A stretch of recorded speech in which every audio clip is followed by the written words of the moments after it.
This was definitely not the Maldives. I squeezed my eyes shut and tilted my face up, letting the brutal sun bake my skin.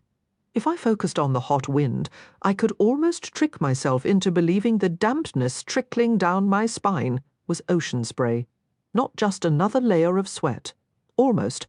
The reality was the unforgiving tarmac of Kabul, and I was half surprised the soles of my boots hadn't fused to the pavement. Missing that tropical getaway felt like some kind of cosmic payback for planning the trip without her. "You know, you're officially on vacation, right?" came a voice from my side.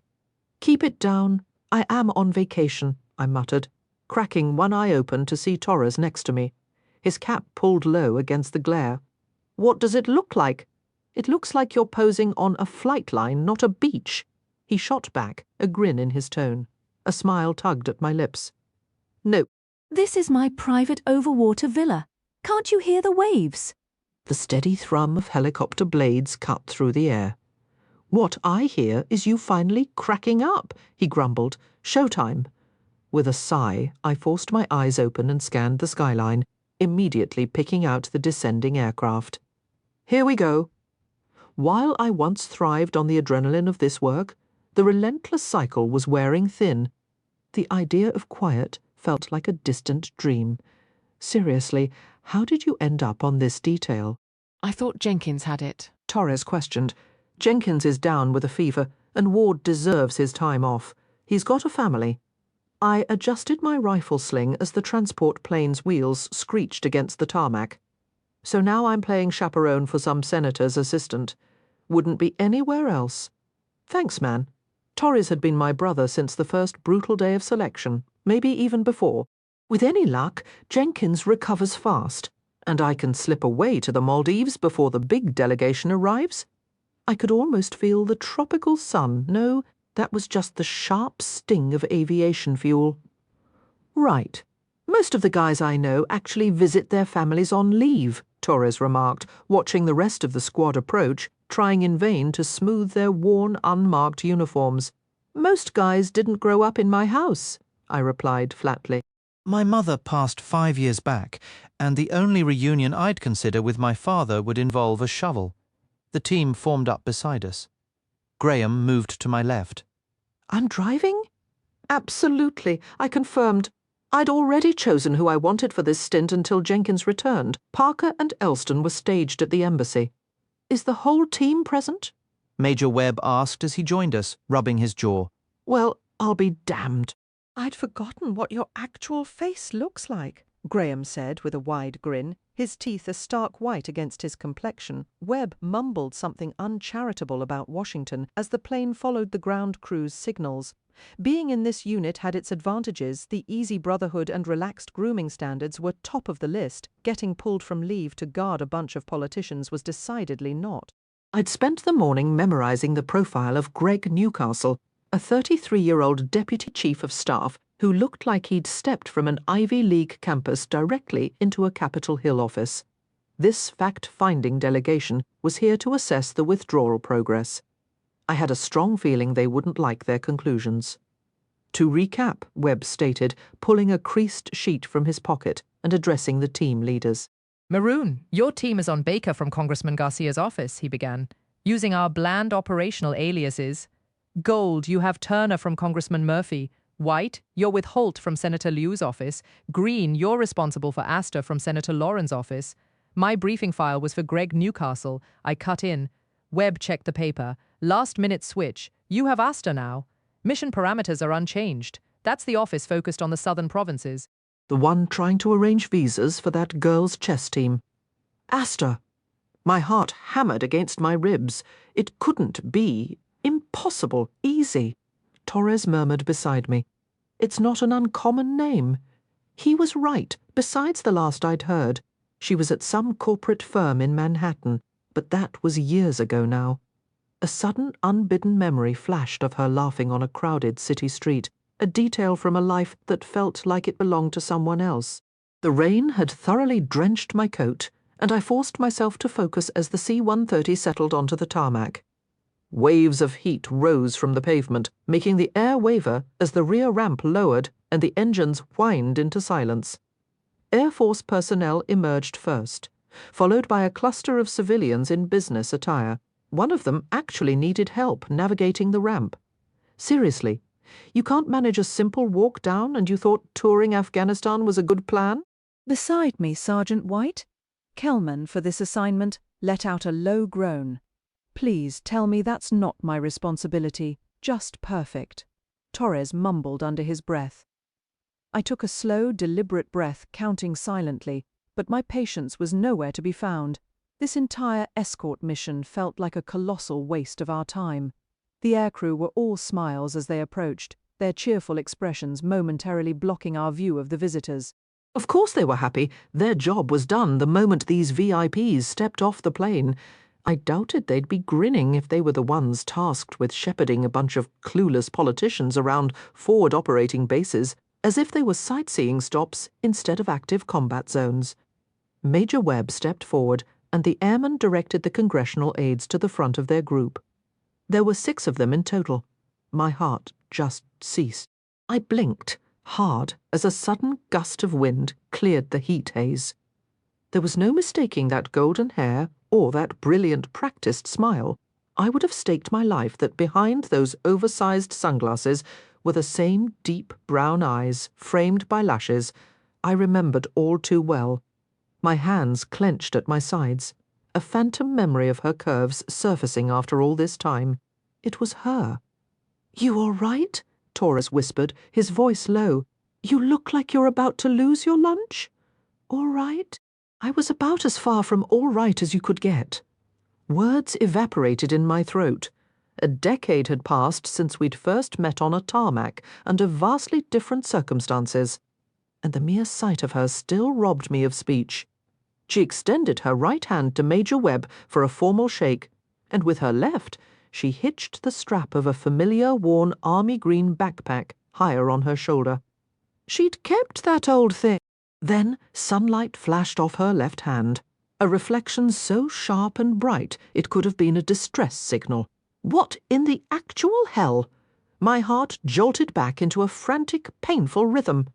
The only woman I'd ever truly loved was standing here in the middle of a damned war zone, and she was wearing another man's ring. She was promised to someone else. I didn't know a thing about the guy, and I already despised him, already knew he could never be worthy of her. Not that I had been either. That had always been the core of our issue. She turned toward me, her smile vanishing as her lips parted in shock. Her fingers shook slightly as she pushed the sunglasses up into her hair, revealing wide, stunned eyes that mirrored my own disbelief. A crushing pressure seized my chest. In my peripheral vision, Major Webb moved down the line, introducing the politicians to their assigned security teams, his progress toward us feeling like an inevitable ticking clock as we just stared. Maybe a dozen feet separated us, a distance that felt both impossibly vast and agonizingly intimate. She took a step forward and then flinched, grabbing a handful of her wind-whipped hair as a gritty blast of sand scoured everything, dusting the sleeves of her rolled-up white blouse. What was she even doing here? She didn't belong in a place like this. She belonged somewhere safe, in some plush office where nothing dangerous could ever reach her, least of all someone like me. Ms. Astor, allow me to introduce, Webb began. Nathaniel Phelan, she finished, her gaze sweeping over my face as if she were memorizing it, noting every new line and scar earned over the last 3 years.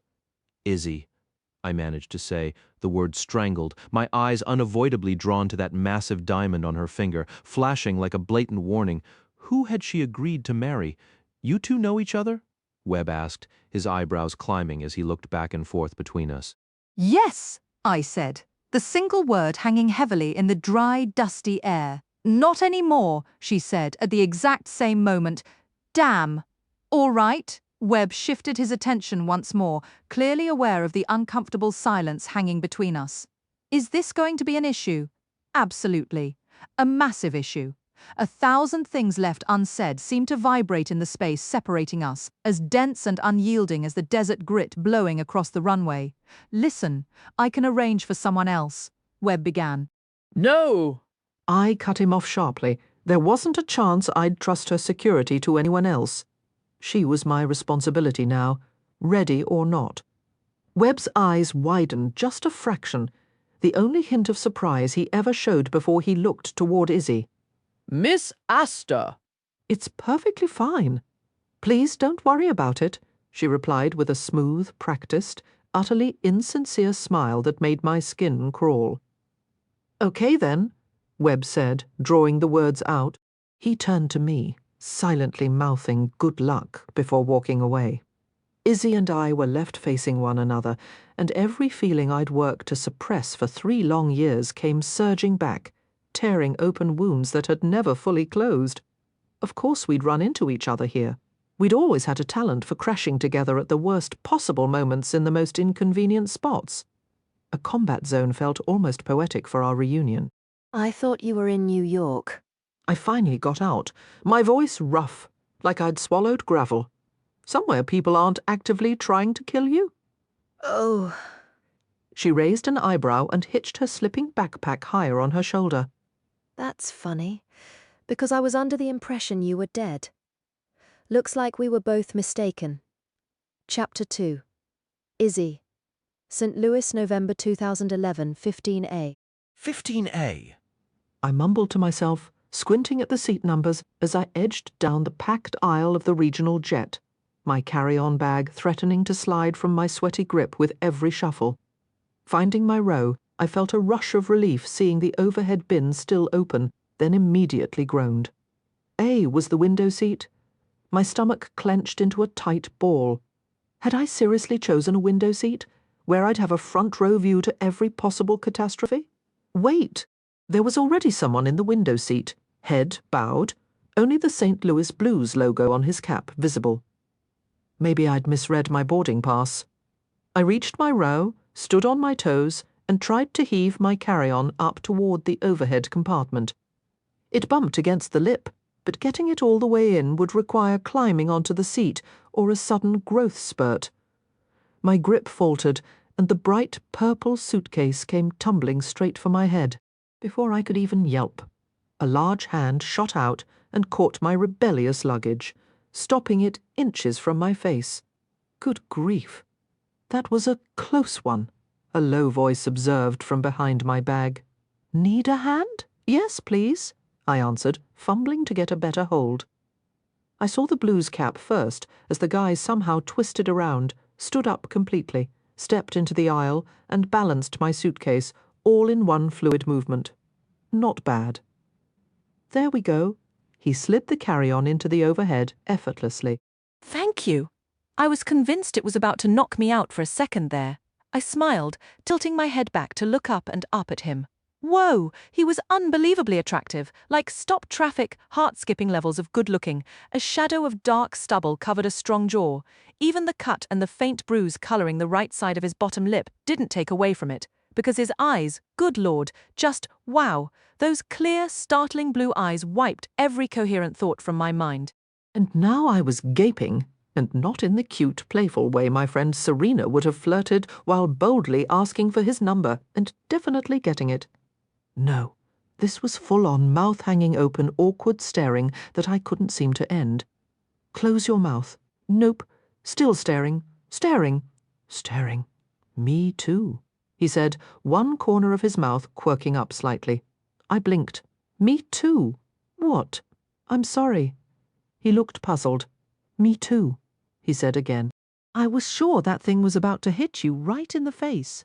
Exactly. I went to tuck my hair behind my ears, only to find it already piled into a messy bun. Perfect. Just another layer to my awkwardness.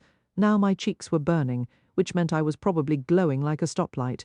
He settled back into his seat, and I suddenly noticed we'd been holding up the entire boarding line. Sorry, I mumbled to the person behind me before slipping into seat 15B. Weird. I could have sworn my ticket had me at the window. I shifted my purse strap and tried to wriggle out of my jacket with as little movement as possible. At this rate, I was going to elbow the guy with the blue eyes and officially cement my place as the plane's biggest disaster. Oh no! He turned, a wince crossing his face. I swapped with a woman in 7A so she could sit with her kid. I think I accidentally took your seat. He leaned down to grab an olive green backpack under the seat in front of him, his broad shoulders brushing against my knee. We can switch back. No. The word shot out before I could stop it. He froze, then slowly looked up at me. No. I mean, I actually hate the window seat. Flying makes me really anxious, so the aisle is better for me. Great, now I was rambling. Unless you want the aisle? I held my breath, hoping he'd say no. He straightened up and shook his head. I'm good here. Anxious about flying, huh? He didn't sound like he was making fun of me. Yeah, relief washed over me, and I folded my jacket, stuffing it under the seat with my bag. Mind if I ask why? He said. The heat in my face intensified. It's always scared me. There's just something about it. I shook my head. Statistically, we're perfectly safe. Last year's incident rate was 1 in 1.3 million, which was actually up from 1 in 15 million the year before. But when you consider the number of flights, it's still safer than driving, since your odds of a car crash are 1 in 103. Still, 828 people died in plane crashes last year, and I really don't want to be one of them. You're doing it again. I bit my lip, hoping my brain would just shut up. Huh? 2 faint lines appeared between his eyebrows. Never really looked at the numbers like that. I'm guessing flying doesn't bother you at all. This guy looked like he wasn't afraid of anything. Wouldn't know. This is my first time on a plane, but after hearing those stats, I'm starting to second-guess my life choices. Oh, God! I'm so sorry. My hands flew to my mouth. I talk too much when I'm nervous. I also have ADHD, and I didn't take my medication this morning because I left it on the counter next to my orange juice. My sister Serena drank the juice. I got distracted pouring more, and the pill is probably still sitting there. I cringed, squeezing my eyes shut. After a deep breath, I opened them to find him watching me, his eyebrows raised. Sorry, I also have a tendency to overthink everything. So, here we are, rambling. A slight smile touched his lips. Don't worry about it. So why get on a plane at all? He adjusted the air vent above him, then pushed the sleeves of his black Henley up his tan forearms. The guy was solid. If his forearms looked like that, it was hard not to imagine the rest of him matched. Thanksgiving, I said, with a shrug. My parents started a round-the-world cruise after dropping me off for my freshman year, and my older sister Serena is a junior at Washington University studying journalism. Since I'm all the way up at Syracuse, flying was the only way we could all get together for the holiday. What about you? I'm headed to basic training at Fort Benning. I'm Nathaniel Phelan, by the way. My friends call me Nate. The stream of passengers in the aisle had dwindled to just a few stragglers. Hi, Nate. I'm Izzy. I offered my hand, and he took it. Isabeau Astor. I somehow managed to get my full name out, though my focus was entirely consumed by the rough texture of his hand wrapped around mine and the sudden warm flutter that bloomed in my stomach. I'd never bought into those romance novel clichés about electric shocks from a simple touch, yet here I was, utterly zapped, his eyes widened a fraction, as if he'd registered the same current. It wasn't a jolt of electricity so much as a deep, resonant click of recognition, like the last piece of a puzzle slotting perfectly into place. My sister Serena would have labelled it destiny, but she's an incurable romantic. I called it plain, old-fashioned chemistry. A pleasure, Isabeau. His handshake was deliberate, his release even slower, his fingers trailing across my palm and setting every nerve ending alight. I'm guessing that's short for Isabel? Actually, it's just Isabeau, I said, busying myself with my seatbelt buckle. He fastened his own. Isabeau, he echoed. Right. My mum was obsessed with Ladyhawke. The aisle had finally cleared. It looked like we were the last ones seated. What's Ladyhawke? Nate asked, his brow creasing slightly. It's this 80s film where a couple angers a corrupt medieval bishop with the sheer force of their love. The bishop desires the woman, but her heart belongs to Navarre, so he lays a curse on them. Navarre transforms into a wolf every night, and she becomes a hawk by day. They only ever see each other for a fleeting moment at dawn and dusk. Isabeau is the woman, the hawk. I mentally kicked myself. Why did I always overshare like this? That sounds incredibly sad. Ladies and gentlemen, welcome aboard Transcontinental Airlines Flight 826, a flight attendant announced over the PA. It's not all tragedy, I added quickly, leaning forward to fish my phone from my purse. They break the curse. It ends happily. 2 texts from Serena glowed on the screen. The first, sent 15 minutes ago, read, "Text me when you're on the plane." The second, more recent, "Seriously, text me. If you haven't already done so, please stow your carry-on luggage securely," the attendant continued, her voice bright and efficient. I tapped out a reply, "On board." Serena's response was immediate. "You had me worried." I smiled, shaking my head. I was pretty much her sole source of anxiety, worried. I typed back, like I'd get lost between security and the gate. Her reply came fast. "With you, I never know." I wasn't that unreliable. "Love you. Thanks for this trip," I sent. "Love you more." "Text when you land," she answered. The announcements droned on. "If you are seated in an exit row, please review the special instructions card. If you are unable or unwilling to perform the described functions, please notify a flight attendant." I looked up. "That's us," I said to Nate. "Exit row." He glanced at the markings on the door, then pulled the safety card from the seat back as the attendant reminded everyone it was a non-smoking flight. I had to admit, his attentiveness only made him more appealing.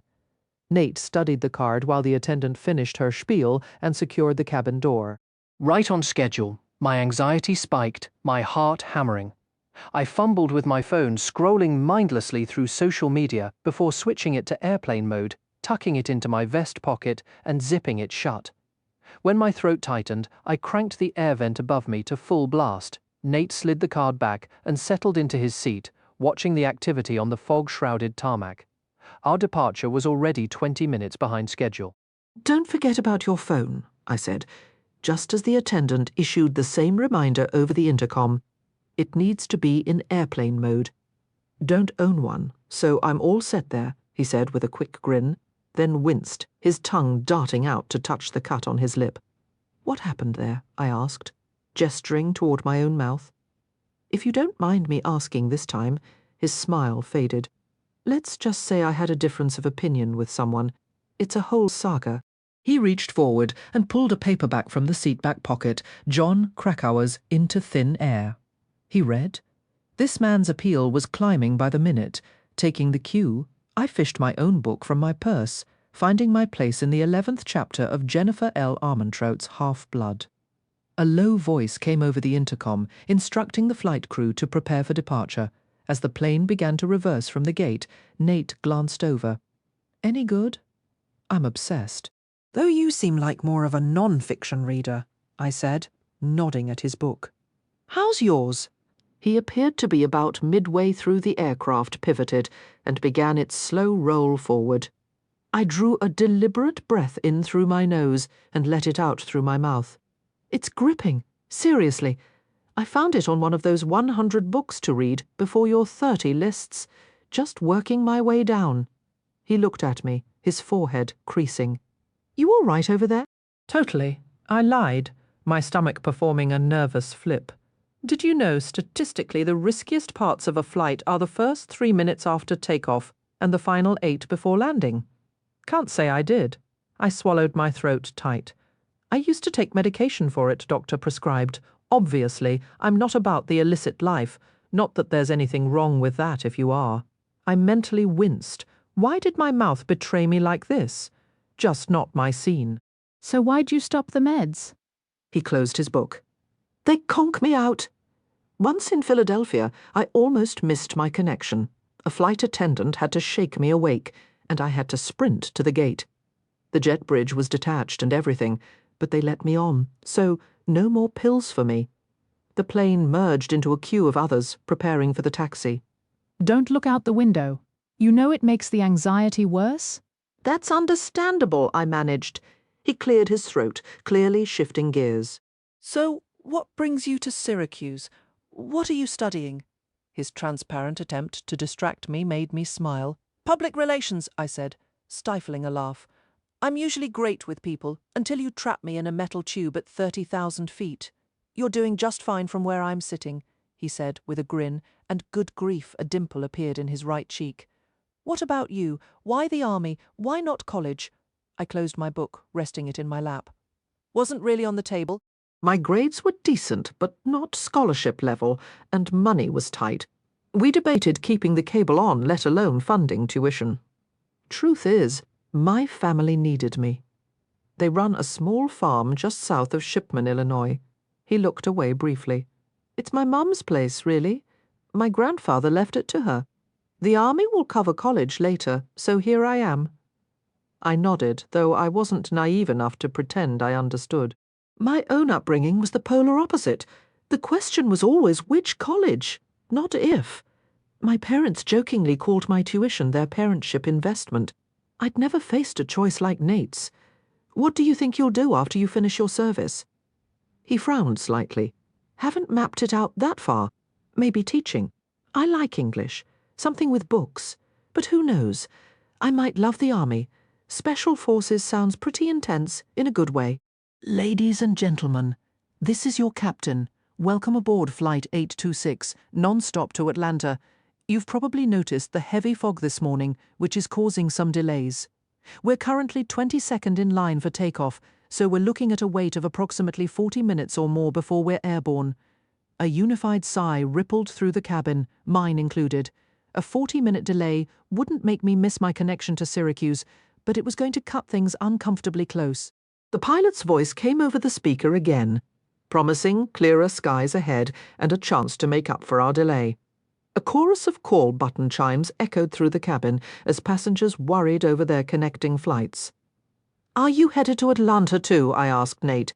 He nodded, mentioning a later connection to Columbus. He touched the cut on his lip absently, adjusting in the cramped seat.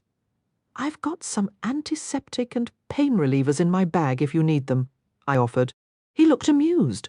"You carry a whole pharmacy in your purse?" My face warmed. "Just the basics. You never know when you'll be delayed next to someone with an interesting story about how they got a split lip." A slow smile spread across my face. He gave a quiet, almost inaudible laugh. "I'll be fine. I've dealt with worse. That doesn't exactly make me feel better." I noticed a faint bump in the bridge of his nose and wondered if it had been broken before. His laugh was louder this time. "Seriously, it's okay." Must have been quite the argument. They usually are. He grew quiet, and a knot formed in my stomach. I'd overstepped again. Trying to steer us back, I asked about his reading list. "So, what else have you tackled from that 100-book challenge?"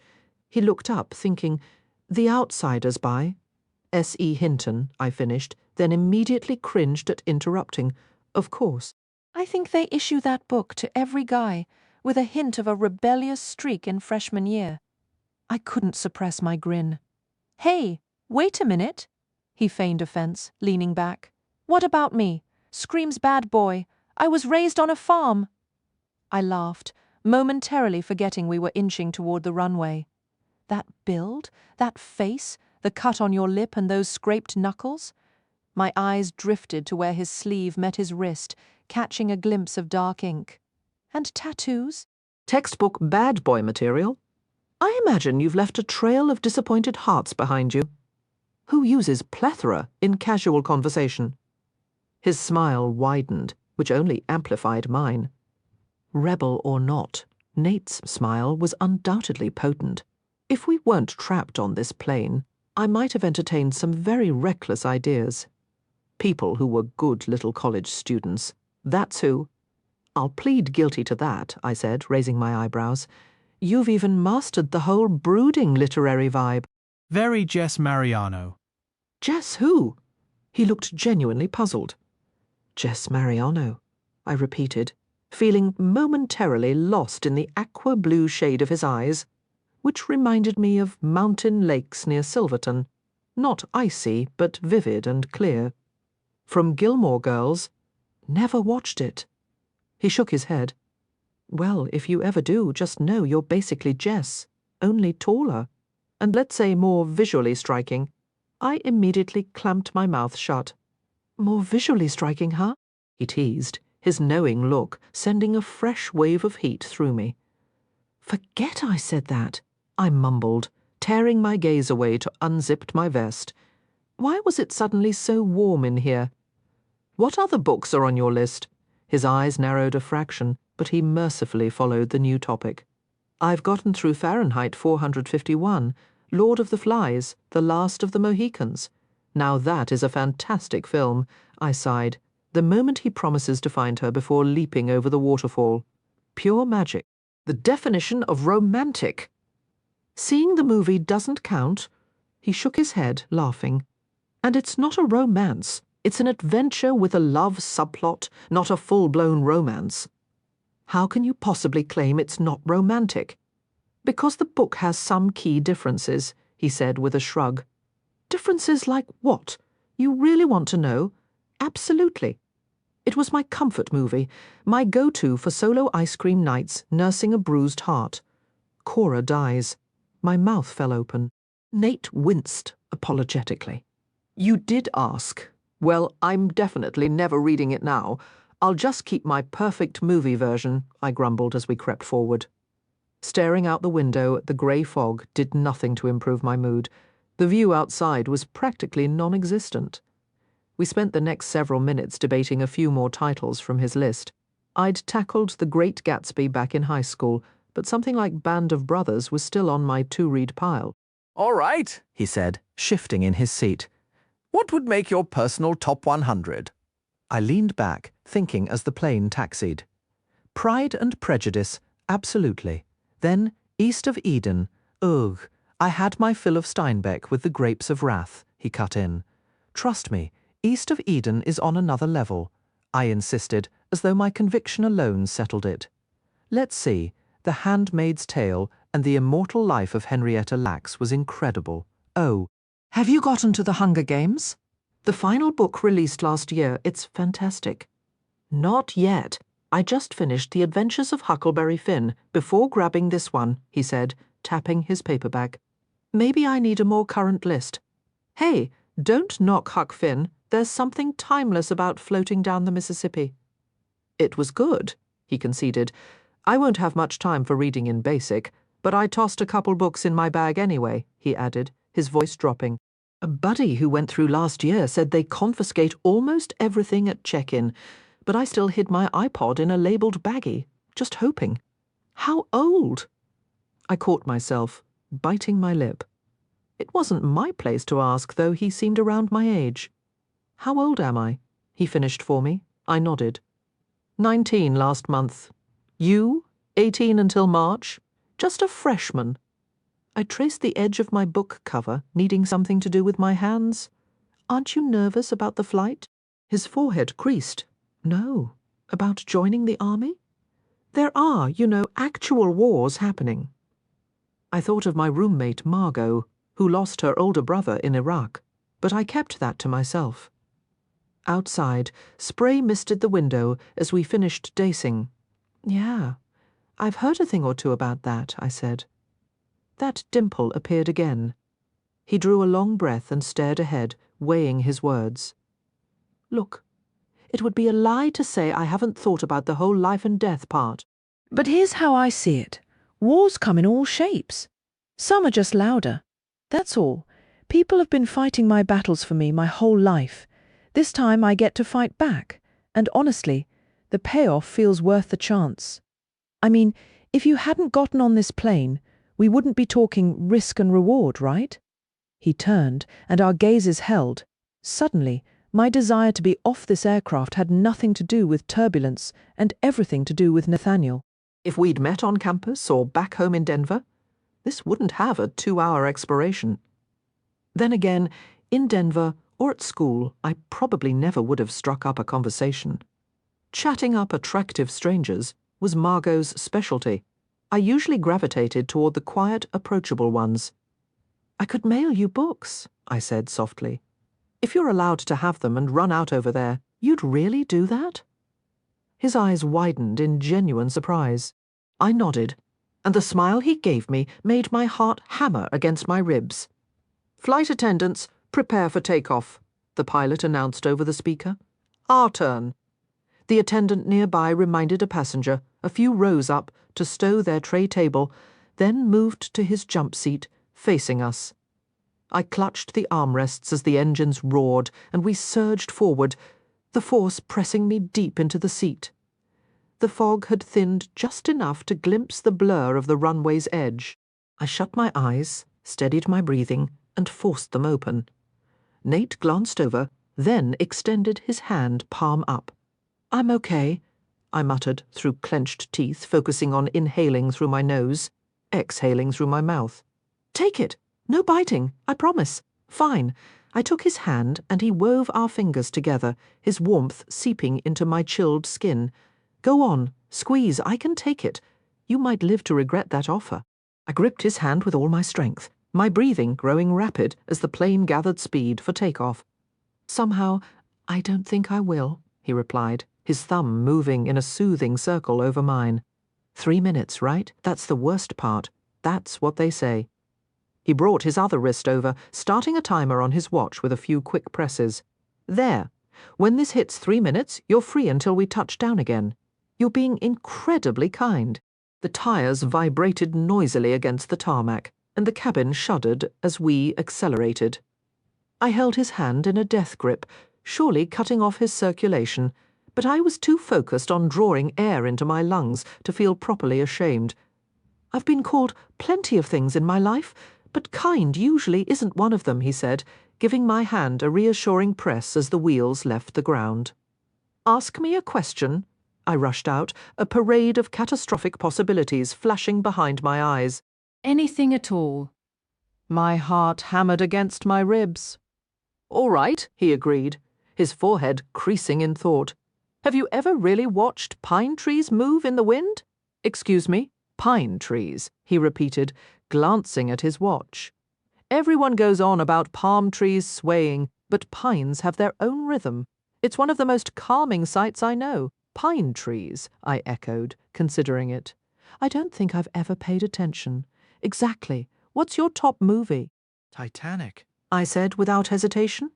The aircraft tilted upward, my stomach lurching as we climbed steeply. You're joking. I'm not, I insisted with a quick shake of my head. Okay, the whole door thing was ridiculous, but the rest of it gets me every time. A soft chuckle escaped him. 2 minutes left. 2 minutes, I whispered, trying to command my breathing to slow and the tightness in my chest to ease. The statistical probability of a plane crash was astronomically low, and yet here I sat, clinging to the hand of a handsome stranger who likely thought I was completely unhinged. Favorite part of the day? He asked. Just keeping you occupied. Dusk, I answered. And you? Dawn. I like the feeling that the whole day is still ahead, full of potential. He looked out at the blanket of grey cloud outside the window, and I leaned over cautiously to look. Through the dense fog, I could just make out the shape of the wing, but the world below was completely obscured. Maybe not seeing the ground falling away was better. The engine's whine climbed to a piercing shriek. What the? Nate began. A horrific grinding screech of metal froze the blood in my veins. Then the wing vanished in a sudden violent eruption of flame. Chapter 3, Nathaniel, Kabul, Afghanistan, August 2021. That seemed to go smoothly. Torres's voice was heavy with irony as I watched Izzy walk off with the rest of the diplomatic group. She hadn't slammed her feet, stormed off, or even shot me a dirty look before trailing after Webb toward the line of armoured vehicles. She had just written me off, as if the 10 years we shared meant absolutely nothing. I let out a derisive breath, but I couldn't stop the grudging smile that tugged at my mouth. Nicely done. That's her, right? Torres asked as we moved to follow the officials. Damn, I almost didn't know her. A politician. She despised politics, or she claimed to. She was so adamant about working for a non-profit, about never bending to her parents' pressure to use her career to advance their ambitions. And yet, here she was. She had made her choice after all. When everything was on the line, she was an Astor through and through. A sharp, hot anger flared in my chest and I forced it down. Intellectually, I'd always known she'd chosen her family, but witnessing the reality of it was a slow, grinding ache. Sergeant Green, Graham fell into step beside me. You care to explain what that was all about? Nothing to explain, I grumbled, tearing my eyes away from the swing of Izzy's hair to sweep my gaze across the airfield. I slid my Wiley X sunglasses down to block the harsh sun. Damn it! How in the world was she here? Sure, because that didn't look at all like you'd just bumped into an old flame on the runway, Graham said, sarcasm saturating his words. She wasn't my girlfriend. We never made it that far. Lowe's the smug look. Torres kept his voice low. She's not just an ex. She's the one you never got over. Someone's feeling sensitive. Graham's smile vanished. Still can't believe they said no to the Chinook. I gave a low sound of agreement. Earlier, I hadn't cared that the officials refused the armoured transport from the airport. The route to the embassy was considered secure for the moment. That was before I knew the passenger was Izzy. Now, I wanted her wrapped in steel and Kevlar. Frankly, I wanted her on a plane out of the country. We arrived at the vehicles, and the aides dispersed between the SUVs. Holt, the aide in Kelman's charge, got into the second one, with Izzy right behind him. Her backpack slid from her shoulder, and I snagged the strap before it hit the ground.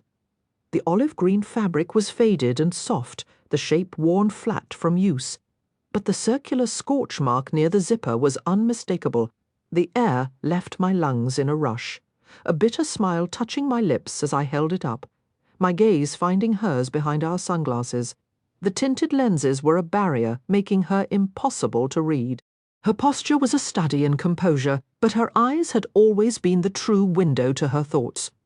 Was her mind racing like mine, or had 3 years of silence truly frozen her out? "Your bag, Miss Astor," I said, the words deliberate, as a wave of chilled air from the vents brushed past me.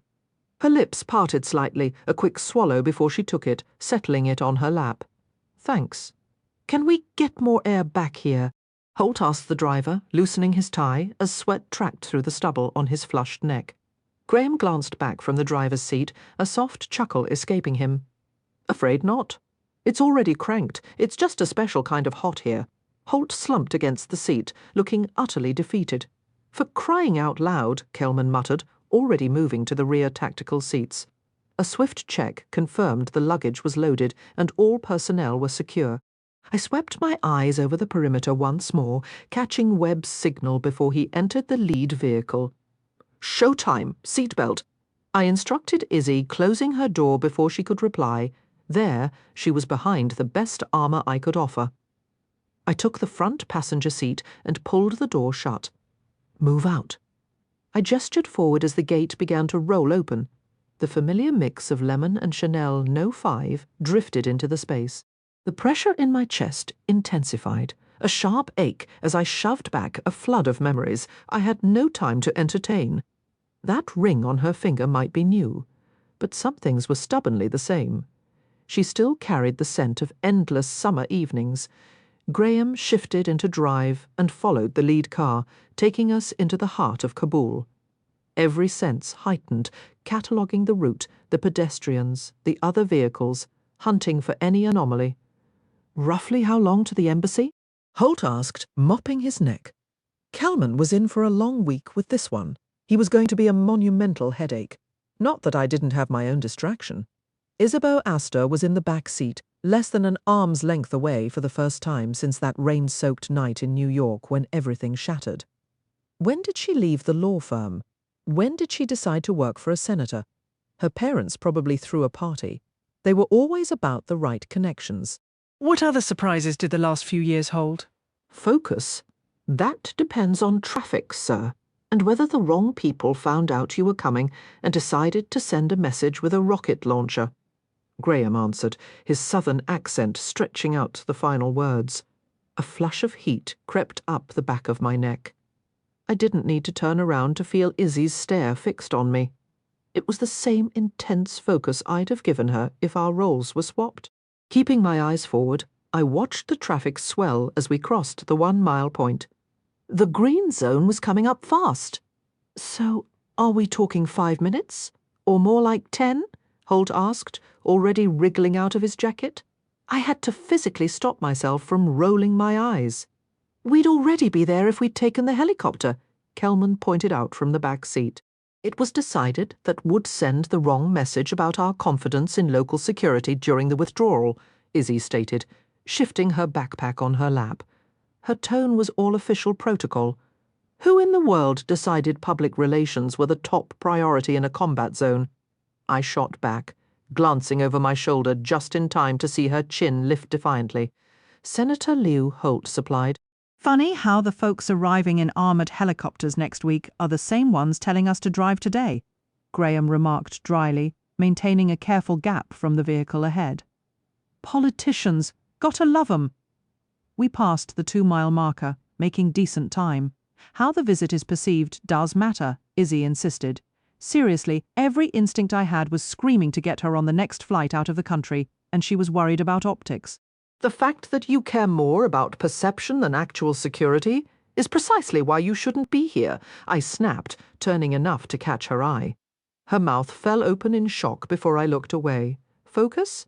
We're just following orders, Holt began. Since when do you get to decide where I should or shouldn't be? She fired back, her eyes narrowing into slits. Graham's eyebrows shot up, but he kept his gaze locked on the road. You really want to have this argument right now?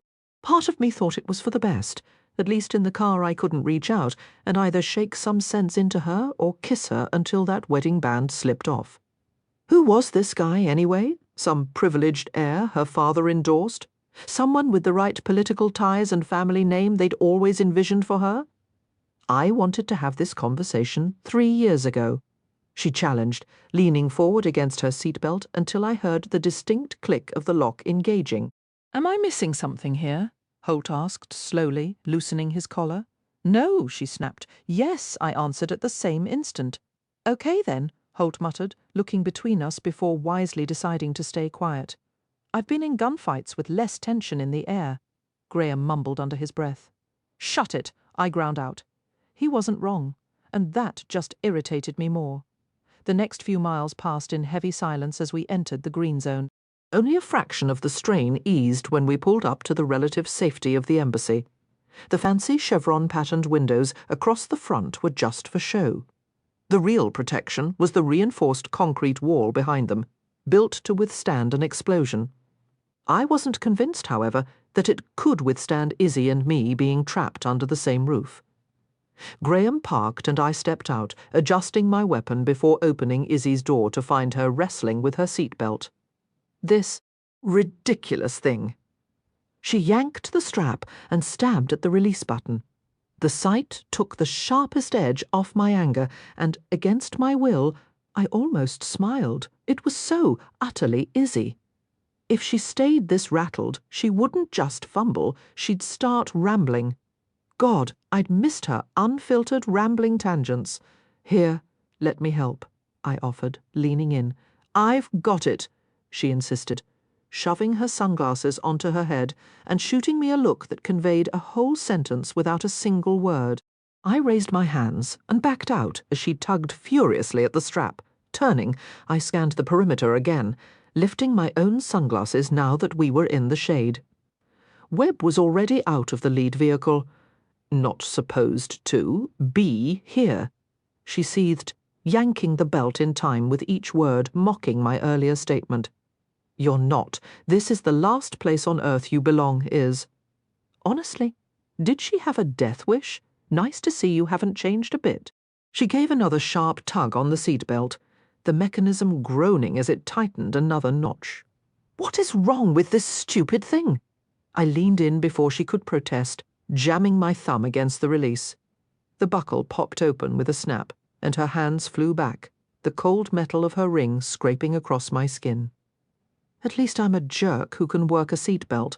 Our eyes locked, and the scant inches between us suddenly felt charged, like a live wire had been dropped into my chest. Too damn close. I retreated fast, stepping out of the car and gulping down a breath of humid, unwelcome air to put some distance between us. Sorry about that. It jams sometimes, Graham called from the front. not even turning around. Helpful now, Izzy muttered, a flush creeping up her neck. Isa, you all right back there?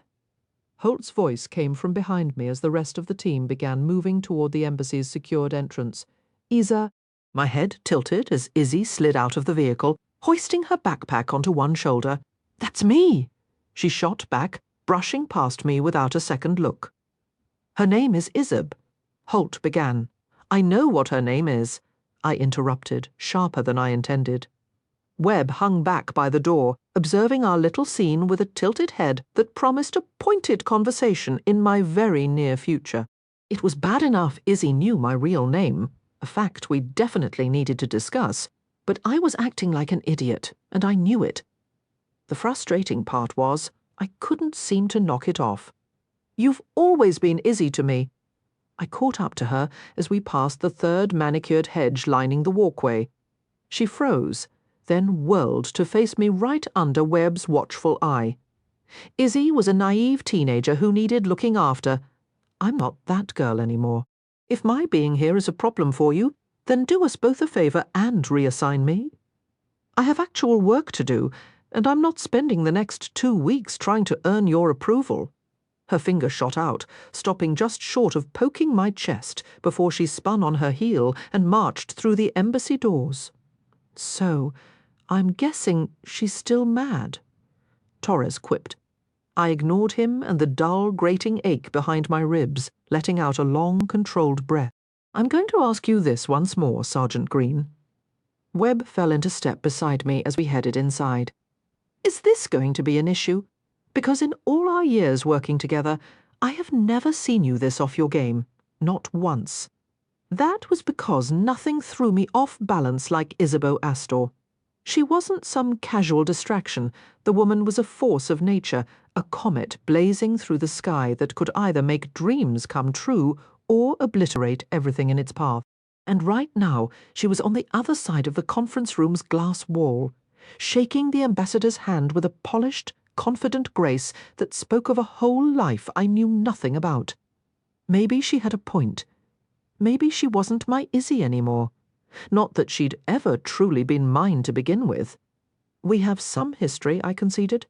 History was a pathetic understatement. We were tangled together in ways I'd never fully unraveled. No kidding, genius. Is it going to compromise this detail? Your replacement is cleared for duty in a few days, and you can be on a beach in the Maldives with a drink in your hand. I'm dealing with it. I hadn't given a single thought to that overwater bungalow since the moment I saw her on the tarmac. I shot a look at Torres. Why are you staring at me like I'm going to tell you something you don't already know? He just shrugged, a knowing look on his face. My teeth ground together as I watched Izzy laugh at something, the ambassador said. Let me know your decision by tonight, Webb instructed, then moved to join the meeting. They added 2 more cities to the tour, so we roll out at first light, he added over his shoulder. I ducked into a quiet hallway to collect myself. You going to pass her off to Jenkins? Torres asked, propping himself against the wall. Every part of me says, that's a terrible idea, I replied, my voice low. He'd see her as just another operational variable. Torres gave a slow nod, another assignment. I get it. Jenkins wouldn't register her appearance, not her eyes, her smile, or anything else. His focus would be absolute. She's better off with me on this. Is that because you're in love with her? Torres pressed. I shook my head. It's because Jenkins wouldn't lay down his life for her. Has it occurred to you that dying for someone might be a pretty overrated concept? It crosses my mind constantly, I admitted, a familiar knot of regret tightening in my gut. But that's not the point. You need to release that burden someday. Just not today. He let out a long breath, massaging the space between his eyes. Listen, rehashing this with me is pointless. We both already know the path you're taking. I nodded. I'd been watching over Izzy for years. Backing off now because things got messy wasn't an option. Graham walked past the corridor, then stopped and backtracked. There you are, boss. He held up a sheet of paper. Revised schedule. Torres and I stepped away from the wall, and I took the update from him. Kunduz? Torres read aloud, peering over my shoulder. She added 2 northern provinces, Graham explained, a note of confusion in his voice. I thought Senator Lauren was concentrating on the South. That whole girls' chess initiative, wasn't it? That was the plan, I confirmed. Scanning the clear alterations Izzy had made, a cold suspicion settled in my chest. Something was definitely off. Chapter 4. Izzy. St. Louis, November 2011. My stomach lurched violently as the aircraft tilted, a blaze erupting from the wing, flames streaming from the engine like some dreadful twisted banner. The deafening roar cut out into an eerie silence, replaced by a chorus of new sounds, piercing shrieks, the groan of straining metal, and the desperate, high-pitched whine of the remaining engine fighting a losing battle. The air left my lungs. Thought became impossible. All I could process were the terrified cries around us as our sideways roll became a nosedive, the world tilting sharply to the left. The armrest slammed into my ribs. Overhead bins exploded open, sending a hailstorm of bags tumbling down. A hard object struck my shoulder. More screams. My hand locked onto Nathaniel's, my knuckles bone white. "We lost an engine," I gasped, his grip intensified. "We should still be able to—" The right engine coughed and died. A fresh wave of panic erupted through the cabin. This couldn't be happening. This wasn't real. Both engines were gone. The rational part of my brain computed the cold, simple truth. We were going down. I must have said it, or sobbed it, out loud, because he turned sharply toward me, cupping the side of my face with his palm and leaning in as if his presence could shield me from the chaos. "Look at me," he commanded. I wrenched my gaze from the nightmare unfolding outside the window, and his steady blue eyes captured mine, filling my vision until he was all that existed. We're going to be okay. He was impossibly calm, utterly certain, completely, utterly delusional. Nothing about this is okay? My voice was a choked rasp as we hurtled downward, the plane's angle shifting slightly to a sickening shallow descent. "Remain calm," a flight attendant shouted, her voice strained as the entire fuselage shuddered, the metal vibrating around us like a giant tuning fork about to snap. I forced down the scream, clawing at my throat, and fixed my eyes on Nate. "This is your captain," a tense voice crackled over the intercom. "Brace for impact. We're going to die." My heartbeat pounded like a war drum in my ears, drowning out everything but the cacophony of panic around us. Nate's eyes widened for a split second, but he didn't let go of my hand as we moved to obey. "Brace! Brace! Brace!" The flight attendants chanted in unison. "Heads down! Stay down!" I curled forward, pressing my forehead toward my knees and covering my head with my free arm. My other hand remained locked with Nate's as we fell from the sky. "It's okay," he vowed, mimicking my posture as best he could while the commands echoed around us. "Just keep looking at me. You're not by yourself here." "Not by myself," I whispered back. Our hands clasped so fiercely they might have fused together. "Brace! Brace! Brace! Heads down! Stay down!" There was no nostalgic reel of my life playing before my eyes. Instead, a bizarre, sharp memory flashed. A stupid argument we'd had just that morning about airport coffee. His stubborn insistence that it was always terrible. My defense of the one decent kiosk in Concourse B, the absurd normalcy of it was a gut punch now. The plane gave another violent shudder, a sound like tearing fabric ripping through the cabin, and the world dissolved into a deafening roar of pure noise. There was no sudden regret over my 18 years feeling unremarkable. No profound life insights like the ones people claim after a near-death event. This wasn't near-death. This was death. Full stop. Serena? Brace. The impact was a violent, shuddering halt against an unyielding surface. The seatbelt slammed into my abdomen, knocking the air from my lungs as my body went slack. Thrown forward like a rag doll. We careened sideways, and a sharp, hot pain exploded in my ribs. For one suspended, weightless moment, we were airborne before crashing back to earth with a force that rattled every joint and bone. My skull cracked against the tray table. A crushing weight pinned me as we tore forward through chaos, a deafening symphony of twisting metal and human terror swallowing the world. Then, as abruptly as it began, it was over. Silence, thick and disorienting, settled in the murky gloom. I lifted my head, my vision swimming. The seat ahead was a dark, indistinct shape. So this was it. This was the end. No celestial choir, no brilliant light, just this hollow, rocking stillness like being cradled in a deep, dark sea. Faint green emergency lights sputtered to life, washing the cabin in an eerie glow as the blackness outside the windows receded. I blinked, straining to see across the aisle. A woman's mouth was open in a silent cry. A baby clutched to her chest, its face a tiny mirror of soundless panic. Then warmth cupped my cheek, turning my head. "Nathaniel! Alive!" His eyes, wide and searching, locked onto mine. A thin line of blood traced a path from a gash above his brow, down his temple. His lips moved, but all I heard was a high, relentless whine. "What?" I cried out, my voice strange to my own ears. "You're bleeding!" My hand, trembling violently, rose to touch his face. His mouth moved again, and then, cutting through the ringing, a distorted voice crackled. "The intercom! We have to go! Izzy now!" Nate's shout pierced the haze. It was as if someone had cranked the volume on reality. A torrent of sobs, shouts, and frantic movement flooded my senses. "Evacuate! Evacuate!" blared from the speakers. We were alive, but the clock was ticking. "Are you hurt?" I managed. "The door!" Nate squeezed my hand once hard, then released it to unbuckle my belt and his own. "Can you get yours open?" he yelled to the man across the aisle.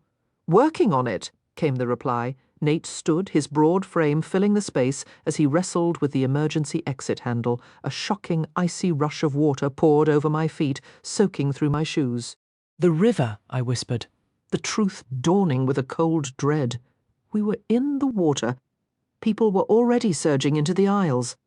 With a final heave, Nate wrenched the door free and shoved it out into the darkness. "Evacuate!" My hands fumbled beneath the seats, grabbing the compact life vests and stuffing them inside my jacket before zipping it shut. They'd have to wait.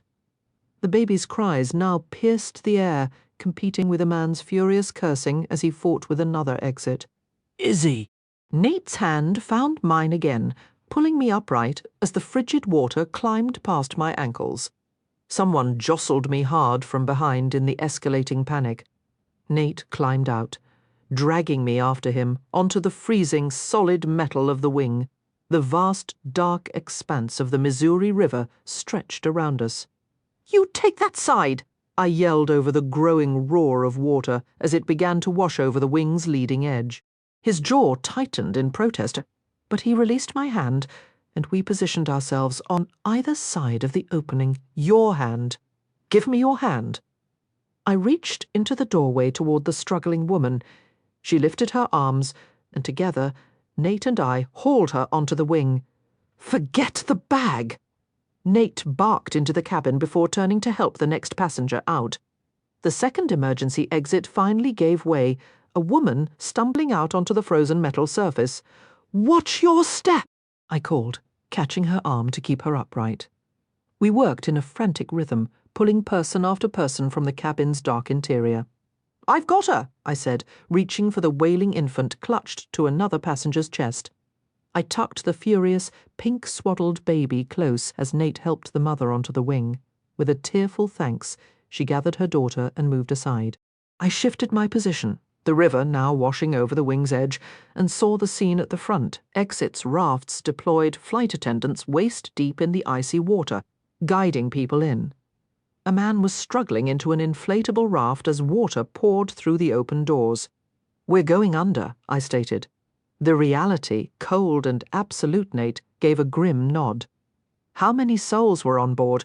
How many minutes did we have before the fuselage became a tomb? We kept pulling.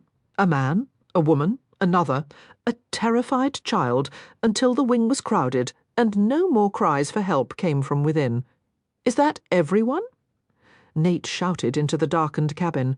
Only the sound of water soaking into fabric answered him. A series of splashes drew my attention. Several passengers were already abandoning the aircraft for the river. The shore looked a football field away. Nate moved to my side and took my hand. "We have to swim," I said, forcing my voice steady. There would be no graceful, picture-perfect Hudson River landing for us. This was raw survival. "Yeah," he agreed. A young boy beside me pressed his face into his father's coat.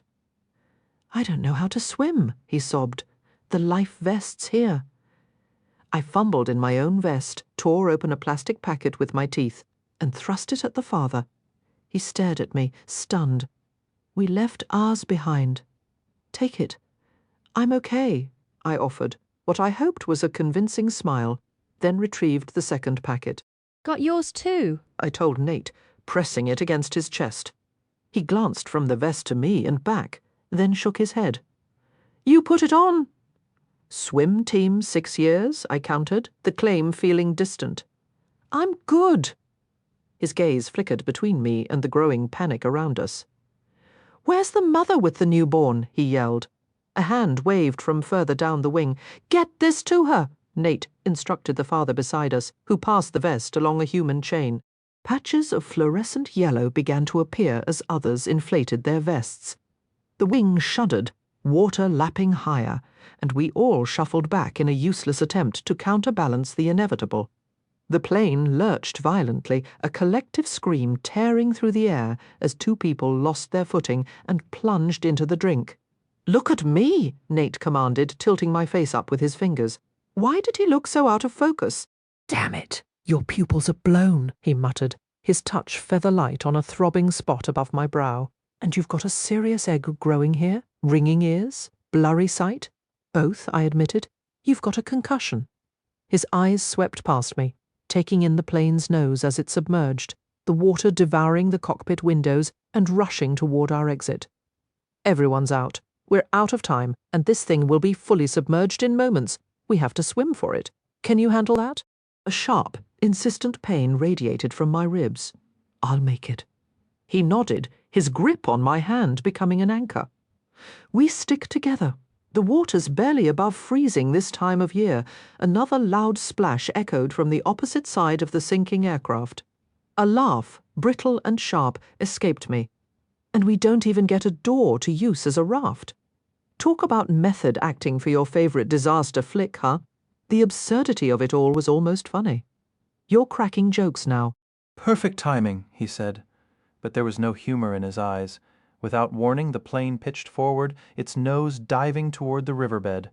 My feet slid from under me as screams erupted around us, bodies tumbling into the black water. Hell! Nate's hand became an iron clamp on mine as I skidded toward the edge, and he hauled me back against him, his arm locking around my waist. A searing, sharp pain erupted behind my ribs, stealing my breath with its raw intensity. "Got you, now let's move." He guided us toward the rear of the wing, which tilted sharply upward as the aircraft listed into the river. The fuselage groaned like a wounded beast, water swallowing the forward doors and climbing the windows. "We're jumping," he stated, gripping my hand and turning us toward the distant shore. "Ready, ready," I swallowed hard, steeling myself for the icy shock of the water below. On 3, his eyes met mine, then flicked to our target. 1, 2, I called out. The plane shuddered with a final violent gasp, accelerating its plunge into the current. 3, Nate shouted. We leaped. Chapter 5. Izzy, Kabul, Afghanistan, August 2021. It had to be the thin air, I told myself. That was the only logical reason I couldn't draw a full breath. Why this burning tightness was cinching around my chest. It certainly had nothing to do with him. What a pathetic lie. In the countless daydreams and nightmares I'd concocted about seeing Nate again, this sterile embassy suite in Kabul never made the list. I'd pictured a rainy night knock at my apartment door, or even him storming into my Washington, D.C. office to object to my engagement. Okay, that last one was pure fantasy, but my mind had replayed it more than once. I twisted the garish, weighty engagement ring on my finger and paced the room. Nate was here. The man I once believed was my other half was in the same city. The same secured compound? My heart hammered against my ribs, and I fought a chaotic urge to find him, to unleash years of pent-up fury, or to hold him so fiercely the past would simply dissolve, possibly both. Are you even listening to me? Jeremy? Damn it. He was still on the line. I'm here, I said, shaking my head as I stared out the window at the embassy courtyard, secretly scanning for any sign of Nate. He'd escorted me to this suite with a cold, efficient politeness that screamed he wanted to be anywhere else. After 3 years of silence, I shouldn't have been surprised. Look, I already apologized. Jeremy's voice became a distant buzz. Some fractures ran too deep for apologies to mend. I told you I needed space, I said, sinking into the plush armchair by the sitting area. You didn't mention you were flying across the globe for Lauren. We both know that Newcastle assignment was supposed to be yours, he snapped. If you needed time to figure things out, he continued, his voice catching, you could have stayed in D.C. or gone to your sister's place. Serena.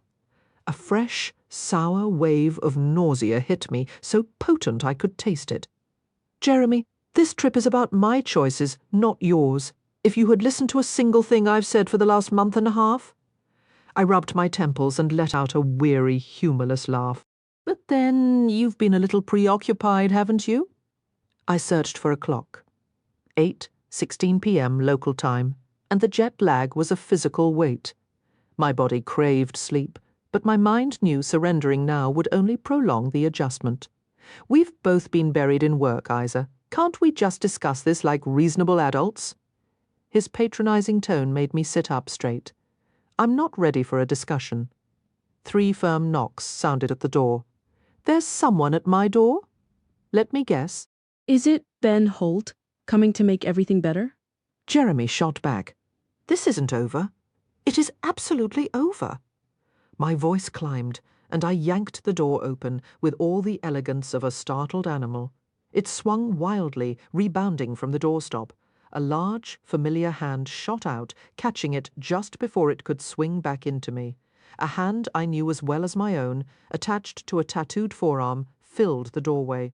Nathaniel stood there, clad head to toe in black tactical gear, complete with a Kevlar vest and a coiled earpiece that likely linked him to the other operatives who'd shadowed us from the embassy. First a scruffy beard and civilian clothes, now this. Clearly, Nate hadn't been idle these past 3 years. We need to talk, he said, tilting his head toward the room behind me. Inside? That smouldering ache in my chest erupted into a full-blown inferno, threatening to consume me whole. Those eyes, a blue so intense it deserved its own name, had always been my undoing. But the familiar warmth was gone, replaced by an Arctic chill that made the man before me feel more like a stranger than the one I'd plunged into the Missouri River with years ago. My righteous anger faltered under that icy stare. Naturally, he looked like he'd just walked off a movie set, while I stood there without even the defense of proper makeup.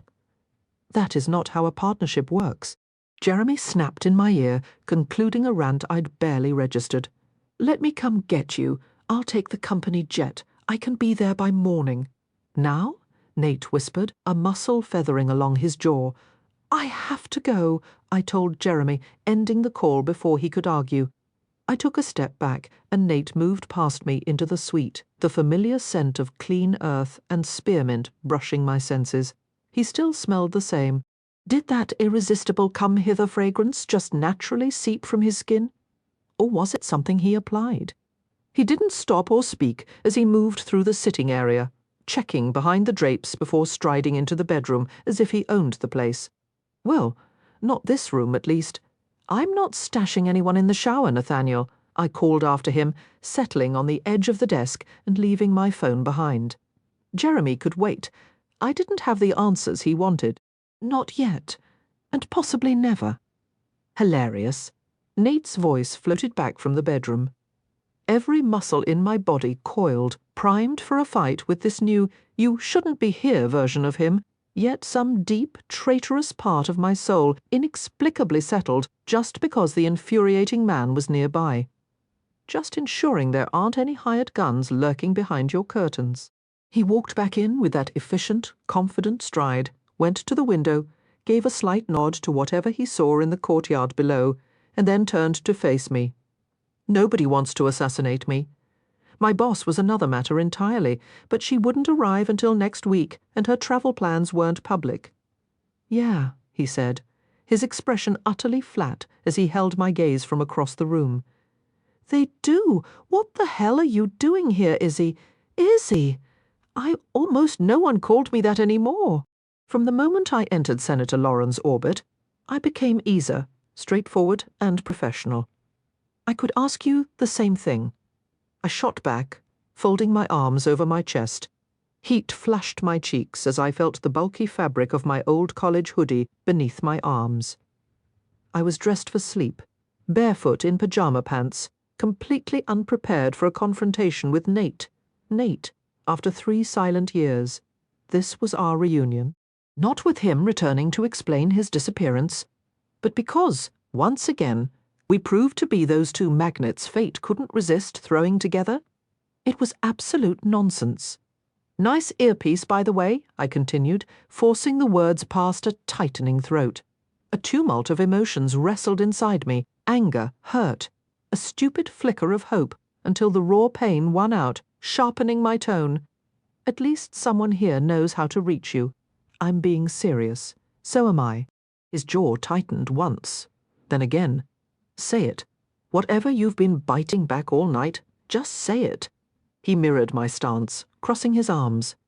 But he wore it with far more authority. He had the whole brooding, tactical, operative aesthetic down perfectly, though I reasoned if he was on our security detail, he was still, ultimately, a government asset. You left me behind? The accusation tumbled out before I could stop it. He raised an eyebrow, a flicker of disbelief in his eyes. Seriously? I left you. Is that really how you're choosing to remember it? Rewriting history? I suppose you really have become the politician your father always wanted. You were just gone. I pushed off the desk, years of pent-up frustration propelling me forward. Not a single postcard, no calls. Your online profiles? Wiped clean your number, out of service? My anger drove me across the floor until I stood toe-to-toe with him, staring up at the face that had filled both my best dreams and my worst fears. You just disappeared. All the years of uncertainty, of lying awake, wondering if he was alive or injured or something unthinkable, poured into every syllable. Do you have the slightest clue how long I searched? I went to Peru, like we'd talked about. I even tried Borneo after another year passed. I finally got the message. For a split second, something like remorse seemed to cross his expression, but it vanished as quickly as it came. This isn't helping anything. He stepped around me, moving toward the suite's entrance. You didn't even lock the door. He engaged the deadbolt with a solid click and then turned, leaning his weight against the wood. You're supposed to be in some fancy corner office at that firm in Manhattan, so I'll ask one more time. Why are you here? Trying to do some good. I believe that was someone's advice once. I walked across the plush carpet to the small kitchen and retrieved 2 chilled bottles of water. Thirsty, even furious, my automatic response was to look out for him. Pathetic, really. Yeah, thanks, he replied, his tone gentling slightly. And this, he gestured around the well-appointed room, isn't exactly what I pictured when I gave that advice. He caught the bottle I tossed to him. But it's probably exactly what your parents pictured, right? I gave a non-committal shrug and twisted the cap off my water. It's where I ended up. I took a long drink, hoping it would wash down the lump of emotion stuck in my throat. What's really bothering you more, Nate? That I'm not waiting back where you left me? Or that you're stuck here with a version of yourself you never wanted me to know? It's not safe for you here. He rolled the plastic bottle between his palms, deftly avoiding the question. This whole region is a powder keg. I tilted my head, studying him. But that's why you're here, isn't it? To protect people like me? Is that what you do now, where you've been hiding for the last 3 years? A muscle in his jaw tightened. I can't tell you where I've been for 3 years. The rules are the same, just stricter. He opened his bottle and drank half of it in one go. All this time, and he was still a locked box. I guess his world hadn't shifted much, but mine certainly had. All right, if you're not here to explain what went down in New York, and I'm not taking your suggestion to get on a plane, then why are you standing in my suite? I'm not supposed to be here. No kidding. I highly doubt Holt's security team makes a habit of raiding his mini fridge. That's not what I meant. The edges of Nate's mouth lifted, though it wasn't a full smile, so at least I was spared the appearance of that distracting dimple. Nothing scrambled my thoughts faster than that dimple. Could you please stop talking in military riddles? I studied him closely. I'm assuming you're still in the service. We'd been told we'd have Special Forces protection, but the name tape on his uniform read Green, not Phelan. Whatever name he was using, he still looked infuriatingly fit. Clearly someone had kept up with their training. Stop it. What was it about being near Nathaniel Phelan that turned me back into a teenager? Yeah, I'm still in. Just the part nobody discusses, he answered carefully, his eyebrows lifting. And as for my phone, my email, all of it, it was all scrubbed clean. Okay. A small stubborn seed of something like hope settled in my gut at that sliver of honesty. So that's why you just vanished. The months after he disappeared had been a special kind of torture, but a part of me had always suspected the reason he'd fallen off the map. This had been his ambition for as long as I could remember. Now, my own goal was to render him irrelevant. He gave a slow nod. What about Green? I gestured toward the plastic tag on his uniform. Is that your official call sign or something? Not exactly. He tapped the name tag with a finger. These are for your benefit, not ours. It's what you need to call me, assuming I stick around. I already told you I'm not even supposed to be in this room.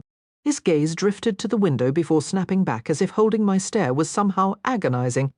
Then where are you supposed to be? Was there someone else now? Someone with a rightful claim to know if he made it back? The thought sent a sickening, jealous spike straight through my gut. On leave, in the Maldives. He at least had the grace to look slightly ashamed. I stared at him. You were heading to the Maldives? A hot wave of outrage rushed through me. Correct me if I'm wrong, but I thought that was an October plan. Did our old agreement mean nothing? Obviously not. He'd spent the last 3 years making that perfectly clear. Yeah, he admitted, wincing. But Sergeant Brown caught a bug last minute. I took his slot. Let me guess. Sergeant Brown isn't actually named Brown, is he? Just go with it, he said, draining his water bottle and screwing the cap back on with a sharp twist. The bottom line is you stepped off that plane, so. I shrugged, forcing a brittle smile. You can still go to the Maldives. Just hand me off to another team. The words rang hollow because they were. No matter how furious I was at Nate, no matter how badly things had ended the last time we were together, the idea of him walking away now was unbearable. Not again. Not like this. Right, sure. He let out a humorless laugh and fixed me with a sharp look. Because it's just that simple. My heart stuttered in my chest. The air between us grew heavy and electric, the narrow space feeling like a field rigged with traps. One misstep and we'd both be shattered. I know, I whispered. It's not simple. It never has been. He gave a terse nod and looked away, breaking the tense connection. I dragged in a shaky breath. I don't understand this. You're volunteering to spend 2 weeks trekking through some of the most brutal terrain on the planet, province after province, just so you can what? Confirm your own suspicions about how unstable this place is and call it a fact-finding mission. My entire body went rigid. We are here to document observations on the drawdown process, and you know that. And you won't just go home. His eyes found mine again, the raw plea unmistakable. No. I swallowed the fuller truth threatening to spill out. If he knew my real reasons for being here, would he assist me? Or would he have me on the next transport out? I'll complete the itinerary Senator Lauren requested and debrief with her when she arrives next week. And no one is supposed to know. That you're here? Yeah, I hear that all the time. He dragged a hand through his thick, dark hair and exhaled slowly. I felt that sigh resonate in my own bones, as if it were my breath he was releasing. Fine. Here's how this will work. He pushed away from the door and tossed the empty bottle into the trash bin with perfect accuracy. To you, I'm Sergeant Green. Not Nate. You will never call me Nate. Not outside, not in here. Not ever understood. If you insist, I had to tilt my head back to maintain eye contact as he closed the distance, whether it was my bare feet versus his boots, or just 3 years of separation, he seemed to tower over me. I do insist, anonymity isn't optional in this job. In here, you can be as stubborn and Izzy as you want, he fumbled for the right word. But out there, he pointed toward the door, out there, you listen to me and follow my orders the moment I give them. Nate, I grimaced. Damn it, this was going to be impossible. He raised a single eyebrow. The instant I give them, have you always been this difficult? I shot back.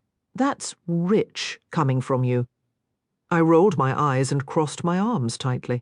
His gaze dropped briefly, and he flinched, quickly redirecting his attention to a point above my head as he drew another steadying breath.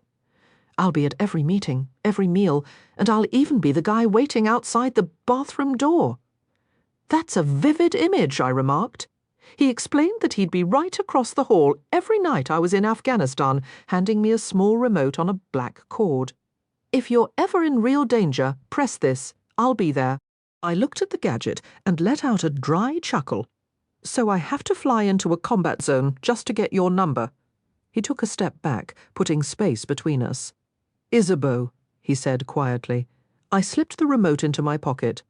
If I can't call you Nate, then you don't get to call me Izzy. That seems fair. Well, I'm definitely not calling you Isa, he retorted. I'm not your dad. He knew that had been my father's special name for me. He knew too many things he shouldn't, simply because of who we were to each other. Then Ms. Astor will do just fine. Have a pleasant evening, Miss Astor, he said with a sarcastic salute, turning toward the door. I'll be here first thing to take you to our initial stop. Was this really where we stood after everything? Not quite strangers, but something hardened and unresolved. So you're sticking with my security detail? My voice wavered, and he paused, turning back. If I'm not leaving, then you can't either. Basic logic. His eyes sharpened. But you weren't supposed to be here either. Greg Newcastle was assigned to this room. I felt the colour leave my cheeks. You could reassign me, I said quickly. He brushed that aside. So why did you get on the plane? Did Newcastle fall ill? I swallowed hard. Not ill, then. You chose to come. He tilted his head, studying me. Why did you add Kunduz and Samangan to the schedule? Those weren't on the itinerary before you boarded. He moved closer. Damn it! All your colleagues are staying in the East, and Newcastle was focused on Kandahar. Something about the girls' chess program Senator Lauren is trying to evacuate. That was actually my project, I interjected. I've been handling all the coordination. Newcastle just wanted the spotlight. He stopped directly in front of me, his gaze intense. And yet you added 2 northern provinces. Nate, I whispered, already breaking my own rule. What aren't you telling me? I shook my head, closing my eyes. I could lie to almost anyone, but not to him. Don't even consider lying to me, he said, his fingers gently lifting my chin. What's going on? I opened my eyes, and my heart ached. Beneath all the professional detachment, this was still Nate, my Nate. He would help, I was sure of it, unless he thought I was walking into danger. That's where he would stop me. And if he believed I was already at risk just by being here, he'd probably strap me into the next flight home the moment he knew the truth. What's in the north, Isabeau? He whispered. Serena, Chapter 6, Nathaniel, St. Louis, November 2011. The freezing water knocked the breath from my lungs as we began the desperate swim toward shore. At least, I hoped it was shore. The thick fog and the strong current pulling us downstream weren't helping as we struggled alongside other passengers. Reactions ranged from grim silence to full-blown panic, and I fell back on my usual tactic when everything goes wrong. Focus on a single objective. Right then, that objective was keeping Isabeau alive. You okay? I called to Izzy, only losing sight of her momentarily between the churning waves of the Missouri River as the plane sank completely behind us, a final surge of air bubbling to the surface. My God, we just crashed. I've never tried swimming with shoes on before, she managed through chattering teeth, her expression more of a strained grimace than a smile. Guess today is full of new experiences. I pushed through the water toward her, my heart pounding in time with our struggle against the relentless current. Somewhere in the distance, a cry for help cut through the air, answered quickly by another voice. I clung to the hope that the rafts would gather more survivors, especially those who couldn't swim, but it was a small comfort to see the determined figures around us refusing to give up. A sliver of relief pierced my panic when the shoreline materialized through the fog, a dark line of trees promising solid ground. Look, it's right there, I told Izzy, matching her steady strokes. Thank God! Her face twisted in a sudden gasp, but she didn't stop. What is it? My own chest constricted as a warm, blurry redness clouded my left vision. I swiped my forehead, and my hand came back smeared with blood. Perfect. Aside from the minor detail of our plane being at the bottom of a river, she shot back, a brittle, sarcastic smile breaking through her shivers. I'm fine, just a twinge in my side. Probably nothing. You're the one painting the water red. And she was the one with pupils so dilated they were swallowing the rich brown of her irises. I'd taken enough hits in my life to recognize the signs of a concussion. This blood is mostly for show. Let's just get you to land. A familiar, heavy dread settled in my gut. That old instinct that whispered there was always more beneath the surface, a warning I'd learned to trust during 19 years in my father's house. Up ahead, survivors were hauling each other onto the bank. The father and son were almost there, farther upstream, but I couldn't spot the mother and infant. Focus on Izzy. My feet finally scraped against rocky riverbed, and I immediately hooked an arm around her, pulling her close until she could stand. It felt like a minor miracle that we'd found a gently sloping part of the shore. Then again, surviving this crash at all was the day's real miracle. Mindful of her ribs, I half-carried her up the embankment and then a short 2-foot climb into the tree line. Where on earth had we ended up? Help! A child's scream ripped from behind us. I glanced back to see a woman splashing from shore to grab a kid in a bright yellow life jacket. Thanks, Izzy breathed, offering me a trembling smile as I eased her down against the base of a pine tree. I can help, she insisted, one hand pressed to her left side. I dropped to my knees beside her, praying the bluish tint to her lips was just from the cold. Let me see, I asked, reaching for her life vest. She gave a weak nod, her head falling back against the bark as water traced paths down her face. With fingers stiff from cold, I fumbled the zipper down and lifted the edge of her shirt. A low curse escaped me. No bleeding, but that's one hell of a bruise. Wouldn't shock me if the ribs are cracked. That would explain the feeling, she said quietly. Her hand came up, brushing over my forehead and into my hair. You've got a pretty deep gash right under your hairline. Adds character, I quipped, forcing a grin. Scars are intriguing, or so I've heard. But my focus was locked on her unnaturally wide pupils. Another shout of help echoed, and Izzy tried to surge forward. Absolutely not. You are staying put, I said, locking my most serious gaze on her. I mean it. Don't move. I'll be right back. Just don't go getting yourself killed, she murmured, sinking back against the tree. Wasn't on the agenda. I scrambled back down the bank and joined the effort to pull others to safety. A wave of profound relief washing over me when I finally saw the mother, clutching her baby, reach the shore. It took maybe 10 minutes to get everyone accounted for from our immediate area, aside from those who had drifted farther downstream with the rafts. By the time I pushed through the stunned, weeping crowd and returned to Izzy, a deep chill and adrenaline crash had my muscles trembling. See? She lifted a shaky hand, offering me a pale, quivering smile. Still exactly where you told me to stay. Good. I wasn't in any shape to run after her. I lowered myself to the ground next to her and drew her close, carefully positioning her good side against my body. The fog was finally beginning to lift, and I could make out the opposite bank of the river. We need to get your temperature up. We made it through a plane crash. She settled in, her head finding that perfect place just over my heart. My own heartbeat seemed to shift, growing slower and more deliberate. We made it through a plane crash, I echoed, my hand cradling her cheek as I leaned closer. Now we just have to sit tight until help arrives. We can't be too far from the airport. They'll find us any minute. Right. Other survivors had gathered nearby, each dealing with the shock in their own way, some weeping quietly, others sobbing openly, and a few just sitting perfectly still, staring at nothing. Just imagine, if this were some novel, we'd be stranded in the middle of nowhere, maybe the only two people left, stuck sharing some old deserted hunting lodge. A low chuckle escaped me, which felt absurd given the circumstances. And of course that lodge would be miraculously stocked with enough food and firewood to last us months. What was I even doing? I'd just experienced my first flight and my first crash, and here I was, trading jokes with a complete stranger, holding her as if we were old friends. She let out a snort when she laughed, which made me smile, but then her body went rigid, and my grin vanished. I don't feel right. My hand moved from her face to her neck, searching for a pulse. My forehead creased with worry. Her heart was hammering way too fast. I didn't know much about medicine, but combined with her pallor, the head injury, and the trauma of the crash, it couldn't be good.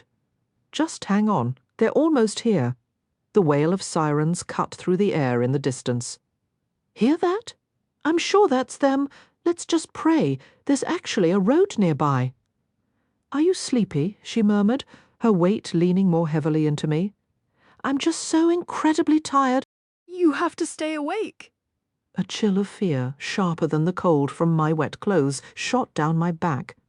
I scrambled for another one of those silly conversation starters. I had to keep her engaged. Quick, if you had to pick one for the rest of your life. Movie theatre popcorn or a bag of M&Ms. What? Popcorn or M&Ms? I asked again. Both, obviously. Fascinating. If you could live in any state, which would you choose? Her head dipped forward. Izzy? Which state? Maine? Maine? I strained to see where the sirens were coming from, but the trees blocked the view. No family there, she mumbled, her voice growing faint. No one to disappoint. I turned, peering around the trunk of the tree as the sirens grew louder. They're here. A police cruiser skidded to a halt, and an officer leaped out, talking urgently into his radio. Help is on the scene. Everyone. Ambulances are 4 minutes out. The father of the young boy hurried toward the officer, his son's arm bent at a sickening angle, and several other passengers followed. That heavy, sinking feeling returned, pressing down on my chest. Izzy, what's your blood type? Oh, positive, she mumbled. Is that your best attempt at flirting? Her speech was starting to drag. I wish, I said under my breath. A guy like me wouldn't normally stand a chance with someone like her. Even her confused rambling had a refined edge to it. Any allergies? What? What are you allergic to? Another set of sirens seemed to be closing in. Shellfish? You? I don't have any allergies, I replied. Is that all? Just shellfish. Oh, right. Penicillin. She tilted her head back to look at me, her eyes glassy and unfocused. Would you like a list of my childhood vaccinations too? Absolutely. I nodded, my own pulse quickening as the emergency sounds drew nearer. She stared at me as if I were the one not making sense.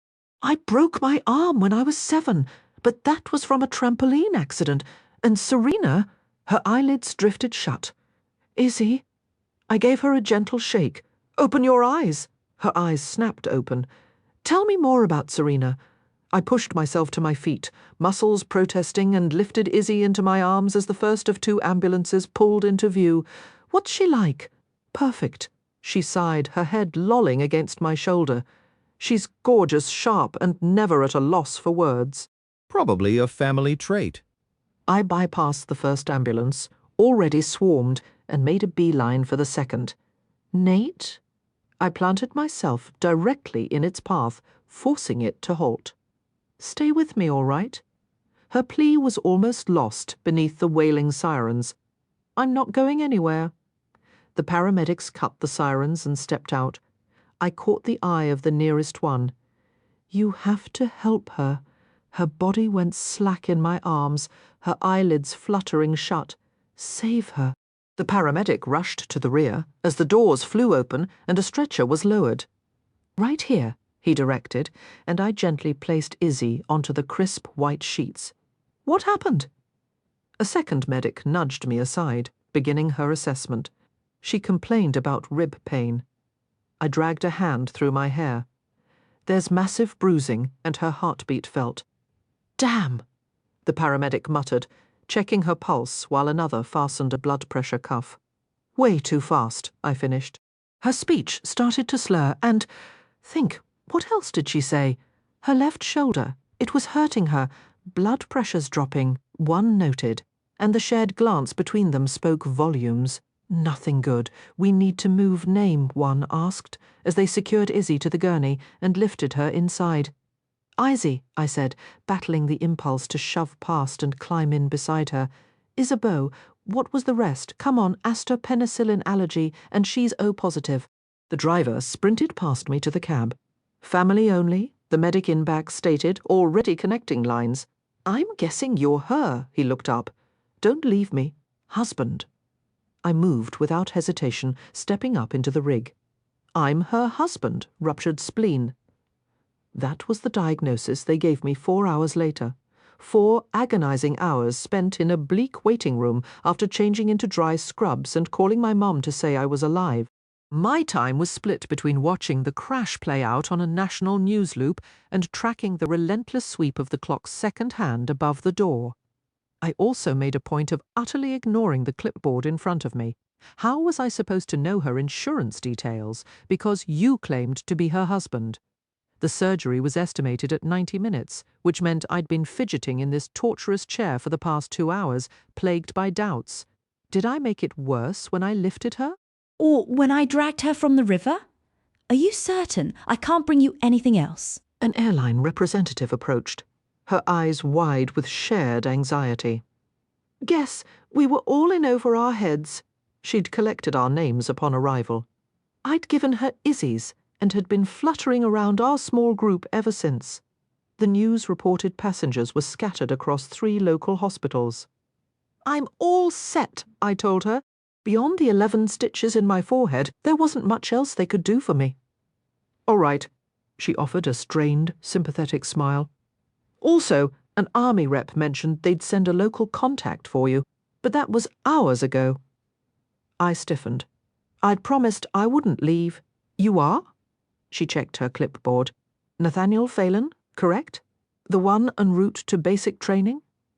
I nodded, turning my waterlogged wallet over in my hands. I imagine everyone's stretched pretty thin right now. She gave my shoulder an awkward pat and moved on, leaving me to another 10 minutes of clock watching. That's him, a nurse announced, pointing me out.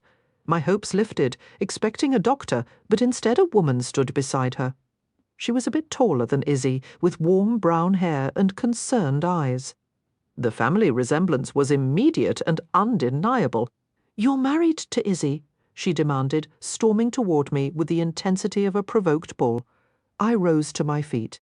You must be Serena, her sister. She gave a quick nod, brushing a stray tear from her cheek. I'm sorry, I said softly. I was just the person sitting beside her. We aren't married. Clearly, she murmured in reply. I believe I'd be aware if my little sister had gotten married.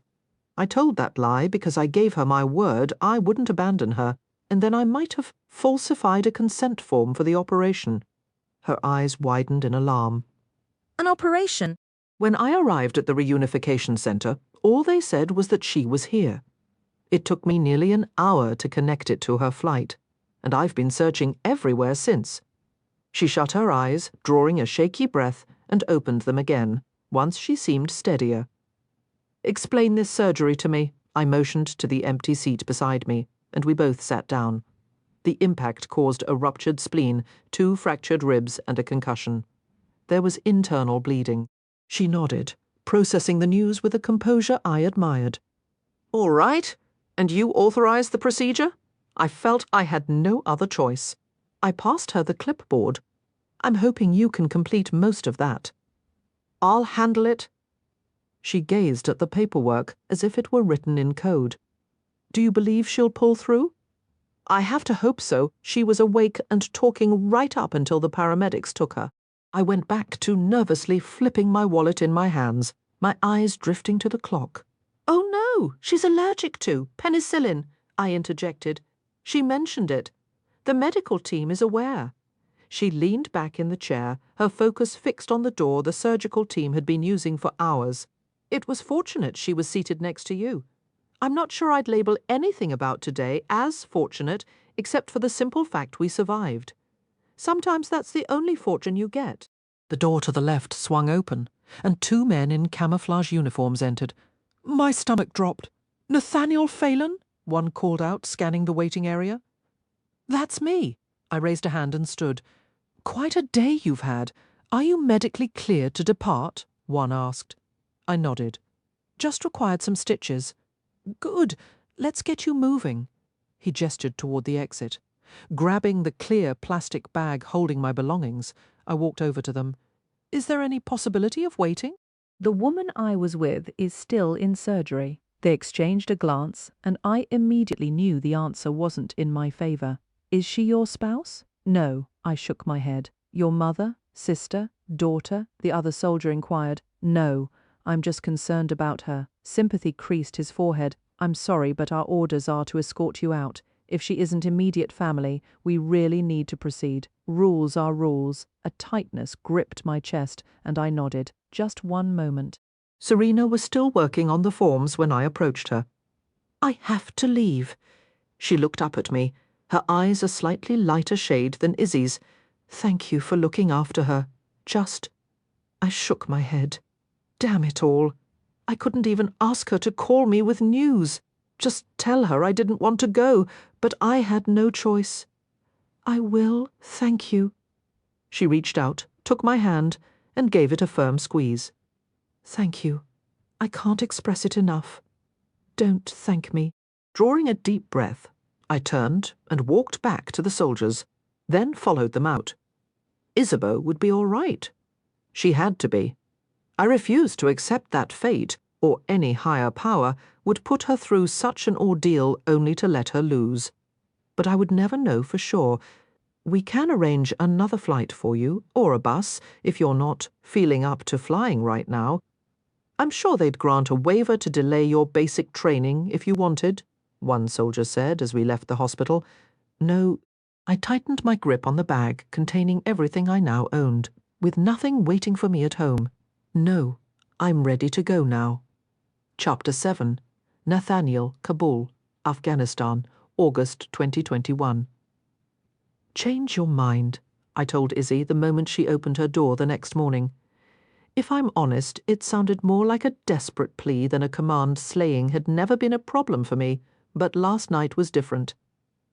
After hearing her real reason for being here, I spent hours tossing and turning. Searching for her sister was a death wish. Every move Izzy made outside the embassy walls was a gamble, and our security plans were built around a fixed schedule, not a wild goose chase. In this region, American journalists are prime targets for propaganda, and with the country falling apart, the chances of finding Serena before Izzy's visit ended were almost zero. Well, good morning to you too, Izzy said, one eyebrow arched as she held the door open. Give me 3 minutes and I'll be set. Set to reconsider? Damn, she smelled incredible, like every memory I'd carried for 10 years. No, she replied, fastening a linen jacket up to her neck and tucking a scarf into her bag alongside over-ear headphones. Set to board the helicopter. Is Mayhew waiting? He's already downstairs. The junior aide was far less complicated to handle than Izzy, though to be fair, I'd never been in love with him, which might have skewed my view. Dressed for another funeral, I see, she remarked, eyeing my all-black tactical gear. Let's just hope it's not yours. So tell me, what was your actual plan when you arrived? I leaned against her doorframe. She glanced at my rifle. Do you really need to bring that everywhere? Absolutely. I didn't mention the other weapons concealed on me. But back to you, Isabeau. Did you think you could just land here and start shouting Serena's name? A flush crept up her neck as she hoisted her bag and met my eyes, that defiant chin lifting. Something along those lines? I let my head thump back against the door. I've always known you'd go to the ends of the earth for her. You both would. But this is reckless. How long has she been in the country? 5 months. She was given a chance to leave early when the rushed withdrawal from Bagram signalled that things were about to get. She hesitated, searching for a phrase. Completely out of hand, I finished. Because that's exactly what's happening. Withdrawal was never going to be smooth. She shot back, her chin rising another inch. I just never thought Serena would dig in her heels, especially after embassy staff was pulled back in April. But that's Serena for you. Izzy gave a firm nod. If I can just locate her, I can talk her into leaving. Does the rest of your delegation know what you're really doing? No. Her knuckles whitened where she gripped the bag straps. And I know you won't tell them. I pushed off the door and stepped right into her space. What makes you so sure? She looked away, her throat working before her eyes locked back on mine. Because you owe me. I owe you? My eyebrows shot up. Clearly, we remembered New York very differently. After you left me. She closed her eyes and exhaled slowly. Her lips pursed in a way that hijacked my focus. My gut tightened, remembering exactly how those lips felt. You owe me, she repeated, squaring her shoulders as our stares clashed. Besides, I've already made discreet inquiries through her newspaper and narrowed it down to those 2 provinces, without announcing I'd be here with a congressional group. She's a photojournalist for the Times, Nate. She can't just vanish. She caught herself. I mean, Sergeant Green. People vanish here every day. Not Serena? She said with a shrug, as if sheer will could wrap her sister in some invisible armor this place simply didn't offer. And you're willing to stake your life on that? I wasn't. No matter how much I cared for Serena, or what she meant to Izzy, my priorities were crystal clear. It won't come to that, Izzy insisted, shaking her head. We both understand that no matter how discreet we'd like this reconnaissance trip to be, it won't stay that way. Serena will be aware of my presence. She'll locate us. We'll get her on that helicopter, and I'll take her back with me. A surge of incredulity, sharp and hot with anger, shot through me, and I instinctively took a step back. You're offering yourself as a lure? Her gaze turned icy.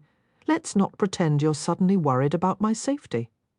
Your safety has been my only thought for the last damn decade. I shot back, instantly hating the raw admission. Hell, she had a talent for stripping away my control faster than anyone alive. A thick silence hung in the air as I struggled to steady my breathing. Let's move. I turned and exited the room, holding the door for her to pass through first. A palpable strain accompanied us down the stairs and into the main lobby. Isa! Casey Pierce, one of Senator Lawrence's assistants, hurried over from a nearby glass-walled meeting room, clutching a notepad. Is there anything else you need handled while you're out? Izzy shifted her tote bag. Scanning the list, Casey handed her. This looks comprehensive. I closed the distance, leaning in until my words were a breath away from her ear. Have her pull the most recent communications from any U.S. journalists that included photographs. Get them printed for our return. She turned her head so abruptly, her eyes locking onto mine, that I had just enough time to pull back and avoid giving the entire lobby a show. You're assisting. Consider it an observation. I retreated to wait by the entrance, watching as Izzy relayed the instructions. I had to concede, command suited her impressively well. We proceeded to the motorcade, where my team was assembled. She objected when I took her bag and placed it inside the armored vehicle, then pulled out a protective vest, arms up. This is excessive, she complied, and I guided the vest over her head and the neat braid she'd woven her blonde hair into that morning. Your being here is also excessive, but this might stop a bullet. I threaded the straps from the back under her arms, fastening them in front with all the detachment I could manage. It's cumbersome. Being wounded is more so. I reached into the vehicle and produced a helmet. She fixed me with a hard stare. You cannot be serious. They're not that terrible, Mayhew, the other aide, chimed in from the interior.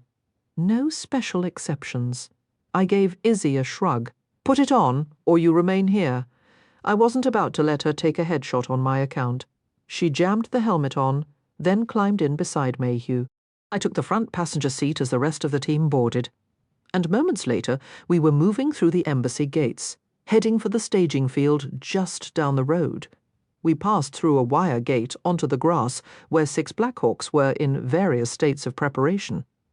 Every fibre of my being screamed against leading her into obvious peril, but I knew she'd find a way to go without me if I refused. So I got out and opened her door. She'd managed the seatbelt herself this time. Is this a soccer pitch? Izzy asked as she stepped onto the grass. Used to be, I confirmed as Graham approached, with Torres following. Which one is ours? Izzy asked. The first 2, I said. 2, she threw a puzzled glance my way. Yeah, I nodded. We travel in pairs, as a contingency, in case one has complications. Her eyes widened. Black, Rose, and 4 others are in the second bird, Graham stated, stepping aside as Holt stumbled out after Mayhew. It's brutally hot, Holt grumbled, rolling his shoulders as Kelman shook his head behind him.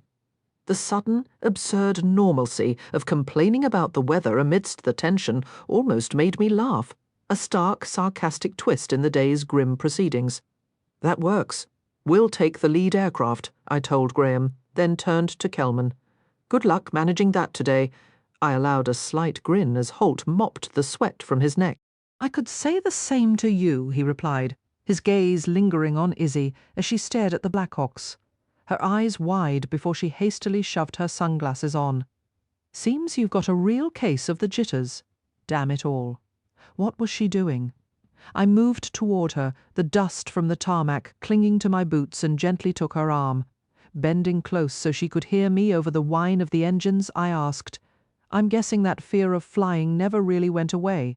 I'm perfectly fine, she insisted, pulling her elbow free. I'll be absolutely fine. These aren't those big, comfortable airliners where you can just tune out with some music, I cautioned as we approached the lead helicopter. I'll handle it, she shouted back, shooting me a sharp look over her shoulder as she climbed aboard, moving past the door gunner. Torres grinned and said, This ought to be interesting. I shook my head and followed her in. The Black Hawk was configured for troop transport. I took the seat right behind one of the pilots, facing Izzy. The pilot glanced back and handed me a headset. I nodded my thanks, secured it over my helmet, and powered it on, leaving the microphone muted. Izzy buckled her harness with practice speed and pulled a pair of expensive-looking over-ear headphones from a designer shoulder bag. Probably worth more than my monthly pay. She stared at them, frustration clear on her face. Obviously, those weren't going to fit with her helmet. The thought of her enduring this flight without any music felt like an unnecessary cruelty, something I couldn't bring myself to subject her to. She tossed the headphones back into her bag and fixed her eyes on the window, trying to appear composed. But her spine was rigid, her lips pressed tightly together, and her knuckles were white where she gripped the seat as we lifted off. Our eyes met as the helicopter left the ground, and suddenly we weren't in the Black Hawk anymore. We were back on flight, 826, staring at each other, hands clasped as the plane plunged toward the Missouri River. She squeezed her eyes shut. I unfastened my seatbelt, adjusted my rifle, and retrieved my AirPods from a pocket on my vest. Then I knelt in front of her. A light touch on her knee made her eyes fly open, locking with mine. My chest constricted at the raw fear I saw in her brown eyes. She blinked rapidly, trying to hide it, but she'd never been able to conceal anything from me. Reaching up, I carefully placed the AirPods in her ears, then returned to my seat, acutely aware of her eyes following my every move as she adjusted the earbuds. The helicopter was nearly full, yet in that moment it felt like it was just the 2 of us. I pulled out my phone, No service, but my downloaded music was ready and scrolled through my library. I selected Northern Downpour. Our eyes connected again as the helicopter ascended over Kabul, heading for JBAD. Her lips parted slightly, and the way she looked at me. Hell, it could have been 2011 or 2014, or any of those other years when life kept throwing us together. It was one of her favourite songs, which was one of the few things we ever shared. The shaky, stuttering breath she took nearly undid me. To sit here, to see her, and not touch her, not demand to know whose ring she wore, was its own special kind of torment, yet I'd endure it without flinching if it meant I could see her one more time. After all, she was Isabeau. She mouthed the lyrics silently, then tore her gaze away to stare at her knees. I leaned forward and handed her my phone so she could choose her own music. Then I sat back, pulled out the worn paperback of The Colour Purple I'd kept in my cargo pocket for weeks, and began to read. When we returned to the embassy later that evening, the place was buzzing with a tense, chaotic energy. Izzy's meeting with the leadership in Jalalabad had lasted barely an hour, but whatever she'd heard hadn't eased the anxiety for her or for me. A sense of desperation hung in the air, yet it was mixed with a stubborn resolve. I could only hope the resolve would prove stronger than the fear. The news that greeted us back at the helicopter a few hours earlier had simply put an official stamp on what we all felt in the air. The entire situation was coming apart at the seams. Zaranj, down in Nimruz province, was now under Taliban control. It was the outcome everyone predicted, but hearing it confirmed still landed like a gut punch. And these are the final dispatches from any American reporters still in the country, Casey explained to Izzy, summarizing the day's grim developments before thrusting a manila folder into her hands as we climbed the stairs to her quarters. Perfect, thanks. I need to wash about a pound of desert off my skin, then I'll be down, Izzy replied, leaving Casey at her threshold and closing the door. I gave Casey a brief nod, then positioned myself with my back to Izzy's door, feigning a guard's posture. After half a minute, I tested the knob. It turned freely. "For God's sake, Izzy, is locking it too much to ask?" I growled, stepping inside and forcefully engaging the deadbolt. "I had a feeling you'd trail me in." Her voice came from the bedroom, followed by the sound of her shoes being kicked into the hallway. "The folder's on the table." I scooped it up and flipped through the clippings, the newsprint feeling brittle and final. "They have no business still being here," I grumbled, my eyes scanning for Serena's byline. "The State Department's been screaming for all U.S. citizens to evacuate for what feels like forever." "You know how Serena is?" Izzy said, shedding her blazer and tossing it carelessly onto the rumpled bedspread. I couldn't fault her. The heat outside had been oppressive, clinging to everything. She approached in her tailored slacks and a delicate camisole, the lace trim, a stark contrast to the day's grit. I firmly kept my gaze fixed on her face. That was the only safe place to look. "I do know Serena," I agreed, my head shaking as I reached the final article. "Nothing from her today, nothing yesterday, and her piece last week was deliberately vague on location. We're going to have to monitor every single report until we see her name." Izzy's expression shifted, her eyes lighting up with a hopeful gleam that sent an unwelcome jolt through me. "You're actually serious about helping me find her, aren't you, Nate?" That look of hers was a dangerous thing. "Yeah, I want you on a plane out of this mess yesterday," I stated bluntly, my gesture toward her engagement ring feeling more accusatory than I intended. And I'm sure he feels the same. The sharp intake of her breath was a clear signal I'd overstepped. But in that moment, I didn't care. Whatever this was between us existed solely in a forbidden space, a boundary we never should have approached. I dropped the folder back onto the table and made my exit without another word. Chapter 8. Izzy. St. Louis, November 2011. All right. Mission accomplished. "I've secured Twix, Butterfinger, and one highly suspicious bag of Sun Chips," Serena announced, breezing into my dimly lit hospital room with her vending machine treasures. "The selection out there is tragically depleted." Her eyes flicked to the television screen, and she immediately swiped the remote from my bedside. "Marinating in this isn't going to do you any good." I made a grab for the remote, a sharp gasp escaping me as she easily sidestepped my reach. Damn it! Collapsing back against the pillows, I focused on breathing through the fire that seemed to consume my entire left side.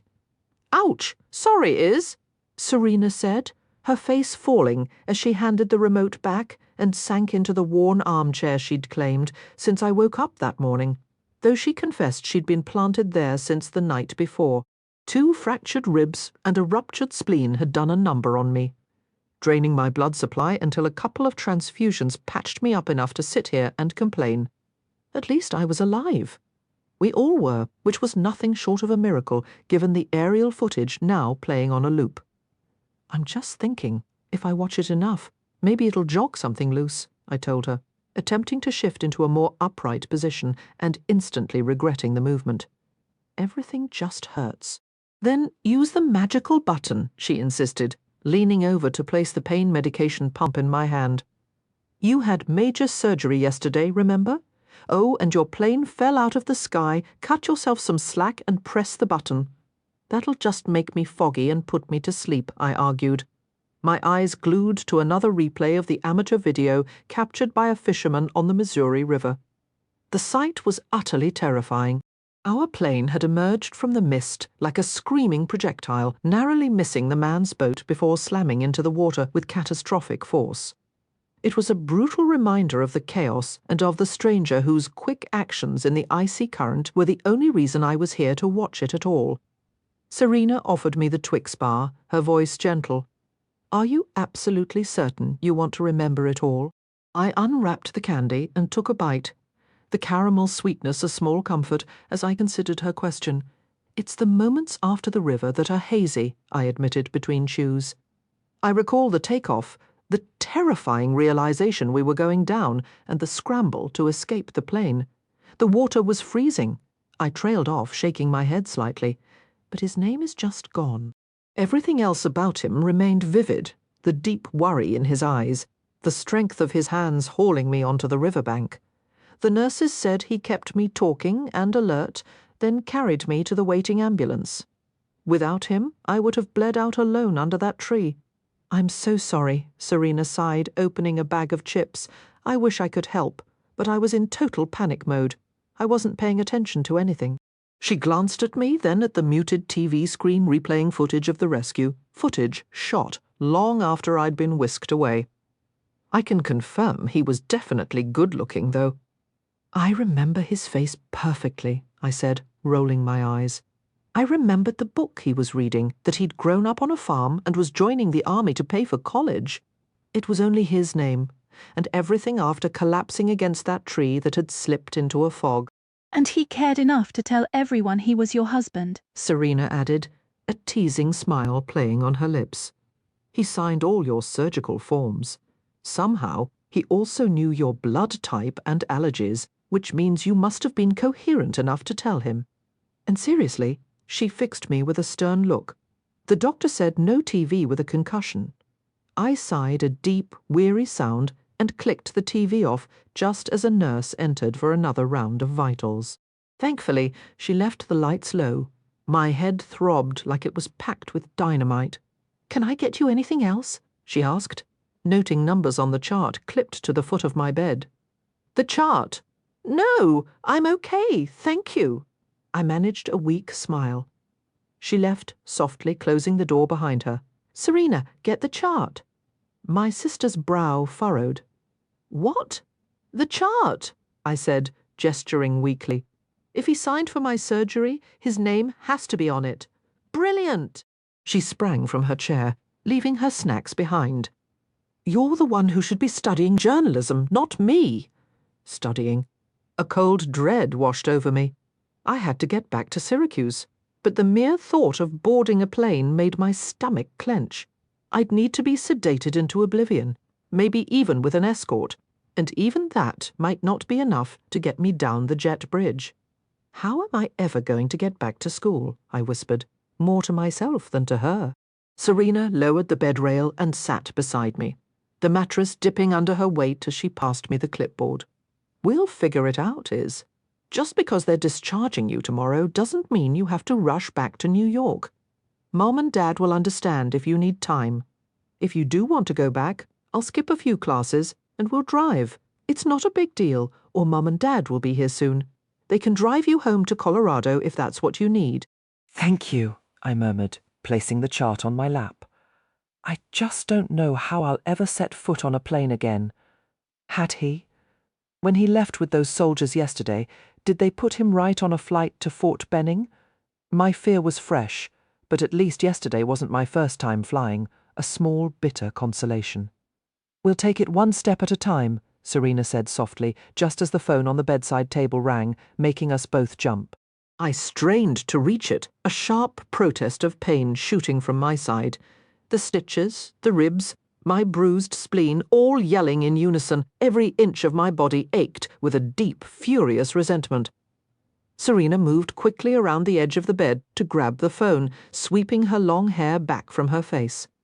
Somehow, even after a full day in this sterile room, she looked utterly flawless.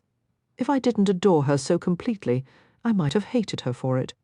"Hello," she said, and a distant voice responded. Her expression shifted instantly.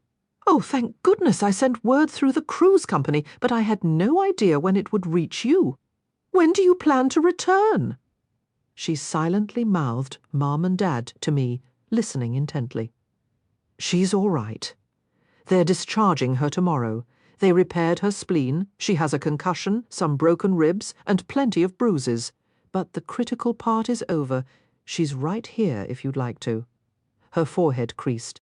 I extended my free hand, palm up. "You're serious?" Her features tightened. "Well, you can tell her that directly?"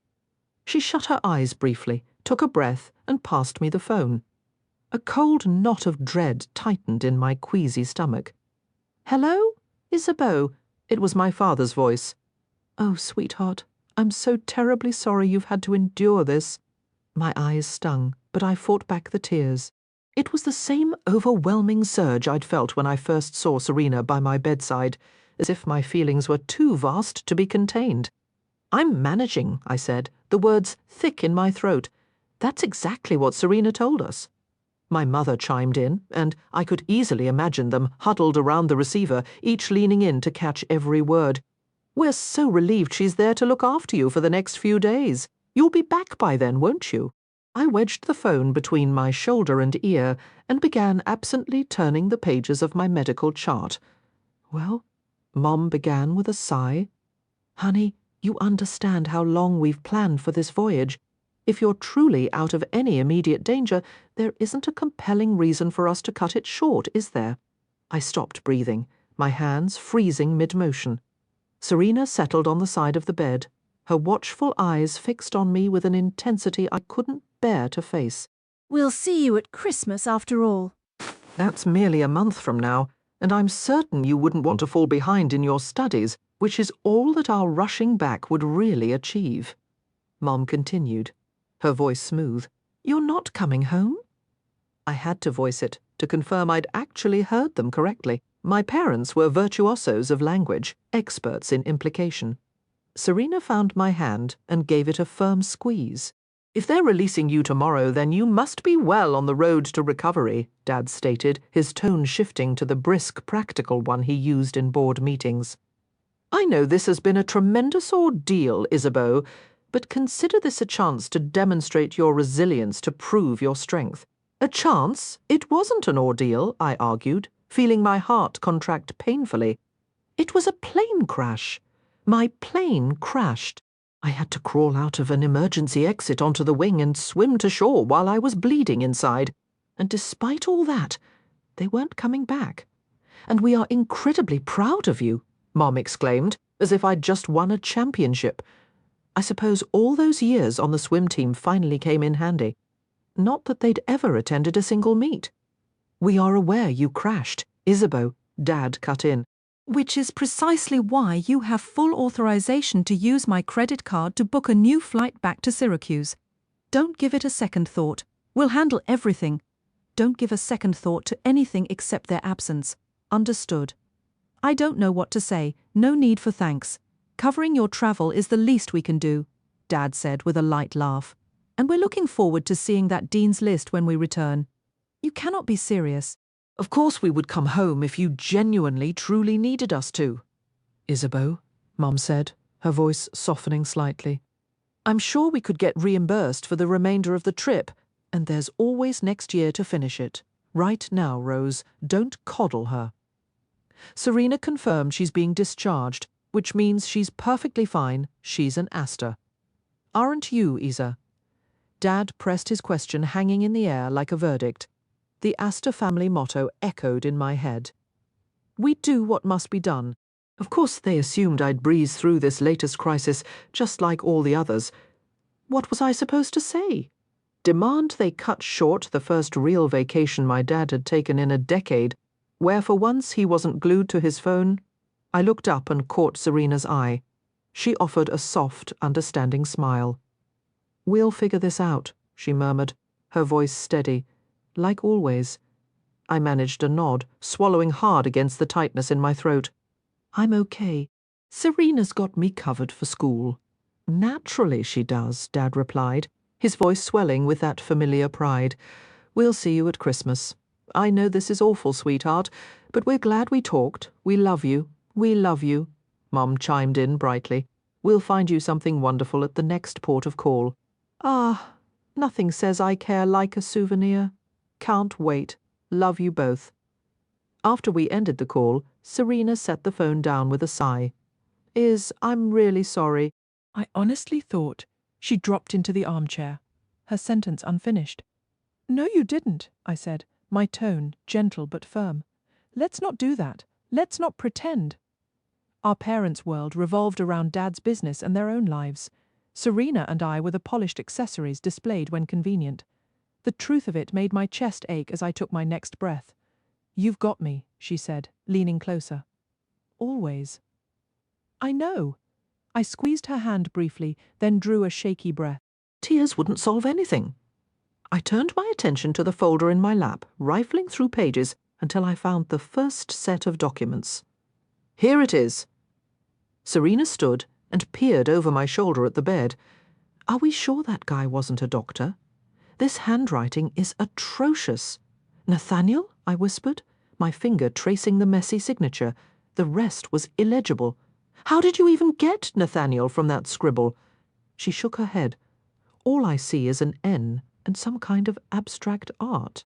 Nate, I said, and a real smile broke through for the first time since I'd woken up. His friends call him Nate. That tiny fragment was all my memory would surrender, but it was something, a name to attach to the face of the man who pulled me from the wreckage. 2 months later, I stomped the snow from my boots onto the dorm entry mat, my bag heavy on my shoulder. Colorado had snow, sure, but Syracuse in January was a different beast entirely. The stuff was piled nearly waist-high outside. In the mailroom, surrounded by the chatter of other students, I spun the combination lock on my mailbox. My eyebrows lifted at the sight of an orange slip, a package notice. My parents weren't the care package type, and I'd just seen them a week ago before driving back to New York after break. Serena, maybe? I closed the small metal door, tossed a credit card offer into the trash, and joined the line at the pickup window. Hey, Izzy. My roommate Margot's voice, thick with a southern drawl, cut through the noise. She was making her way across the lobby, leaving a trail of wet boot prints on the already muddy floor. Hey, I replied as the line inched forward. How was psych class? The usual, she shrugged, shaking snow from her dark hair. We're covering PTSD. She shot me a pointed look. Given any more thought to maybe talking to someone about your whole thing? So subtle. I don't have PTSD. I'm afraid of planes. Which was precisely why Serena and I had spent 2 long days driving a rental car all the way from Colorado, ignoring my father's lecture about not letting a fear of flying hold me back. A fear that started with the traumatic experience of, oh, I don't know, a plane crash, she countered as we shuffled forward in line. I was nervous about flying before the crash, I insisted. The student worker at the window looked up. Slip? I handed over the orange slip, and he disappeared into the back room. She spoke quietly, her words carrying a weight I hadn't expected. It made a real difference for me after my brother was gone. I turned to look at her. The idea of losing Serena, something my mind couldn't even grasp. Maybe talking could help you too, she offered. We share this space. I've noticed you aren't sleeping the way you did before the accident. It might be worth a try. Everything I'm learning says the sooner you work through things with someone who knows how to help, the better. She might have had a point. At the very least, a therapist could tell me I was completely fine and possibly recommend some other ways to get around town. I'll think about it. Great. She gave my arm a quick squeeze. Astor, the clerk called, sliding a package across the counter. It was a plain brown box, roughly a foot wide, maybe 18 inches long, and not very tall. That's me. I took the clipboard he offered and signed my name on the line. Who sent it? Margot asked. No idea, lifting it. I was surprised by how light it felt. The printed label read Transcontinental Airlines. A sudden tightness gripped my chest. Is it a massive settlement check for your trauma? Your guess is as good as mine. What would an airline possibly mail me? A special pillow to help me sleep? A stack of travel vouchers I'd never have the courage to use. We rode the elevator up to the 3rd floor, and Margot unlocked our door since my hands were occupied. Our furniture was basic twin beds, matching desks, small dressers, but the room's personality was all Margot. Everything was a vibrant explosion of hot pink and lime green, as if we lived inside a Lilly Pulitzer catalogue. I placed the box on my desk, sliced it open, and pulled out a letter resting on top of a dark blue plastic pouch. Ms. Astor. With the preliminary inquiry into the events surrounding Flight 826 now concluded, we are returning the personal items recovered from the storage area near your assigned seat. Regrettably, many paper goods were water damaged beyond recovery due to the aircraft's submersion, but we wish to return what remained intact. We apologize for the inconvenience of being without your possessions. Transcontinental Air. I let out a short, humorless laugh and read the final line aloud to Margot. They're sorry for the inconvenience of my lost luggage. What about the minor inconvenience of your missing spleen? She peered over my shoulder. Hey, maybe it's my purse. I lifted the plastic bag with a sudden burst of hope. It was probably destroyed after weeks in the Missouri River. But then again, so was a part of me. We were a pair. My thumbs worked at the sealed plastic seam until it gave way, the bag falling aside to reveal an olive-drab military backpack. My heart seemed to stall in my chest, and I had to draw a deliberate breath to kick it back into rhythm. That doesn't look much like your purse, Margot said, amusement colouring her tone. It's not mine. I set the backpack down on the clear space of my desk. It's his. Her eyebrows shot up as she stepped closer. His as in the ridiculously handsome guy who pulled you from the river like some action hero lifeguard prince. Clearly, I'd talked about Nate more than a little, and spent far too much time thinking about him, wondering how he was, wishing I had a way to reach him. He deserved more than just my gratitude. Besides, I'd promised to send him books if he was permitted to have them during basic training, if he was even still there. My knowledge of Army timelines was practically zero, yeah. The backpack had been cleaned, but it looked exactly as it did when Nate had almost pulled it out to switch seats with me. He was the one in my seat. Open it, she urged, leaning in. I unzipped the main compartment. Inside was a well-worn, soft St. Louis Blues hoodie and an iPod sealed inside a Ziploc bag. I pressed the button through the plastic, and the screen lit up, displaying Panic at the disco. I guess everything else must have been ruined. I'm sorry it wasn't your purse, Margot said, turning back toward her side of the room. I'm not, I whispered. How was it possible to feel so profoundly connected to a stranger through a piece of canvas and nylon? The room for a moment felt charged with a silent understanding, a shared history that only I and this backpack knew. It was a ridiculous, tangible link to the person who had been there in the chaos, a quiet anchor in the middle of all the noise in my head. How could I feel so deeply tied to a man I'd just met? It wasn't simply the rescue from the river or the way he carried me to safety. It was the unbroken grip of his hand on mine the whole way down, his gaze never leaving my face. I pushed the sweatshirt back into the bag and drew a quick breath. There, on the inner tag near the handle, written in permanent marker, was the name N. Phelan. A smile broke across my face. I finally knew his name. Whatever his life was now, wherever he had gone, I had that one piece of him. I could find him if only to give back his things. Nathaniel Phelan. Chapter 9. Izzy, Kabul, Afghanistan, August 2021. Sergeant Green, I said the following day. My arms were loaded with a teetering stack of manila folders, my cell phone perched on top. As I approached Nate, standing watch at the conference room door our team had commandeered as an office. It felt strange to use his formal title now, like he was a different person entirely. Yet just yesterday he'd placed his earbuds in my ears and played Northern Downpour to calm me as the helicopter lifted off. What was I supposed to do with a gesture like that? In this grim, dust-choked place, it was a fleeting echo of the people we used to be. Miss Astor, Nate replied with a curt nod, his focus fixed on the hallway ahead. Izzy! Ben Holt's voice cut through the embassy lobby behind me. He weaved through the growing crowd of anxious Americans seeking help, and I almost expected him to slide to a comical stop. He managed to halt just before colliding with me. Is something burning? I asked, shifting the folders in my grip. Did you submit your report to Senator Lauren last night? The worry line between his eyebrows was deep, and I sighed, knowing exactly where this was going. Yes, I sent my initial assessment from the site visit as soon as we returned.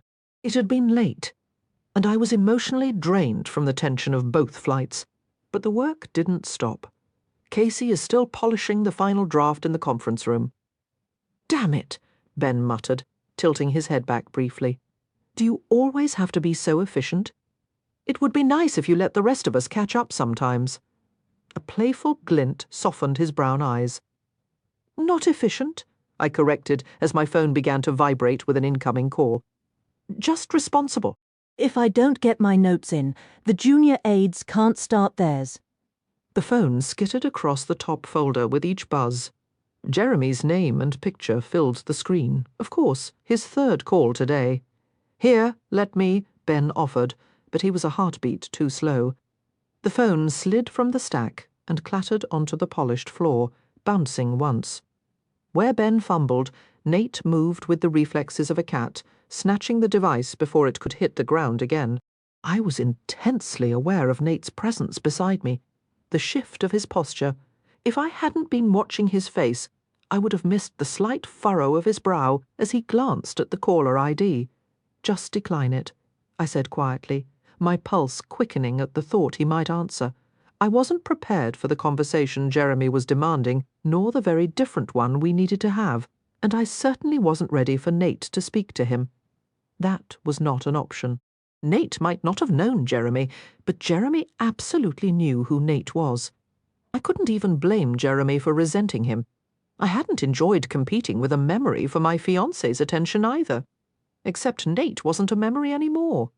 He was solid and real beside me, the scent of his spearmint gum cutting through the stale air, which, unfortunately, meant I knew exactly how he would taste right now.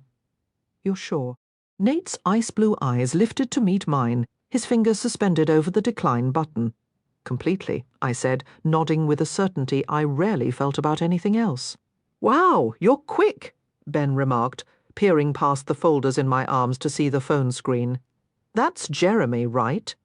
Nate studied the screen for a long moment, and I could tell he was absorbing every detail about Jeremy in that intense analytical way of his, storing it all away. He then tapped the decline button and, instead of returning the phone to the stack I was holding, he slipped it directly into the pocket of my trousers. His hands never made contact, but the gesture felt startlingly intimate. So, how's all that going? Ben asked, as if Nate had already left the room. I swallowed hard, my eyes darting toward Nate, but he had already retreated to his usual post by the doorway. The weight of the files in my arms seemed to increase with every passing second. It is what it is, you know? I've heard some things, Ben said, rubbing the back of his neck and offering me the same sympathetic look I'd seen too often lately. But since you hadn't brought it up, I didn't want to press. And I appreciate that, I interrupted. I'd prefer to keep my focus right here on our current work and leave what happened in Washington behind.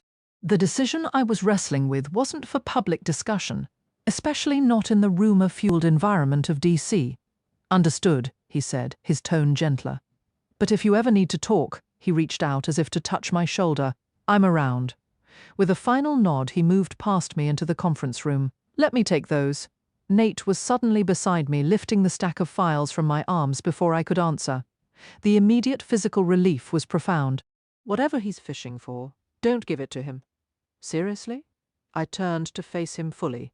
He's just Nate's forehead creased in thought. He's too invested in getting information. Call it a hunch. A smile threatened to break through because he was absolutely right. He asked me out during our first week, working on the Hill. I don't think he's ever fully accepted no as an answer. Nate's expression darkened as he glanced through the glass into the conference room. Men who wait for a woman to be vulnerable so they can swoop in are the worst kind of people? Point taken. I pressed my lips together to stifle a grin. What? You've always had this uncanny ability to size someone up in minutes, and you're never wrong. I shrugged, looking away quickly. Changing the subject, I added, You know, we don't actually need a guard at the door here, right? We're inside an embassy. And I told you that for the next 14 days, I won't be more than one room away from you, not until you're safely on a plane headed home. His eyes briefly scanned the files. A cold dread settled in my stomach. Sending me away would ensure my safety, but never his. But you're planning to stay, aren't you? I whispered. These names aren't on our schedule, he observed, arching a brow. They're all SIV applications, special immigrant visas, I explained. For individuals who worked with us, he stated. I know what they are. Why do you have a stack of them? I got a briefing on the processing procedure earlier and thought we could help out between our meetings. I glanced over my shoulder at the bustling lobby. The waiting room was packed, every chair taken. They're completely swamped. They are, he agreed. A faint, almost nostalgic smile touched his lips. Some things never change. You're still determined to save everyone except yourself. Suddenly, a memory, sharp and visceral, crashed over me. Icy water was flooding the cabin, soaking my shoes and climbing past my ankles. A paralyzing panic locked my muscles, rendering my fingers numb and clumsy as I fumbled with the seatbelt clasp. We were sinking, and I was powerless, trapped. The screams around me merged into a deafening roar as I pulled desperately at the stubborn strap. The water reached my knees. I tried to shout, but my voice was gone. An abrupt, eerie silence fell. I looked around, but the other passengers had vanished, evacuated through the emergency exit across the aisle. I was utterly alone. They had all left me behind. A choked scream tore from my throat as the icy water surged past my knees and the cabin lights flickered out. There was no air, no time left. I was going to drown in this metal tomb. The plane tilted sharply, the dark water climbing to my chest, but the damn seatbelt buckle was jammed. To my left, the emergency exit gaped open, an impossible distance away. This couldn't be happening. He wouldn't abandon me. He never had. Not until Izzy. Nate crashed through the doorway, sending a spray of freezing water over me. With a single practiced motion, he released the stubborn belt. But his face was wrong. Older, harder, the lines deeper. The name tape on his vest clearly red-green. This was a dream. With a ragged gasp, I bolted upright in bed, my thin tank top plastered to my skin with cold sweat, my heart hammering against my ribs like a trapped bird. The old familiar vice tightened around my chest, but I fought to drag air into my lungs. That was always the key to breaking free, recognizing the lie. I tumbled from the mattress, my knees hitting the carpet with a sting that grounded me. This was real. My name is Isabeau Astor. I forced the words past the constriction in my throat. I was a passenger on flight 826. There. A complete sentence. We hit the water. I made it out. The mantra, worn smooth from years of repetition, though the nightmare's details always shifted. I swam to safety. I survived. By the time the last word left my lips, my throat had opened enough for a deep, shuddering breath. Then another. We survived. The digital clock glowed a relentless 4 a.m. I needed air. The soft beep of my door unlocking sounded, followed by its slam, but the weak moonlight offered little to see. Is he in here? My shoulders sagged with immediate relief. Only one person had that voice. You screamed! His silhouette filled the doorway, and I could sense more than see the weapon in his hand. It's just me, I said, hugging my arms around myself. He moved past me with a quiet efficiency, checking the bathroom and the space by the window before turning on the bedside lamp. Damn, that single word was my only warning before I heard the soft click of his holster. Then his arms were around me, lifting me, holding me tightly against the solid warmth of his chest. I'm okay, I whispered, even as I dissolved into the safety of his hold. He wasn't wearing the heavy Kevlar from the dream, just a soft black t-shirt that smelled of soap and faintly of spearmint. Yeah, you're a picture of perfect. Okay, he murmured, his tone dry but his arms gentle.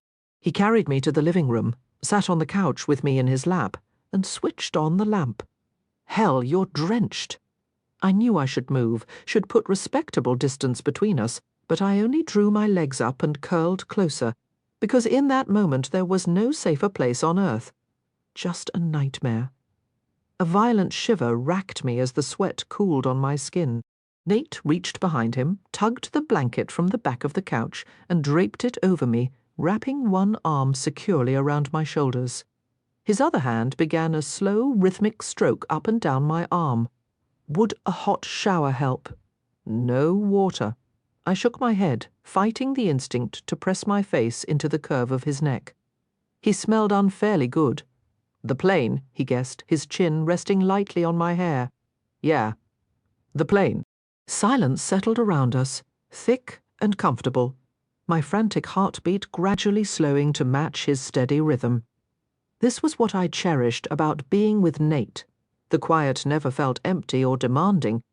Do you ever get them? I asked, knowing I should extricate myself and yet utterly incapable of it. Not so much any more, he said, his hand never stopping its calming motion. What changed? It got downgraded on the list of terrible things I've seen, he replied, his voice low. But if one does sneak through, it's usually that I can't reach you in time or that the current pulls you away. It never gets past that part, though. I'm constantly fighting to pull you back to solid ground, his hand stilled, giving my shoulder a firm squeeze. What about you? How often do they still hit you? It varies. Mostly when I'm under serious stress, or when everything feels like it's spinning out of my control, like this exact moment. Sometimes it feels like all those therapy sessions were a waste, I said, trying to lighten the mood. But if the episodes are fewer than before, then it was worth it.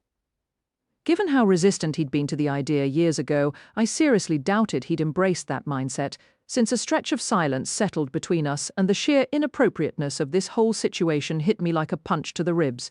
Is this your standard method for comforting someone you're assigned to protect?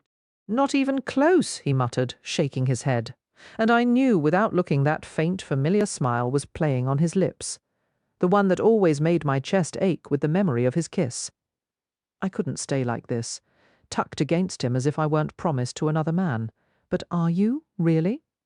I tilted my head and felt something solid beneath my cheek, then pulled back to look. I was getting dressed when I heard you, he explained, drawing a chain from under his shirt. It held what looked like a military dog tag, wrapped tightly in black tape. I recalled the tape was meant to keep it silent during movement. That explains the bare feet, I said, easing out of his lap and taking the blanket with me. It struck me as strange. He wore these tags, yet I wasn't even permitted to use his real name. All this time, he'd burrowed deeper into the same shadowy life, while I had rebuilt mine into something entirely different. He cleared his throat and shifted to the far end of the sofa, leaving only my feet occupying the neutral territory of the middle cushion. "What were you doing? Awake at 4 in the morning?" I asked, pulling the blanket tighter to cover the fact I hadn't bothered with a bra. Not that he hadn't seen every part of me before, just back from the gym. he replied. My eyes drifted to the weapon holstered at his hip. And right after a shower, you strap on a gun. Listen to you, he said with a grin, that dimple flashing, and my heart gave a painful squeeze. Strap on a gun. Honestly, it felt safer when I was against his chest, not staring straight into those eyes. A decade later, and they still had the same dizzying effect on me. The man could probably just look at me long enough, and I'd unravel right there. I fisted the edge of the blanket. His expression shifted, brow furrowing. You're not wearing your ring. Warmth flooded my cheeks, and I tucked my hand under the blanket. I don't sleep in it, I said. The thing was awkward. It snagged on the sheets, and maybe I just needed a break from wearing the symbol of being Jeremy's. It's not comfortable, I finished, my tone so weak it made me wince. I can imagine a rock that size gets heavy after a while, he said, turning his face away, his jaw tight. Guilt settled like a stone in my gut, and 100 unspoken words hovered on my tongue. Then I remembered the image of his rain-drenched back walking away down my hallway in New York, refusing to turn no matter how many times I called his name, and my chest constricted. How are we supposed to get through this? Get through what? He leaned forward, elbows on his knees. Stay this close for the next 2 weeks and just pretend none of it ever happened. My voice dropped to a whisper. He tucked the dog tags back beneath his shirt. It's only 12 more days, he answered softly. We don't have a choice. Nate. I started to move closer, but his sharp look froze me in place. Don't, Izzy. He shook his head. I have one weakness in this whole world, and you're sitting a few feet away when you should be on the other side of it. The guarded mask he always wore slipped away, and the raw pain in his eyes made me catch my breath. So please, for once in your life, have a little mercy on me, and he shut his eyes tightly, as if holding back a wave. Just let it go. I watched the tension in his expression, the way the ink on his forearm shifted, as he clenched his hands. Every part of him was coiled, ready for a conflict. I couldn't perceive. It wasn't right. I had chosen to be here, while he was only staying because of me. All right, I agreed. I can let it go. Thanks. His shoulders dropped, and his gaze fixed on the coffee table between us. What's that? He nodded toward the folder. Recent reports from some journalists stateside, I said. Casey must have dropped it off after I fell asleep. I was exhausted. She has a key to your place? Yeah. She's a junior aide, Nate. She's not dangerous. I sighed, shaking my head. You should really use that deadbolt, he grumbled, reaching for the folder. And if I did, you wouldn't have gotten in either, right? I countered, curling my legs beneath me as he passed me the folder. He let out a short laugh. Like a lock would stop me if I heard you in trouble. I didn't mention that if he could bypass a deadbolt, others might too. Instead, I flipped through the printed pages. My chest tightened when I spotted the byline. Nate, I said softly, pushing the article toward him. She's not in the photo, but this is Serena's piece. I'm sure if I checked my phone right now, a Google alert would be blinking. He took the paper, his eyes scanning the image before he exhaled slowly. She's in Mez. What? Against my instincts, I shifted closer until my shoulder touched his arm, peering at the picture. That structure. It's the Shrine of Ali, the Blue Mosque. He indicated a building in the background of the shot. She's either in Mazar-e-Sharif right now, or she was there very recently. A smile broke through my worry because, according to the timestamp, she had filed the story just hours ago. But she's alive. She's alive. And now we had a location. Chapter 10, Nathaniel. Tybee Island, Georgia. June 2014, 7-ball, corner pocket, I announced, turning my cap backward before leaning over the felt to sink my third consecutive shot. Come on, Phelan, Raoul groaned, tilting his head back as our buddies erupted in laughter, raising their drinks around me. You have to clean the table like that? You're the one who insisted I play. A grin touched my lips as I surveyed our claimed corner of the beach bar on Tybee Island. 3 other pool tables stood nearby, a dance floor perpetually gritty with sand, and a bar open to the salty breeze, a necessity in the Georgia heat, even past 10 at night. 3-ball, side pocket. I made the shot, as the music blaring from the speakers shifted and a chorus of squeals suggested a group of women had hit the dance floor. Couldn't complain about the track, though. Miss Jackson wasn't my top panic at the disco pick, but it was close. The favourite? That would be Northern Downpour, the last song I'd listened to before stepping onto Flight 826. Damn, why did I think of that now? Vivid brown eyes flashed into my mind, just as they had in my dreams for the past 2.5 years. Isabeau. There goes another 20, Raoul conceded, leaning against the wall, accepting his wallet was about to be lighter. You ever going to give the guy a break? Torres asked, smoothing a hand over his short dark hair while I calculated my next move. After 2 years in the same platoon, including 1 deployed overseas, he was the closest friend I'd ever had. Why would I start now? I lined up the cue, 6-ball, corner pocket.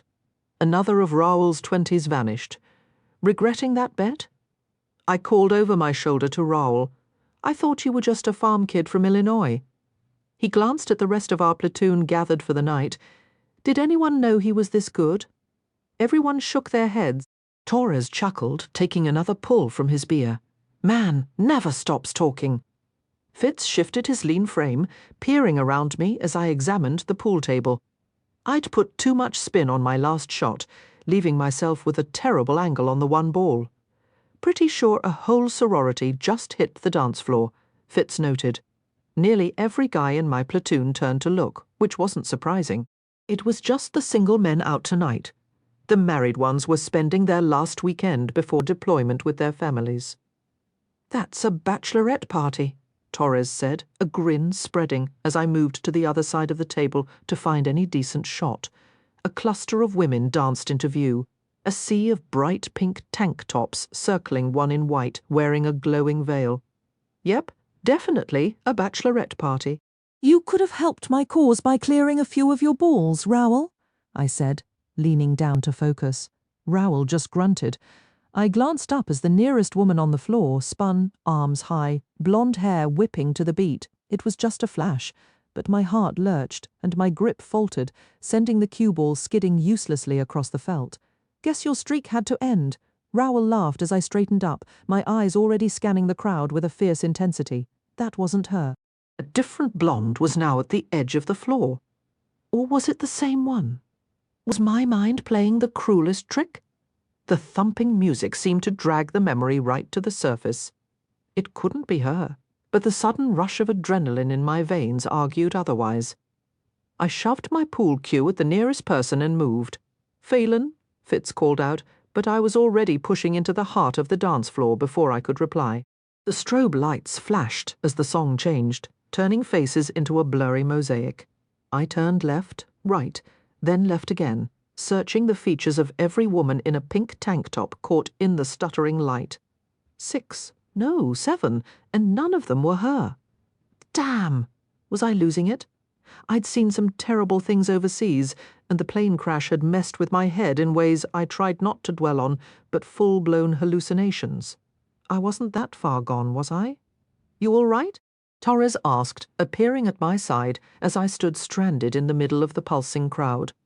Thought I saw someone. That woman was a brunette, that one a redhead, blonde. Wrong smile, not her eyes. Clearly, you took off like a rocket, Torres said. Worried I'm gonna clean you out now that it's my turn? Raoul asked from my other side, his tone teasing but his brow furrowed with concern. Then, as if by some twisted fate, the crowd parted for just a second. It was all I needed. There, standing at the bar, was Isabeau Astor. She tucked a strand of hair behind her ear, giving me a perfect view of her profile, and my heart slammed into my throat. Got better things to do, I muttered to Raoul, not even looking at him as I started through the crowd. Better than winning $160, he yelled over the music. I forfeit, I shouted back. The money's all yours. The crowd swallowed the space again, everyone jumping in unison as I shouldered my way through until I reached the other side. The bride had joined Izzy near the bend of the bar. A storm of emotions hit me as I stopped across the corner, finally able to see her whole face. I opened my mouth, then closed it. What could I possibly say? There was a very real chance she wouldn't remember me at all, not after the concussion she'd suffered. As much as I'd wondered about her, even dreamed about her, I had never let myself picture this moment, or what words I might use. Izzy was completely absorbed in trying to get the bartender's attention, facing the other way, but the bride caught me looking and raised a skeptical eyebrow. I needed to say something fast before this got any more uncomfortable. "I feel like I've imagined you 1,000 times," I announced, raising my voice over the thumping music. "Smooth move, Nate. Absolutely brilliant." Izzy didn't even glance over, just rolled her eyes dramatically. "She's not available," she stated flatly. The bride shifted, positioning herself between us, and shook her head. "Take my word for it, she's fresh out of a terrible breakup, and you're really not her type." "Take my word for it, she is," I replied with a confident grin. "Gotta admire loyal friends." Izzy let out a dismissive sound and turned her head further away, deliberately shutting me out. She was just as stunning, maybe even more than I remembered, standing out in a bar packed with college guys on break and military personnel about to ship out. I could only guess how many lame pickup lines she'd already endured tonight. "What makes you think you know anything about what she likes?" The bride shot me a glare, her eyes a little glassy. "This is a girls' night, so why don't you just go back to whatever?" She gestured vaguely at my simple black tea. "Weight room you wandered out of?" "You're funny," I said to the bride, then leaned further over the bar to see Izzy. "And I know she loves old bookstores and gets nervous on airplanes." Izzy went still, and her eyes darted, but she kept her face turned away. "Lucky guess," the bride retorted, folding her arms. "I know she's allergic to shrimp and penicillin," I went on. Izzy's eyes grew wide as she slowly began to turn toward me, and she always has pain relievers and antiseptic cream in her handbag. Izzy's gaze finally met mine, her beautiful brown eyes flashing with sudden awareness as her mouth fell open slightly. She looked just as astonished as I was. Oh, and her blood type is O positive. My smile grew even wider. Did I miss anything? She stepped around the bride, and my breath caught as she closed the distance until only a few inches stood between us. "Nathaniel Phelan? Hey, Isabeau Astor?" She let out a joyful shout and launched herself at me, her arms wrapping around my neck. I caught her without a second thought, my hands spreading across her back as I held her close. Any awkwardness vanished instantly. This felt like finding something I'd lost. The last time I'd experienced this kind of profound relief was the second we stumbled onto the beach after the plane went down. "I have your backpack," she said as she leaned back, searching my face as if looking for the scar hidden under my hat. "What?" I gently set her back down, reluctantly, letting my hands fall to my sides. "Your backpack," she repeated, her smile lighting up her face and making my heart squeeze tight.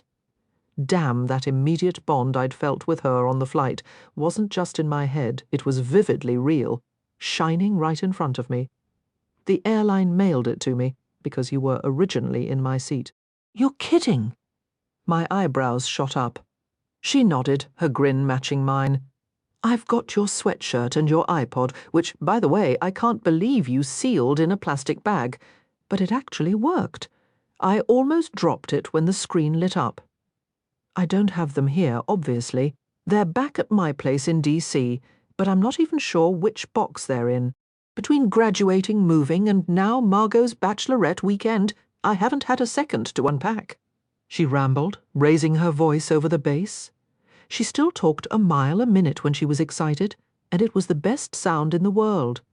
"Wait, this is Plane Guy, the bride," Margot exclaimed, staring at me as if I'd appeared out of thin air. "Yes." Izzy nodded vigorously. "Can you believe it, Nate? This is Margot. Margot, this is Nate." She linked her arm with Margot's. "She was right there with me when the delivery arrived. Nice to meet you, Margot." I somehow managed to tear my eyes away from Izzy long enough to give the bride a nod. Hey, plane guy! She planted a loud kiss on Izzy's cheek. If you two need me, I'll be dancing. With her hands in the air, she hurried back to her group of friends. Izzy and I were left standing there, the music pulsing around us, just looking at each other in stunned silence. Want to get a drink? I asked, suddenly recalling she'd been at the bar for a reason. She gave a nod, and we turned back toward the counter, my arm brushing against hers as I raised a hand to signal the bartender. Damn, it felt like being a teenager all over again. That simple contact sent a jolt straight through me. You're not having anything? She inquired after I paid for our sodas. I've had a few already, I said with a shrug.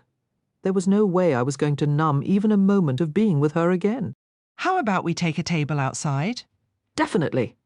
We wove through the crowd inside and stepped out onto the beachfront patio, snagging one of the two-seater high-top tables near the railing. Then we just looked at each other again, this time in the comparative quiet. It's really nice out here, she remarked. You look great, I said at the exact same time. We both grinned. Thanks, but that's probably just because I'm not bleeding internally anymore, she joked, giving a playful shrug. You did seem a little pale back there for a second. I smiled and took a drink of my Coke. I don't remember anything after reaching the riverbank, she said softly, wiping moisture from her glass. But I furrowed my brow, deciding to lighten the mood. You pledged your undying love and fidelity to me. You swore we'd have 3 kids and a house with a white picket fence. It was tough not to laugh. She didn't bother hiding her amusement, her eyes sparkling under the string lights. Hilarious. I drew a slow breath, sifting through the memories of that chaotic day. It all felt utterly surreal.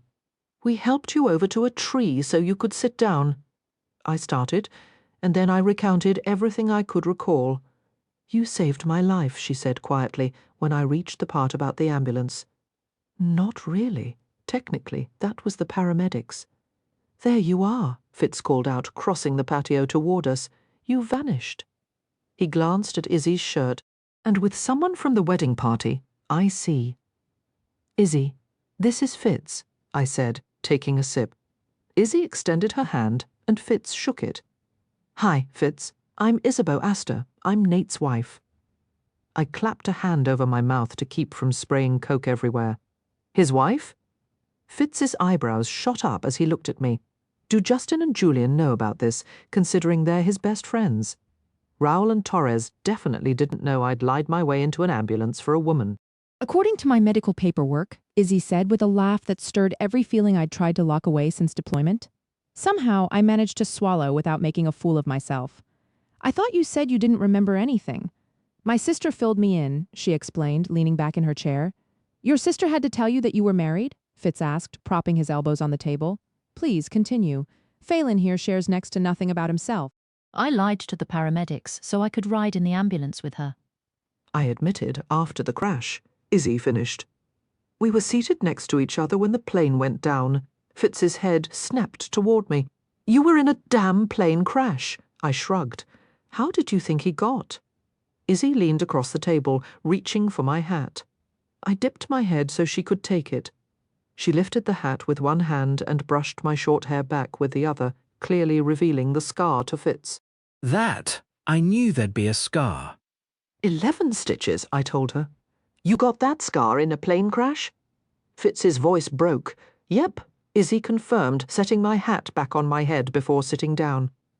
I thought we were friends. He clutched his chest dramatically. We are, I assured him. Friends tell friends when they've survived plane crashes, he lectured. Torres knows. I said with another shrug. Okay, now that just stings.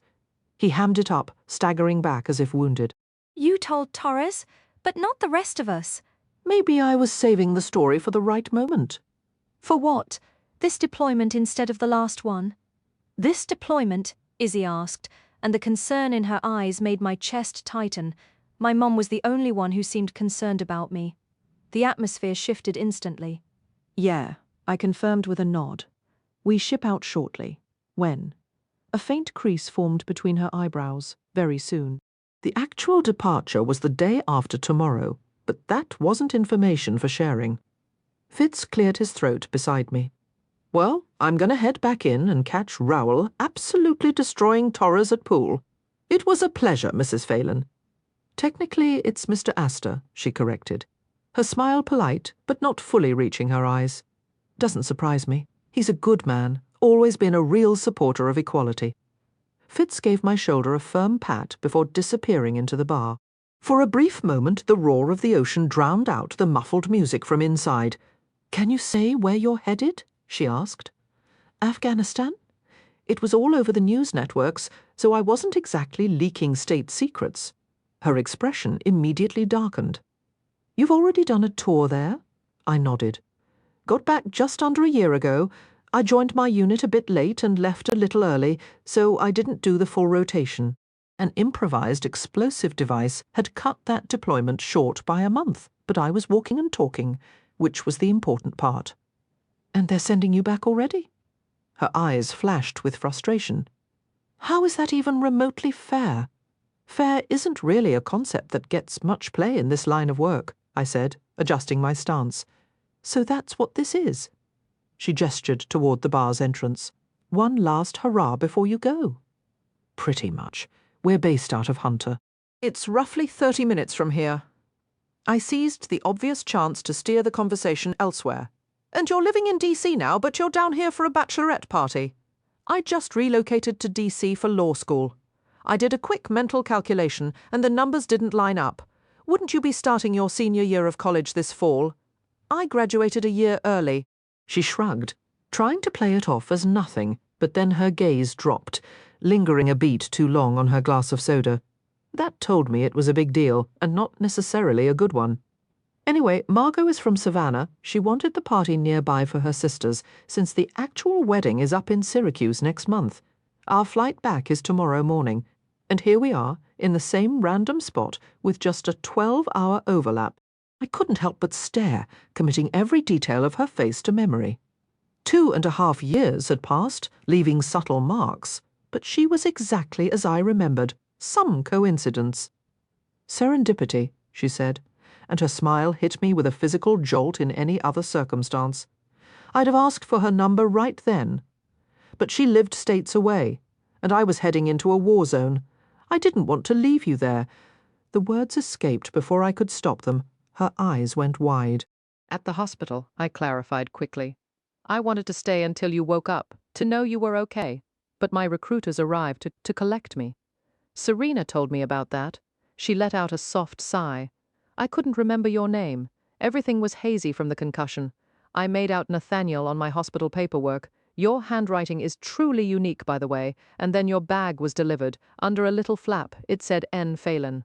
The airline wouldn't release contact details, and you— You're a ghost online. No social media. Nothing, I checked. I'm not big on letting strangers browse a curated version of my life. She'd looked for me. Me, a guy whose own parents couldn't be bothered to show for basic training or ranger school graduation, though I never held that against my mum. Did you at least manage to get a phone these days? She raised a single eyebrow, skeptical. I turned slightly, pulled my phone from my back pocket, and slid it across the table as evidence. She picked it up with a grin, pressing the home button. The screen's glow illuminated her smile as she tapped a few times. There, she said, handing it back. I texted myself, so I can at least get your address to return your things. And can we discuss your questionable taste in music? Keep the stuff. What's wrong with Panic at the Disco? I asked, tucking the phone away. Nothing, actually. That's one band you introduced me to. But Radiohead? Pearl Jam? Did your musical evolution stall out in the 90s? She teased, her tone lightening the heavy air between us. Wait, at least half the songs on that iPod are from this century, I think. I frowned, trying to remember. Actually, I have no idea. I do. I could list every single track. She took a sip of her drink. Is that so? It felt incredible to genuinely smile, not some forced expression, but a real one. I'd forgotten this about her. How easy the conversation had been during that delay on the runway. She held up a finger. Panic at the Disco, Northern Downpour. A second finger joined the first, Radiohead, Creep. Then, to my complete astonishment, She proceeded to name every last song. Out of all those, I asked, which one was your favourite? Northern Downpour. She smiled.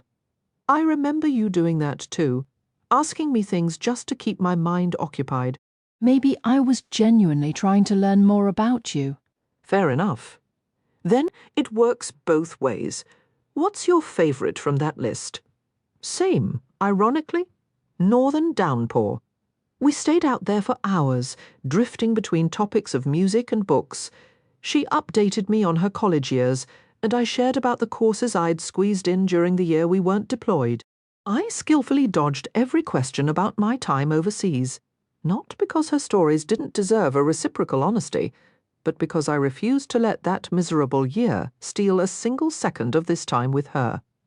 The evening slipped by as naturally as breathing, and when the group finally decided to head out, leaving just the two of us, we somehow managed to say goodnight.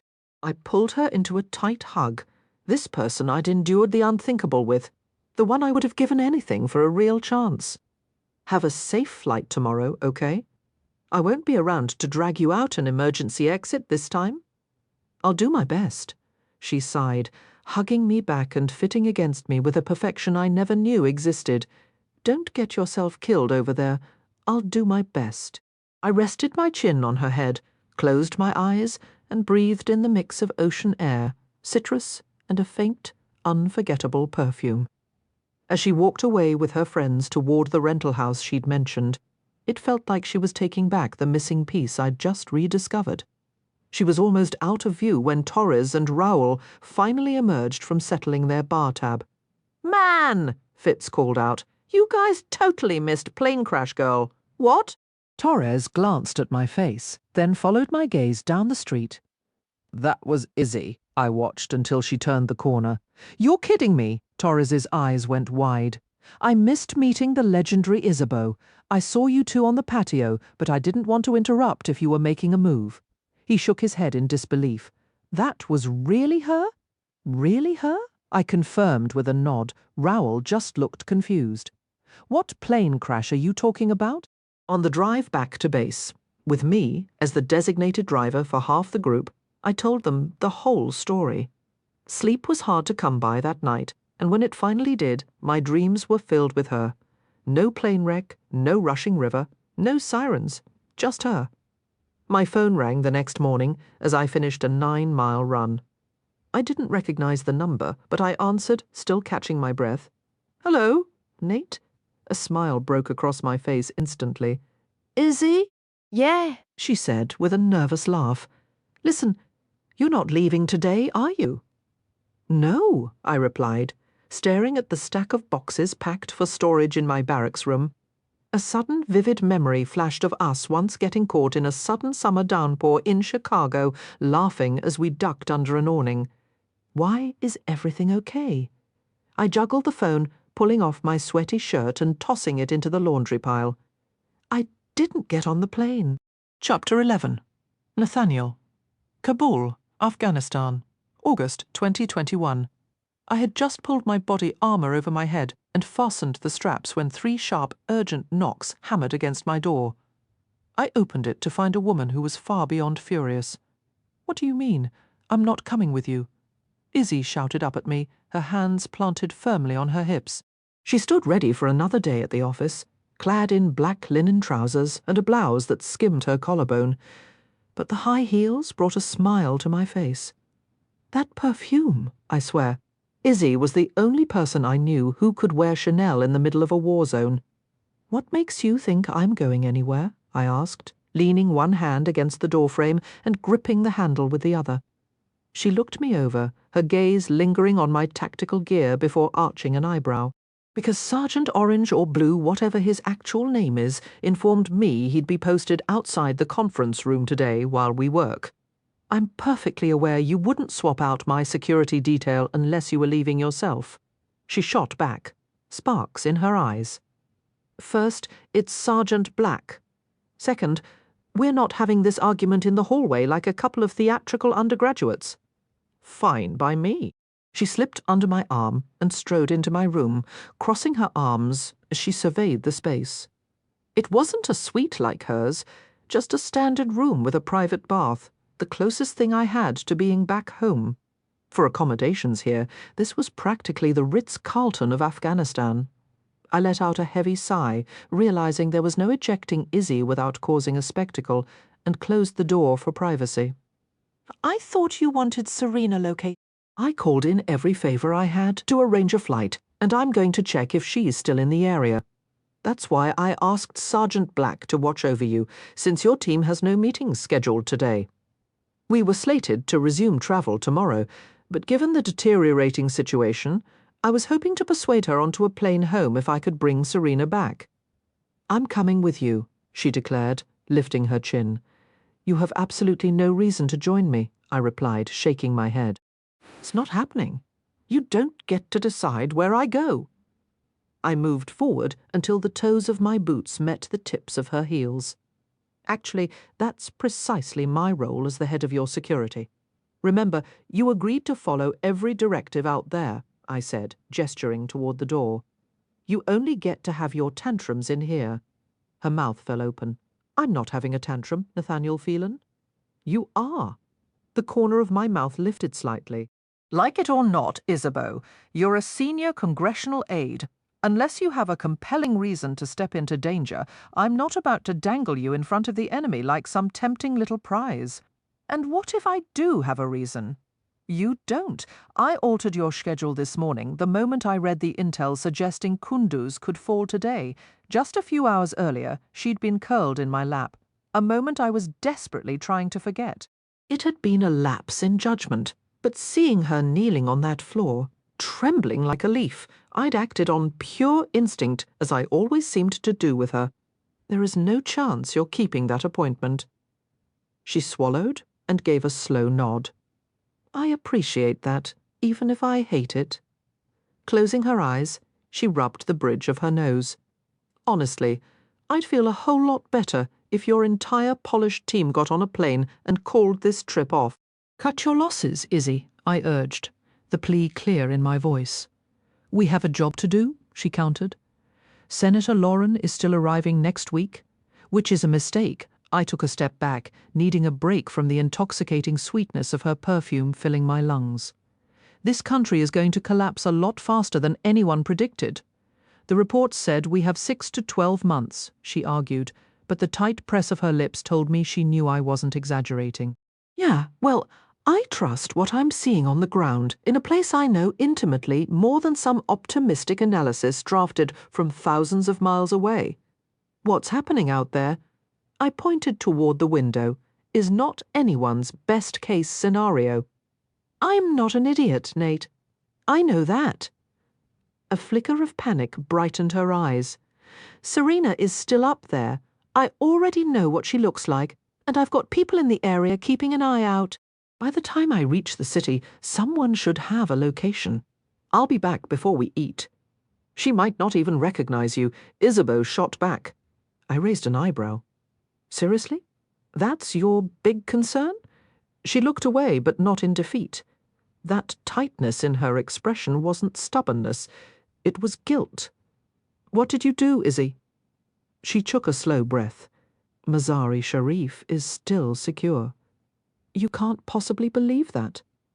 Shebagan fell to the Taliban yesterday. Intelligence shows Kunduz, Sari Pol, and Takhar are being overrun. What do those places have in common? They're all in the north. If Samangan goes, Balkh province and Mazar-e Sharif will be completely cut off. Do you get that? I understand that every hour she stays, her chance of leaving disappears. So I did what I had to. She altered the plan. I saw it in her eyes, and my gut dropped just as Webb's voice crackled in my earpiece. Sergeant Green, I keyed the mic. Green here. Your departure is delayed. The itinerary was just changed. The aides are now meeting with local leadership and a group of stranded American citizens in Mazar-e Sharif at noon. I kept my eyes locked on Izzy's, and we're sure that's secure, sir. Orders are coming directly from Senator Lauren's office. She has constituents in that group. We are evacuating them. Acknowledged. Fantastic. I cut the radio and closed the space between us. You went behind my back. Yes, she whispered, her tongue darting nervously over her lip. But we're saving. No! No justification. You pull something like that again, and we're finished. She was steering us straight into the line of fire, and the thought burned through me. Serena would have done the same for her, but I wasn't in love with Serena. Only Izzy, always Izzy. You either trust me, or this falls apart. I regretted the words instantly. Trust was the very thing that had broken us before, if there ever really was an us. What we had defied simple labels. She began. You trust me, or this doesn't work, I repeated, my voice low. She gave a single nod. I'm sorry. You'll want to lose the heels. I opened the door and gestured down the hall. 2 hours later, we were buckling into one of 4 Blackhawks, headed for Mazar-e-Sharif, a Chinook flying escort. Won't the Chinook slow us down? Holt shouted over the rotor wash. They're faster than we are. Kelman yelled back, checking his charge's harness. Of course, 3 other aides had decided to join this last-minute fact-finding trip once it was announced. Politicians never seemed to mind sending their staff into situations they'd never risk themselves. Izzy fastened her harness across from me, her movements fluid, betraying none of her fear of flying. The polished professional before me was a world away from the shattered woman I'd lifted from the floor this morning. Then her hands clenched the seat cushions, knuckles white, and I saw the fracture in her composure. Leaning forward, I slipped my AirPods into her ears once more. Her eyes met mine, and my heart kicked hard against my ribs. That expression, the same mix of fear and trust I remembered from holding her hand during the crash a decade ago, made it feel, for one dangerous second, like she was still mine. Then sunlight caught the diamond on her finger, and the illusion shattered. She wasn't mine. Judging by her reaction to that phone call yesterday, she belonged to someone named Jeremy. Jeremy, who was apparently stable enough, good enough, and rich enough to satisfy her parents, if the size of that ring was any clue. I mentally filed Jeremy right alongside Chad and Blake on my list of privileged, polished names, but douchebag or not, he was the one she'd chosen. I was just the guy reckless enough to fly into a war zone for her. Time hadn't loosened my grip. It wasn't her fault. I was still in love. That burden was mine alone. I offered her my phone so she could pick the music. You choose, she mouthed silently, handing it back, and the gesture sent me spiraling back to those lazy golden afternoons in Savannah. A familiar weight pressed down on my chest as I scrolled, finally landing on the track that felt right. The helicopter lifted off just as the first chords of the acoustic This Is Gospel began to play. Her eyes went wide, and she turned away right before the chorus hit. I didn't need headphones. The lyrics about pleading for release echoed perfectly in my mind. It had always been one of her favorites. Funny, though, now I was the one who needed to learn how to let go. We've got 10 more minutes, I told Izzy, as she scanned the nearly empty room we'd taken over at the Mazar-e-Sharif airport. The desperate hope on her face made my own chest constrict. 10 minutes might be pushing our luck, Torres muttered, passing by. I wasn't about to let her venture into the city or anywhere farther than a 2-minute sprint back to the helicopters. For the last 3 hours, American evacuees and SIV applicants had gathered here, discussing their options while congressional aides reviewed situation reports. Most with approved visas were already loaded onto the Chinook, leaving only a handful of stragglers collecting the paperwork Izzy's team had brought to expedite the process.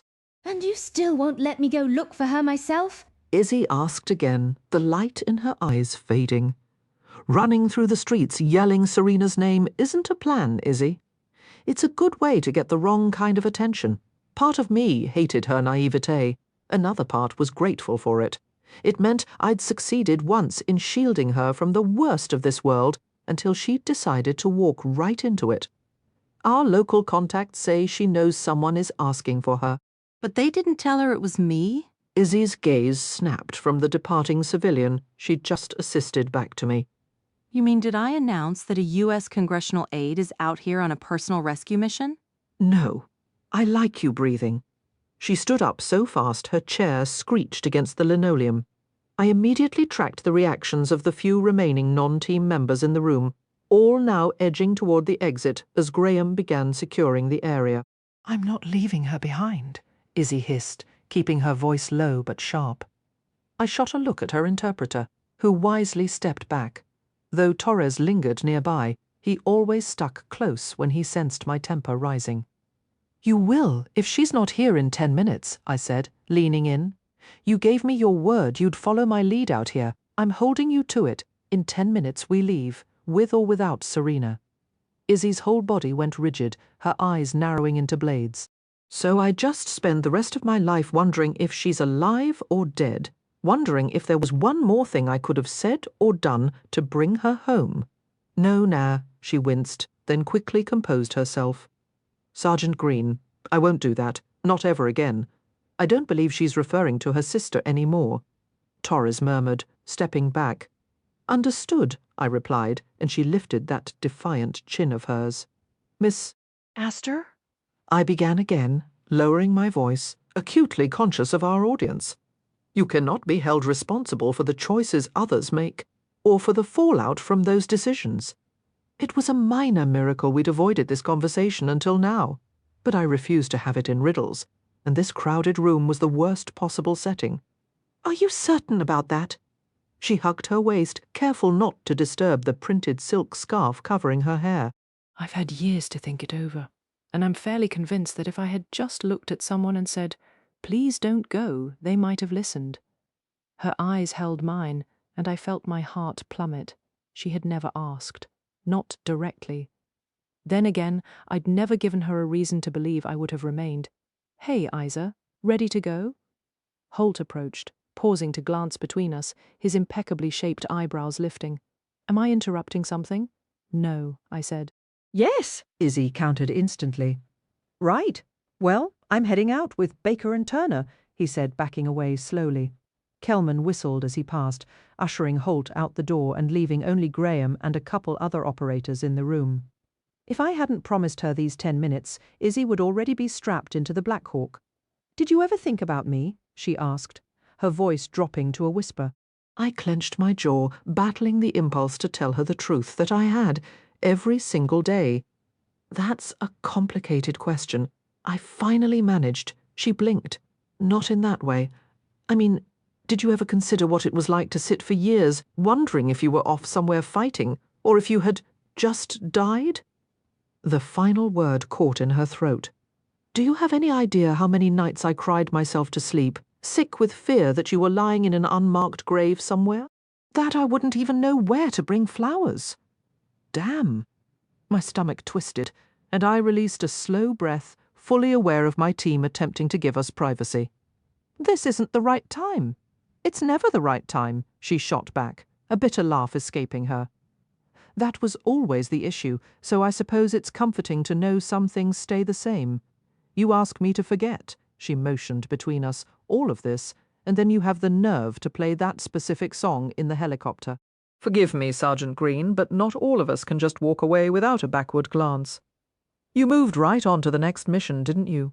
Graham raised his brows from across the room, then pointedly turned his back when I shot a glare his way. It looks like you moved on just fine, I whispered, my gaze intentionally dropping to her ring finger. She swallowed, tucking her left hand against her elbow to hide the ring, and she had the grace to look. What was that expression? Ashamed. Every day, she said softly. I typed your name into a search bar every single day. Sergeant Green, terrified an obituary would appear. You were the very first name I ever set a news alert for. It will shatter me if I have to do the same for Serena now.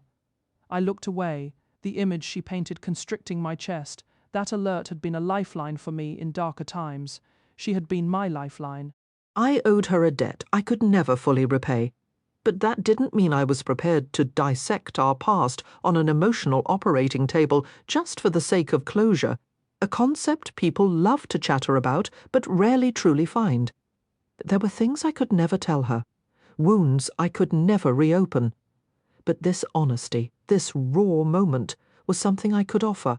I never updated my emergency contact information.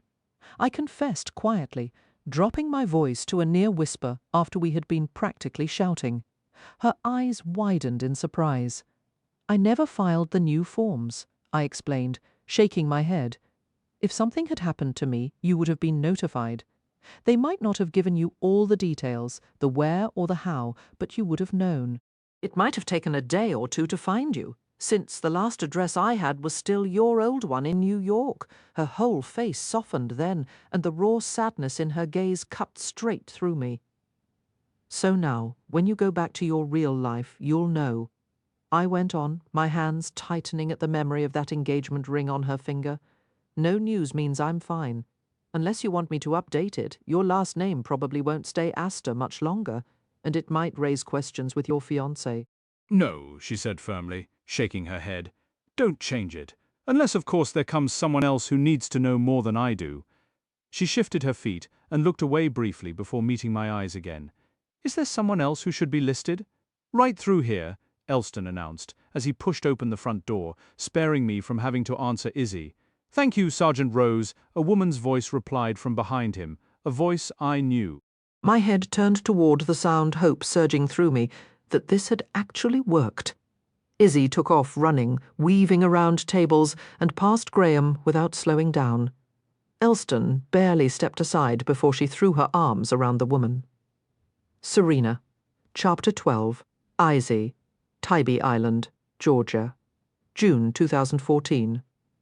I never pictured you as a cookies and cream person, I said, licking my butter pecan ice cream as Nate and I strolled without direction along Tybee. I'd pulled my hair into a messy bun to beat the humidity, leaving my neck and shoulders exposed to the warm June sun. And I never took you for an ice cream at 10 in the morning kind of woman, but here we are. He shot back, that infuriating dimple making an appearance, and his eyes, just as breathtaking as I remembered. We crossed the street, and his fingers brushed lightly against the small of my back as he moved to walk between me and the road. On a scale of 1 to 10, that simple gesture was a solid 12 for non-sexual yet utterly sexy moves, which did nothing to calm my racing heart.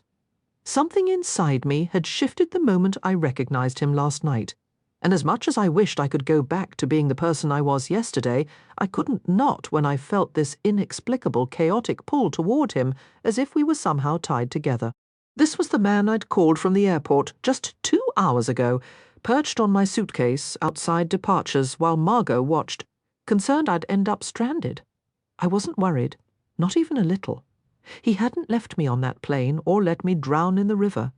Nate had shown me exactly who he was 2.5 years ago, which also meant I was terrified my impulsive decision had completely ruined his day.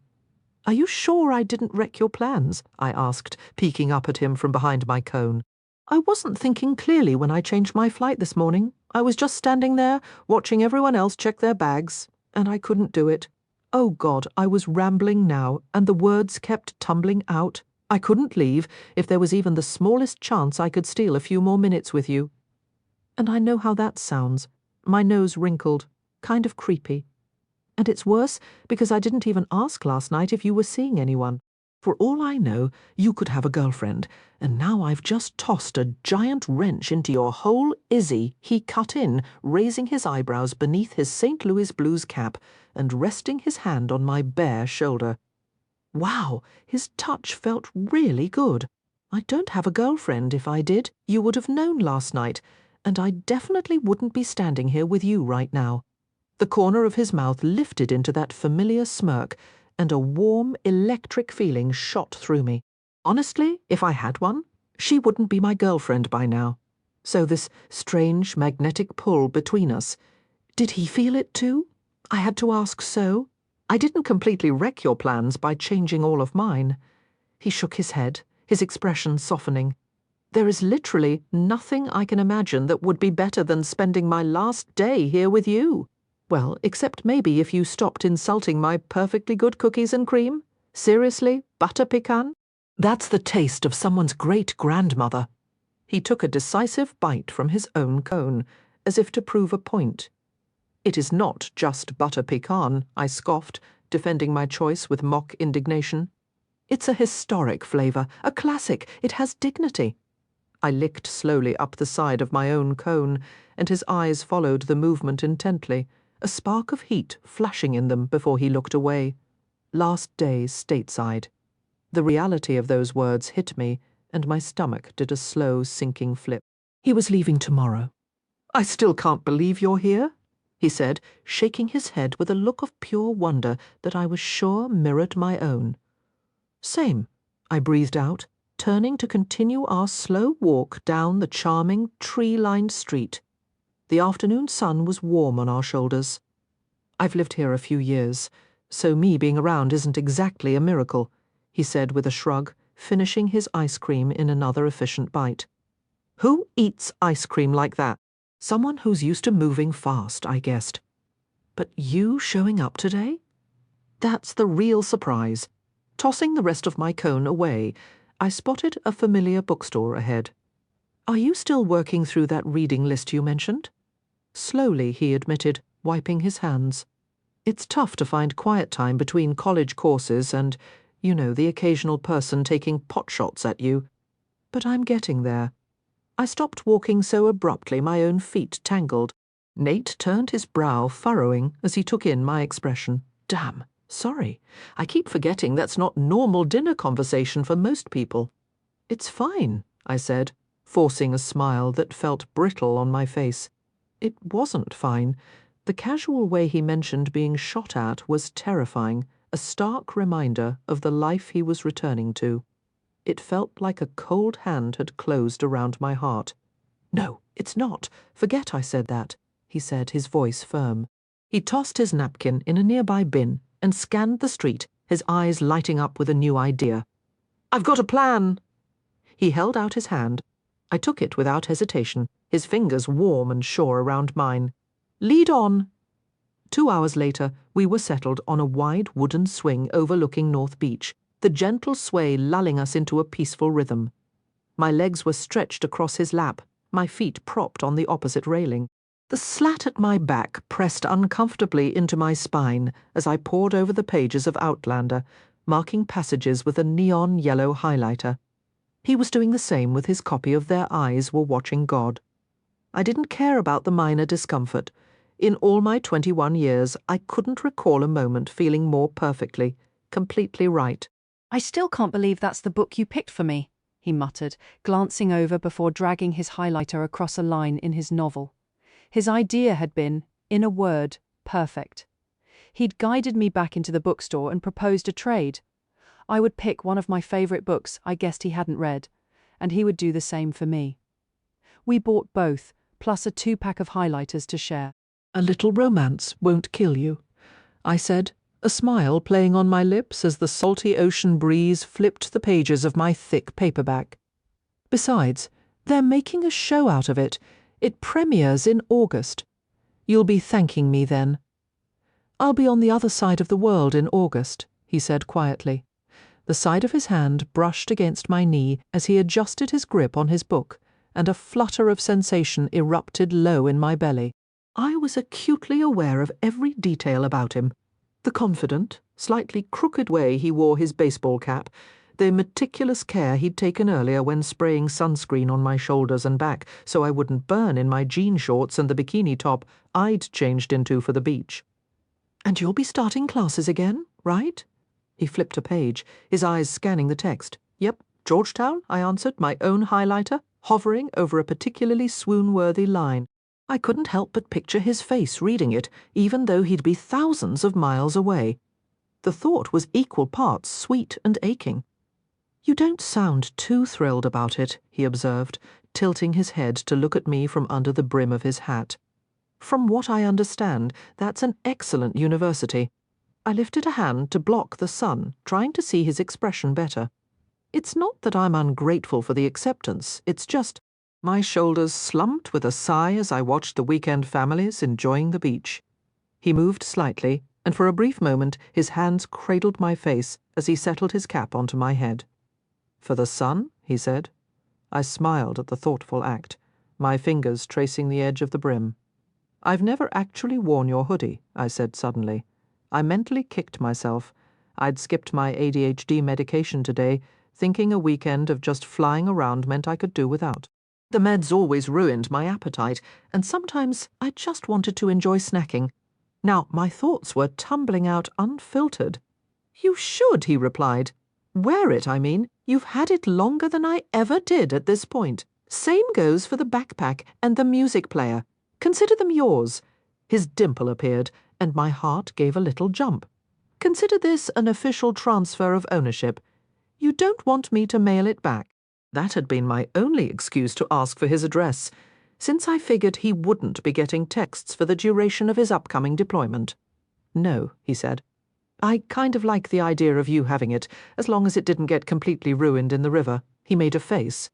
Is it disgusting? I laughed. Surprisingly, no. The white parts aren't exactly pristine anymore, but it's not gross. Anything else you had in there must have been a total loss, though, because that's all that was recovered. Did your purse ever turn up? I nodded. It showed up about a month after your bag. Having my ID in there probably sped things along. I'd imagine so. He looked back down at his book, but his highlighter just hovered over the page. Are you still scared of flying?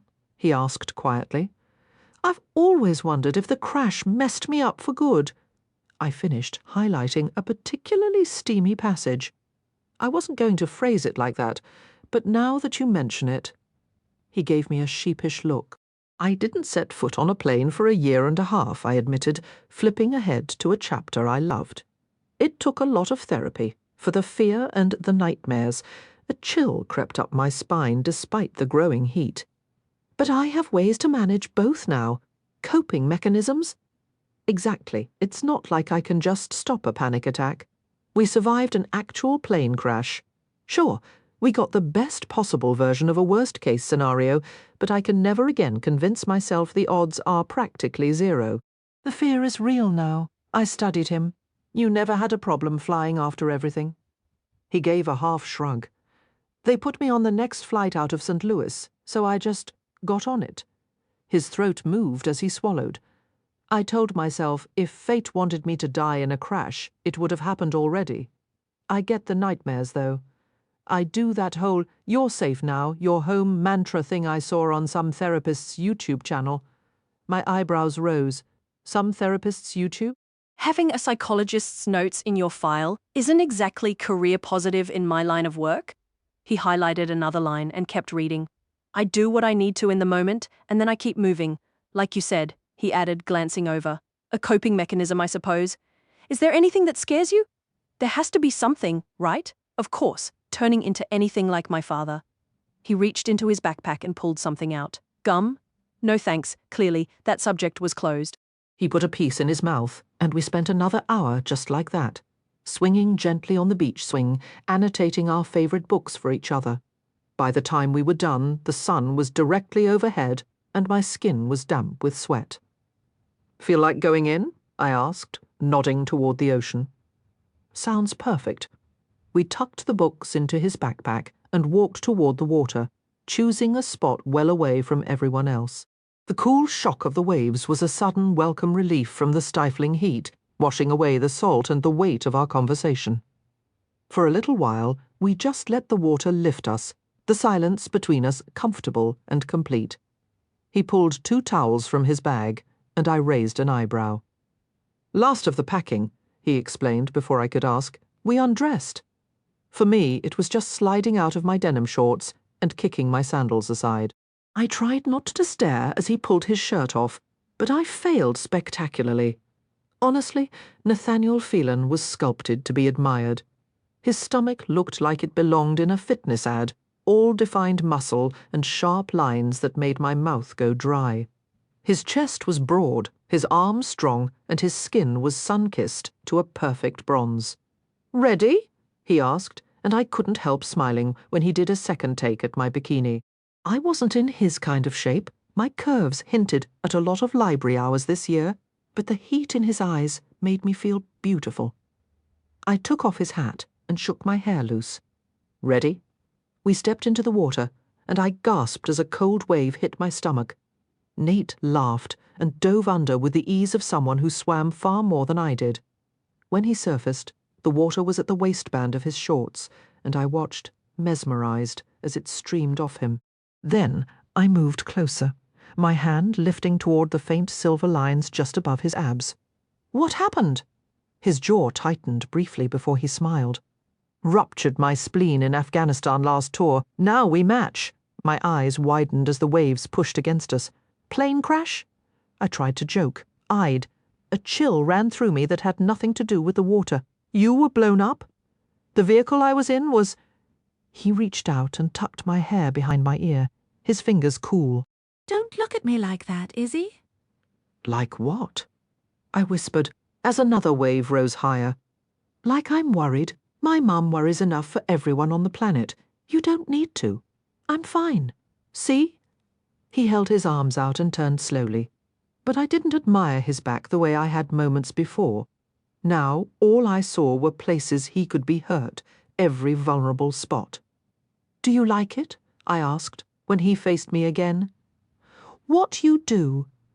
I'm good at it, he shrugged. That's not the same thing, says the woman who doesn't seem thrilled about starting Georgetown at 21. He arched a dark brow. No one's trying to kill me, I said quickly. That's why I don't mind my path. He moved closer, his hand settling on my waist to steady me against a stronger wave. If no one's trying to kill you here, then maybe that means I'm doing my job over there. That's how I choose to see it, how I have to. And is that your dream? I don't follow. His fingers flexed, and I fought the urge to lean into his touch. Is this what you'll do forever? Is this your career? Say no. Tell me you're getting out in 3 years, like you said on the plane. I'm really good at it, he said quietly. I'm already a ranger. I'll probably look at Special Forces selection when we get back. My friend Torres is a legacy. His dad was Delta, and I told him I'd consider going through the process with him. If he comes back... You going to tell me why you're not walking around with a megawatt smile over getting into Georgetown law? He shifted the subject, and I took the hint. It wasn't my dream, that's all. I stepped back and sank beneath the water, letting the waves remind me how small we both were. When I stood, I pushed my hair from my eyes. Whose dream was it? His brow furrowed as we waded deeper, the water now just below my chest between the swells.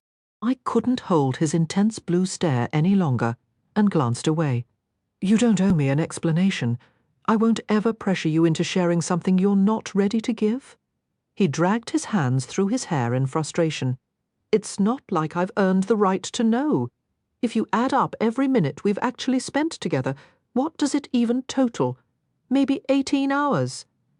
That pulled my attention right back to him. Try 2.5 years, I corrected softly. We've known each other for 2.5 years. I never planned to graduate early, but my boyfriend was a year ahead, and he kept pushing for me to join him. A familiar, acrid regret coated my tongue. My parents were absolutely ecstatic about the possibility of me marrying a Covington. You were engaged. His eyes darted to my left hand as if searching for a ring he'd missed. And what in the world is a Covington? Not a what, a who, I said, shaking my head. A humorless laugh bubbled up at my own past gullibility. God, I adore that you have no idea. I love that you can't recite every senator that family has produced or rattle off their net worth like a stock ticker. Believe me, my father could. The mere thought of me linking our name to theirs had him practically drooling. It's everything they've ever wanted for themselves, though they'd swear it was for me. That's why he offered to cover Georgetown if I finished at Syracuse early and followed. Dickface, Nate cut in. I don't need his real name.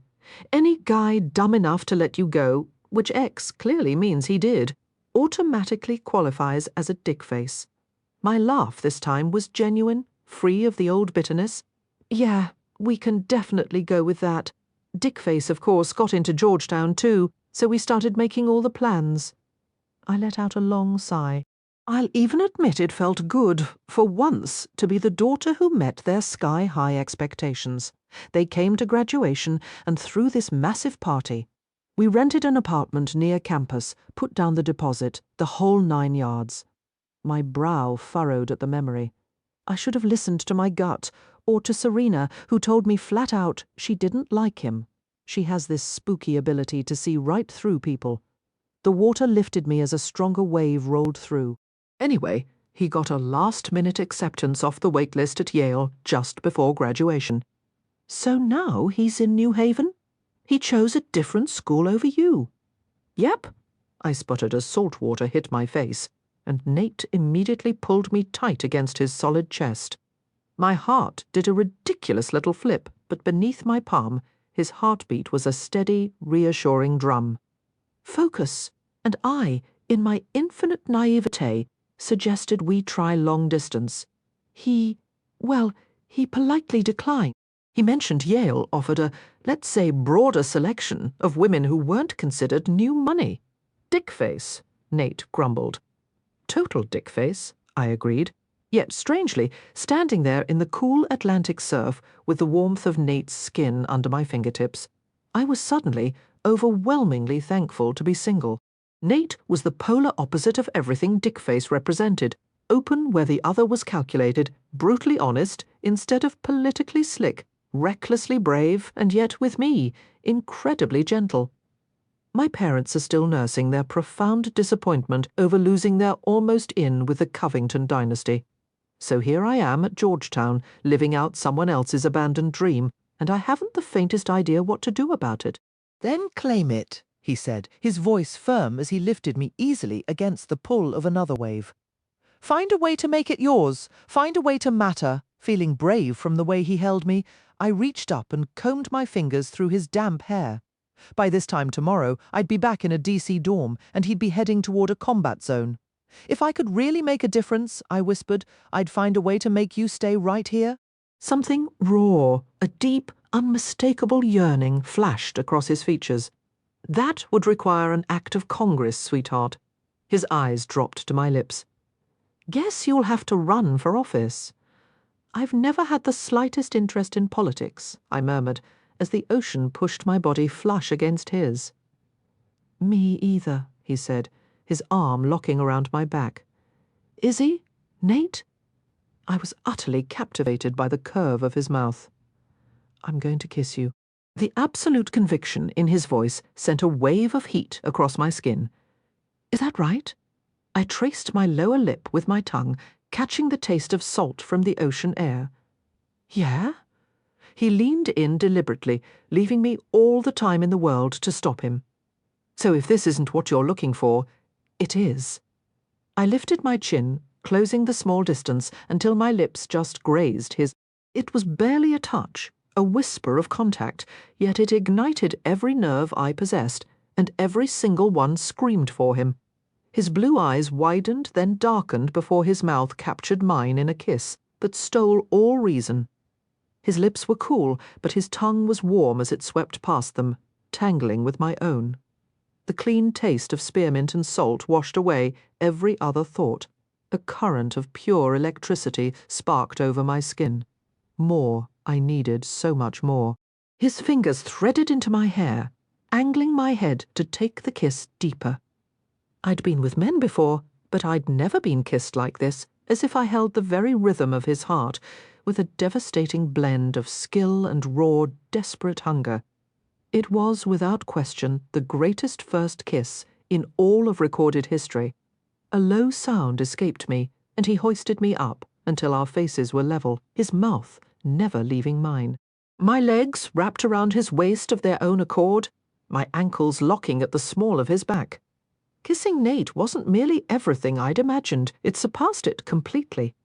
Damn, he breathed, finally tearing his mouth from mine when we were both gasping for air, resting his brow against my forehead. Not what you were hoping for. My hands linked behind his neck as another surge of heat rolled through me, though he seemed utterly unaffected. Quite the opposite.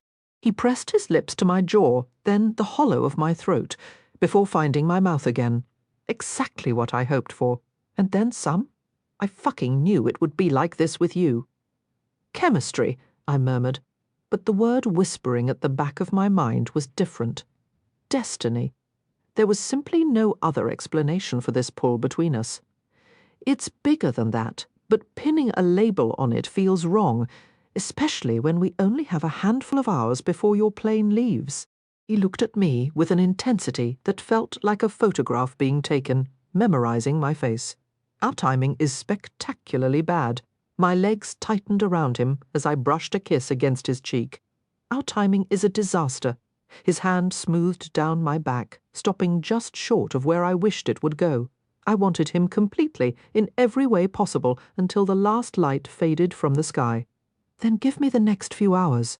His entire body tensed against mine, his breath catching as I trailed kisses along the column of his neck. Izzy, he groaned, his grip in my hair tightening just enough to gently pull me back.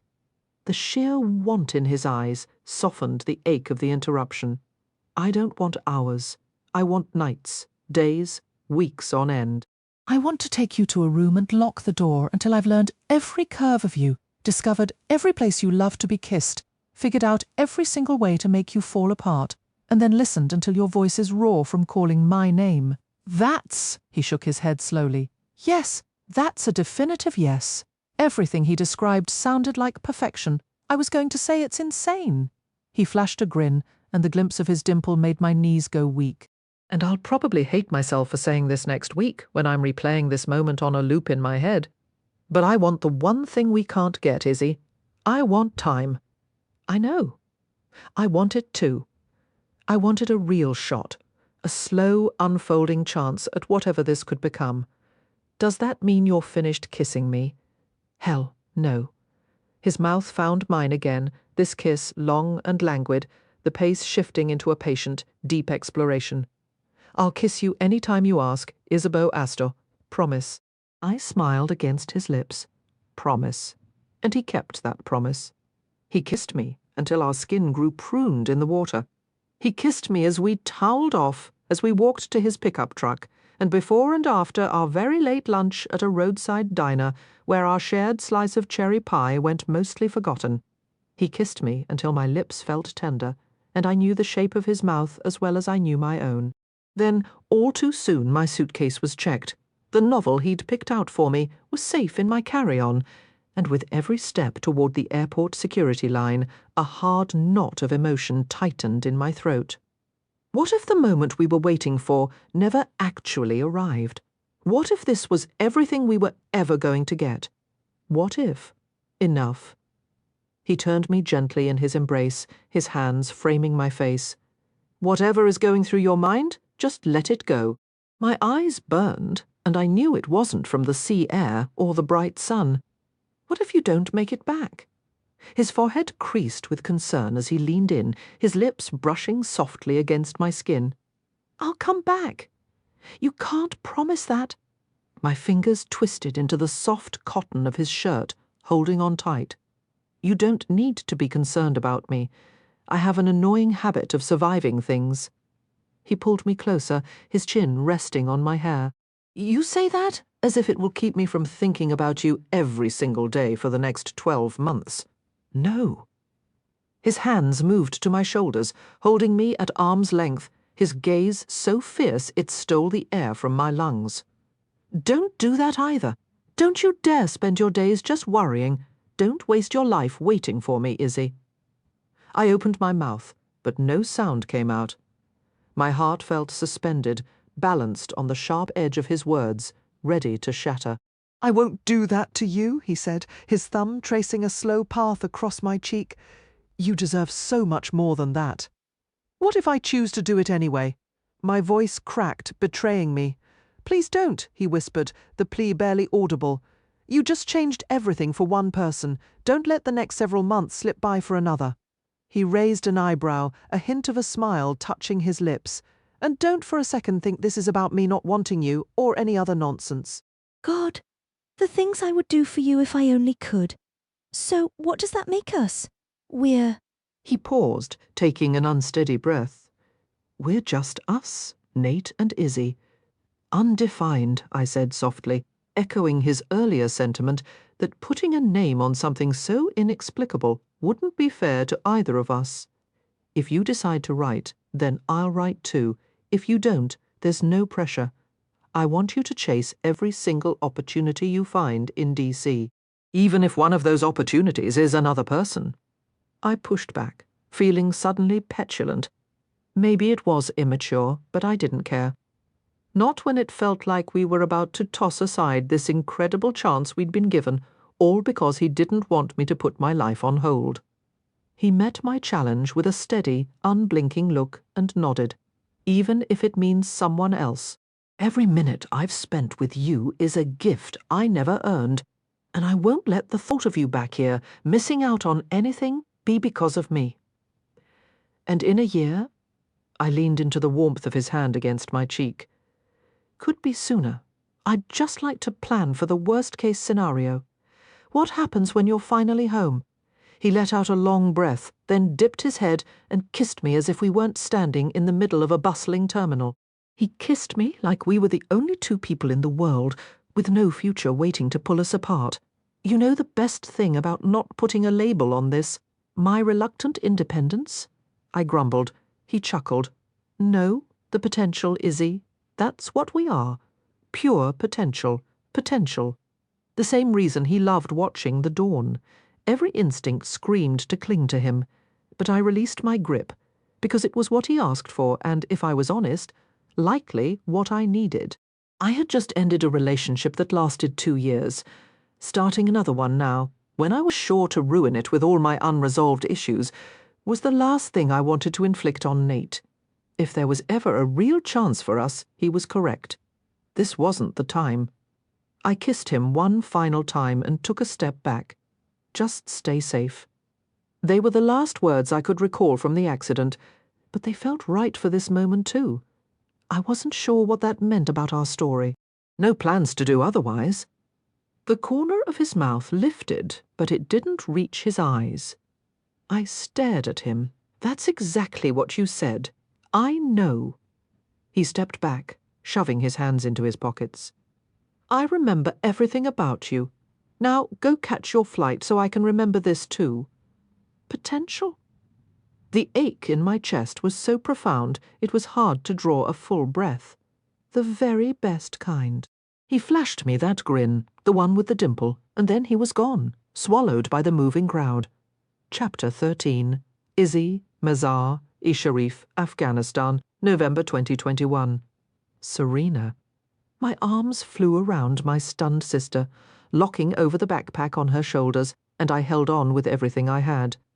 My heart hammered against my ribs, a frantic drumbeat of pure relief. It had actually worked. She was right here. Every favor called, every string pulled to take that aide's spot on the flight. All of it was worth it now. Finding her felt almost too straightforward. A stroke of luck I wasn't going to question. I was taking my sister home. For a heartbeat. Serena went rigid, then her arms came up slowly to encircle me, her camera pressed between us by its strap. Isabeau? Her hands shifted to my shoulders, and she pushed back, her brown eyes wide with disbelief as they searched my face. What in the world are you doing here? She cried, genuine alarm carving lines into her forehead. Tell me how you really feel. I shot back, a grin breaking through. I'd found her. Well, to be honest, Nate had tracked her down.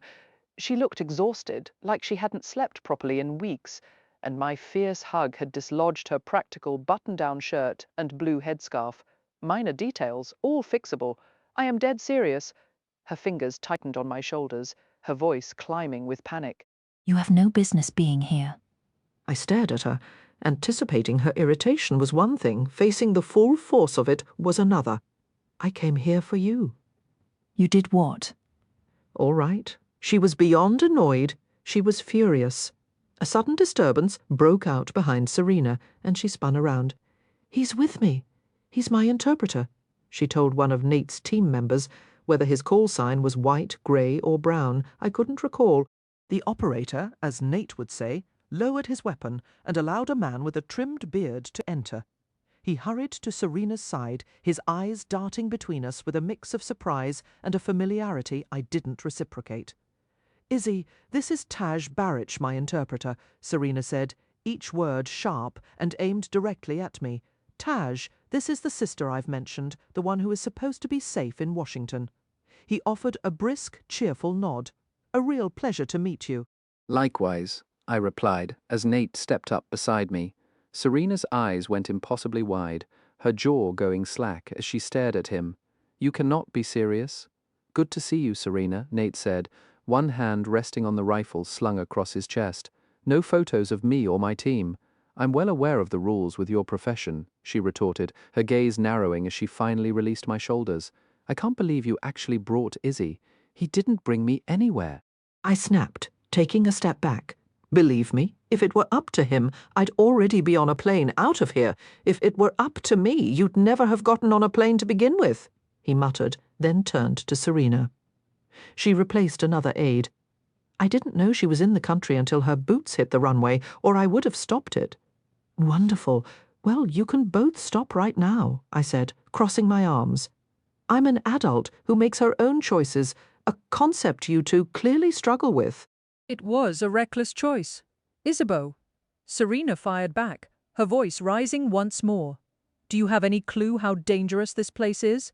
"Excuse me, I can't take 2 steps outside without Sergeant Sunshine over here tracking my every move," I said, jerking a thumb toward Nate. "So yes, I have a very clear idea of the danger, do you? Because I don't see any armed escorts with your team." Taj looked between the three of us and tilted his head. "This appears to be a family discussion." "I will be over there." He retreated a few steps, though there weren't many places to go in the sparse room. Look, as thrilling as it is to finally have an ally in questioning Isabeau's little adventure to Afghanistan. Nate began. "Assuming I'm on your side about anything would be a monumental mistake." Serena cut in, glaring at him. "We need to board the aircraft," he concluded, brushing off my sister's remark entirely. "They're holding it for us, then. Take her and go," Serena shot back. Fine, let's move, I said, heading for the door. We can argue the rest out at the embassy. Wait, you assume I'm coming with you? Serena asked, catching up and grabbing my arm. I halted, turning to face her as a cold dread pooled in my gut. Why else would you be here? Her irritation faded, but the sympathy that took its place was hardly an improvement. Izzy, I can't leave. My assignment isn't over. I have 30 days left on my contract here. The whole situation is. I began, shaking my head. Falling apart, Nate finished, walking over to join us. The nation is coming undone. Then documenting that is my job, Serena stated, as if that settled everything. You can't be serious. The words escaped as a hushed plea. I am. She shifted the weight of her backpack. This is what I'm meant to be doing. It's the longest posting I've ever landed. I campaigned for it, and I won't cut it short just because the risks have increased. I'd never be able to face my colleagues back home. Nate raised a hand to his earpiece, tilting his head. Understood, he said in that clipped, professional tone I knew so well before turning his focus back to Serena. I get your commitment, Serena, but staying isn't an option. You know it, I know it. Izzy knows it. 3 regions have been overrun since yesterday. I respect your professional drive, but for your sister's sake, I'm not too proud to beg you to get on that helicopter. And that voice? That wasn't Sergeant Green. That was my Nate. I looked up at him, and my chest tightened. Beneath all the tactical gear and weaponry, he was still the man who had comforted me after my nightmare that morning. The same man who pulled me from a wrecked plane a decade ago. You, of all people, should understand professional dedication, right? Serena said with a weary sigh. Honestly, your own commitment is the very reason Izzy wound up working for Senator Lauren. Are you planning to cut your own tour short? She did not. My head whipped towards Serena, but she missed my alarmed expression because her eyes were fixed on Nate. What? Nate asked, his voice low. Serena let out a short, humorless laugh. You really thought it was a coincidence she spent the last 3 years working for the senator who's been trying to pass legislation to end this war, that she left for Washington right after you? Her words faded into the tense air. A muscle flexed in Nate's jaw as he slowly turned his gaze to meet mine. My stomach sank. Damn it. It didn't matter that the Bills never had a real chance, or that most of my effort felt like shouting into the wind. For years, I'd been fighting a hopeless battle to end the very conflict that kept tearing him away from me, and now he knew. I saw the cascade of emotions in his blue eyes, shock, disbelief, rejection, and something else, raw and potent, that I didn't dare define. He looked at me the way he used to before New York, the defensive walls crumbling. Oh no, you thought it was a coincidence. You really had no idea, Serena murmured, almost to herself. I was frozen, unable to look away or form a word, powerless to challenge the stark truth Serena had just laid bare. All the body armor in the world couldn't shield my heart from its own reckless impulse to launch itself toward him. Izzy, I'm so sorry, Serena said quietly. Nate blinked, breaking the connection, and looked toward the dusty street. Copy that. 5 minutes out. He was back on his radio. When he was done, he fixed his eyes on Serena. Here's the situation. Isabeau is getting on that helicopter in 5 minutes. I really hope you're beside her. She swallowed hard and glanced over her shoulder to where Taj was speaking with another sergeant. Even if I wanted to leave, which I don't, I can't abandon him here. He hasn't received his visa yet. Has he even begun the process? I pressed. If that's the only thing holding you back, I might be able to. It's underway. She stepped closer, her hands framing my face. What did I say when you first begged me not to go into a conflict zone? That looking away doesn't make life easier for the people trapped inside it. A tightness seized my throat, my body surrendering to a loss my heart still fought. My stance hasn't changed. My leaving does nothing for them. The bare minimum I can offer is to see it, to remember. You're not coming home with me, are you? The words cracked. She gave a slow, firm shake of her head. I've sacrificed too much to reach this point to simply walk away. I bit down on my lip, battling the sudden sting behind my eyes. The very drive I'd always loved in Serena was what might ultimately take her from me, and I felt utterly powerless. I'll give you two a moment, but we're out of time, Nate murmured before moving toward Taj. I can't return here, I whispered. I used every favor I had just to get this far, and I suspect Nate did the same. Her smile was soft. You're the only one who would have come looking. I love you for that. She leaned in until our foreheads touched. But I can't go. Not now. What if the region collapses before your month is over? The question was a struggle. Please, tell me you'll evacuate before that. I can't just leave you. I'll leave if the province falls. Swear it to me. I swear. I have no death wish, but I won't leave Taj. It would be unforgivable to desert someone who has risked so much for me. He won't be safe here after everything he's done, both for my work and for our government over these past years. You know they'll execute him at the earliest opportunity. A fragile hope flickered inside me. I can work on his documents from my end. At least I can try to push things along. The system is completely backlogged. Thank you. Her hands dropped to my shoulders. But remember, I'm here by choice. What's unfolding here is bigger than I am. Not to me. I flinched at my own words. And yes, I realize exactly how selfish that sounds. Serena laughed, a warm, familiar sound, and wrapped me in a tight embrace. I've missed you, regardless. My posting ends in 30 days. Oh, I'll be home before you even realize I'm gone. Nate passed by, the rest of his team following. But I couldn't release her, even as a scorching gust of wind swept through, hotter than the still, heavy air of the room. Stick with Nate. Serena whispered near my ear. He's far from perfect, but there is no line he won't cross to protect you. How can you possibly know that?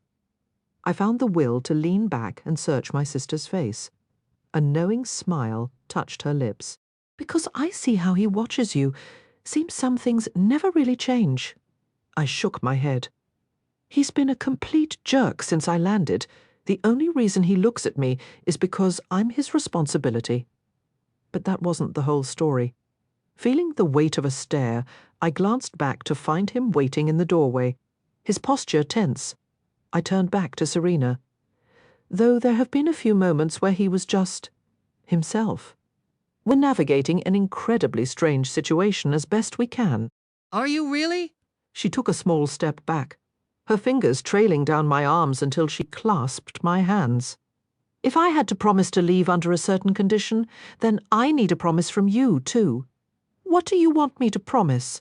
I held her hands tightly, forcing myself to believe this wasn't a final goodbye. The alternative was unthinkable. Promise me you won't marry Jeremy?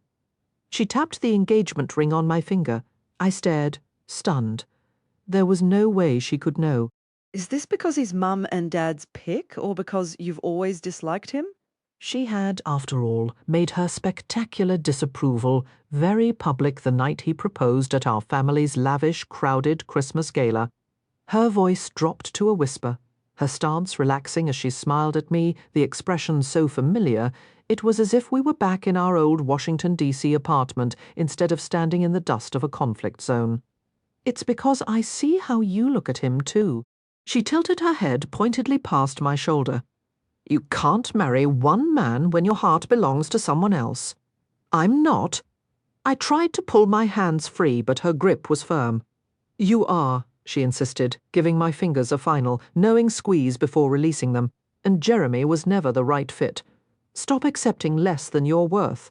Stop following the blueprint Mom and Dad drew up, unless it's the path you actually choose for yourself. She took a slow step backward. I'll see you in a month. We'll get pizza from that corner spot near our first place. Honestly, I'd kill for a decent slice right now. With one last grin, she turned and walked away, Taj falling into step beside her. Somehow, my legs carried me to Nate. Somehow, he guided me into the helicopter.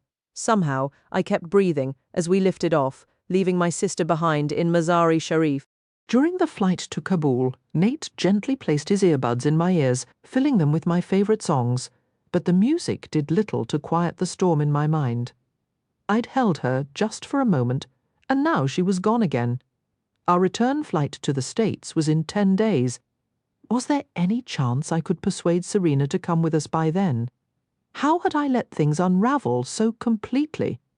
You didn't fail, Nate said softly, opening my car door after we arrived at the embassy. I'd been so lost in my own head I hadn't even noticed we'd stopped. Why would you say that? I asked, fumbling with the seatbelt. This one, at least, didn't jam.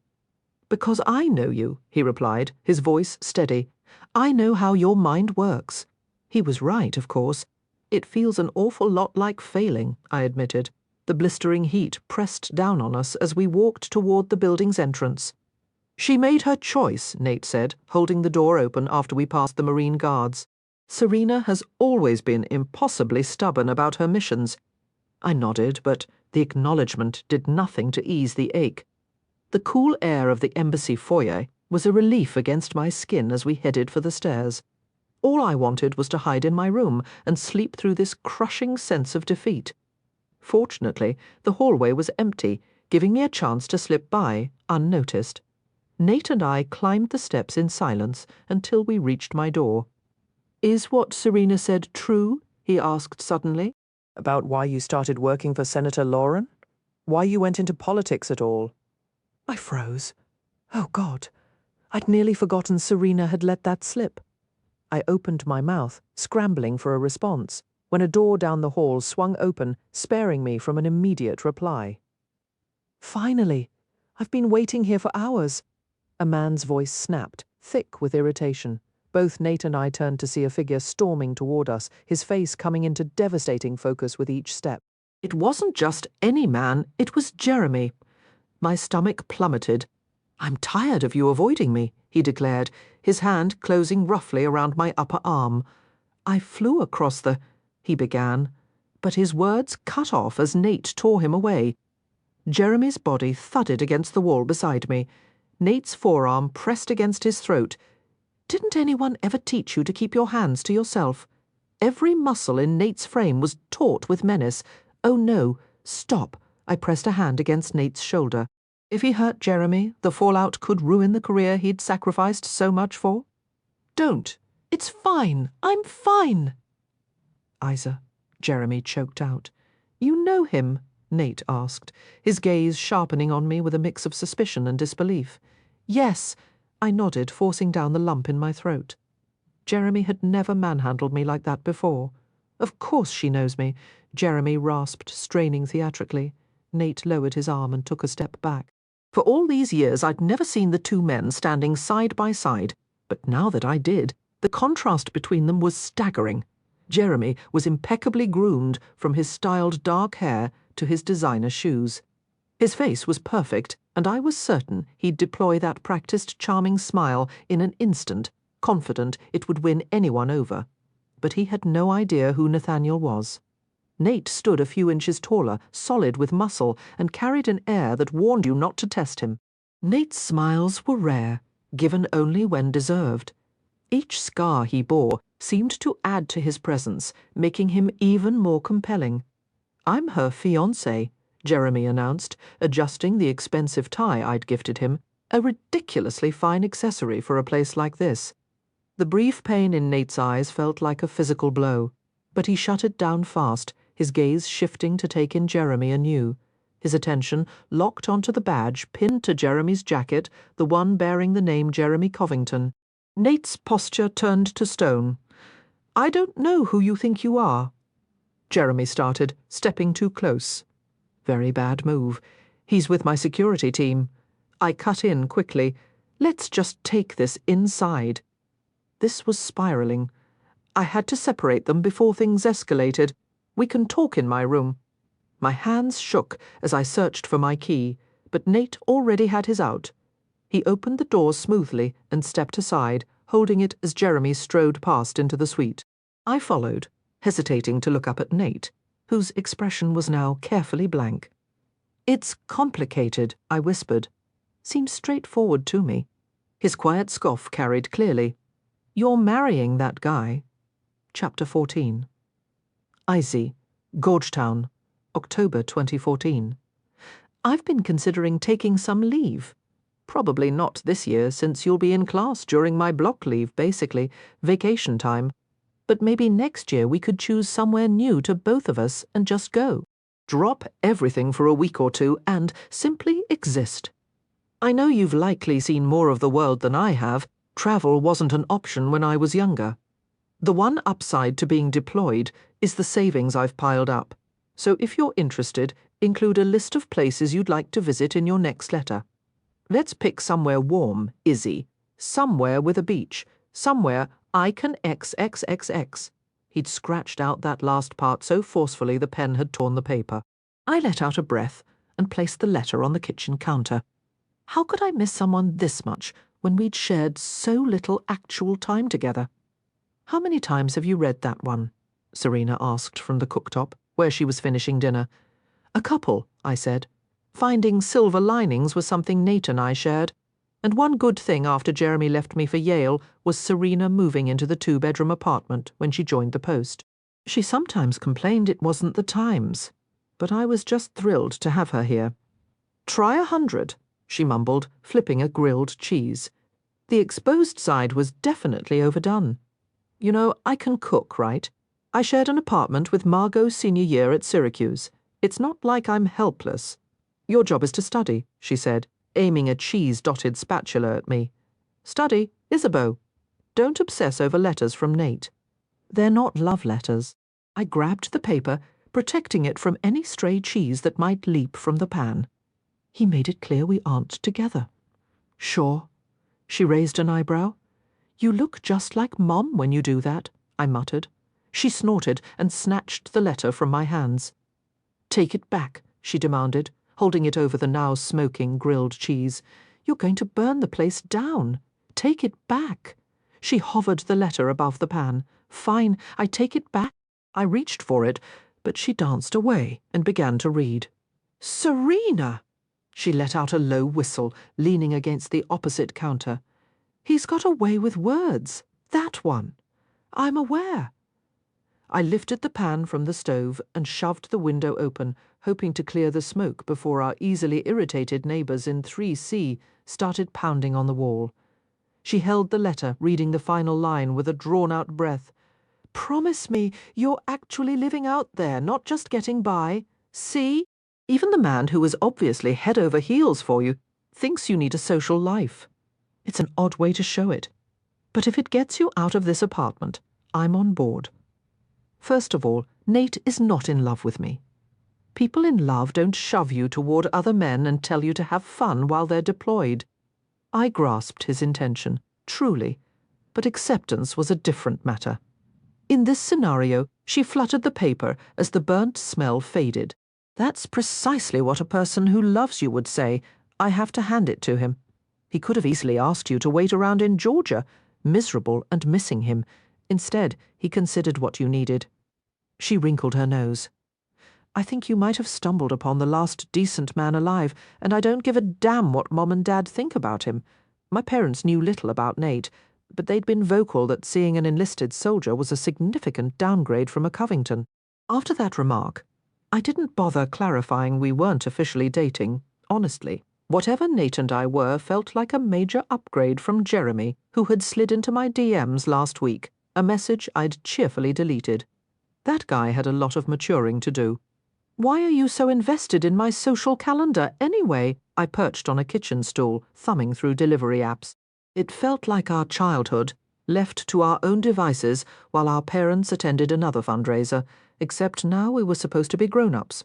Mostly, since my idea of adulthood was covering my own bills, and Dad was still handling tuition, books, and this apartment.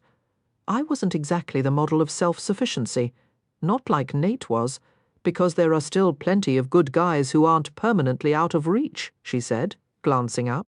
And you need at least a couple nights a week where you aren't buried in that. I looked down at Nate's oversized hoodie. What's the problem with this? Nothing, she said, rolling her eyes dramatically. So what happened with Paul? That was your second date the other night, wasn't it? Patrick, I corrected, finally settling on a place with a decent delivery estimate. And I'm fairly certain it's not going anywhere. What a surprise, she said, feigning shock. Let me guess. You're both at Georgetown Law, which is somehow too much similarity. He's aiming for a political career which you despise. He's handsome but doesn't exactly make your heart race. Pleasant but utterly forgettable. And the ultimate deal-breaker for any Isabeau Astor prospect, he's actually available. He's a second-year law student interested in corporate law, and I'm pretty sure he's more into his screen than into me. Patrick didn't look at me as if I held all the answers. He'd kissed me once, and it carried all the excitement of lukewarm cafeteria food. And I let out a sigh. He wasn't Nate. None of them ever were. I'll make you a deal, I said, waving my phone. I'll order dinner if you give my letter back. She tilted her head, studying the page. I really wish he hadn't blacked out this section. I bet it was steamy. Serena, fine, take your not-boyfriend's letter. She handed it over and input her food order. I folded it carefully back into its envelope to store with the others. This time, his package had included 3 books with new passages highlighted. I had my own stack ready to send back, and I'd begun assembling a birthday parcel that needed to go out soon if it had any chance of reaching him in time. So far, it contained spearmint gum, the brownies he'd confessed a hidden craving for, and a Georgetown hoodie to wear around the base, or the fob, as he called it, during his off hours. On impulse, I'd also added a postcard from a quirky museum I'd visited, scribbling a joke about the absurd exhibit of historic lawnmowers, a small piece of my world to send his way. You should really keep an eye on the congressional race back home, Serena mentioned, passing my phone over. Is there someone worth watching? I tucked the phone into my jeans pocket. Or is it just interesting to you because you're a journalist chasing a story? Why can't it be both? She tossed the charred sandwich away and placed the pan in the sink. It rarely is. She's campaigning on a promise to end the war in Afghanistan. My eyes snapped to meet hers. Thought that would catch your interest? Leaning on the kitchen island, she continued, I doubt she has the votes to win, and honestly, I don't see a bill like that passing with the current Congress. Still, if she gets elected, I bet Dad could arrange an internship for you. Politics? I shook my head. No, thanks. Anything Dad arranges comes with strings, and I'm heading into non-profit work. That's where I felt I could actually contribute. Dad will be over the moon, she said with a smirk. You should tell him at Christmas so we can watch him turn as red as the ornaments. He handled your journalism major just fine. I reached for a nearby notebook, flipping to a blank page and numbering it 1 through 10. Only because he thought you might help him gain some influence with Covington. What Dad really wants is a politician in the family, more than he's ever wanted us. Ain't that the unfortunate reality? The last few years had made that painfully clear. The least we could have done was give him one kid with an MBA for the family business.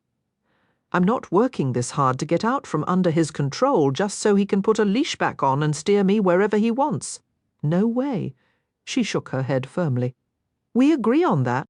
Let's avoid the awkward holiday scene. I'll tell them when they visit for my birthday in March. Serena winced but quickly hid it. Look, I know you're hopeful they'll come, but just don't. She hesitated, biting her lip. Get my hopes up, I finished for her. Exactly. They'll be there, I insisted, raising my eyebrows at her doubtful look. They will. They promised. They've even booked a hotel. I just don't want you hurt again.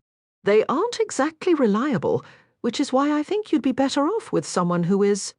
She nodded toward my notebook. Nate has never let me down. I stared at the blank lines, my mind drifting to that favourite word. Possibilities. Somewhere with an ocean. Somewhere Nate could kiss me by the shore. That's what I imagined was in that crossed-out part of his letter. Oh, and her name is Lauren, Serena added.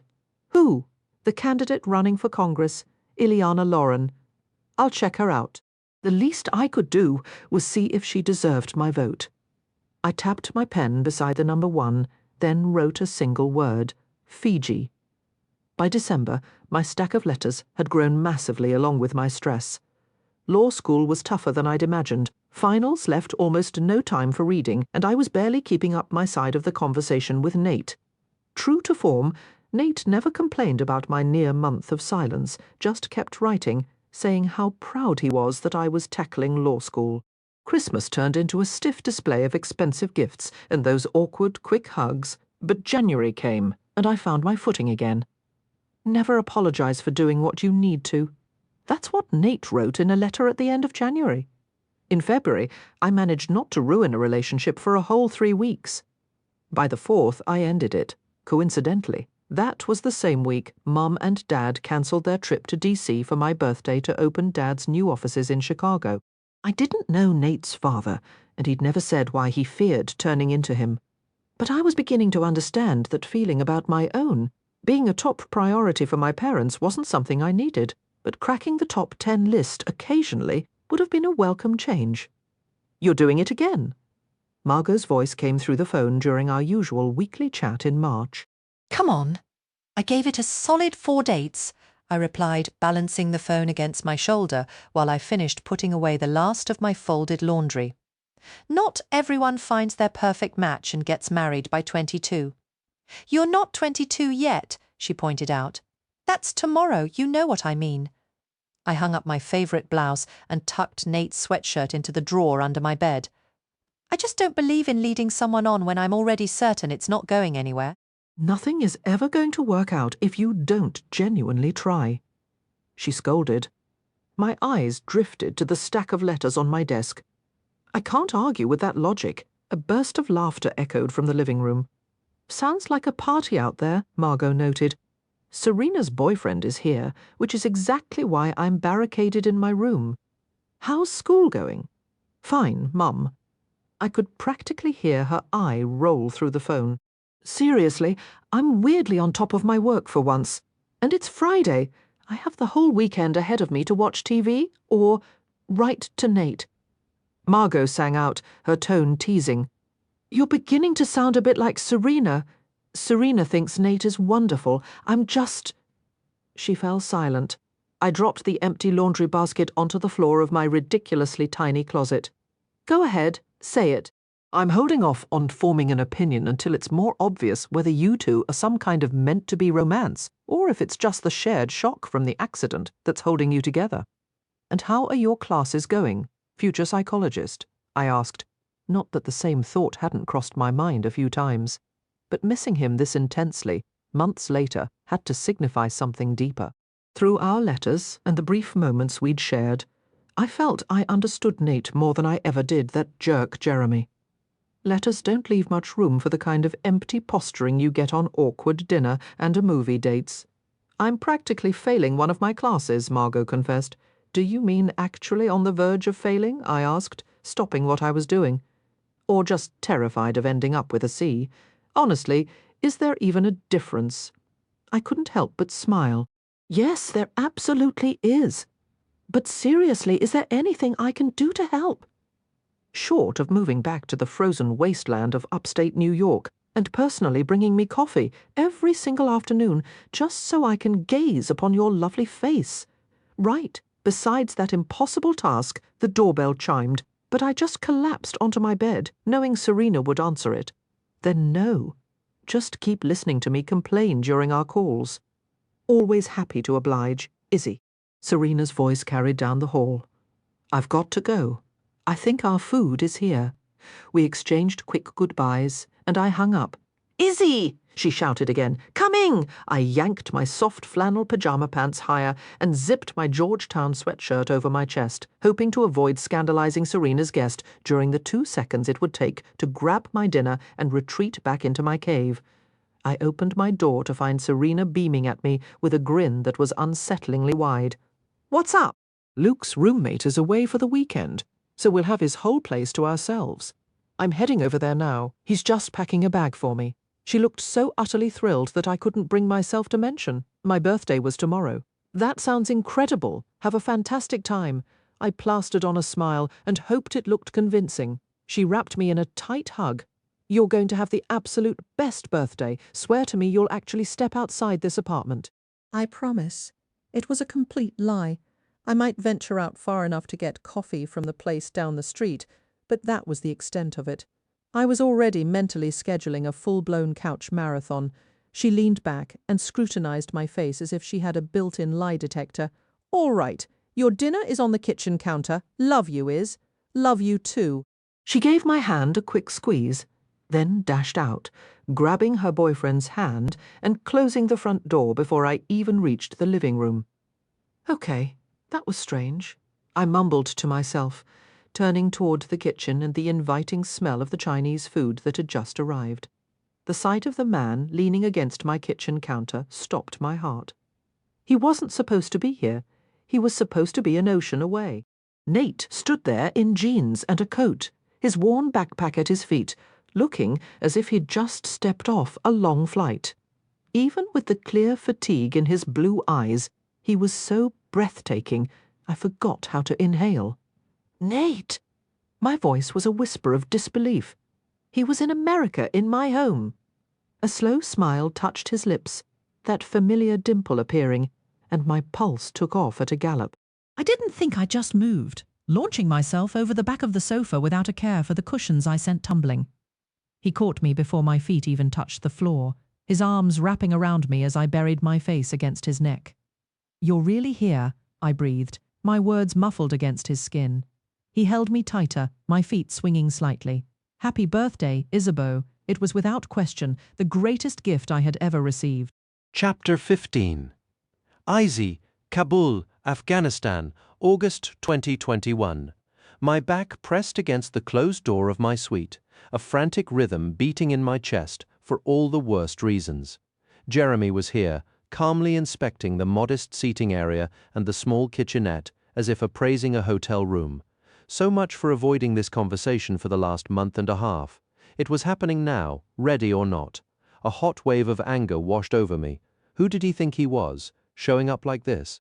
A petty, childish part of me thought of telling Nate to toss him out onto the street. But after our tense exchange in the hallway, I doubted Nate would be taking my calls anytime soon. He was probably already on the phone with the security company, requesting a replacement for the clearly compromised principal. You're marrying Dickface. The memory of Nate's face flashed in my mind. It wasn't anger I saw, but a profound, weary disappointment. And knowing what he knew about Jeremy and me, I couldn't even fault him for it. I was deeply disappointed in myself. The engagement ring on my finger felt less like jewelry and more like a shackle, chaining me to a man I was finally admitting had never been worthy of me. Your room is nicer than the one they gave me, Jeremy remarked, shrugging off his perfectly tailored navy suit jacket to reveal a crisp white shirt. He was dressed for a Capitol Hill fundraiser, not a dusty, collapsing city. He carefully laid the jacket over the desk chair before turning his assessing gaze on me. His brown eyes travelled from my scuffed boots to my rumpled blouse, and the slight frown on his face said he found my appearance as unsatisfactory as his temporary quarters. For the first time since we'd met at Syracuse, I realized his opinion of me meant absolutely nothing. The liberation of that thought straightened my spine. "What are you doing here?" I asked, pulling the scarf from my hair and tossing it into my bag before crossing my arms. After the devastating failure with Serena at the airport, his presence was the last complication I needed. The entire day felt like a parade of my greatest shortcomings, and I was a live wire, sparking and dangerous. "Straight to the point, as always, Isa," he said, advancing with one of his polished, rehearsed smiles, this one his signature, apologetic yet charming look. He used my father's nickname for me, a subtle reminder of the connection that had started all this. I held up a hand, and he paused mid-stride, one perfectly shaped eyebrow lifting in query. "Let me guess," I said, tilting my head. "Did you borrow your father's private jet for this little adventure, or is Kabul now an official campaign stop?" "Believe it or not, this trip required cancelling 3 major appearances," he said, his smile slipping as he rubbed his chin. "Appearances where you were expected to be standing beside me. That was never going to happen, Jeremy, regardless of where I was physically located," I stated flatly, moving past him to drop my bag on the small table. I rolled my stiff shoulders, the tension from the day settling deep in my muscles. "And you absolutely should not be here. I asked for space, and you following me halfway around the globe isn't exactly giving it to me. Come on, Isa." He flashed me that third smile of his, the boyish, disarming one he always used when he wanted something, the same one that had tricked me into believing we could actually start over. "I thought you loved those grand, romantic gestures from all your books. I flew straight into a conflict zone for you. Doesn't that prove how much I care? How serious I am about fixing this?" I kept the length of the sofa between us as he stepped closer. "It proves you probably already got your photo op downstairs, helping with visa paperwork or chatting with potential voters about evacuation plans." Surprise flickered in his gaze before he looked down, his fingers tracing the fabric of the couch arm. "I had to make it look like a legitimate campaign expense for my father's approval, you know that. Aren't you tired of that? Constantly trying to please your father? Honestly, I'm exhausted by it." The words tumbled out before I could stop them. I was trapped in this endless loop of seeking approval from the men in my life, only for them to walk away whenever it suited them. Seeing Nate now just highlighted the pattern. Instead of breaking it, he'd become another link in the chain. "You know, I can't win this election without my dad's backing," he said, his voice dropping. "We have to play the game. It's just how things work. Right, well, you're welcome to get right back on that plane." I could have rolled my eyes straight out of my head. Politics always came first with him. No wonder my parents adored him more than I ever could. "Please, come with me." The raw, unpolished plea in his eyes almost broke through my resolve. "If I have to sit through one more safety briefing," I began. No, he interrupted, shaking his head. "I have total respect for what you're doing here. It'll look fantastic on your resume, and it's a great story for future interviews, but—" My eyes narrowed. Of course, everything was a transaction, a tally of points. But what? He winced and offered that smile again. "But we had a deal. You'd support me on the campaign trail, and I wouldn't pressure you to give up your career once I was in office." My mouth opened and closed, words failing me. "Are you seriously under the impression I'd stand by you after walking into your office and finding Clarice Betario sprawled across your desk like some sort of midday snack?" The memory twisted my stomach, but strangely, my heart didn't ache the way it should have. "That was an unfortunate situation," he conceded. "But let's not pretend you were devastated. We know each other too well. You were angry, probably embarrassed. Humiliated is the word." My hands clenched, nails digging into my palms. Everyone in that office knew what was happening, and they were more than eager to inform me it wasn't some one-time mistake. "You've been seeing her for 6 months. Our engagement announcement was practically still wet on the page." He drew a slow breath, his eyes darting away, a tell he still couldn't hide when he was scrambling for a reply. "I'm sorry you were humiliated, Isa, truly." I stared at him. But you're not sorry you cheated. Out of all the excuses I expected, this wasn't one of them. We promised we wouldn't lie to each other. He straightened up. Right, because that was the only way to move past what happened after Syracuse. I'd been a fool to trust him again. Are you ever going to let that go? He dragged his hands through his hair, ruining its perfect style. I thought we were over that. Yeah, we graduated from your past mistakes to you sleeping with your aide, real progress. I gave him a sarcastic thumbs up and kicked off my flats. Thank goodness I'd worn them for the meetings in Mazari Sharif, though my feet were still protesting the long day. Hold on. I was under the impression we had talked about opening up our relationship. You talked. I brought my hand down hard on the table, the sharp crack of my ring against the wood echoing my fury. I never consented. You were fully aware I would never accept that. I would never agree to such a thing. Your father believes. My father doesn't dictate my life. The truth of those words hit me with startling clarity, highlighting just how hollow they had been before. Even Jeremy had been my father's selection, not my own, and in my desperate need for paternal approval, I had ignored my instincts and tried to salvage a relationship that was doomed from the start. And despite his political ambitions, he would never want me to settle for less than I'm worth. It's finally clear to me, Jeremy, that you are far less than I deserve. He swallowed hard, his gaze dropping to my hand. If you are still wearing the ring, then there's still a chance for us. I haven't removed it because your behaviour has left me utterly stunned, I replied, moving past him toward the small kitchen. I haven't figured out how to explain to everyone why it's gone. Then just leave it on, he proposed, trailing after me. I took a water bottle from the refrigerator and didn't offer him one. He had already taken too much from me. I twisted the cap off and drank deeply, nearly half the bottle, before setting it down on the counter. If we're being completely honest, let's just say it, I stated, bracing my hands on the counter and hoisting myself up to sit on its edge. Neither of us genuinely wants this. It's been orchestrated by everyone around us for appearances. It's not just for my career's benefit, but for yours as well, he argued, loosening his tie. I never had any desire to enter politics. I shook my head in disbelief. He let out a laugh, but it wasn't the polished, charming sound he usually projected. It was harsh and unpleasant, yet at least it felt authentic. Let's not pretend we both don't know the real reason you pursued a political path, he said, shoving his hands into his pockets. The real reason you're still here.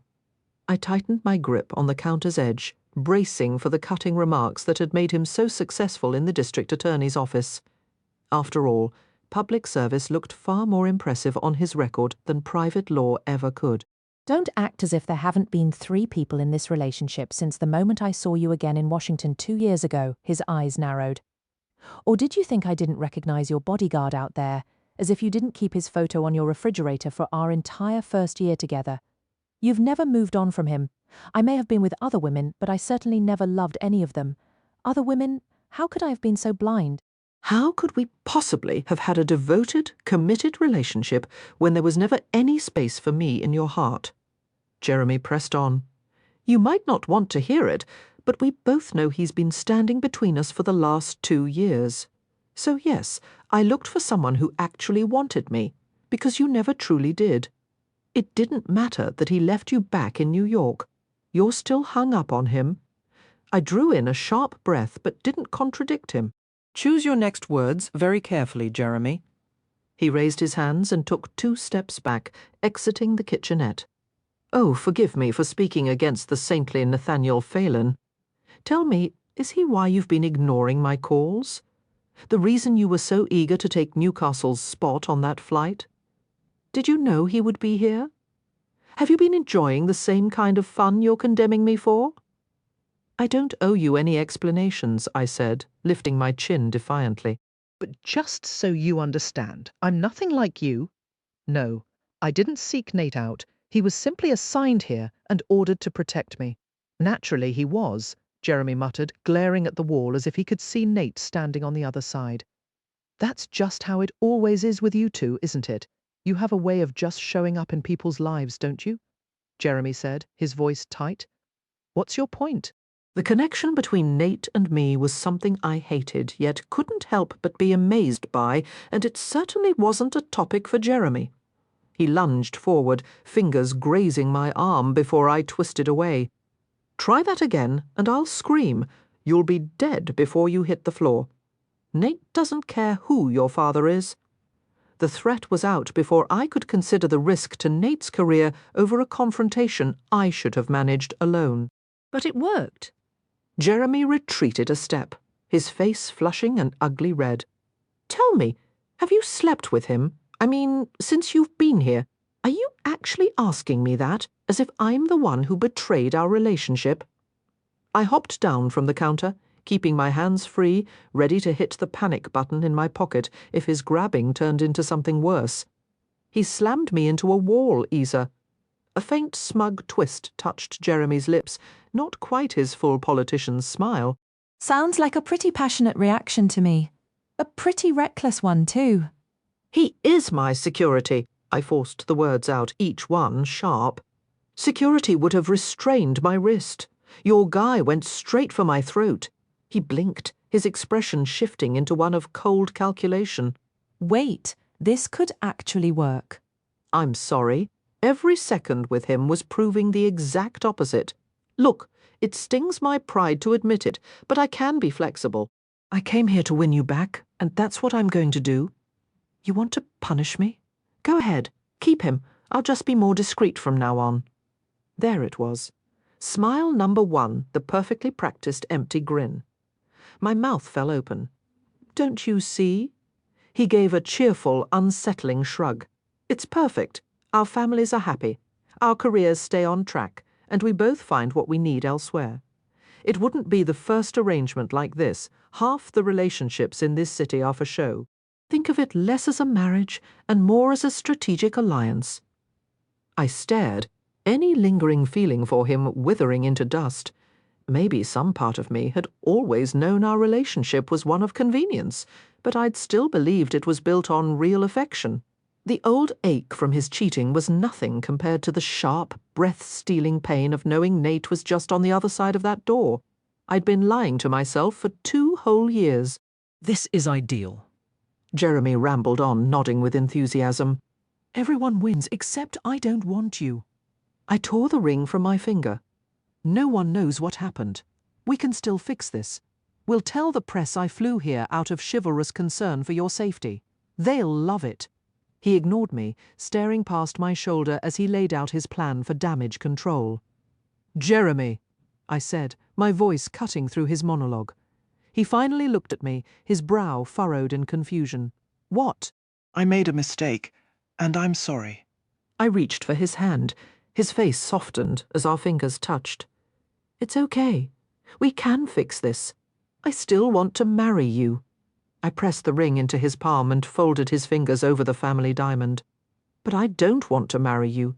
I was wrong to think my feelings for you would grow with time. I was wrong to give in to my parents just because it was easy, because I thought it would finally make them proud of me. I was wrong to settle for someone who clearly doesn't understand love, loyalty, or faithfulness. I will never be the person you want, and you could never give me what I need. Saying yes was my mistake, and this is me correcting it.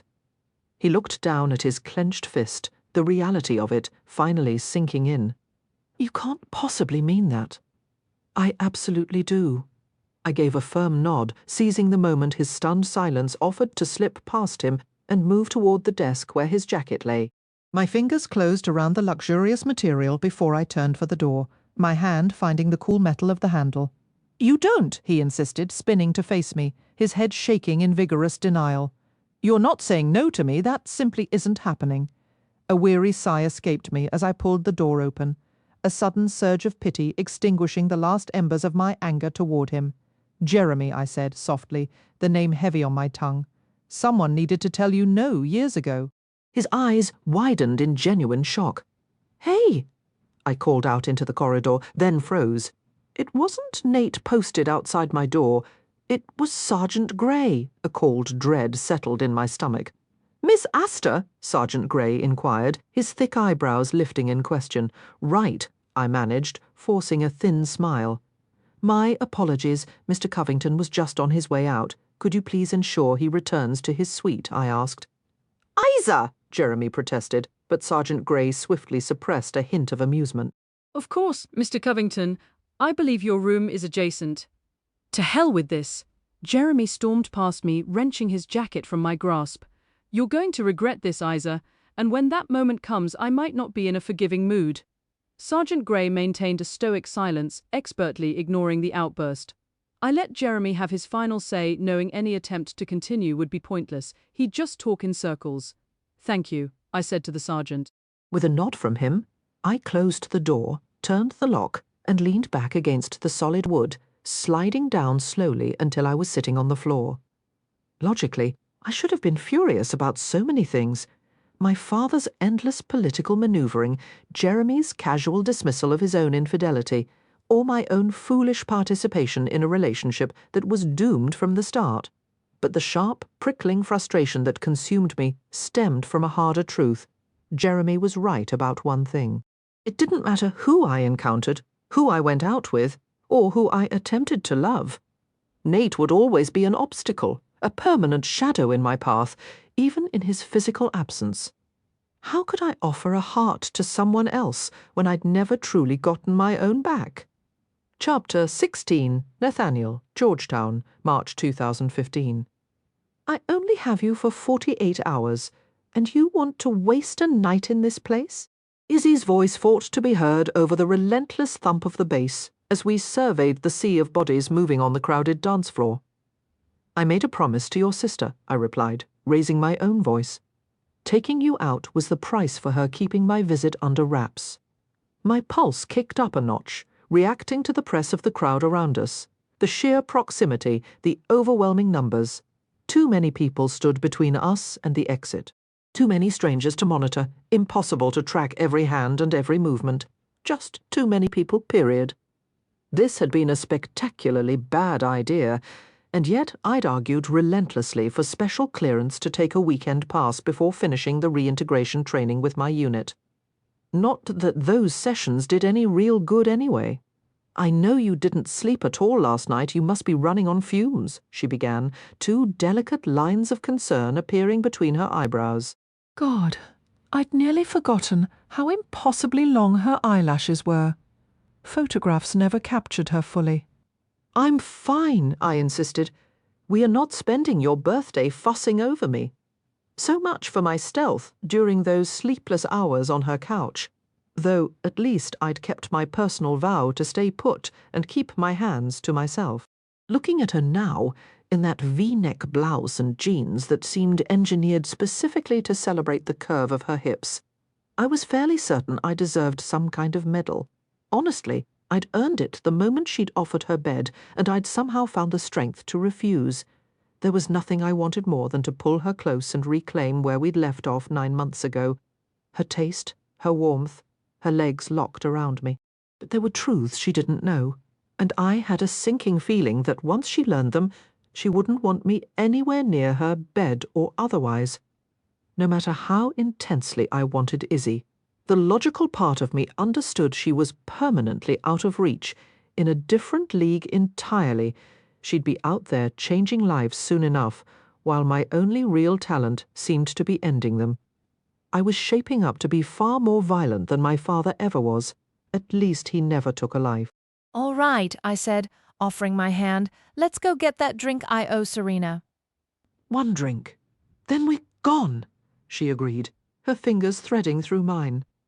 That familiar warmth, the same feeling I had when we were plummeting toward the unknown on that plane, settled over me like a blanket. It felt like home. Deal. I guided us through the throng of people, my pulse ticking up with every accidental bump and brush from the crowd. We snagged the last 2 empty stools at the bar. Izzy took the one nearest the exit, and I settled in facing her, my gaze casually sweeping the space behind me to count the patrons. Only about 6 people stood between the corner of the bar and the wall, making this spot the best of a bad set of options. The whole scene was still pretty damn tense, with bodies blocking every possible way out. So, what's your poison? I asked, pitching my voice lower, now that we were away from the speaker's direct assault. Beer? Tequila? Something fruity? Not even close, she said, tapping her manicured nails on the polished counter as she scanned the bottles behind the bar. The bartender, a brunette who would have been exactly my type a few years back, approached with a friendly smile. But I'd learned over the past year that my type had narrowed down to one person, Isabeau Astor. It wasn't just the blonde hair or the brown eyes, not simply her sharp wit or that laugh that could light up a room. It wasn't even her habit of juggling a dozen topics at once with words that flowed from lips softer than silk. It was the whole, complete package of Izzy. Nobody else measured up. Every letter she sent, every secret she trusted me with, every time she made me laugh, I fell a little harder. It wasn't that I hadn't had opportunities overseas, or that I'd fooled myself into believing she was waiting for me, especially after I'd told her not to. It was that no one else was her. And that simple fact had landed us both in one hell of a situation. "A glass of champagne, please," Izzy declared, her grin widening. "Champagne?" The bartender leaned in, as if she'd misheard. "Yep," Izzy confirmed, digging into her purse and handing over her driver's license. "It's my birthday." "So it is. Happy birthday," the bartender said, returning the ID with a smile before turning to me. She leaned in expectantly. "And for you, youngling, please," I said, reaching for my wallet. "And we'll take the whole bottle if you don't do glasses." "You got it," the brunette said, getting to work. Izzy turned back to me, her eyes bright. "So, what was the best part of today, forcing you to my favorite pizza joint, dragging you to that bakery for the cupcakes, or the grand tour of campus?" "All of it, because I was with you," I said, the truth coming easily. Being able to speak my mind around her was the best part of whatever this was between us. There were no games, no need for pretense or even practiced flirting with Izzy. I could just be. Today had been everything I'd hoped for when I travelled from Savannah to see her, and I owed Serena big time for helping pull it off. The moment I'd messaged her from the Instagram account Izzy made me create, saying I wanted to surprise her sister, Serena had completely lost it with excitement. She'd also casually slipped into that quick conversation that their parents had flaked on Izzy again, as usual, and that Izzy wasn't seeing anyone. I won't lie. I felt a selfish wave of relief about the boyfriend part, not her parents. Not that Izzy didn't deserve someone amazing, she absolutely did. I was just glad in that moment that I'd have her all to myself this weekend. Her smile hit me then, instant and breathtaking. "Just wait until we get back to my place and I force you to watch Lady Hawk. Your cinematic namesake?" I felt my own smile spread. I could have happily watched Izzy read a phone book if it meant spending time with her, but the truth was, I wasn't sure how much longer I could stay in this crowded bar without completely losing my grip. "If you could only watch one movie for the rest of your life, what would it be?" she asked, her eyes meeting mine. I recognized the tactic immediately, the same distraction I'd used for her on the plane. "Take your time," she added. "Lord of the Rings, Return of the King," I finally said, though my answer might switch to Lady Hawk after tonight. Who knows? She leaned in, her lips brushing mine in a touch that sent a jolt through my entire system. "Thank you for today." I slid my fingers into her hair, drawing her closer and deepening the kiss, though I kept myself carefully restrained. That first taste of her was an electric current, flooding every part of me. Holding back was a battle, but I won it. I wasn't about to kiss her the way I really wanted to, in front of all these people. I pulled back just before we crossed that line. She smiled against my lips as we parted, her hand drifting up to her chest. "You should feel how hard my heart is beating," she murmured, her fingers brushing the delicate lock necklace I'd given her for her birthday.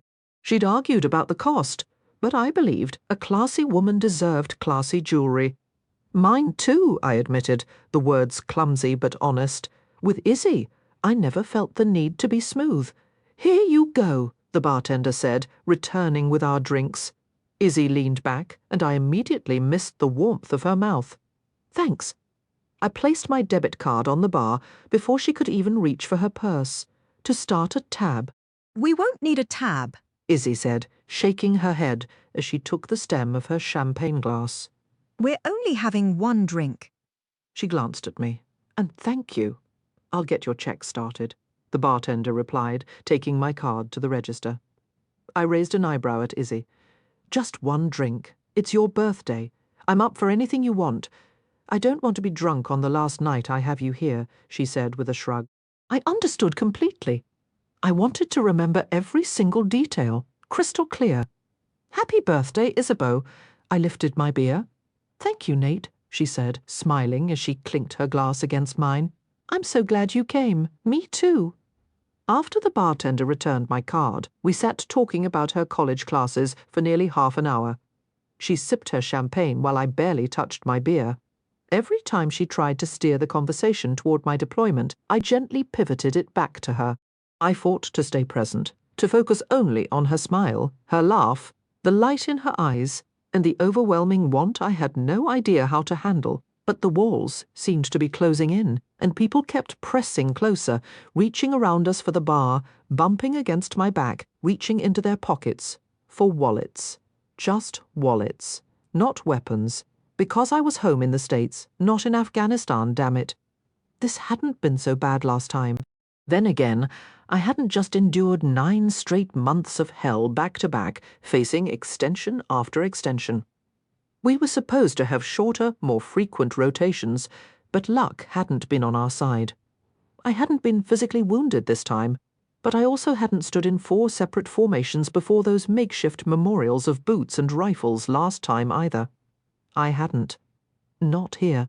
I dragged in the deepest breath my constricted chest would allow and forced all that darkness back into its box. I looked back at Izzy to find her watching me in that piercing way of hers, as if her beautiful eyes could see straight through all my defenses. Okay, new question, she said, her tone shifting to something lighter, almost teasing. If you had to pick a zombie apocalypse partner, who would it be? She held up a finger. And you can't pick me?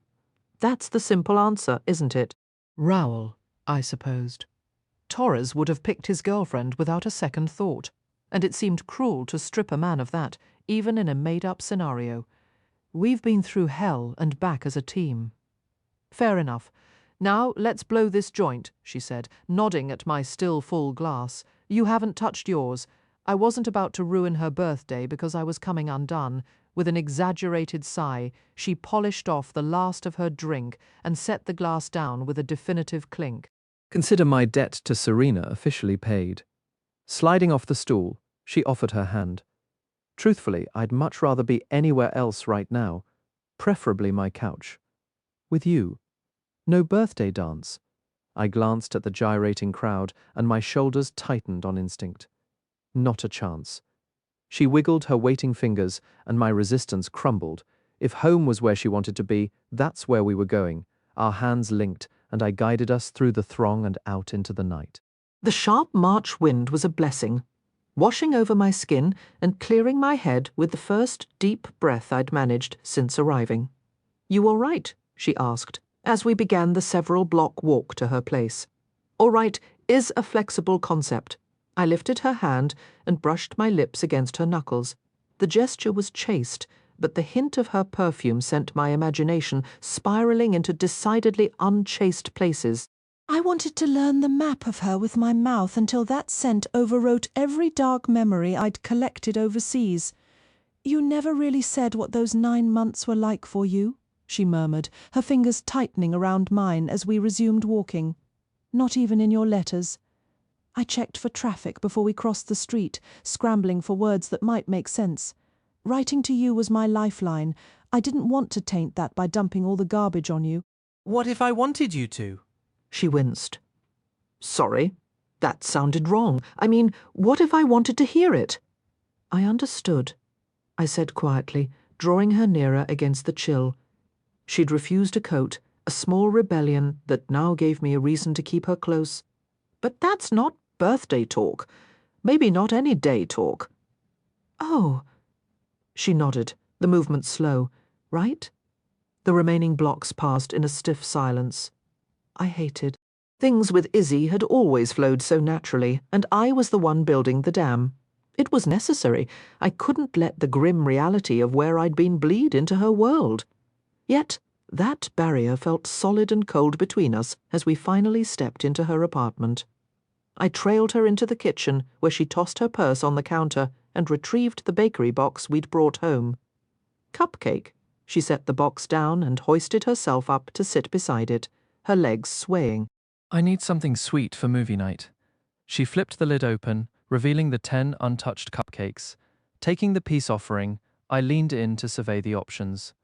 You don't strike me as a vanilla man, she teased, peering at the selection. What about the carrot cake? I shook my head, a faint smile appearing. Those were Torres's obsession. He ate one every single day for a year straight. I can't even look at them now. It took me a moment to notice she'd gone completely still. Izzy? My eyes snapped to hers. Torres? That's your friend, the one you always wrote about. Her eyes were wide with dread. Yeah, one of my closest. I nodded, confused by her expression. Oh, God, did he? While you were over there? She pressed her lips together, and suddenly I understood. No, Iz. He's fine. He's very much alive. I gave her knee a reassuring squeeze. He'd just had to quit his cupcake habit when he set his sights on special forces.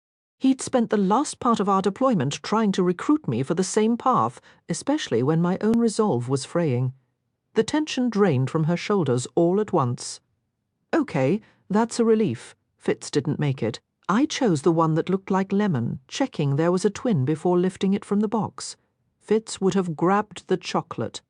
I took a slow breath against the sharp, familiar ache of grief and pushed it down with everything else. What? Damn. I shouldn't have said that. I stopped unwrapping the cake and found her eyes locked on me. Fitz? You met him? On Tybee, I remember, she said softly. He's gone. I gave a single nod. Maybe a month into the deployment. There was an ambush. I cut myself off. Those were the memories I worked hard to compartmentalize, and here I was, cracking open the one quiet space I had left. Nate, I'm so sorry, she murmured, her hand coming to rest on my shoulder. Don't be. I focused on peeling the wrapper, staring at the yellow cake and forcing away the image of the life seeping out of Fitz. You had nothing to do with it. We needed to pivot now. So, which flavor's the winner? A heavy quiet settled. I glanced up and saw her studying me with an expression I couldn't place, a mix of uncertainty and sorrow, as if I'd shattered the fragile calm between us all over again. Your favorite? I pressed, keeping my tone light. We've got a movie to watch. Red velvet, she finally answered, carefully selecting one. I set my cupcake aside and helped her down from the counter, even though she was perfectly capable. The slide of her body against mine sent a current of heat straight through me, but the darkening of her eyes was an even more potent fuel. We just stood there, my hands lingering at her waist, her gaze holding mine, a flush coloring her cheeks, her breathing just a hint quicker. The movie, I said, more to myself than to her. Right. She drew her tongue slowly across her lower lip, and I stifled a groan. Prepare for cinematic brilliance, she declared, leading me to the sofa. When she rested her head on my shoulder, I let myself sink into a rare, complete calm. Maybe I hadn't wrecked this by holding parts of myself back. 2 hours later, as the credits began to scroll, she tilted her head up, her eyes bright with anticipation. Well, what's the verdict? I think it's a load of crap that they only got to see each other at sunrise and dusk. I scowled at the darkened screen. But they end up together, she countered with a laugh, tucking a leg beneath her and turning fully toward me, her knee pressing against my thigh. Doesn't make all those years of Twilight meetings any less ridiculous, I argued, shaking my head. Oh, Nate. Her grin was wide as she cupped my face, pulling my focus from the credits. You're a secret romantic. I let out a dismissive sound. I've been called plenty of things, Isabeau. Romantic has never been on the list. The truth was there were only 2 people on the planet I ever let my guard down for. She was unmistakably one of them. Her gaze dropped to my mouth, and I clenched my fist into the cushion beside her hip to keep from reaching for her. You know what I've decided? What? My palms burned with the need to trace the shape of her. She leaned in until her lips were just a breath away from mine. Hell, I was losing this fight. I could already imagine the taste of her, the soft sounds she'd make. The ghost of her had been my only real company for the last 9 months. Fiji, she whispered, the word brushing my lips. What? All the blood had decidedly left my brain. Fiji. Her smile was infectious as she swung a leg over and settled into my lap, straddling me. That's where we should go. It's always warm. Endless sandy beaches. Isolated enough that you won't be scanning every crowd. I do like beaches. The last time I'd felt sand underfoot was with her. My hands found her hips as a low hum of desire spread through me. Good, Fiji it is then. She threaded her fingers through my hair, and I leaned into the touch. Her lips grazed mine. You can kiss me right there in the ocean. That was it. Every last thread of my resolve was coming undone. It took everything I had not to lay her back against the cushions right then. Nate? Her lips hovered, a blatant, tantalizing invitation. I'm going to kiss you now. They were the exact words I'd used on her back in Georgia, but damn if they didn't sound 100 times hotter coming from her. I closed the distance first, a low groan escaping me the moment her lips parted. She tasted incredible, her tongue meeting mine as I rediscovered the familiar shape of her mouth. Kissing her was just as electric as I remembered, and infinitely more consuming. My fingers tangled in her hair as I adjusted our angle, the kiss quickly spiraling beyond any semblance of control. The press of her breasts against my chest, the roll of her hips over mine, her breath mingling with my own, this was home. Wherever she was, that's where I belonged. Whatever this pull was between us, it was impossible to name and just as impossible to deny. I'd almost forgotten how good we are at this, she murmured between kisses. I thought about it every single day. I shifted her hips, grinding mine against her so she could feel exactly what was on my mind. I missed you, she kissed along my jaw, down my neck, her hands sliding over my arms and then my torso, and I know I shouldn't have. It makes no sense at all. I tightened my grip in her hair, bringing her mouth back to mine, answering her with my lips and tongue because I felt the same irrational pull. My hand drifted from her hip to the small of her back, slipping beneath her shirt to trace the delicate curve of her spine. She gasped at the contact, and I drank in the sound. I bet you're this responsive everywhere, I said, my fingers skating up and down the smooth skin of her back. Why don't you find out? Her hands went to her waist, and her blouse fell open, revealing a pale blue lace bra that framed her breasts so perfectly it made my head spin. Hell! The word came out as a rough groan. You are absolutely perfect, Isabeau. Touch me. She didn't need to ask twice. My hands slid up her sides, tracing the dip of her waist over the gentle curve of her ribs before finally cupping the full weight of her breasts through the lace. She fit my palms perfectly. See? Perfect.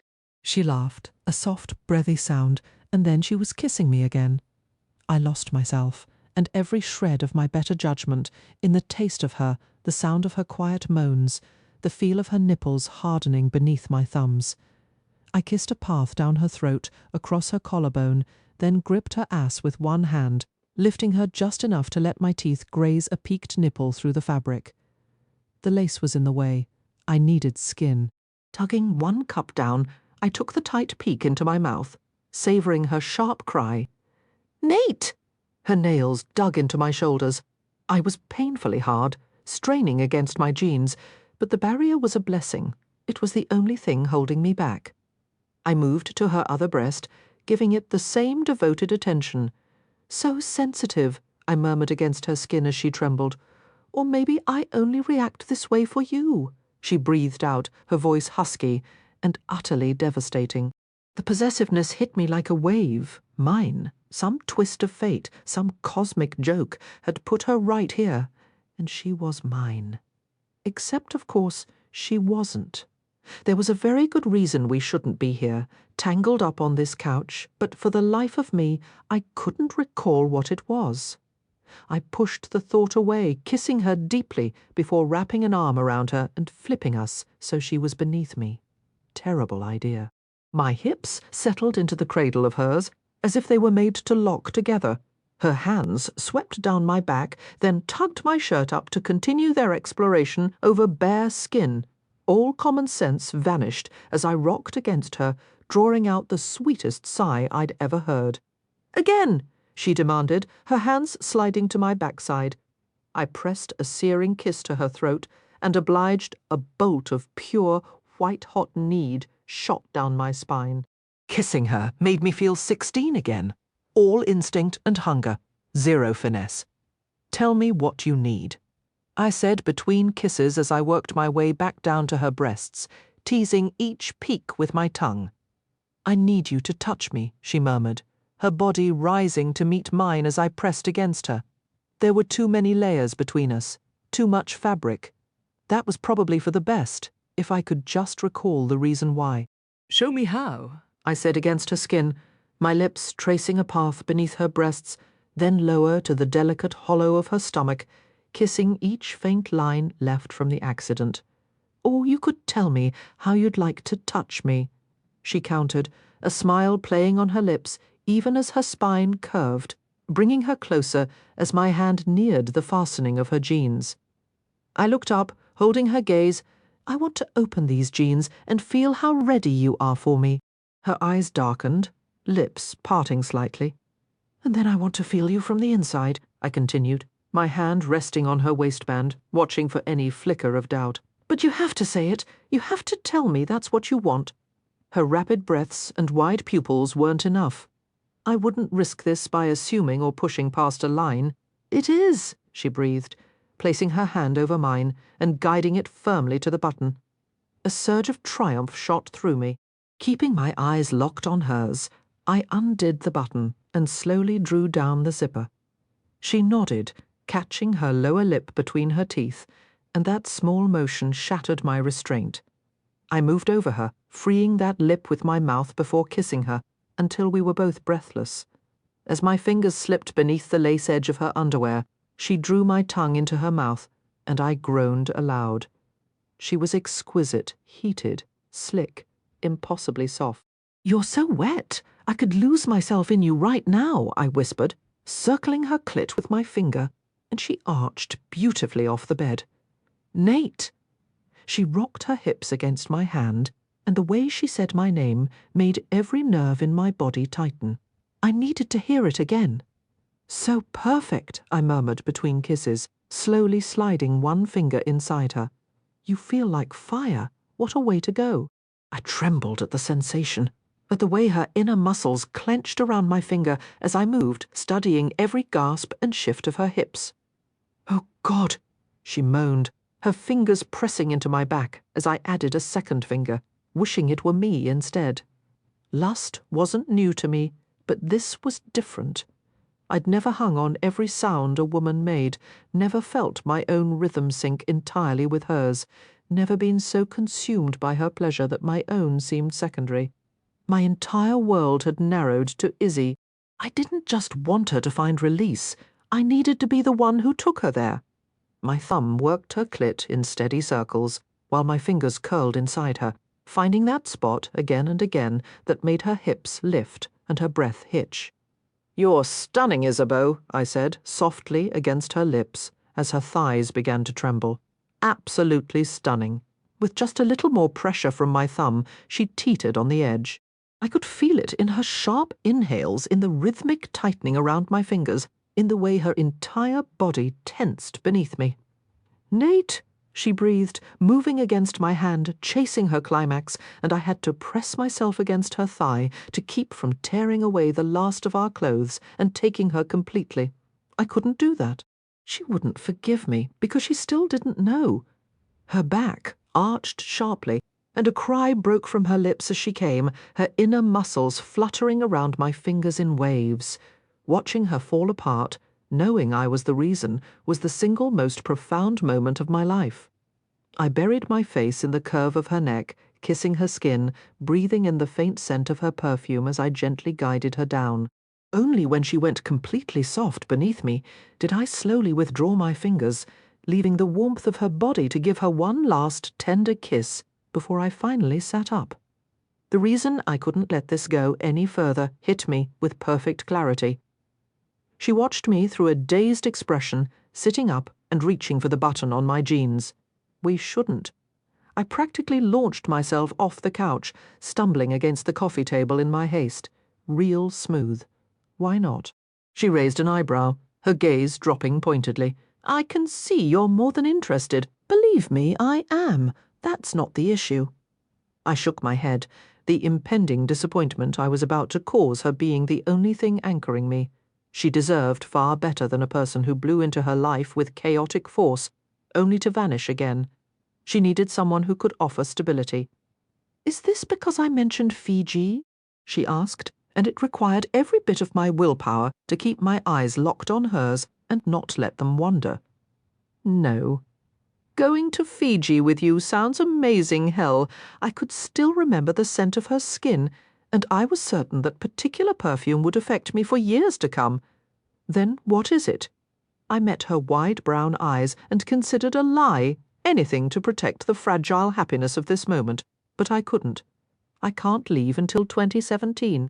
She gathered the edges of her shirt, tying it securely and hiding her incredible form. A scheduling conflict? Do you need to go home? I'd understand if you had to see your family. No, I said, shaking my head. My mum actually visited me right after I got back a few days ago.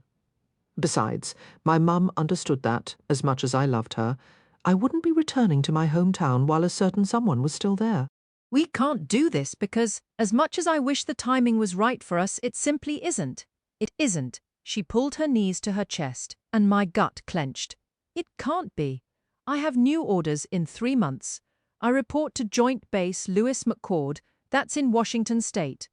Well, that's certainly not the Washington I had in mind, she said, her shoulders sinking as she tucked a strand of blonde hair behind her ear. Yeah, I managed my throat tight. I wasn't going to tell you on your birthday. Not that.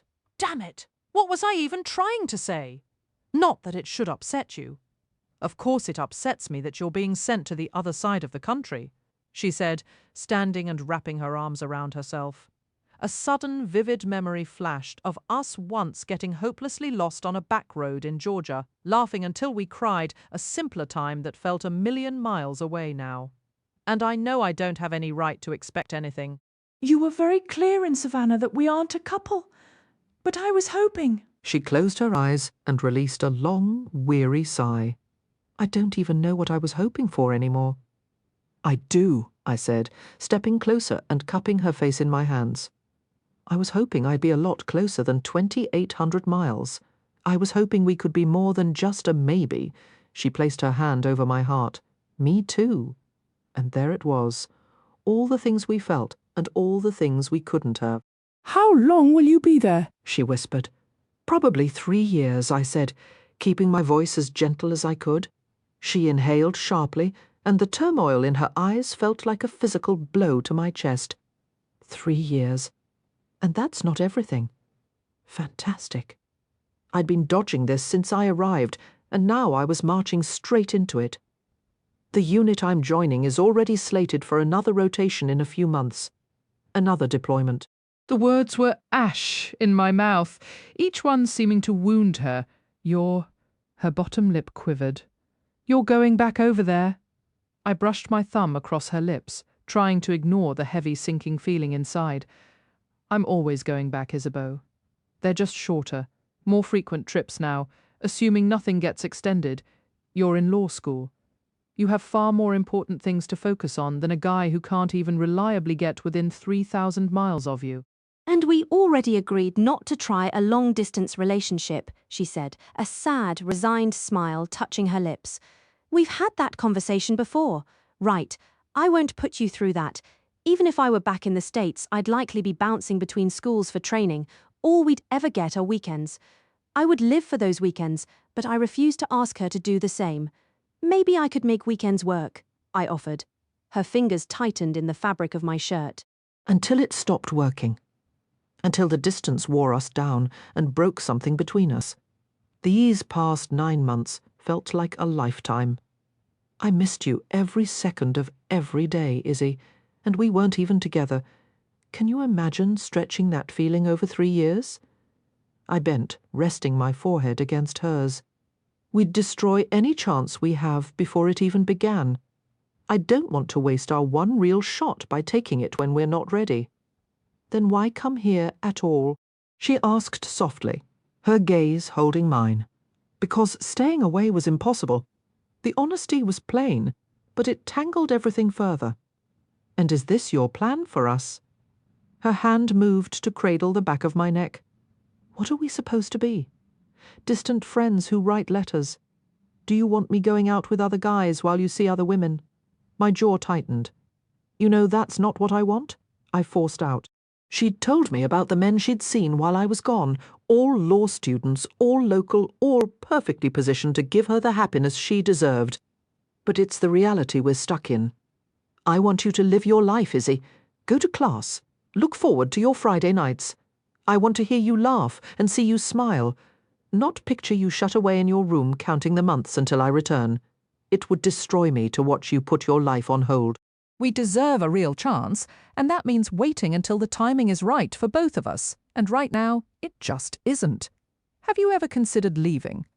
Her question was almost a whisper, hovering on the edge of a plea.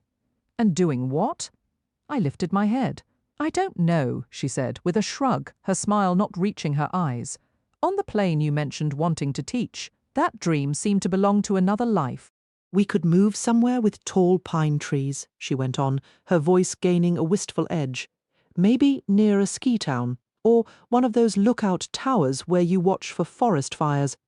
A fine use of your law degree, I teased, trying to lighten the mood. Humour me, she insisted, tugging my shirt. Just pretend with me for a minute. I settled my hands at her waist and drew her close, ignoring the stubborn pulse of desire that hadn't given up hope I'd change my mind. I wouldn't.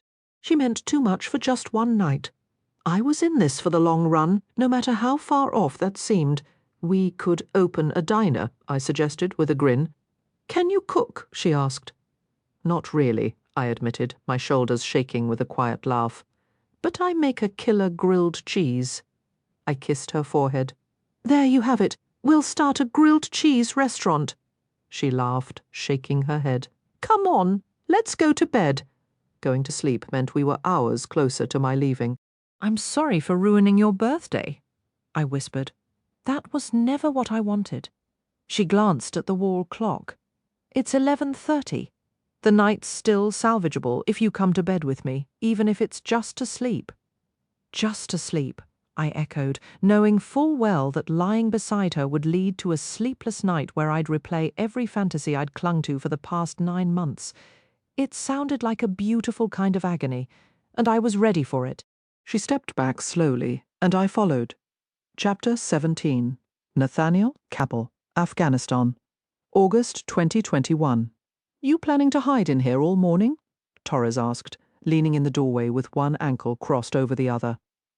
It's 7 a.m., and I'm not hiding, I replied, turning a page in my book and not looking up from where I sat propped against the headboard. Looks an awful lot like hiding from where I'm standing. I wasn't hiding. I was already dressed, armed, and ready to go. I just wasn't on duty. Graham was, and he was perfectly capable of handling a little oversight while Izzy and What's-His-Face had their breakfast. Don't you have anything more productive to occupy your time?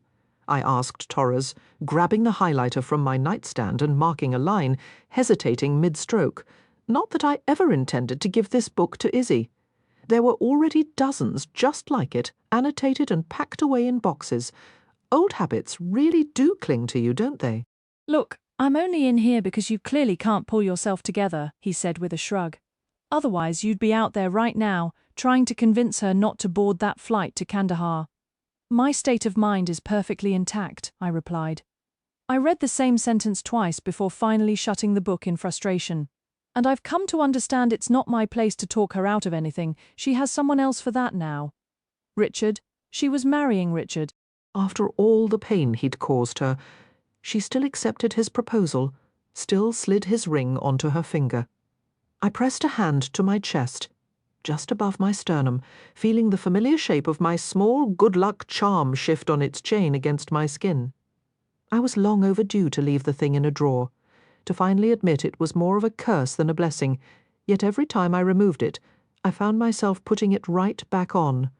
"Right! You seem completely sorted," Torres said, rolling his eyes. "I swear, nothing messes with your head more than that woman. She is not messing with my head," I insisted, turning a page with unnecessary force. "Maybe that's the whole issue then," he countered, pushing off from the doorframe and crossing the room. "When was the last time you two were in the same room and didn't end up tangled in the sheets?" I set the book down on the nightstand. Reading was pointless once Torres started digging around in my thoughts like this. New York. "Yeah, that's what I figured," he said, rubbing the back of his neck. "Do you need me to call Jenkins in to take point on this?" No, as angry and as heartbroken as I was that Izzy had chosen to settle, that didn't mean I would abandon the mission or put her in any additional danger. A sudden, heavy knock sounded at my door. Muttering a curse, I swung my legs off the bed and stood to answer it. Graham was on the other side, his expression grim. Torres slipped past me into the hallway. Great. Now he can handle your brooding. "We have new intelligence," Graham stated, his jaw tight. "Briefing in 5. "Let's move." I slung my rifle over my shoulder and closed the door behind me. I guess it was time to stop avoiding the situation, and Richard, maybe I had been hiding. 30 minutes later, the briefing was over, and instead of steering clear, I went looking for Izzy. Under any other conditions, operating in a country rapidly falling apart, with a mission to evacuate as many of our people as possible, wouldn't give me a moment's pause. But nothing about this was normal. Izzy was here. I pushed through the crowded embassy foyer and entered the conference room commandeered by the congressional teams, nodding at Parker, standing guard by the door. It took me only a moment to spot Izzy amid the organized chaos. She stood in the far corner, a telephone cradled between her shoulder and ear, while aides shuffled files along the edge of the long table. One of them almost sent a laptop crashing to the floor. Clearly, we weren't the only ones feeling the tension. After a quick scan confirmed Richard wasn't in the room, I made my way toward her. She wore navy blue trousers and a soft blue blouse, her hair in a neat low bun that looked secure enough for a helmet. Because she was absolutely wearing a helmet, if I had any say in her leaving this building. Of course it's no trouble at all, she was saying into the phone, doing a double take as she saw me approach. "You're the one awake in the middle of the night." Her eyes were faintly red. Not the breathtaking, spent from passion red I knew so well, but a raw, tired red. She'd applied her makeup skillfully, yet the skin beneath her brown eyes was puffy. She'd been crying. She lifted her chin and held my gaze, almost daring me to comment on it. "Absolutely, Senator Lauren," she continued into the receiver, her voice steady despite everything. "We need to talk," I murmured, keeping my voice down so the senator wouldn't overhear. Izzy let out a weary sigh. "There might be a security issue," she said into the phone. "My detail lead needs a moment." I gave a quick nod. "I'll ask." She covered the microphone. "Is today's operation in immediate jeopardy?" "Your presence in this country is the jeopardy. 3 additional provinces were overrun just yesterday." Her eyes went wide, her grip tightening on the phone until her knuckles turned pale. "Not Balk province," I assured her quickly. "Mazari Sharif is still holding." A shaky breath escaped her, and she uncovered the microphone. "Senator, we appear to have a complication. If you can hold for a moment, we're moving to a more secure location." Izzy gestured toward the door. I led the way out of the conference room and into a nearby vacant office, giving the space a swift visual sweep before locking the door behind us. Izzy placed her phone on the messy desk and tapped the speaker button. "You're on speaker, Senator Lauren, but it's only Sergeant Green and myself in here," Izzy stated, crossing her arms. There was a stiffness to the gesture I couldn't quite decipher. "Sergeant Green, I understand you're the security lead for my team," the senator asked, her voice remarkably sharp for the late hour in Washington. "That's correct, ma'am." "What's your assessment of the safety for Isa's scheduled trip to Kandahar today?" she inquired. For a fleeting moment, I tried to see the woman before me, not as Izzy, but as just another staffer on a routine assignment. The illusion shattered instantly. Kandahar is a high-risk environment. The city has been under siege for months. While it hasn't fallen, all non-essential personnel were advised to evacuate nearly a week ago, and the airport faces persistent threats. I cannot recommend taking Ms. Astor into that situation.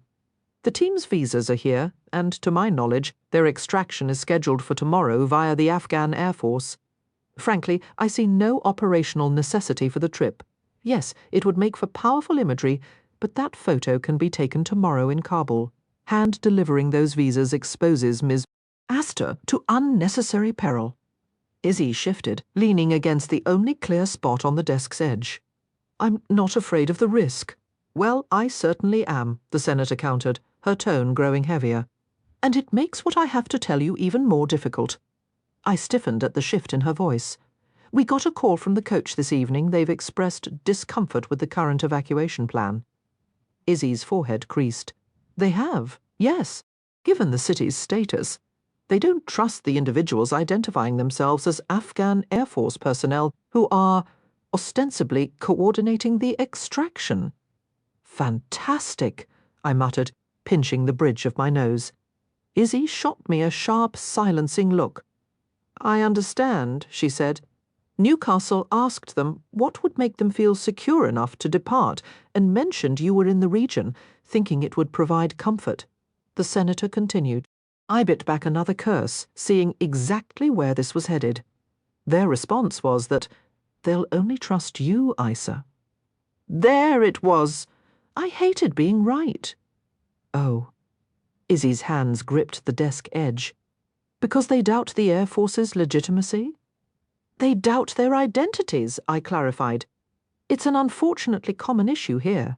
I assume the team is in a secure location in case the city is breached. They are, Izzy confirmed. They were supposed to be relocated. To the airport today for tomorrow's extraction, I finished. Hence the planned visa handoff there. Izzy nodded. My mind began racing through alternatives. If I can arrange for a female operative to go in Ms. Astor's stead, would that resolve it? Izzy was already shaking her head as Senator Lawrence said, No, I'm afraid it wouldn't. We had multiple video calls during the planning stages, Izzy explained, a note of frustration creeping in. They know my face. A thick silence settled over the cluttered office. Outside, the distant sound of a generator hummed, a constant reminder of the fragile infrastructure. Isa, I am not ordering you to endanger yourself for these athletes, the senator began.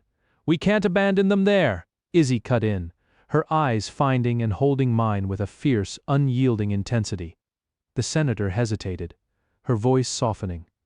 Is this operation feasible without undue risk? Forgive me, I realize I don't know your given name. I offered a tight smile. That's by design, ma'am. My eyes drifted to a framed map of Afghanistan on the wall, the contours of the country pulling my thoughts to the stark reality of the security briefings, the layered threat assessments, and the young women whose sole transgression was a thirst for knowledge. We're talking about 6 individuals, and their parents, Izzy added quietly from beside me, a few younger siblings as well. I gave a slow nod, assembling the pieces in my mind. Kandahar's airport is currently under the control of Afghan Special Forces. If we can coordinate the team's arrival there and secure a viable landing zone with the absolute imperative of a rapid ground time, then yes, it's possible. The thought of it tightened my gut, but the mission parameters were clear. Can it be done with minimal threat to Ms. Astor and other American personnel? The senator pressed. With all respect, Senator, the concept of minimal danger doesn't exist on the ground here at this moment. But the danger those girls face if they remain is far greater and far more certain. Izzy, I would never order you into a situation that jeopardizes your safety. I understand that. Izzy's voice was steady, but I saw the subtle movement as she reached to tuck a non-existent loose strand behind her ear, her hair already pinned tightly back. The gesture betrayed her anxiety. The timeline is critical, I interjected. Given the rate of collapse, Kabul could fall within weeks, if not days. I wouldn't hazard a guess on how long Kandahar can hold. Senator Lauren's reply was almost a whisper. Our intelligence projections suggested we had between 6 and 12 months. The situation on the ground evolves by the hour, ma'am. We'll go today. Izzy's posture straightened, resolve settling into her features. I have Coach Niaz's contact information. I'll make the call. After a brief exchange of formalities and cautious optimism, the call concluded. You have 1 hour to conclude your affairs here, I stated, already moving toward the door. Then we depart. It appeared Kandahar was our destination. We departed without the rest of the congressional delegation, lifting off 3 hours later with my 3 operators and 4 additional personnel. As our formation of 4 Blackhawks ascended, I mentally catalogued our assets, wishing silently for more. Izzy took her customary seat across from me, her gaze fixed on the landscape blurring past the window. I extended my earbuds and phone toward her, this time simply placing them in her hand rather than offering to assist. Retrieving my book, I deliberately shifted my attention away, preempting any potential rejection. The encounter with Covington in the hallway had left a raw edge. I wasn't sure I could calmly absorb another reminder that what I had to offer was insufficient. Izzy had successfully reached Coach Niaz, the chess team and their families were reportedly en route to the airport, their fear palpable even through the second-hand report. With luck, our footprint would be light and brief, in and out before hostile forces could mobilize. Yet, as the arid landscape of Kandahar province rose to meet us, my own pulse marked a steady, rising rhythm against my ribs. I secured my book as we flared for landing. Shouldering my rucksack and stowing the phone and earbuds Izzy returned to me. The space between us felt deliberate, a chasm underscored by the stark reminder of her engagement. The helicopters wound down, their rotors sighing into stillness. Stepping onto the tarmac, the oppressive heat immediately pressed against my exposed forearms. This wasn't my first visit to this airfield, but the context made it feel perilously final. Evidence of recent shelling was everywhere. Shattered architectural facades, piles of concrete debris stacked near coiled wire fences, and visible damage scarring the runway. We moved as a unit, a quick, purposeful advance toward the terminal building, where our Afghan military liaison was to meet us. I kept Izzy within arm's reach, my eyes continuously scanning the perimeter with Graham securing our rear. An Afghan officer, flanked by 6 weary-looking soldiers who bore the marks of relentless conflict, awaited us at the junction of the tarmac and the terminal walkway. As the last echoes of rotor wash faded, I leaned slightly toward Izzy, my voice low. "Stay close. 12 inches. Not exactly," she replied softly, her grip tightening on the strap of her messenger bag. Wise guy, I mumbled under my breath. "You stay within 12 inches of me at all times while we're here." "You don't have faith in the local forces?" she asked, her voice low. "Some of them, completely." My hands remained steady on my rifle. But I didn't survive this long by putting my trust in strangers, and I certainly wasn't going to risk her safety with anyone. Understood? She shot me a look as we moved further down the path. "What happens if I need to use the restroom? Does your 12-inch rule still stand? I'll be glad to pass you the tissue." "Charming," she wrinkled her nose. "You're the one who brought it up. We're only here for an hour, so try to manage." We reached our contact, and I shook the young captain's hand while the rest of the team maintained their alert positions. "Are the people ready for evacuation?" "They arrived roughly half an hour ago," he explained, guiding us into the terminal. 2 of our team members stayed behind to secure the entrance and scout the area. We might be losing ground in parts of the city, but we still control the airport road. That's a relief. If that road fell, there would be no way out for anyone left in the city. We were effectively encircled. The air conditioning was still running, offering a brief respite from the heat. Dust coated the floors and chairs, and several windows along my sightline had been sealed with plywood. Izzy reached for the strap beneath her chin. "Leave it on. It might frighten the girls if I walk in looking like we're expecting an attack at any second," she whispered. "I seriously doubt they'd be surprised," I countered as we moved past clusters of military personnel and civilians awaiting evacuation. "You might be forgetting that children here are accustomed to conflict in a way American kids aren't. The helmet stays on? Are you planning to be this delightful the whole time? She raised an eyebrow but matched my pace stride for stride. Yes. This area looks suitable, Graham suggested, pointing to a section on the right. I assessed his recommendation, rows of chairs that had once formed a premium waiting lounge, no boarded windows, glass that could be shattered for an emergency exit, a straight path to the tarmac and our helicopters. It was open enough for a rapid departure, yet defensible, allowing us to manage the surroundings. This will work, I informed the Afghan officer. Please bring the evacuees here. They are currently waiting here. I stated in a tone that brooked no argument. He glanced out the window toward our helicopters, nodded, and then barked an order in Pashto to 2 of his soldiers to escort the chess team to our location. The other operators fanned out to establish a secure perimeter. They'll be here shortly, the captain said in English. Is there anything else you require? No, thank you, I answered. I'm sure you have far more pressing matters to attend to. Absolutely. He shook my hand once more and departed, leaving 2 of his soldiers with us. Izzy and I stood in the centre of the waiting area. He sent soldiers to retrieve them? You're certain? I gave a single nod. I speak Pashto. Naturally you do. She shook her head in disbelief. Is that another recent skill? No. My eyes continuously swept the area, a lingering unease settling in my gut. Logically, we should be secure here, but Izzy would represent a high-value target for our adversaries. Just another thing you chose not to mention. Her voice was quiet, yet sharp. The list of languages I speak didn't seem worth the ink in a letter, and I never wanted to impose on your time, but clearly you. I clenched my jaw, halting my words. This was neither the time nor the place for this conversation. She looked up at me, her eyes narrowing. Just say it. I shook my head. I know you're angry about Jeremy. I saw the letdown in your expression. I know you well enough to interpret your feelings, Sergeant Green, or at least I thought I did. She folded her arms across her chest, her fingers tapping a rapid rhythm on her sleeve.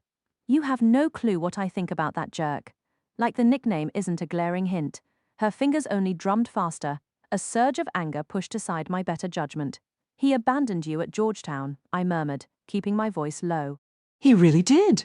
He made you finish school early, pulled you away from your friends, and stuck you at a college you never even wanted. I continued, shooting her a look that clearly asked what the hell she was thinking. From his spot against the wall, Torres raised an eyebrow, eavesdropping without shame. I haven't forgotten. I was there for all of it. Yeah, I was there too, she shot back. I scanned the rest of the team, everyone focused on their jobs. I was the lone idiot, stuck in a petty argument with a woman who wasn't even my ex-girlfriend. Get over yourself. Jeremy isn't the only person who's ever vanished on me. I let the jab land because it was accurate, but she'd clearly found a way to forgive him, while I'd been left with nothing but silence. When did you 2 reconnect? Was it before New York? That would have made perfect, infuriating sense. No, she whispered fiercely. Not until I was in D.C. My parents set up a lunch, and his whole family was there. She let out a frustrated breath. I don't have to justify this to you. You're right, you don't, I conceded, and no excuse he could ever give would be good enough. You deserved so much better. Her head snapped toward me, and in that single moment 3 things happened. I finally realized what had been nagging me about her hands all day. It wasn't her hands themselves, it was what was missing. Her engagement ring was gone. The chess team, flanked by Afghan soldiers, moved down the hallway, and then the runway outside erupted into chaos. If it was 9 in the morning here in Georgetown, then it was 6:30 in the evening over in Afghanistan. That meant there was a chance Nate and I were having a meal at the exact same time. Sure, he'd be eating dinner while I was just picking at a tower of pancakes, but the idea felt like a weird, distant connection. Which is why she's dedicating herself to non-profit work. Isn't that right, Izzy? Serena's tone sliced through my daydream, demanding a response. I blinked, lifting my gaze from my plate to find my sister giving me a pointed look from across the diner booth. Right? Yes, absolutely. I agreed quickly. This was supposed to be a double date, and I was failing spectacularly at my part. My eyes darted from Serena's latest boyfriend, Ramon, to the friend he'd brought along for me. Crap. What was his name? Sam Scott. It started with an S. He wasn't unattractive. He had warm brown eyes, clear skin, and a pleasant smile. The problem was entirely me. I was completely checked out. I think it's amazing that you're so committed to charitable causes, he said, flashing a bright smile. And what about you? See, I could manage basic conversation. His eyebrows furrowed slightly. I'm in tech, you remember? A sharp kick connected with my shin under the table. Of course I remember. I shot a glare at Serena before turning back to him. I meant more about where you see your career in that field going. Oh, he said, smiling again. I'm really focused on financial technology, making banking services available in more isolated communities. Isolated communities? Like where Nate was stationed, my own thoughts immediately drowned out his explanation. What was my problem? It had been months since I could make anything resembling a relationship work, and here I was, yet again, picking a memory over a real living person sitting right across from me. Maybe that was what ruined Nate's last try at a relationship too. He'd been seeing someone for a little while, and for a brief moment, I'd even let myself hope we might still take that trip to Fiji we'd booked. And okay, fine, I'd been jealous. Very mature of me. Our letters had turned into emails over the year and a half since I'd last seen him, and even those had grown sporadic since his latest deployment. I'd lost count of which one this was. My phone buzzed against the table. Serena tilted her head, watching as I picked it up to check for a message. It wasn't a text, just a weekly email from a Google alert I'd set up. But it wasn't the usual digest of articles. My heart stuttered to a halt at the sender's name. Nathaniel Phelan. The air left my lungs. I stabbed at the phone's screen, frantic, as if pressing harder would make it load faster. He had to be okay. He had to be okay. The alternative was simply unthinkable. Yet my lungs refused to cooperate, my breath catching as I tapped the link. A low hum filled my head while the web page slowly materialized. This couldn't be happening. A world without him somewhere in it felt impossible. I forced my eyes to focus as the text came into view. Alice Marie Phelan. I scanned the notice, my gut twisting violently, before I even reached the end. She was survived by her husband, David, and her only son, Nathaniel. Nate's mother was gone. The obituary listed a graveside service scheduled for 4 o'clock that very afternoon. He would be shattered. I need to leave. I fished a 20 from my wallet, dropped it on the table, and was already rushing for the exit before Serena could utter a word by 3:44 p.m. I was stepping out of a rental car at the tiniest airport I'd ever encountered, fighting to open my umbrella against a bitter wind. I'd managed to change in the only hotel room available in town, a ridiculously overpriced one, but thankfully, I always kept a simple black dress in my carry-on. Securing a last-minute flight, however, had been a minor miracle. Yet here I was.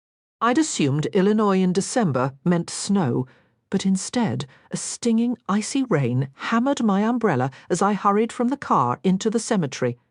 My pulse thrummed in my ears as I approached a somber cluster of people, my heels sinking into the soggy, dormant grass with each step.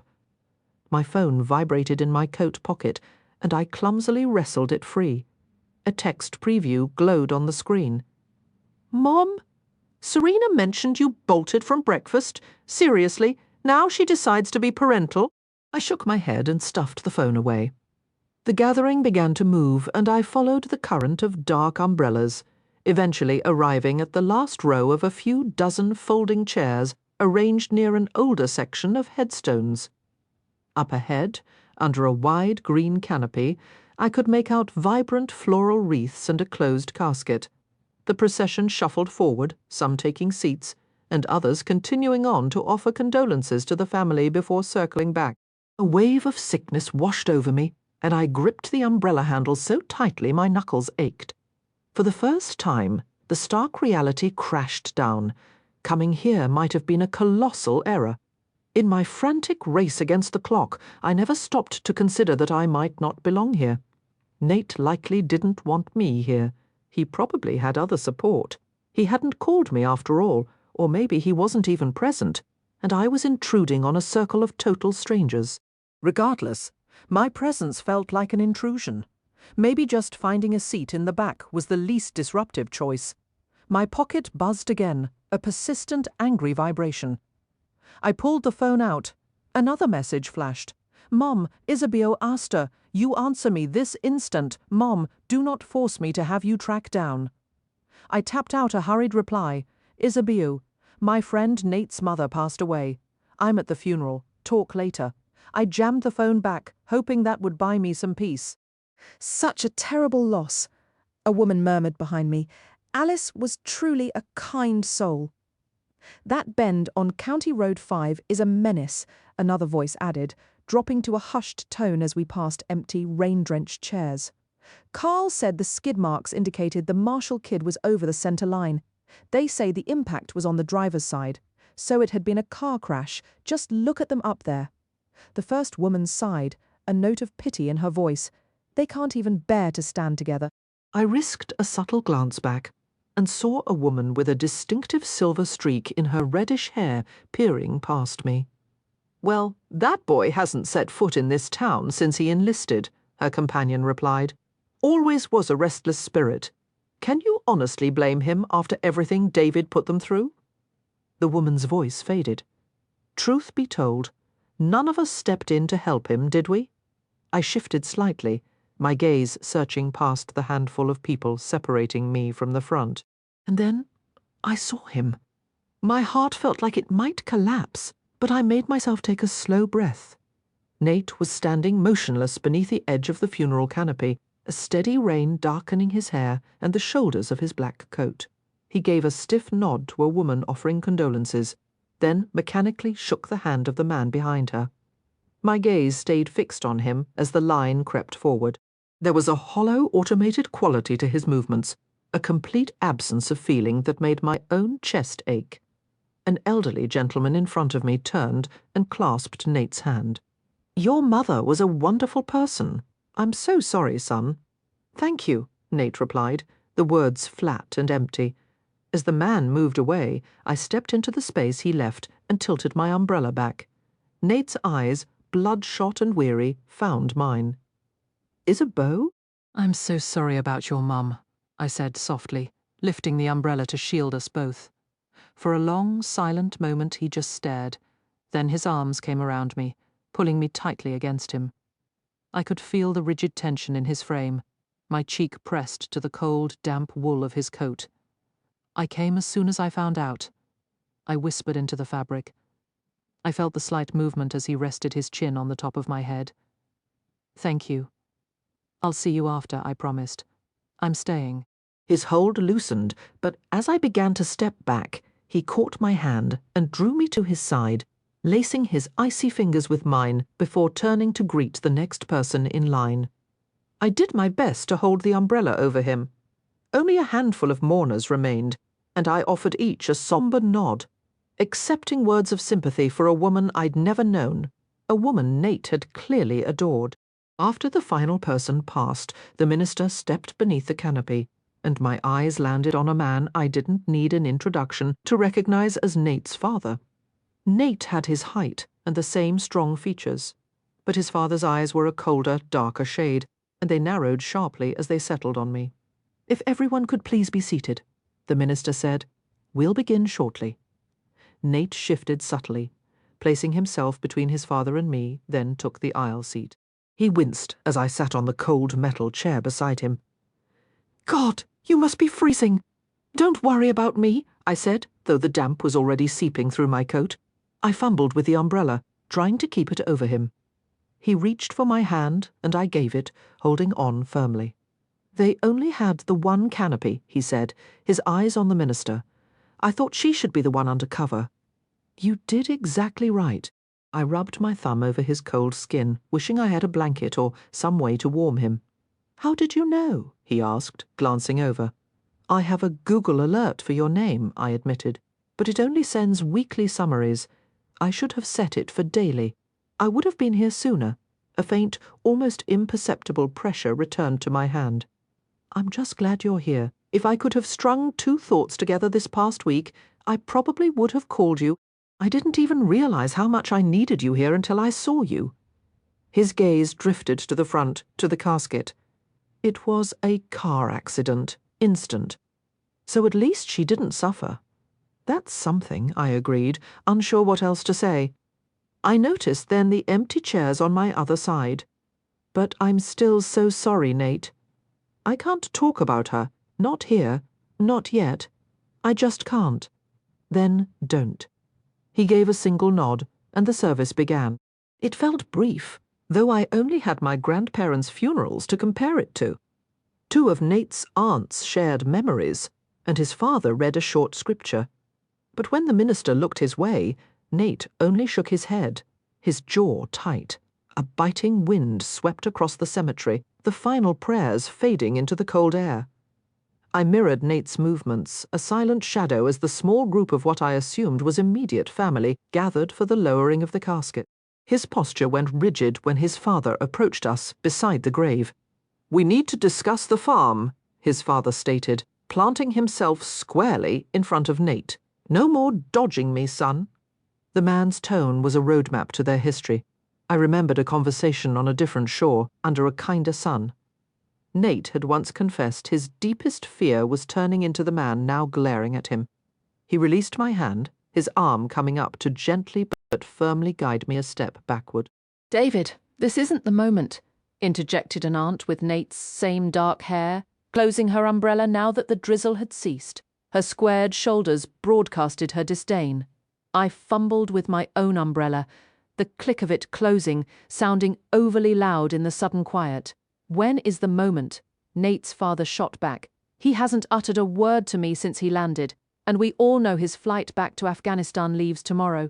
Should we schedule a chat for the airport? Tomorrow?" The word hit me like a physical blow.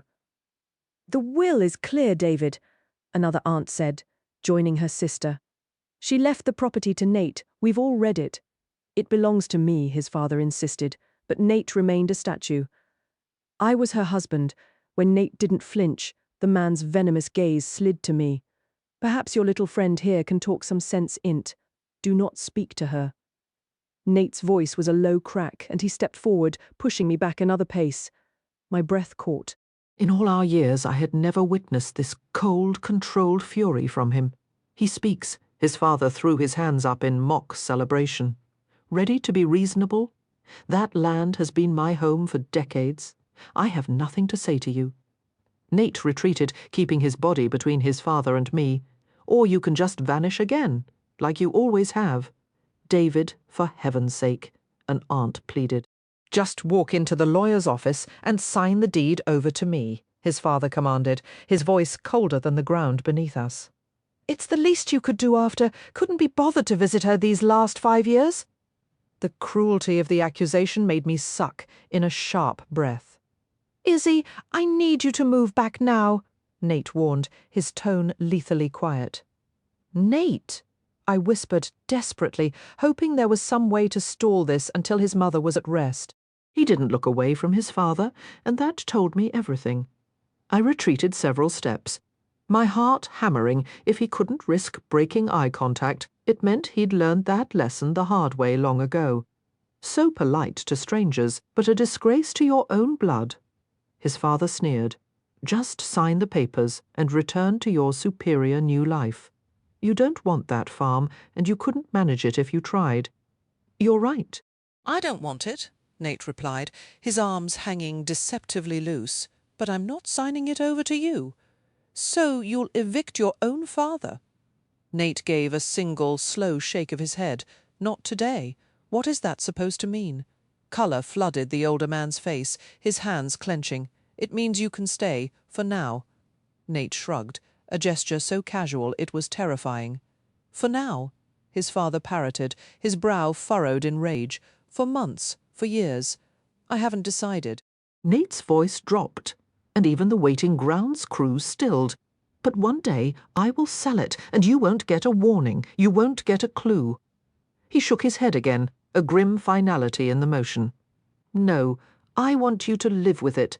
I want you to wake up every single morning wondering if today is the day the past you created finally comes to collect its debt. I wanted you to feel that same knot of dread she felt every single night, wondering what version of you would walk through the door, waiting to see if she'd be your target, or if you'd come for me instead. A cold, heavy weight settled in my gut. The memory of Nate boarding our flight 4 years ago, his lips split and swollen, flashed in my mind. What had he said about his bruised knuckles back then? It won't exactly be the first time someone has swung for me, and at least this time I'll be armed. He'd been talking about his father, and my biggest regret isn't staying away. Nate went on, his voice low and steady. She understood I'd vowed never to share the same zip code with you again. My real failure was that I couldn't convince her to get out, no matter how many times I begged. You ungrateful brat. His father surged forward, but Nate caught the incoming punch before I could even cry out. You'll need to do a lot better than that to land a hit on me now. Nate's grip tightened until his knuckles bleached white, and his father let out a sharp cry, wrenching his hand free. I'm not that skinny kid you remember. I've made a career out of putting men like you in their place. You don't frighten me. Wide-eyed, his father cradled his injured hand, retreating a few steps. You'll pay for that. The icy threat in his tone sent a chill down my spine. Nate didn't flinch. I seriously doubt it. You're itching to take a shot at me, aren't you? A bitter smirk twisted the older man's mouth. Yes, Nate admitted, his arms dropping loosely to his sides. But I won't. That's what separates you from me. Keep believing that fairy tale. Nate's father spat on the wet ground, then turned and marched toward a blue pickup truck parked at the curb. My mind reeled. This was the backdrop of Nate's childhood, and somehow, against all odds, he had become the man standing beside me. He turned slowly to face me, and for a heartbeat he was a stranger. This wasn't the Nathaniel I knew. The man before me had clearly walked through fire, had witnessed and done things I could scarcely imagine. Yet I felt no fear of him. I'll walk you to your car, he stated, leaving no room for discussion. I simply nodded, and his hand, surprisingly gentle, came to rest on the small of my back as we moved toward my rental sedan. For once, I was utterly speechless. A palpable, restless energy radiated from him, a coiled tension I didn't know how to soothe. I was in over my head. My phone buzzed insistently in my coat pocket. Moving on autopilot, my fingers stiff from the cold, I fumbled to retrieve it and accidentally answered, hitting the speakerphone button. Mum, I can't talk right now. Tell me you did not walk out on a dinner with a very promising venture capitalist to go running after that army guy, Isabella? I swear to you. I frantically tapped the screen, switching off the speaker and pressing the phone to my ear. Mom, I will call you back. My face flushed with heat. Nate had heard every word. You are demonstrating a profound lack of foresight with these decisions. They're my decisions to make. I'll call you when I'm back in the city. I ended the call with more force than needed and dared a glance at Nate. I'm so sorry. She's well. She's my mother. His jaw tightened. Don't be. She didn't say anything that wasn't factual. She doesn't know the first thing about you, I countered as we reached the car, and I swapped my phone for the keys. He looked toward the town's single blinking motel sign. Where are you staying? He asked, then let out a short, humorless laugh. Stupid question. There's only one place to stay in this whole town. The presidential suite, I said, opening the unlocked door. It was the only room left. He gave a tight nod, the muscle in his jaw working. My heart ached for him, a physical pain that cut through my own chill and fatigue. I don't have to leave. I can stay. His gaze drifted back toward the rows of headstones. No. I'm grateful you came, truly. But I need some time alone with her now. His expression tightened. Assuming I can finally get my aunts to clear out. Okay. I hate that you had to witness that. He still wouldn't meet my eyes. I hate that it even happened near you. His coat sleeve was damp under my fingers as I reached for his arm, needing to connect to offer some small comfort. Just tell me what you need, Nate. If I ever figure that out, Izzy, you'll be the first to know. Then he walked away, and I didn't try to stop him. Securing the belt of my robe, I dragged a brush through my damp hair while moving back into the suite's bedroom, the warmth finally returning to my toes.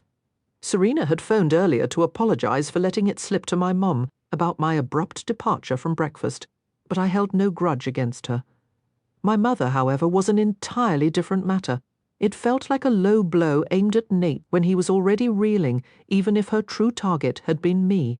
Words failed to capture the hollow ache in my chest for all he'd endured today, or my profound helplessness in shielding him from any of it, not the fresh grief for his mother, nor the cutting cruelty from his father. Sinking onto the bed's edge, I checked my phone, desperately hoping for a text or a missed call, some signal he wouldn't be facing this night alone while his emotions were so raw and exposed. A heavy sigh escaped me at the empty screen, and I forced down the tight lump in my throat at the fleeting, selfish thought of him seeking solace with someone else. I had to get a grip. He wasn't mine in that way, and who was I to deny him whatever comfort he could find? Placing the brush beside my ADHD medication on the nightstand, I gathered the remnants of my room service order from the glossy dining table. I'd demolished the cheeseburger the moment my medication had worn off a couple hours prior. Stepping into the hallway to set the tray down, I moved to retreat quickly, not wanting to be seen in just the short robe, but the chime of the elevator down the corridor stopped me. Nate emerged, running a hand through his wet hair, still wearing the suit from the funeral. His gaze found mine and held as he started toward me, his strides, purposeful and swift, closing the distance between us. My heart hammered against my ribs. The time apart had done nothing to calm the restless energy radiating from him.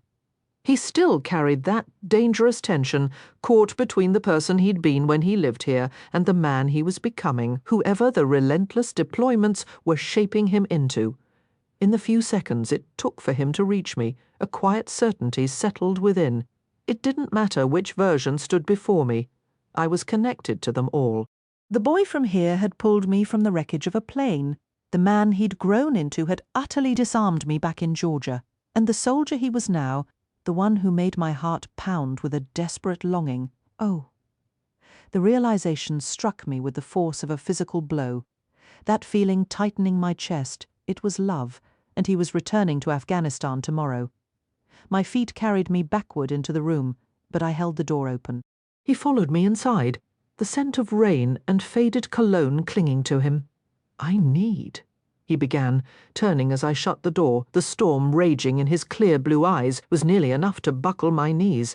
I just need you. Okay? I nodded. Nate. His name was both a soft plea and a quiet warning as his eyes travelled over me and he shifted his weight. The heat in his look was unmistakable, a mirror of the way he'd watched me on my birthday last year. I don't think you're hearing me. I know exactly what you're saying, I whispered.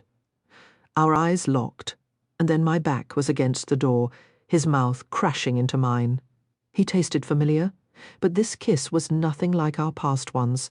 It was a fierce convergence of lips and tongue and teeth, as if every burden he carried could be momentarily erased by losing himself in me. I met his intensity without hesitation, showing him I could handle anything he needed to pour out. He would never cause me harm, nor push beyond where I was already desperate to go, and I wanted him completely. His lips were cool from the rain, but his tongue was warm as it tangled with mine. He was chilled and damp all over. His clothes undoubtedly soaked through. His hands slid over the silk of my robe, then gripped the backs of my thighs, lifting me effortlessly against the door until our faces were level. I locked my legs around his waist, clinging to him as our kiss deepened, turning fierce and desperate. Rain slid from his hair, tracing paths down his face, but we were beyond noticing.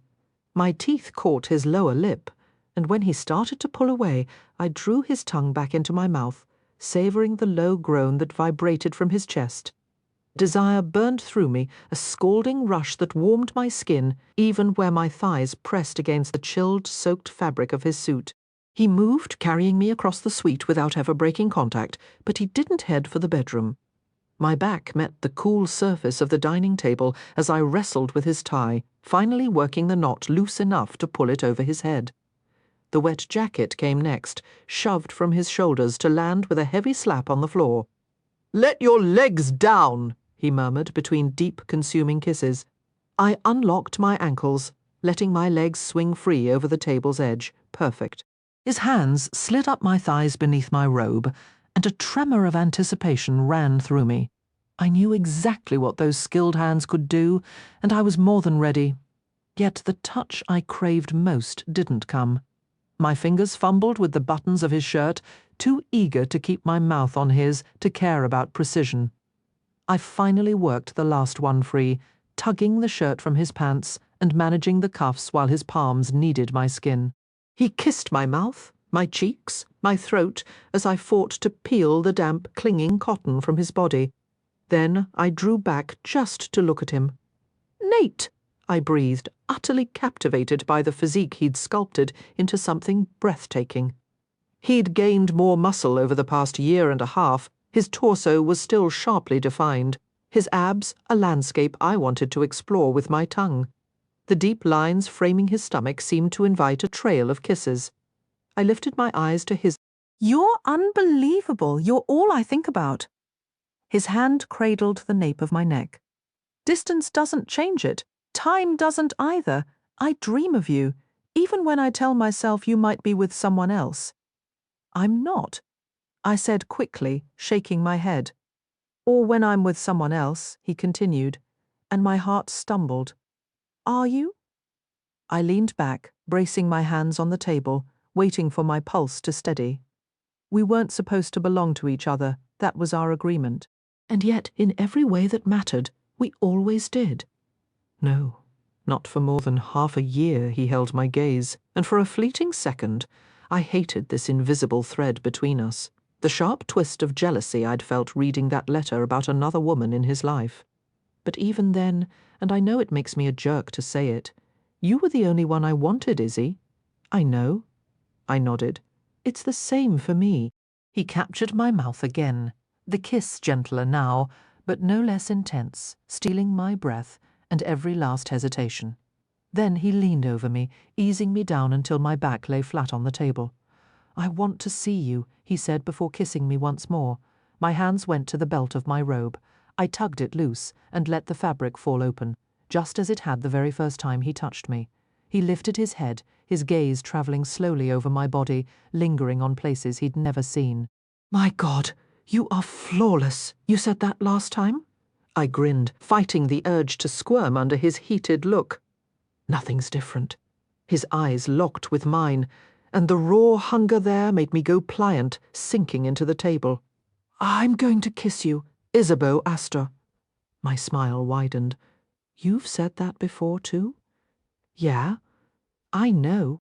A quick grin flashed, a dimple appearing briefly before he took hold of my shins, bending my knees to place my feet on the table's edge and parting my thighs wide enough for his shoulders to, oh God. A sharp breath caught in my throat the moment his mouth found me, his tongue tracing a slow, deliberate path that made my entire body tense with anticipation. It was an overwhelming sensation, so intensely good that a cry tore from my lips, my fingers tangling in his hair to hold him right there. "You taste incredible," he murmured, his gaze locking with mine for a charged second before he lowered his head again, sending a shockwave of pure, undiluted pleasure coursing through my veins. This man was everything, the most breathtaking I'd ever laid eyes on, and tonight he was entirely mine. My head fell back against the cool surface, a sensation completely overruled thought. Every stroke of his tongue made my spine curve. Every time he drew my clit between his lips, a full-body shudder followed. When his fingers entered me, one and then another, I was moving against him without conscious thought. My moans, a wordless plea for more. He anchored my hips with his forearm, a firm restraint that left me utterly at his mercy, and then he expertly guided me toward a dizzying precipice.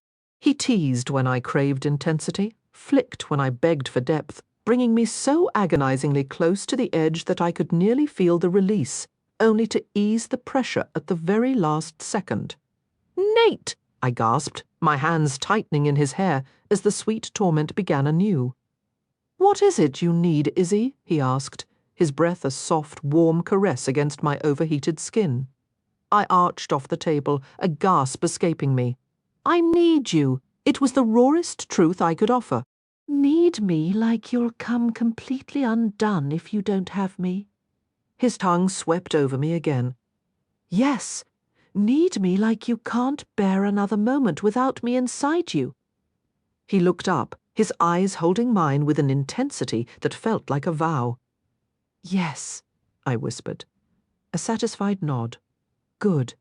That's exactly how I need you too." Then his mouth was on me again, and the room, the world, everything else simply ceased to exist. There was only the expert skill of his tongue and the curl of his fingers, building a relentless, exquisite tension deep within me until my whole body was a tightly coiled spring. Then I shattered. The release crashed through me with such force that I cried out, a sound that might have been his name or just a raw, unfiltered scream. Pleasure rolled through me in powerful arching waves, and before the echoes had even faded, he was drawing that delicious pressure tight once more, guiding me swiftly toward a second peak. "You," I demanded, my nails scraping gently through his hair. "I want you, Nate, now." He pulled me to the very edge of the table. The distant sounds of a buckle and tearing foil registered vaguely before I felt the thick press of him at my entrance. Bracing one hand beside my head, he rose above me, his stunning face hovering close. "Tell me this is truly what you want."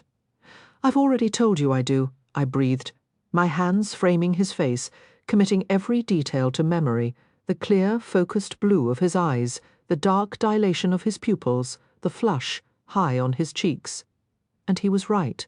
The thought of another breath without him inside me felt like a suffocating emptiness. Say it again. His jaw tightened, his grip firm on my hip. "I want you, Nathaniel," I whispered, lifting my head to brush my lips against his. "So stop waiting and take me." He searched my eyes for a final, fleeting moment, as if doubting my resolve, and then he pushed into me. Slowly, deeply, completely, until he filled every part of me and then demanded even more, blurring the lines between where he ended and I began. He stretched me to a perfect, aching limit, and a shared moan vibrated between us. He didn't ask if I was all right. He didn't need to, not when I met his next thrust, with my hips and kissed him with desperate hunger. I was beyond all right. I was utterly, fantastically alive. He withdrew almost completely, then drove back in with a force that stole my breath, my arms locking around him as he established a punishing, perfect rhythm of deep, measured strokes. We should probably move too. The bed, each word was punctuated by the roll of his hips. "The bed can wait," I managed, my vocabulary reduced to little more than his name. "Right now, I just need this. We can do this again. Right?" he asked, his lips grazing mine. "Not just here on this table, as many times as you can handle." I breathed, marveling at his ability to form a complete sentence when mine had long since deserted me. I wrapped my legs around him, my ankles locking at the small of his back as I rose to meet him. Challenge accepted. His grin flashed, that dimple appearing, and my heart stuttered with the sheer force of what I felt for him. His kiss was deep, his tongue moving in time with the relentless drive of his hips, pushing me steadily toward the edge once more.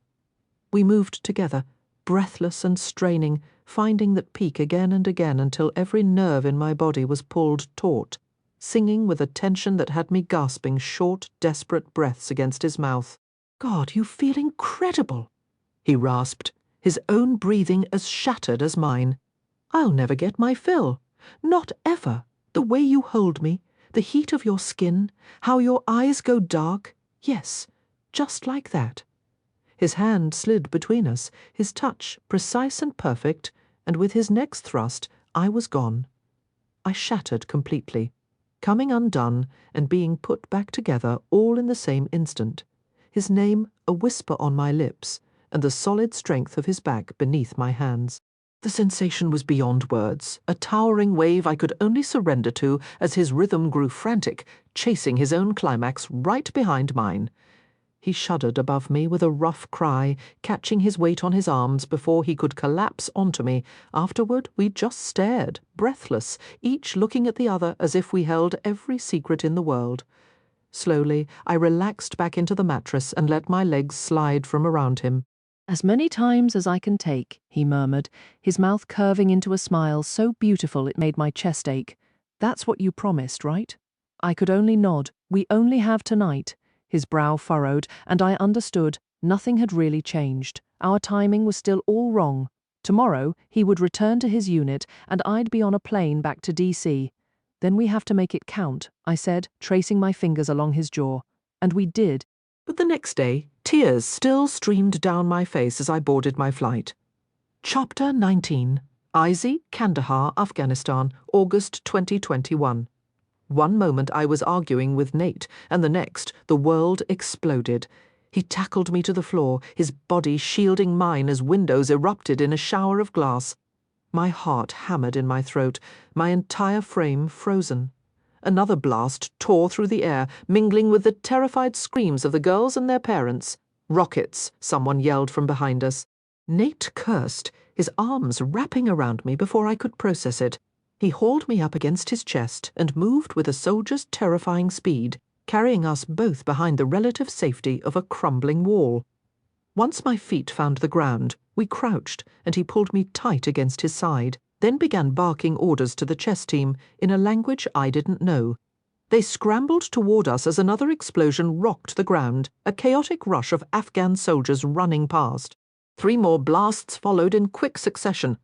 The taste of fear was sharp and coppery in my mouth.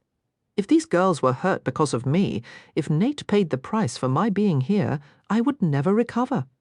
"I know, you're exposed out there," Nate was saying, and I saw the radio button in his hand. "Go! Bring the gunships back!" Another impact made the wall we leaned against tremble, and Nate's arm tightened around me. "We're powerless here," he said, though I hadn't asked. "The launch site is miles out. All we can do is wait it out." I nodded, trying to muster a reassuring look for the nearest girl, Kame. I remembered her face from the long hours of visa paperwork. Her mother huddled over her, trying to be a human shield. The other families were similarly covered by parents, or in one case, a protective Afghan soldier.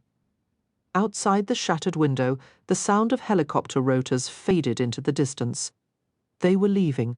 A fresh volley of explosions made me jump, but Nate didn't even blink, his eyes constantly scanning our precarious sanctuary.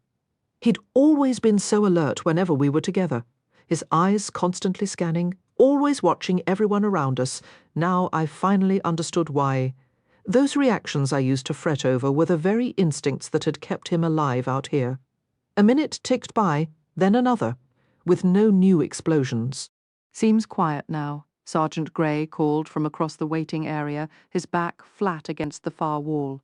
"Clear here," another voice echoed. "The helicopters are gone. No reason for them to stick around," someone else added. Nate's hand came up to cradle my cheek, his fingers gently tilting my chin. "Are you hurt?" I shook my head, my voice trapped somewhere deep in my throat. He leaned back, his eyes doing a quick, thorough check of his own as the other operators moved through the space, attending to the chess team and their families. "You're okay," he said, more to himself than to me. I started nodding, a jerky, unstoppable motion. "It's all right, Izzy." He drew me firmly against his chest. "It's just the shock and the adrenaline talking. It'll fade. Just breathe." I focused on pulling air into my lungs, one slow breath after another, until my racing heart settled from a gallop to a canter, then a trot, and finally a steady, quiet walk.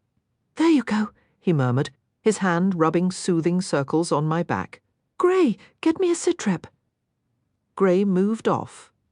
"If you could pick any superpower," Nate asked, his voice casual, What would it be? I blinked, confused by the sudden shift. Humour me is play along. The ability to run incredibly fast. I managed, my voice still unsteady. Then I'd never have to set foot on another plane. I tilted my head to look up at him. Aside from the concern etched in his eyes, he seemed utterly composed. I always thought I'd be cool under pressure. If something like this ever happened, I whispered, I just froze. Are you telling me Isabeau Astor is actually human? Not perfect?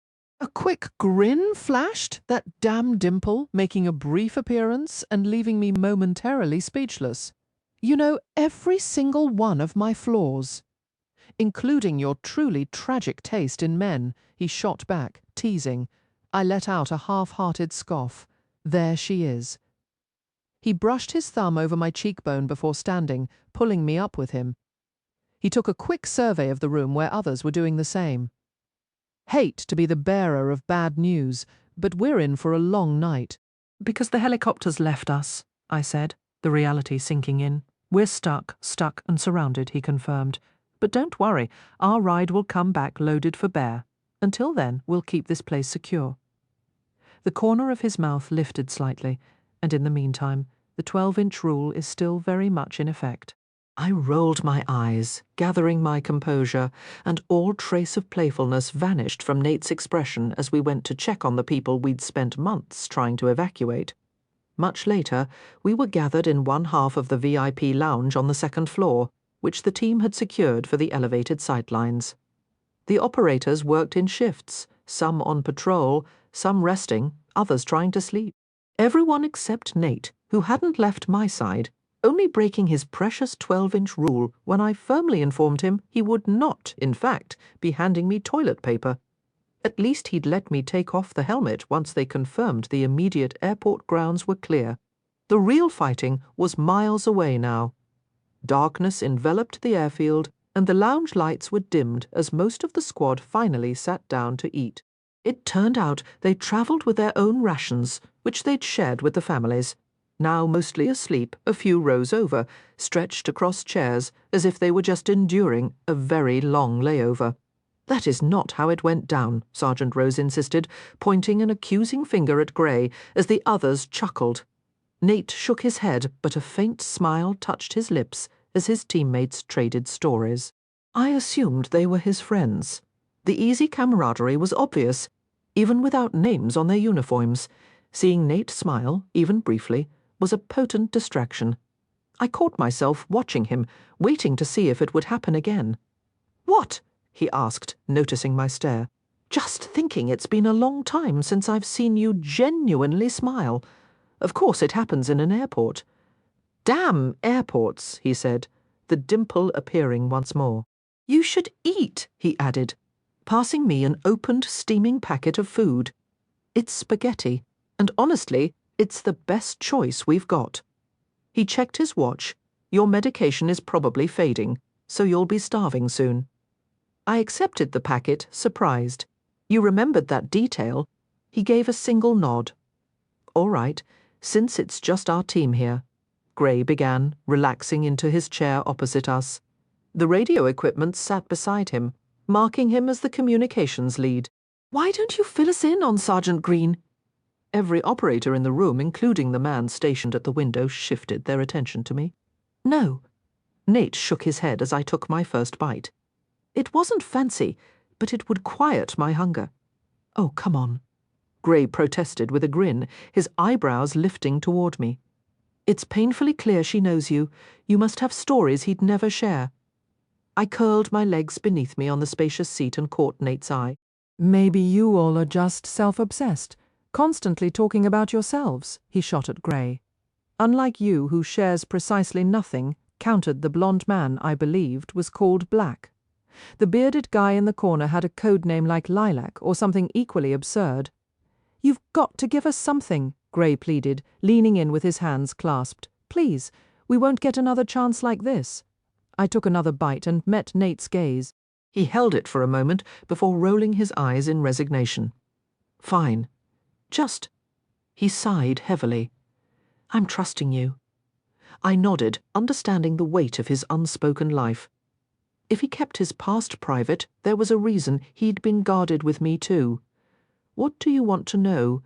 Gray cheered and settled on the floor as if for a campfire tale.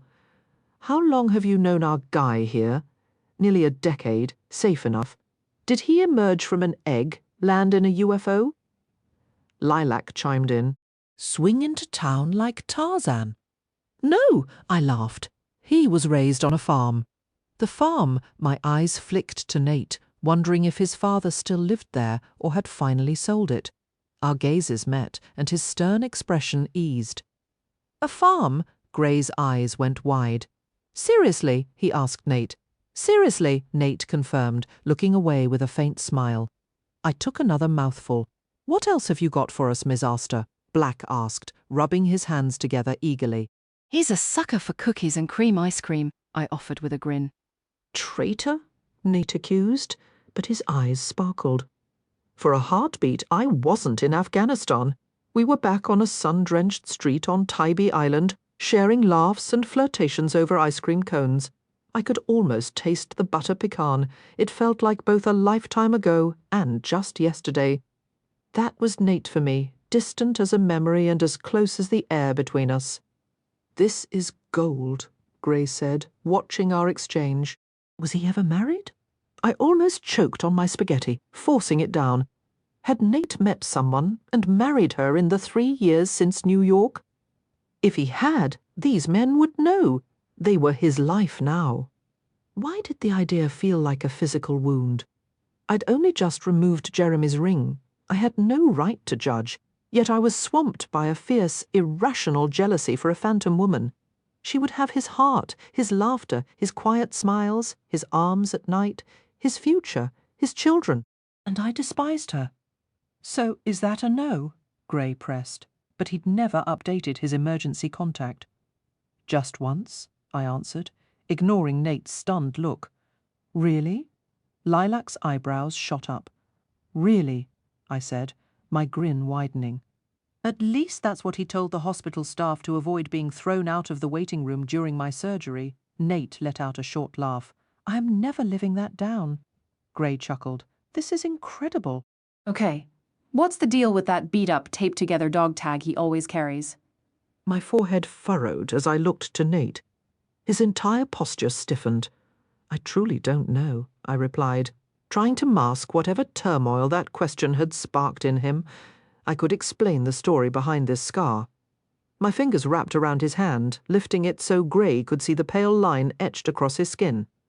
Please tell me it was something incredibly dumb, Brown begged. We need some material here. A smile touched my lips. It happened in Fiji. My necklace slipped off while we were swimming, and he dove down to retrieve it, slicing his hand on the coral.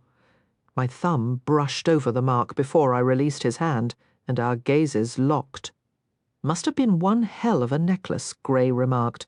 Coral is sharper than it looks. It was, I agreed, my eyes still holding Nate's.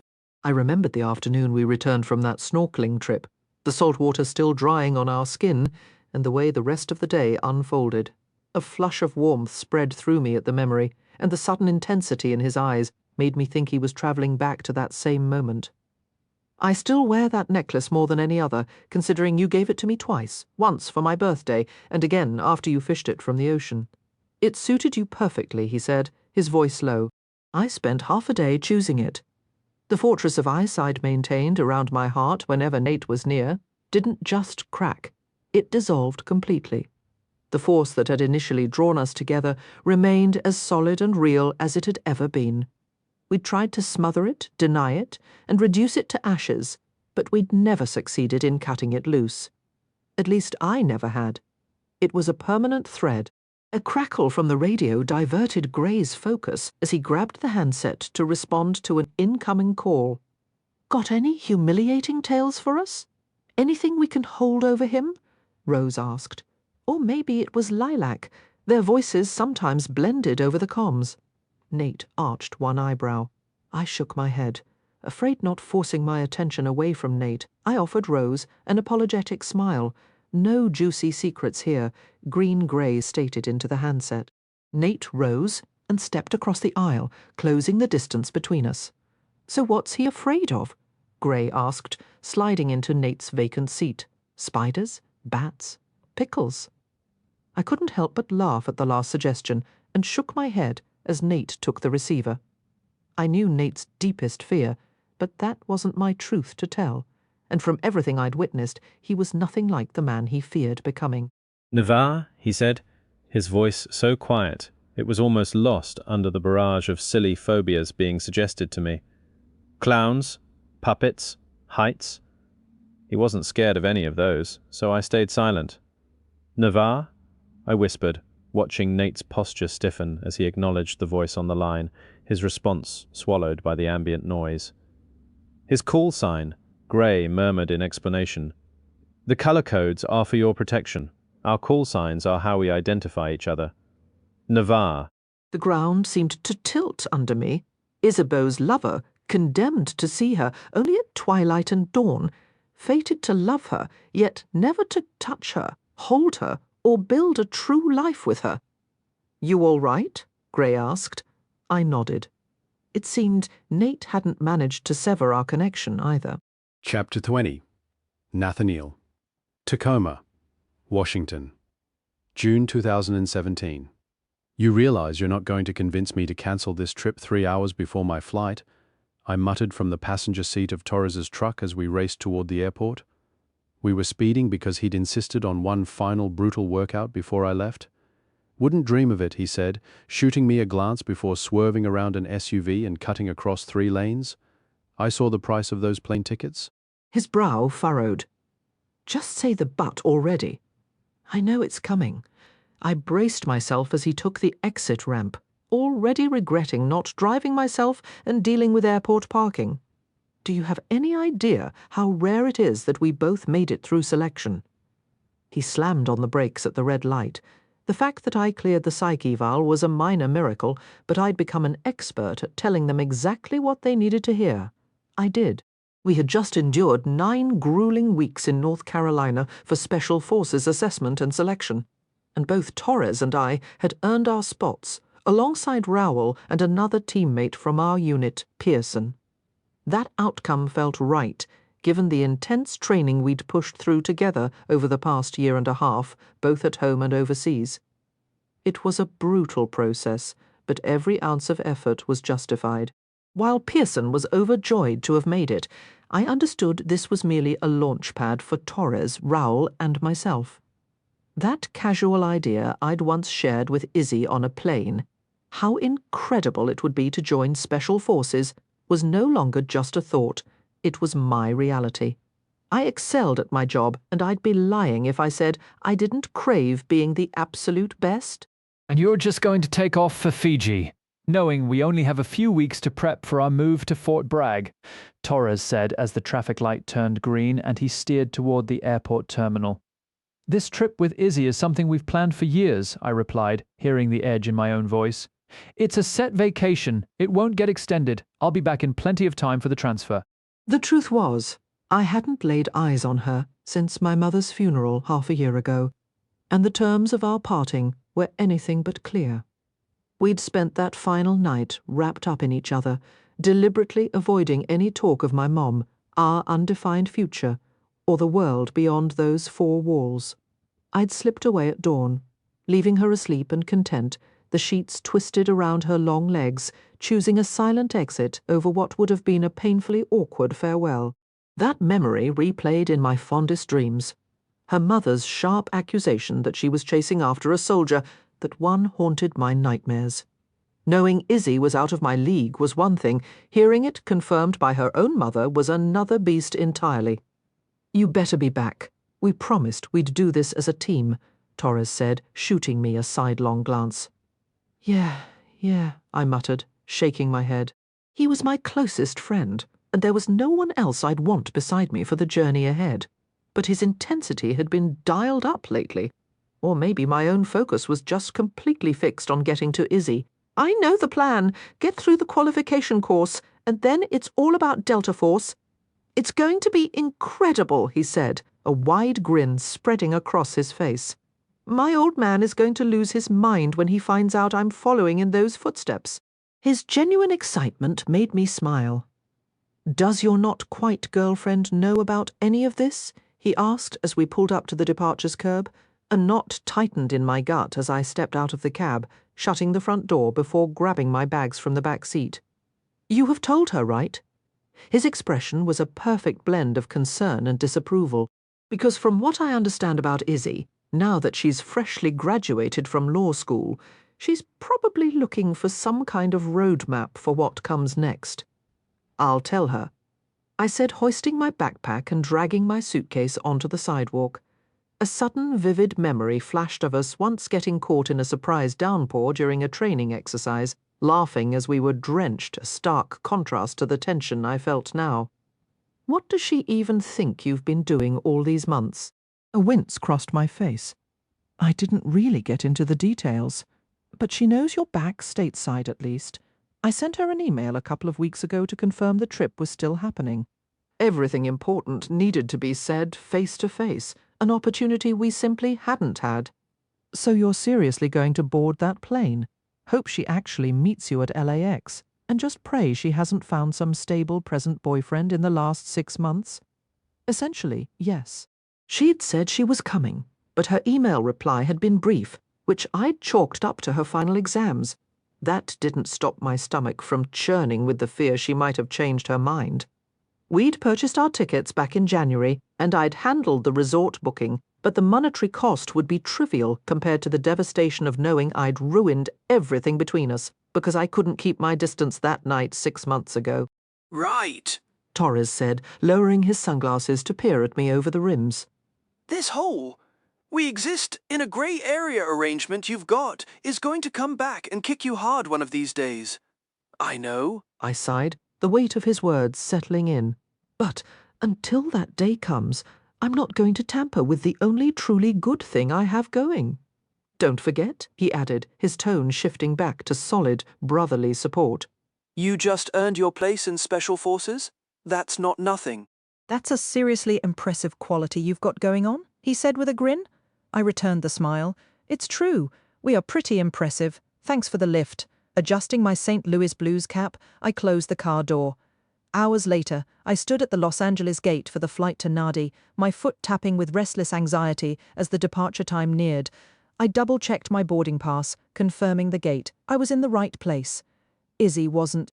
I considered calling, but knowing she wasn't coming now versus in 15 minutes wouldn't alter reality. Or so I tried to convince myself. A cold dread settled in my veins. Our emails had grown sparse over recent months, and phone calls were impossible between my deployment and selection process. She had every right to change her mind, to meet someone new, to fall in love. Honestly, if our situations were reversed, I'd be furious at the idea of her jetting off to Fiji for a week with another guy. The minutes dragged. The attendant addressed the crowd of vacationers in their loud floral shirts and cargo shorts, instructing them to prepare for boarding. Pre-boarding was announced. I stood, hoisting my backpack, my eyes scanning for a glimpse of blonde hair and warm brown eyes. Then our group was called. This was really happening. But there was still time. Izzy wasn't the type to stand someone up. She would have called, emailed, even sent a smoke signal if she was angry or wasn't coming. I joined the line, scanned my ticket, and walked down the jet bridge, each step echoing the frantic beat of my heart. Finding my seat and seeing the empty one beside it, the pounding in my ears became a constant, dull roar. I took the window seat, knowing she'd never liked it since the crash, and did the only thing left. I waited. Lifting the window shade, I stared out at the tarmac, searching for a distraction. Finding none, I pulled out my copy of Catch-22 and a highlighter. Should I get off the plane, go alone, fly directly to Washington, D.C., and plead with her to see me? The familiar scent of Chanel enveloped me, and I couldn't help but smile. That was close, she said, and I turned sharply toward her. They were the same words she'd spoken to me on a much smaller plane, a lifetime ago. Izzy's eyes were slightly red and swollen, as if she'd cried hours earlier, but her smile was radiant as she settled into the seat. My flight out of DC was delayed. Hey, Izzy!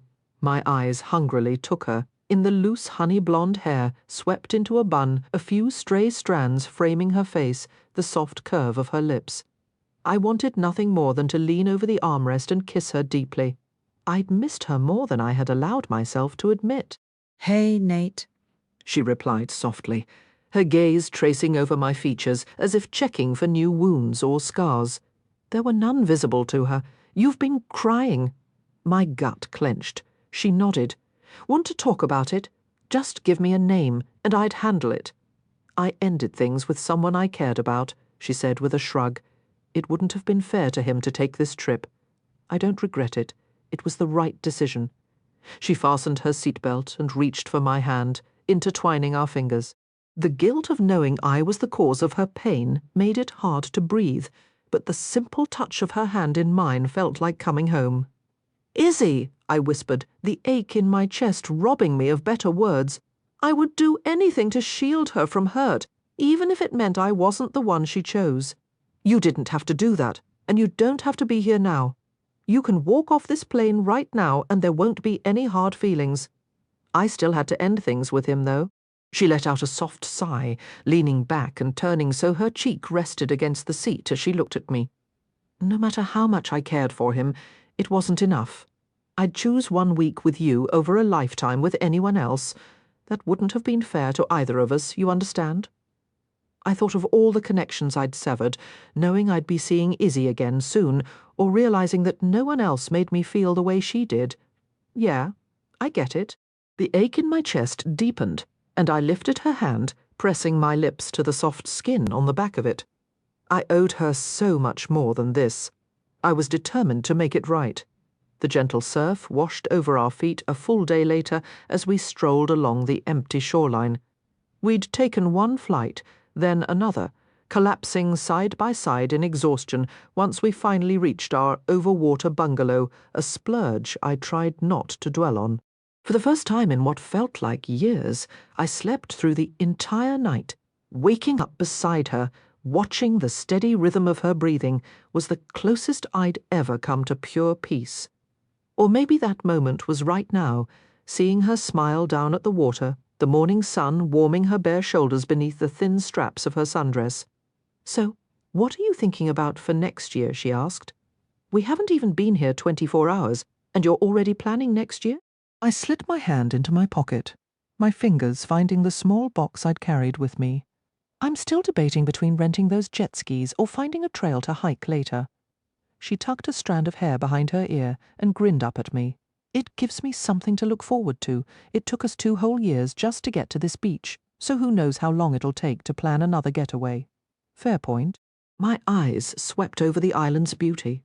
The dense greenery, the powder-soft sand, the impossible blue of the water that no photo could ever do justice. I'm still a little shocked we actually made it here. Me too. Her gaze drifted down, lingering on my torso with a heat that made me wish we'd never left the bungalow. Not that I was taking anything for granted.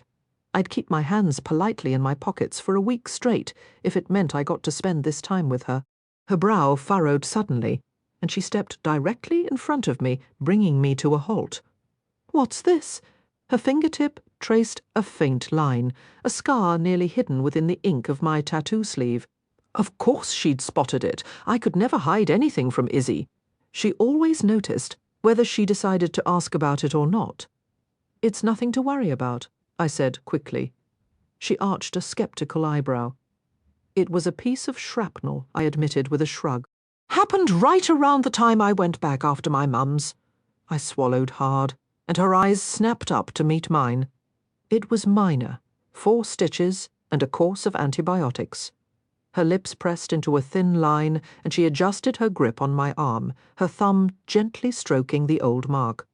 I feel like you have more of these every single time I see you. That's because I do, and you're just okay with that. Her hand fell away, and her expression clouded with worry. It's the job, I said simply. And if what I did over there made her world even a fraction safer, let her sleep a little more soundly at night, then every scar was worth it. She looked away, and my stomach tightened. How many years do you have to serve for the military to cover college anyway? Oh, I'm way past that point. I instantly wished I could take the words back. Speaking of passing milestones, I pulled the small box from my pocket. I don't think I've properly congratulated you on graduating law school yet. Her eyes went wide as I held out the velvet box. Nate, just take it. It's not going to bite you, is? I couldn't help but grin. Don't do that. She shot me a mock glare, then stared at the box. Do what? Buy you a gift? I gave the little box a playful shake right in front of her. What else am I supposed to do with all that hazard pay I'm accumulating? Flash that dimple at me like it's some kind of distraction tactic. 2 adorable little lines appeared on her forehead. My dimple distracts you. Well, damn, I needed to remember to use that to my advantage more often, which, of course, would require actually being around her more often. Stop avoiding the question. What is that? She gestured toward the small package in my hand. You could always open it and see, I replied, unable to suppress my grin. Nate, she inhaled sharply. It's a tiny box, a very small velvet box, and we've never really put a label on whatever this is between us, which has been fine, but I need a moment to brace myself if that box is the box. Normally I'd joke it off, but we're standing on a beach in Fiji and... I let out a laugh. Take a breath, Izzy. It's not a ring. I wouldn't spring that on you. Oh, thank goodness. Her shoulders relaxed visibly, but then she stiffened again. Hold on. Her eyes snapped back to mine. What do you mean, spring that on you? I tilted my head, fighting to keep my expression neutral. Is accepting a gift always this much of a production for you? Look, the last thing I'd ever do is hand you a ring and expect you to walk away from your entire career before we've even built a real foundation. That wouldn't be right. And if I was being honest, I wasn't entirely sure she'd say yes. She might not admit it, but she still sought her parents' approval in ways she probably didn't fully recognize. And I was far from their vision of a suitable partner for their daughter. No family trust, no political pedigree. Oh, that single word carried a completely different weight than her first one, though I couldn't tell if it was a good or a bad shift. It's a gift, Izzy, just a gift. I gave the box a little shake. Thank you. She took it from my palm, and I committed the scene to memory, the spark of anticipation in her eyes, the gentle way she caught her lower lip between her teeth, the subtle bounce on the balls of her bare feet. A surge of emotion too complex to name tightened in my chest. How could I need someone this much yet share so little of my daily life with her? How could she mean everything while inhabiting a world that felt galaxies apart from mine? She lifted the lid and gasped, her stunned look flying to meet mine. Nate, this is too much. And there I was, grinning like a fool again. I never smiled as often as I did with Izzy. It's exactly what you deserve. I'm so proud of you. These must have cost a fortune. She stared at the diamond studs, nestled in the plush lining from that famous store with the blue boxes. Can you hold this for a second? She passed the box back to me. I took it while she swapped out her current earrings, tucking the old pair inside. I've got it, I said, slipping the box into my pocket. How do they look? She turned her head, letting the sunlight dance across the facets. Not nearly as stunning as you, but they come close. I pulled out my phone, switched to the front-facing camera, and held it up so she could see herself. Take a picture with me, she urged, tugging my arm. I leaned in, capturing a few quick shots and planting a kiss on her cheek for the final one. They're perfect. Thank you. You're welcome. I kissed her forehead and stepped back. If she was recently single, the last thing she needed was me clinging to her. I was thinking about Palau. She spun around to walk backward, facing me, her smile outshining the sun. Palau. She was breathtaking. For next year? Right? I swallowed against the sudden tightness in my throat. And maybe Peru the year after. We could hike up to Machu Picchu. If I could get the time off, if my unit wasn't deployed, if I wasn't in the middle of selection training. That sounds incredible, she said, reaching for my hand. I took it. I'll have to request the time off, though. Going in October would give me over a year at my new firm, assuming I pass the bar exam. I'm taking it soon. It's hard to believe I'm finally done with school. You've crushed it. We walked quietly for a few steps along the water's edge. So, I've got interviews lined up with some really great firms, at least the ones willing to see me before I have my bar results. Tell me about them. I could listen to her talk for hours. There's one in Boston, another in New York that I like, and one more there that I really love. She glanced up at me through her lashes, a blush colouring her cheeks. Then 2 in Seattle and 1 in Tacoma. They all have reciprocity, so once I pass the bar in DC, I should be set. I paused, blinking, then turned to face her fully. Tacoma and Seattle. She gave a slow nod, her breath hitching as she searched my expression for a response I couldn't provide. I was thinking, which is always a risky move for me, but I can't seem to stop, and that's actually why I ended things with Luke. Luke, I didn't know the guy, and already thoroughly despised him. It wasn't just because of this trip. It's because we've been circling each other for years, Nate, years. And we keep telling ourselves that timing is wrong, that we owe it to ourselves to have a real chance, not some messy, half-hearted long-distance disaster, right? She stepped closer, her hands gripping my arms. I'm finally seeing it clearly.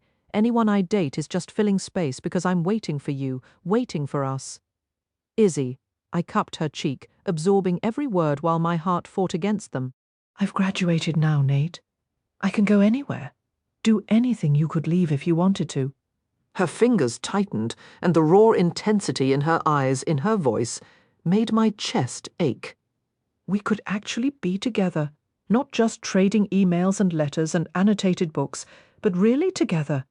We could wake up next to each other if we wanted, or even just date normally. I'll move to Tacoma if you ask me to. I won't be in Tacoma, I said quietly. What? Her forehead creased. I can't get out, and I won't be in Tacoma. I brushed my thumb along the curve of her cheekbone, savouring the softness of her skin. I'll be at Fort Bragg. Fort Bragg, North Carolina. I nodded slowly, hoping it might cushion the news. I haven't told you where I've been these last few months, why my emails slowed down. I assumed you were deployed. She pulled back slightly. No, I was at selection. It's like, how do you even explain it? Tryouts for Special Forces. You went with Torres, she said. That's what he's always wanted, right? Right? I always knew she read my letters, but damn, she really paid attention. 4 of us went. Raoul, he's my other close friend. Justin and Julian, I remember, Pearsoned too. We all made it through. Of course you made it.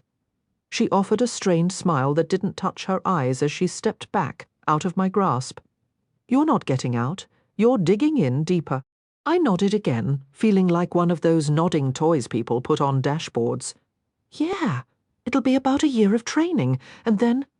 The rest of the sentence stuck in my throat. And then we'll see where they send me. Then we'll see... She tucked her hair behind her ears, and the sea wind immediately pulled it loose again. I seriously doubt Fayetteville has the kind of law firms you're aiming for. I shoved my hands into my pockets. You're probably interviewing at all the flashy firms, right? The high salary, high rise, high prestige ones? Yes. I'm looking at firms where I can make the most impact, where I can really change things, but I don't have to. She took another step back, then another, until the waves washed over her feet. Yeah, you do. I'm never going to be the guy who holds you back, Izzy. I refuse to be that jerk who expects you to give up everything for his own path. I kept my feet planted in the sand and didn't reach for her. It would be so easy to say yes to have you move to Fayetteville and join a practice there for a year, and then easy to ask you to pack up again and follow me to wherever they send me next. Easy to be with you. Easy to let this thing between us just happen. I looked down at the wet sand. Why is it that I always have too much to say, and you never have enough? A rueful smile touched my lips as I lifted my gaze to meet hers. Because we balance each other, and that means I won't stand by and watch that fire in your eyes turn to resentment when you realize I'm the reason you didn't reach everything you've worked for. I couldn't live with myself if I was always the one holding you back. So this is all we ever get. She spread her arms wide, her voice rising above the sound of the surf. The sky was a perfect, unbroken blue. The water around our ankles was so clear you could see every pebble on the bottom. And you, Isabeau, are without a doubt the most stunning woman I have ever laid eyes on. If this single week is our entire story, then it's a masterpiece. She drew in an unsteady breath. I remember telling you I'd choose 7 days with you over a lifetime with anyone else. I waited, the air catching in my lungs. But I can't live in limbo indefinitely, Nate. There will be a crossroads. We either leap together or we walk away for good. I know. That truth was a constant, sharper ghost than any nightmare. Because pretending we could ever be just friends is a fantasy. I know it is. Maybe you could manage it, she said, scuffing her foot through the shallow water. But I can't. Not anymore. Not after knowing what it is to really have you. I'll never be able to see you and not ache for you. Even the few feet separating us felt like a canyon. The feeling is entirely mutual. Her shoulders slumped, and she tilted her face up to the endless blue. Why is our timing perpetually terrible? Because the things that matter most never come easy. Just promise me you'll consider it while we're here, she pleaded, her gaze finding mine again.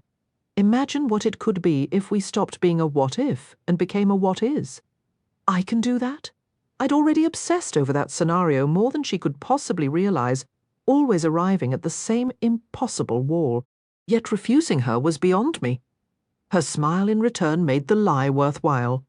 We have this whole week, so stop talking and get over here. Kiss me in this water, Nathaniel Phelan, exactly the way I've pictured it. She didn't need to ask me twice. I stirred in my sleep, turning onto my back.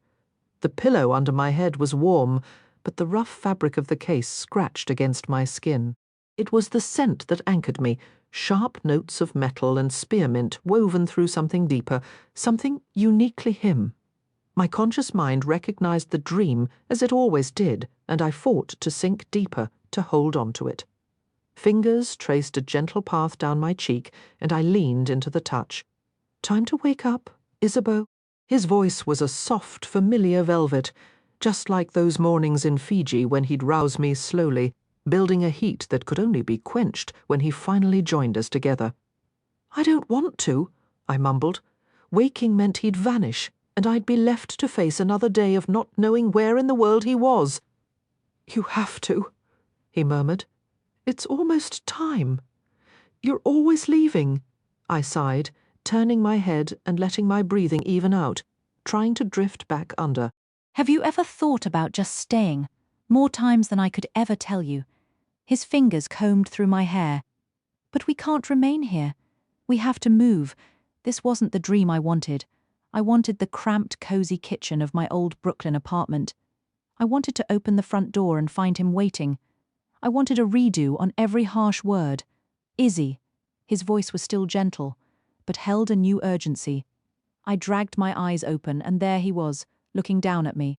God, even with his mouth set in a stern line, there was no better sight to wake up to. Not all of us are morning people, Nathaniel. The corner of his mouth hitched into that familiar, infuriating smirk, and my heart kicked against my ribs, shocking me fully awake. I wanted to kiss that smirk away, to lose myself completely in the forgetfulness only he could provide. You might hate sunrises, but I'm guessing you'd hate missing our flight out of here and spending another night on this terminal floor even more. I blinked, and reality crashed back in. We were in Kandahar. That scratchy fabric wasn't a pillowcase, it was the rugged material of Nate's fatigues. I'd either fallen asleep with my head in his lap, or he'd placed me there as he kept watch against the wall. Every frantic beat of my heart screamed to stay right where I was, to savour him looking at me without the icy, detached indifference he'd worn like a shield for the past week. With my own armour of anger gone, I couldn't fault him for the distance he'd kept. Nate wasn't the type to open up easily, and when things got tough, I had failed him during his most critical moment. We each carried a piece of the blame for how things fell apart back in New York. Did you realize this is the longest stretch we've ever been in the same place? I asked him. His forehead creased in thought. Close with travel, Fiji was 9 days. We're only finishing day 8 here. I preferred Fiji. Nobody was trying to kill us there. That's the risk you run when you walk into a conflict zone, Izzy. People tend to shoot. He offered his hand and I took it, pushing myself up despite my aching muscles protesting. Did you manage to sleep at all? I asked, massaging my stiff neck. Sufficiently, he rose, stretching his arms and causing the intricate tattoo on his forearm to shift. The birds are en route. We have roughly 45 minutes until they're on the ground. Let's move you out. He temporarily suspended the 12-inch proximity rule while we both used the facilities. Afterward, he stayed near as I touched base with the chess team and their parents, who were already aware of our imminent departure. With any luck, our exit would be less chaotic than our arrival had been. A palpable tension hung in the air, and a cold thread of fear traced down my spine, but I plastered on a reassuring smile for the girls. All 6 were exactly as I recalled from our brief video calls, bright, curious, and quick with a joke. Their flawless English made me regret my high school language choice. I wished I could converse with them in their native tongue as a gesture of respect. All the visas are in here, I informed Coach Niaz, passing her the sealed manila envelope as everyone collected their belongings. I didn't want to risk them getting lost. Thank you. I'll distribute them to the families, just in case we get separated. She replied, adjusting the strap of her bag. Her warm brown eyes grew misty, the corners crinkling with a grateful smile. I can never thank you properly. I'm so sorry you had to come all this way for us, but please, no explanations needed. Emotions surged, sudden and fierce, tightening my throat. In all my 28 years, I had never been involved in anything that felt this significant, this truly meaningful. I'm just thankful I was in a position to help, I said, my voice thick as I squeezed her hands. Gray approached, leaning in to speak near Nate's shoulder. 5 minutes out. Nate's eyes met mine, and I gave a slight nod. It's time, Nate announced, his voice carrying through the waiting area. 12 inches, he reminded me firmly, as the other operators began guiding their assigned family groups, leaving one man to watch the door. He handed me the Kevlar helmet, which I fastened over my messy bun, then helped me into the tactical vest. At least he'd allowed me to sleep without the bulky gear. Passing a stack of MREs left near the doorway, we moved into the hall and started down the stairs. Did you mean to leave those behind? He gave a single nod, his gaze constantly scanning our surroundings. They're running low on supplies here. The place is practically isolated, and we're just going to leave it for them? I looked up at him, but he was fully in mission mode now. No tender touches or softening smiles. This was the Nate I seldom saw back home. Not everyone is looking for a rescue, Izzy, he stated flatly, his grip tightening on his rifle as we advanced down the terminal corridor. This is our home, stated the Afghan soldier walking to my right. We will defend it with our lives. I had no adequate response, so I simply nodded, clutching my messenger bag more tightly as we neared the exit. We passed the gate where we'd taken cover the previous day. The shattered windows were already boarded over. Try to keep breathing, Nate instructed as we approached the door, guarded by Black and 2 other Afghan soldiers. And what if they start launching rockets at us again? I kept my voice low, conscious of the girls following behind in their designated groups for the helicopters. They brought Apaches, Nate replied, as if that single fact was answer enough. If they start launching rockets, they'll reveal their exact location and get hit back 10 times harder. His jaw tightened as we stopped at the door. Right, because combat always follows perfect logic. My heart began to race with a sudden, sharp fear. Okay, fine, this life clearly wasn't for me. I could at least admit that much to myself. Just stick close to me, Nate said, his voice low. I'll get you on that helicopter. I believed him completely. I also remembered how incredibly lucky we'd been the day before, already inside when the blasts began. If it comes down to saving me or one of the girls, Nate turned, took my chin gently between his thumb and forefinger, and lifted my face toward his. I'm not that kind of man. He spoke so quietly I almost missed it, meaning the family behind us certainly couldn't hear. What kind of man? 30 seconds, Gray called from the back of our group. The kind who does the noble thing, Nate answered, his eyes locked on mine. Not when it involves you. Yes, you are, I insisted. He shook his head slowly.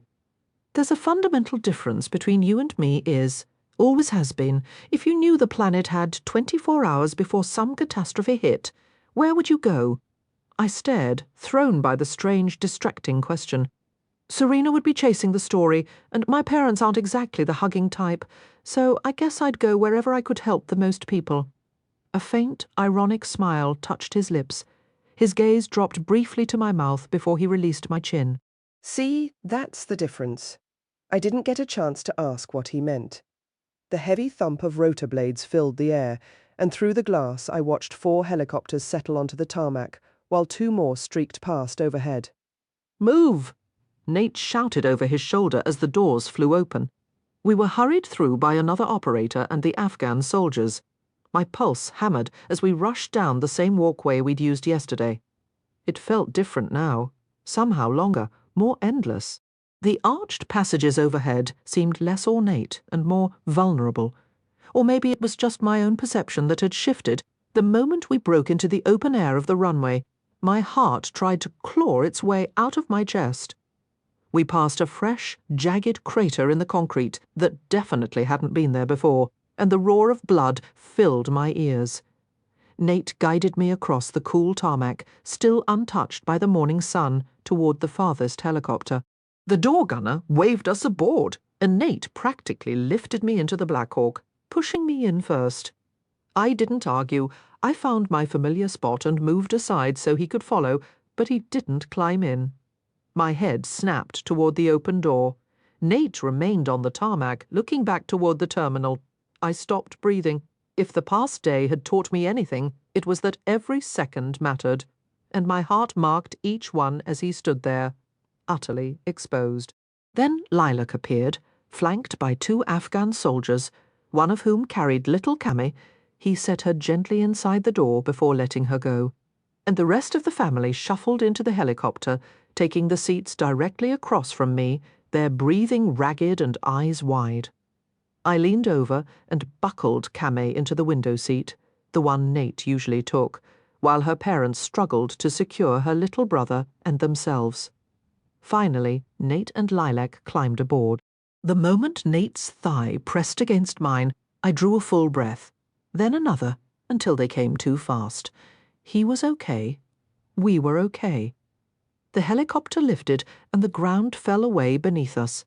Nate reached over and took my hand, weaving his fingers tightly through mine as we flew out of Kandahar. With every mile, my breathing grew steadier.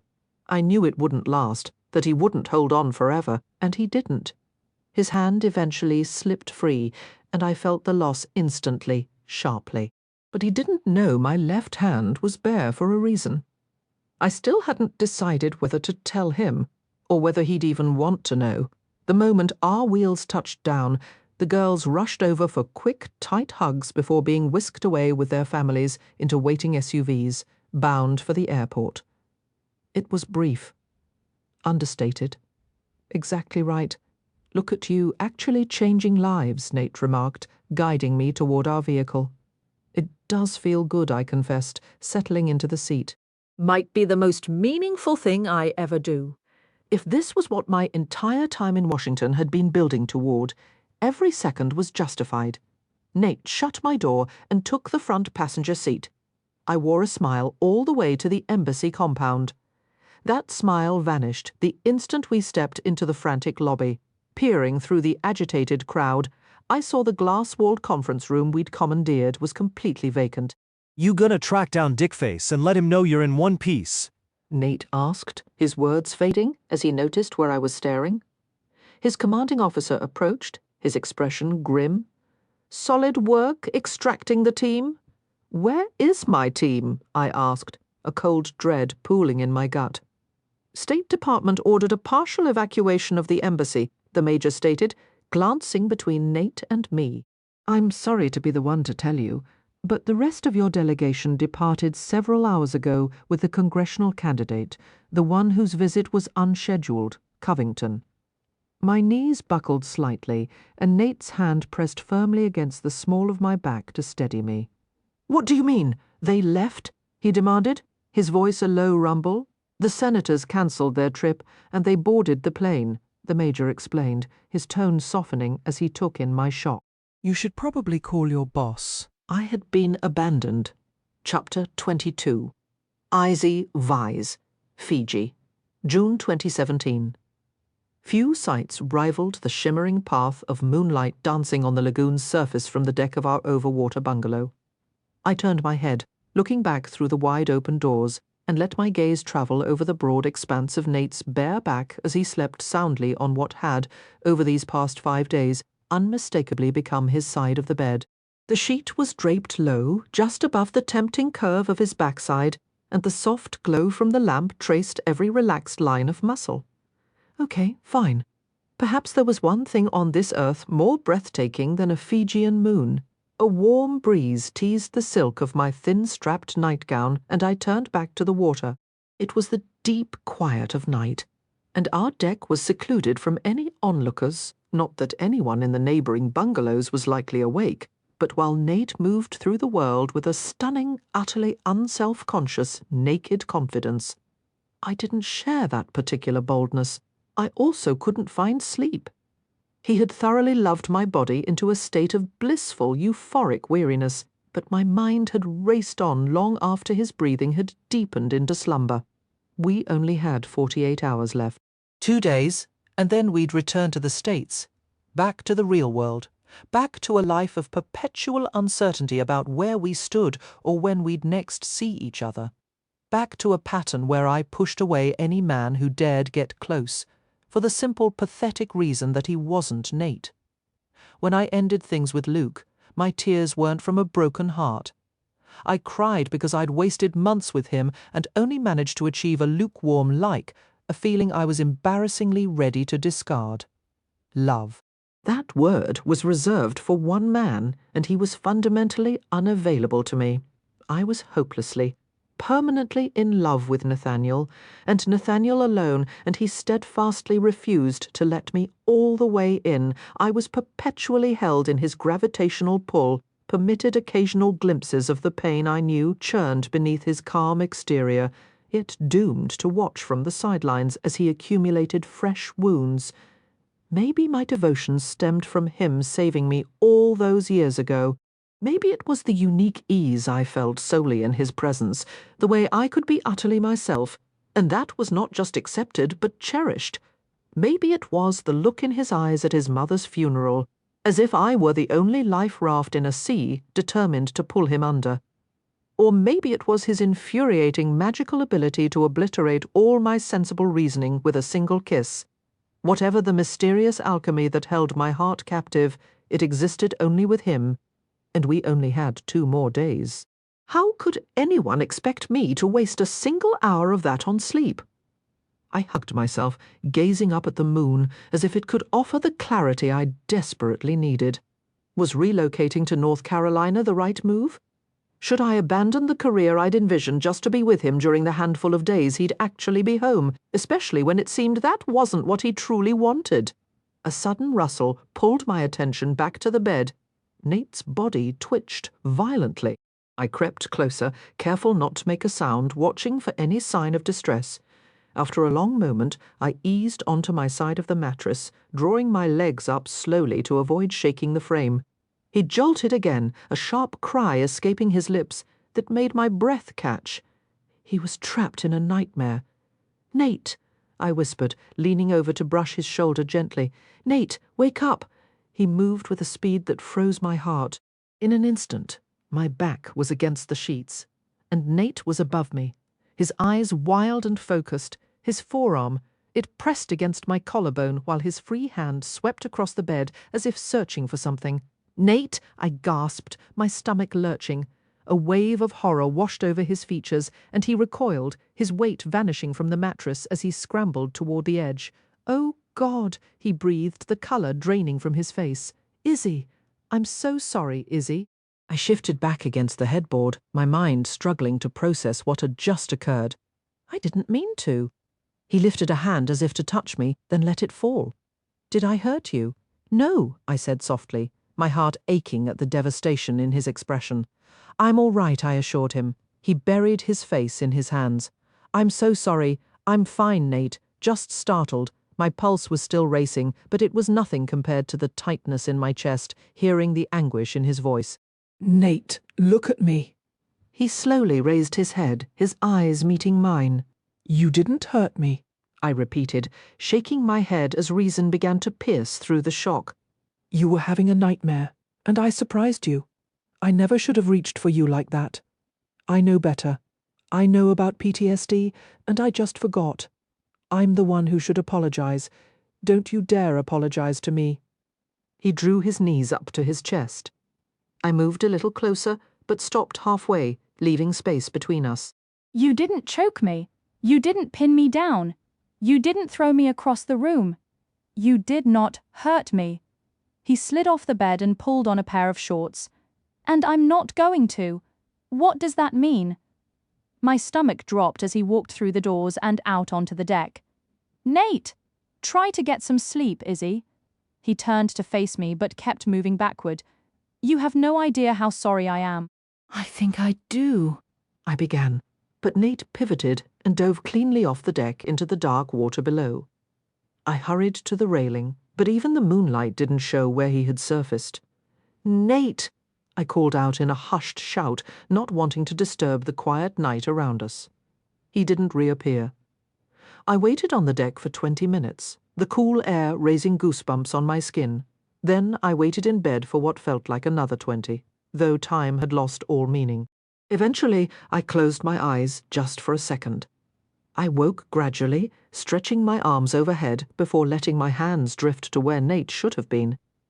The space was empty.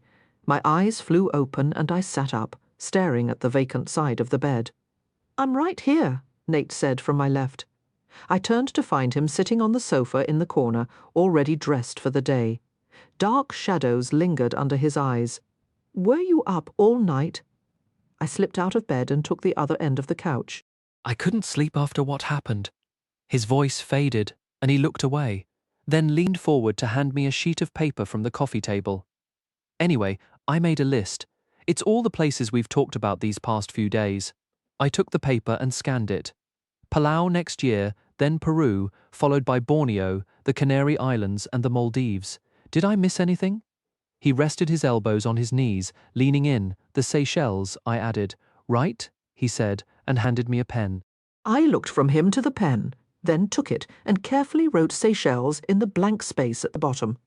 I pressed down too hard, the nib tearing through the page. Damn it. I already booked the flights for next October. You wanted Palau, right? He set his phone on the table, and my heart skipped. What was I supposed to say to that? You booked them already. He gave a single nod. I made the reservations for next fall, but we can adjust the dates. It depends on which law firm you join, or if I'm unavailable. Deployed, he meant. I set the paper and pen beside his phone and settled back on the couch, tucking my legs beneath me. Nate's gaze travelled over me, warm and intent, and I tried to ignore the immediate answering pull low in my stomach. Which airline? What departure cities? He drew a slow breath. Mine is from North Carolina, yours is from New York. My mouth fell open a little. I texted Serena the time difference worked in my favor, and she confirmed that's where your top choice firm is located, the one you've been obsessed with for the past year. He wasn't suggesting I move to be near him. He wanted to preserve exactly what we were, a once-a-year escape that somehow managed to dominate my thoughts and emotions the other 364 days. Is this because of what happened last night? I just wanted to make sure we actually did this thing we always talk about. He swallowed, his throat working. We've spent years saying we would travel together, and it took years to make it real. Now we have a date on the calendar, we'll see each other. For one single week. A week is better than 0, he said, his voice steady. And how long is 0 supposed to be our normal? I stood up, needing space from his calm certainty. How long do we keep trying to snatch a weekend here? A stolen week there? For as long as it takes. He watched me pace, his body relaxed in the chair, but his eyes missing nothing. That's not an answer, Nate. It's the only one I've got, so, infuriatingly, composed. How much longer did he plan to stay in? Couldn't he see what it was costing him? The change was obvious to me, written in the new lines around his eyes and the quiet tension he carried. Are we going to address last night, or just pretend it didn't happen? Talking about a bad dream is pointless, he said, his eyes following my path across the room. I have them. You probably have them too. Sure, and I also talked to a professional about mine. I sank onto the foot of the bed. Please tell me you're seeing someone. I lifted a hand before he could speak. And no, you didn't hurt me. I'm not angry about last night. I know you'd rather cut off your own arm than use it against me. His jaw tightened, and he turned to stare out the open balcony doors at the ocean beyond. I passed the psychological evaluation for selection, so officially, I'm perfectly fine. I can't control what I dream, Izzy. The minute I start discussing nightmares with a therapist, I can kiss my chance at the Special Forces qualification course. Goodbye. They'll drop me. What were you searching for last night? I asked, my voice softer. When you had me pinned, your hand was patting around, looking for something. He released a long, weary breath and dragged a hand over his closely cropped hair. When I'm downrange, I usually keep a sidearm under my pillow. I was dreaming, and He shook his head sharply. It doesn't matter, and honestly, incidents like last night are just more evidence that you and I function best, exactly as we are, except we don't function. I surged to my feet, too agitated to stay seated. It felt like my skin was too tight, like my body couldn't possibly contain the storm of frustration and longing inside me. This isn't a real relationship if we keep arranging our lives around these tiny windows of time. I never claimed it was a conventional relationship. He stood as well, but kept his distance, a silent observer to my frantic pacing. We agreed not to ruin what we have, remember? We made a promise. A lot can change in 3 years. I shot back, the words sharp. That's how long I've been waiting for you, Nate. 3 years of measuring every other man against you. 3 years of wondering where you are, if you're safe, and when, or if you'll ever let me pass the wall you've built around everything that happens when you're gone. You don't actually want to know about any of that. He slid his hands into his pockets, the perfect image of detached control. Yes, I absolutely do. How can I possibly know you if you keep holding me at arm's length? You know me better than anyone. No, I know the version you allow me to see better than anyone. I turned on the polished floor, my back to the doorway as I confronted him. What exactly do you want me to say, Iz? He tilted his head, and that distant, guarded expression I'd glimpsed before, the one he wore at his mother's funeral, settled over his features. The person I am over there isn't the man I am with you. I don't want you getting to know that other guy. What is that supposed to mean? I hated how calm he appeared, as if the constant chasm between us, the ever-shifting timeline for when we could finally be together, didn't torment him at all. It means I've become proficient at compartmentalizing, he said with a weary sigh. I've learned to wall off the things that happen overseas from my life here. It's a survival tactic, one of those coping mechanisms you mentioned years ago. Do you remember? I did remember. And what if I want to know every part of you?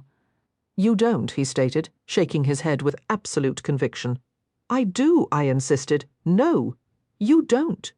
The reason I keep that part of my life sealed away isn't to shut you out, it's to shield you. You shouldn't have to carry the weight of all of it, because you don't trust me to stand by you. I closed the distance between us by 2 deliberate steps. I was there for your mother's funeral. I came when you needed me. You were, and I know I never properly thanked you for that. I don't need your thanks, Nate. I want to be there for you. For God's sake, can't you see? Don't you understand that if I know you're hurting, I can't just stay away? Which is precisely why I haven't told you, he said, his voice rising. You wouldn't want to know the things I've done or the things I'll have to do. You'd never see me the same way again. You think a nightmare is bad? That's nothing. And now, with me moving into Special Forces, most of it is classified information anyway. Izzy, you're the one pure good thing in my life. You're my only peace. Why would I ever pull you into that chaos if I don't have to?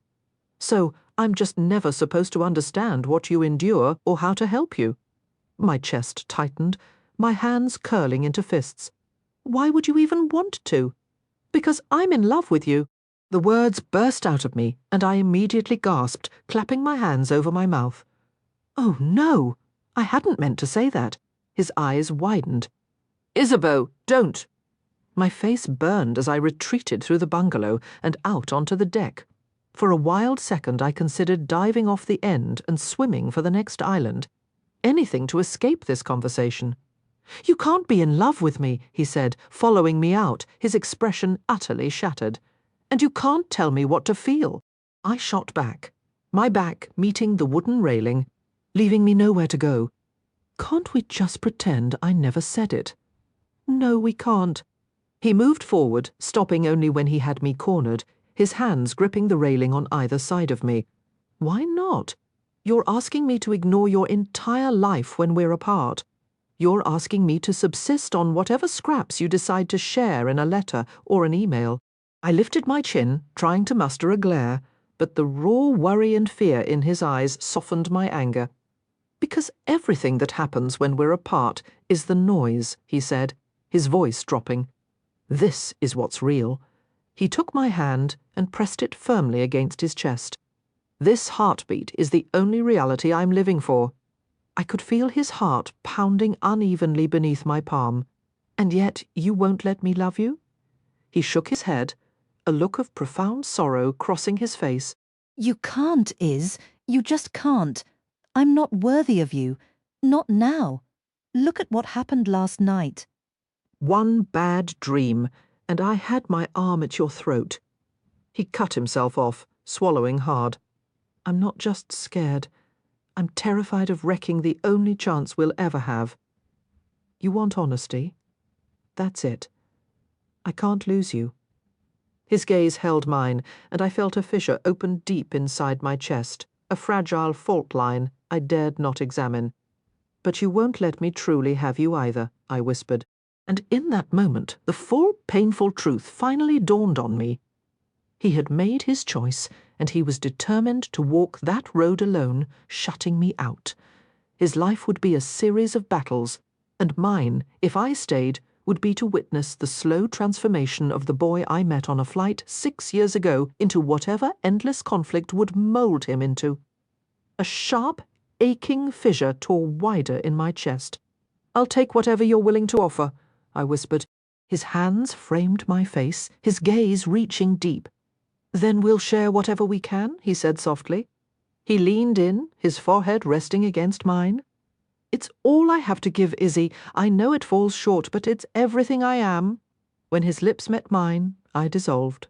I was utterly lost. A single kiss was all it took to bind me to him completely. However flawed our path, my love for Nate ran so deep I was ready to accept any fragment of him I could hold on to. So I embraced every moment he gave me over those 2 final days before returning home to Washington, D.C. There, I packed for a new job waiting in New York, my heart already counting the hours until I would see him again in Palau, Chapter 23, Nathaniel. Kabul, Afghanistan, August 2021. To say the situation was deteriorating would be a spectacular understatement. The nation was unraveling at the seams, and Isabeau, stubborn as ever, was refusing to evacuate.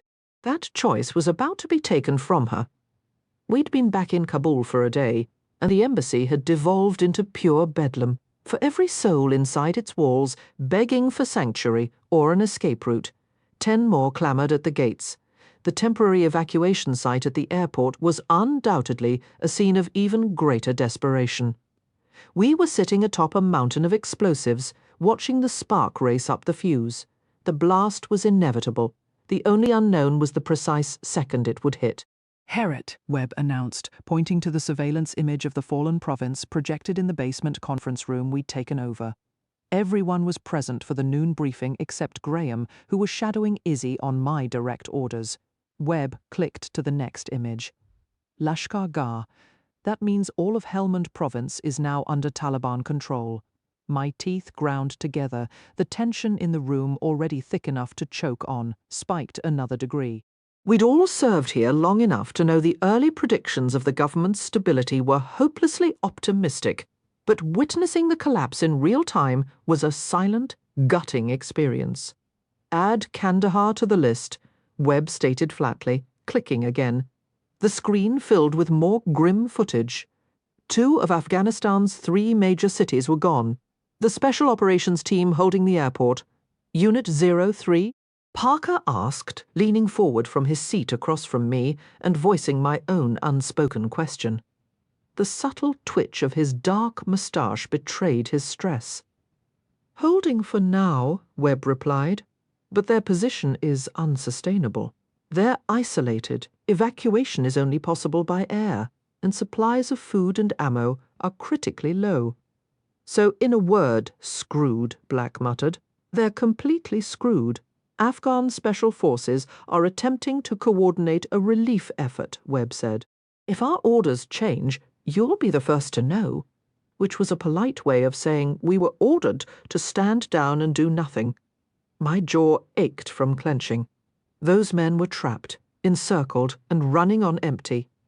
Moving on, Webb continued, pulling up a map that highlighted fallen provinces in glaring red. The amount of red was staggering. I forced every thought about Kandahar into a locked box in my mind. There was no room for it here. That's a whole lot of hostile territory between us and a certain photographer. Torres murmured from behind me, as if I needed the reminder. As of last night, 3,000 additional U.S. troops are en route. Webb continued, his eyes briefly meeting mine. All civilian personnel, Afghan allies, and diplomatic staff are under mandatory evacuation orders. I gave a tight nod, understanding his unspoken message perfectly. Our intel confirms an extra 1,000 troops from the 82nd Airborne are being greenlit today. The main job is keeping the airport locked down. The next slide flashed up, revealing the swelling masses gathered beyond the airport perimeter. That powder keg was definitely rolling in our direction. Over the past 48 hours, 46 flights have managed to depart, Webb went on, and as you can see, the line of people wanting out is a whole lot longer than the line of planes we have. Damn Saigon all over again, Elston grumbled, dragging a hand over his scruff. I grabbed my water and took a long drink, forcing down the tight ball of worry climbing up my throat. Izzy had to get on a plane. Only once she was wheels up could I focus on the rest of this mess. And finally, Webb said, clicking to a drone's eye view of Kabul. The image showed the choked arteries leading into the city with Taliban-controlled checkpoints, highlighted like a noose tightening around the province. The enemy is at the door. I think we can all agree President Ghani's grip has slipped.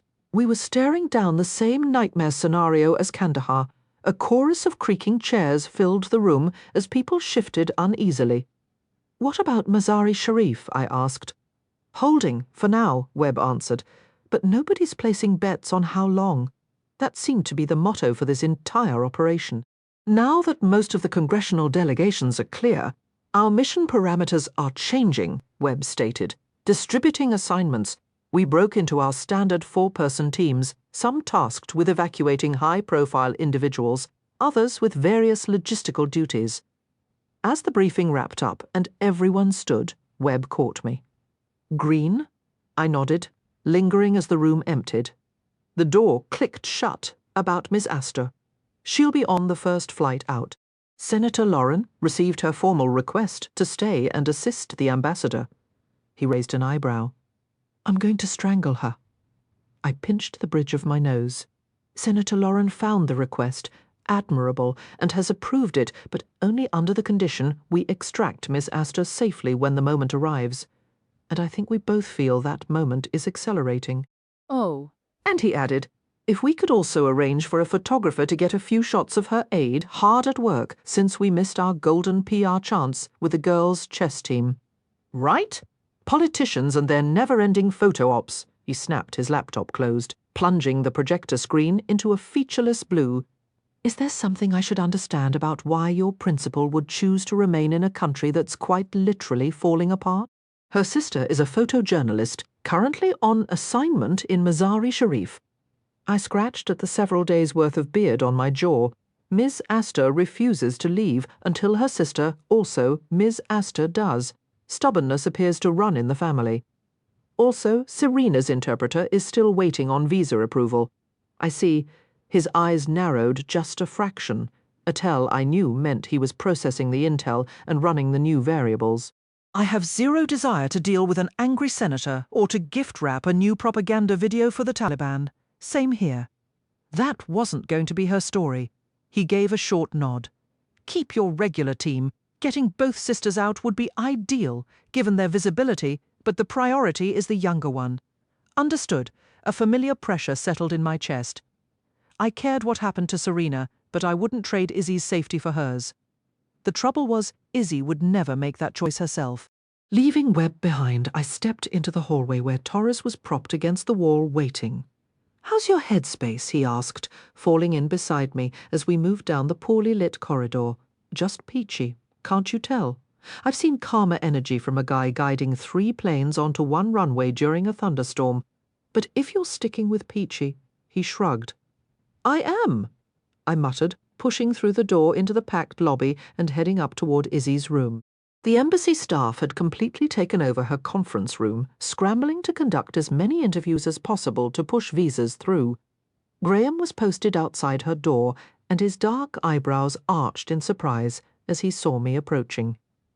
"You might want to clear it with Webb, but I'm pretty sure walking in there qualifies for double the hazard pay," Graham remarked, nodding toward Izzy's suite from behind the door. Her voice carried clearly. I said, "Look again," she was shouting. "Hear that? Pretty sure those are live rounds she's firing? She doesn't intimidate me," I lied, a faint smirk touching my lips. "Round up the team. We're still on Astor watch," I instructed. "On it," he replied, heading off. I drew a steadying breath and entered the suite. Izzy had pulled the landline phone over to the couch, where she sat surrounded by files spread across the coffee table. "I'm telling you that application was submitted, so check your system again," Izzy snapped, not even glancing up as I walked in. "Taj Barich, TAJ, he filed everything back in April." Serena's interpreter, I settled on the windowsill to her left, keeping her and the doorway in my line of sight. "Yes, I'm aware you have thousands of applicants in the queue," Izzy said, her knuckles white where she gripped the receiver, her hands still bare of any ring. She tugged her hair over one shoulder, and that newly exposed strip of skin on her neck instantly captured my focus. She used to love it when I kissed her there. What in the world had gone down between her and Dickface that he'd jet off without his fiancée? Or was that title even still accurate? I'd vowed not to ask, to stay out of what wasn't my business. But this was Izzy. "And I understand the volume," she continued, drumming her fingers impatiently on the couch cushion. "But as challenging as it is for you to process these quickly, I can assure you it's 1,000 times harder to be an interpreter who worked openly with US forces, sitting in Kabul right now, praying his visa comes through before it's too late. Damn, she was something else when she was fired up. I was just grateful that fire wasn't aimed at me, for now. No, I will not calm down, and I'm not calling from some comfortable office in Washington. I'm inside the embassy in Kabul." She pulled the phone away from her ear, closing her eyes and taking a slow, deep breath. "Want me to take a turn?" I offered. "I'm the professionally trained lethal asset in the room after all. Not that you aren't doing a spectacular job eviscerating the State Department single-handedly." She shot me a sharp look and put the phone back to her ear. "Oh, you located it? Good. Now can you explain the delay? Because I'm holding his complete file right here." Her eyes went wide. "You're missing what?" She flipped through the papers on the table. "His record of military service is right here. 12 years translating for multiple units." Her shoulders slumped. I pushed off the windowsill and moved beside her, reading the file over her shoulder. "His letter of recommendation," she sighed, shuffling through the pages again. "It's not here either. How difficult can it possibly be to get one of those?" A knot tightened in my gut. "Difficult enough." "You're going to want to switch that to speaker," I said quietly. "Because you think you can just—" "You need a general or a flag officer?" I cut in. "No, any of those?" Her mouth closed with a click, and she stabbed the speakerphone button, setting the receiver down. "And until that letter is in our system, our process is halted, Ms. Astor. The man's condescending tone made the hair on my neck stand up. We have thousands ahead of him with complete paperwork. Even if you managed to submit the recommendation, moving him to the front of the line would be inequitable and given the severe shortage of interview slots. I'll handle the damn interview, Izzy interrupted, her cheeks flushing. If I can get that letter of recommendation to you within the next few hours, can you process his file or not? I asked, my voice cutting through the static of the call. The man's voice crackled through the line, skeptical and impatient. I need to know who I'm speaking with. I kept my tone level. Sergeant First Class Green, Joint Special Operations Command. I saw Izzy's eyes snap toward me, a question in her gaze. Leaning forward, I rested my arms on the desk. If the authorization letter arrives, can you move the file to interview status in 24 hours? A dry, humorless laugh came through the speaker. You're telling me you can get a letter here that fast? We're buried in paperwork. I can't just hold a spot open, hoping for magic. I glanced at my watch, mentally adjusting for the time zones. Try 2 hours, not 24, so can you process it or not? If it shows up, he replied, his tone implying it wouldn't. I could practically hear the eye roll. I'll note the file. Which unit did you say again? 33rd Logistics Group, out of Bragg. Izzy's eyebrows shot up in surprise. Over the line, I heard the clack of a keyboard. Logistics, huh? The man said, unimpressed. I cut in before he could continue. Yeah, we're the ones who actually make things happen. And who, exactly, is sending this letter? He pressed. Someone far above your pay grade, I answered flatly. I muted the phone and turned to Izzy. You have his email? She gave a quick nod. Good, we're done here. I ended the call without another word. Izzy was already moving, her expression tight with concern.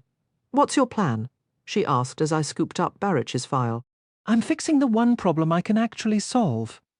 I pulled open the door to find Graham, Parker, and Elston waiting in the hallway, as if they'd sensed the shift. I handed the folder to Elston. Get this to Apex immediately. Tell him we need the General woken up for a recommendation letter now. On it, Elston said, turning to hurry down the corridor. I shifted my focus to our medic, Sergeant Black. I need a full status report on every checkpoint between here and Mazar-e-Sharif. Identify which ones will clear an American photojournalist without requiring persuasion. Already on it, he confirmed with a sharp nod before heading off. Lastly, I looked to Parker. Sergeant Gray, find a reliable way to get a secure cell phone into Serena Astor's hands. It's a long shot, but we try. He acknowledged the order and moved in the opposite direction, leaving the hallway suddenly quiet, despite the distant chaos from the floors below. A familiar, uneasy prickle ran up my spine as I stepped back into Izzy's room and closed the door. What is it? She asked, smoothing the fabric of her emerald green wrap blouse as she stood. The colour made her eyes seem deeper, a detail I immediately pushed aside. Is this our 5-minute check-in? We were on day 9, officially tying our record for consecutive time spent in the same space. It's nothing. And that's what worries me, she countered, padding barefoot to the kitchenette. She pulled 2 waters from the fridge and tossed one to me. I caught it easily. I had to admit, I loved that she always thought of me, even when she was furious. You get this pinched look right here, she said, tapping the spot between her brows. It's your tell. I don't have a tell. They trained that out of me a long time ago. I twisted the cap off and took a drink, forcing myself not to watch the line of her throat as she swallowed. Something about her neck always got under my skin. She murmured, setting her bottle down. Guess I know you better than they did. So what's wrong, besides the obvious? You mean, besides you deciding to set up permanent residence in Kabul right as the government is being overthrown? I put my water down and walked to the centre of the suite, putting space between us so I wouldn't do something reckless, like lift her onto that counter and kiss her until she remembered she once loved me. Yeah, other than that, she said, perching on the arm of the sofa. She'd picked up a small carved stone from the side table, turning it over in her fingers. A nervous habit, I remembered. I shrugged, the motion feeling stiff. I've got a bad feeling about how this is lining up. Her lips quirked into a faint, teasing smirk. Oh, we're sharing feelings now. Look how mature we've become. The jab, though playful, landed a little too close to the bone. If my memory serves, I was the one laying all my cards on the table the last time we were together. And if I recall correctly, she countered, stretching her legs out and crossing her ankles, you were the one who insisted we forget our past to focus on the mission. I had to admit, keeping that promise was becoming a serious challenge by the minute, especially when I refused to let my gaze linger on the way her jeans fit. We're in the eye of the hurricane here, I said, walking to the window to look down at the courtyard. Any semblance of peace was gone. It was now a makeshift holding pen, a chaotic line of anxious faces snaking through it. Turning back to her, I braced for the argument. This whole situation is a powder keg, Iz. You can't remain here. I don't see you packing your bags, she remarked casually, not even turning her head. We are not in the same position, I stated flatly. Painfully aware, she muttered, looking away. The Senator has authorized your stay, but only under the condition we can guarantee your safety and your eventual extraction. I moved to stand directly in her line of sight. The look she shot me was sharp enough to make me grateful for body armor. We're skating on the edge of that guarantee. I've seen the intel maps. By this time tomorrow, Kabul will be the last viable exit from the entire country. She drew an unsteady breath, squaring her shoulders. Then it's fortunate we're already in the city, isn't it?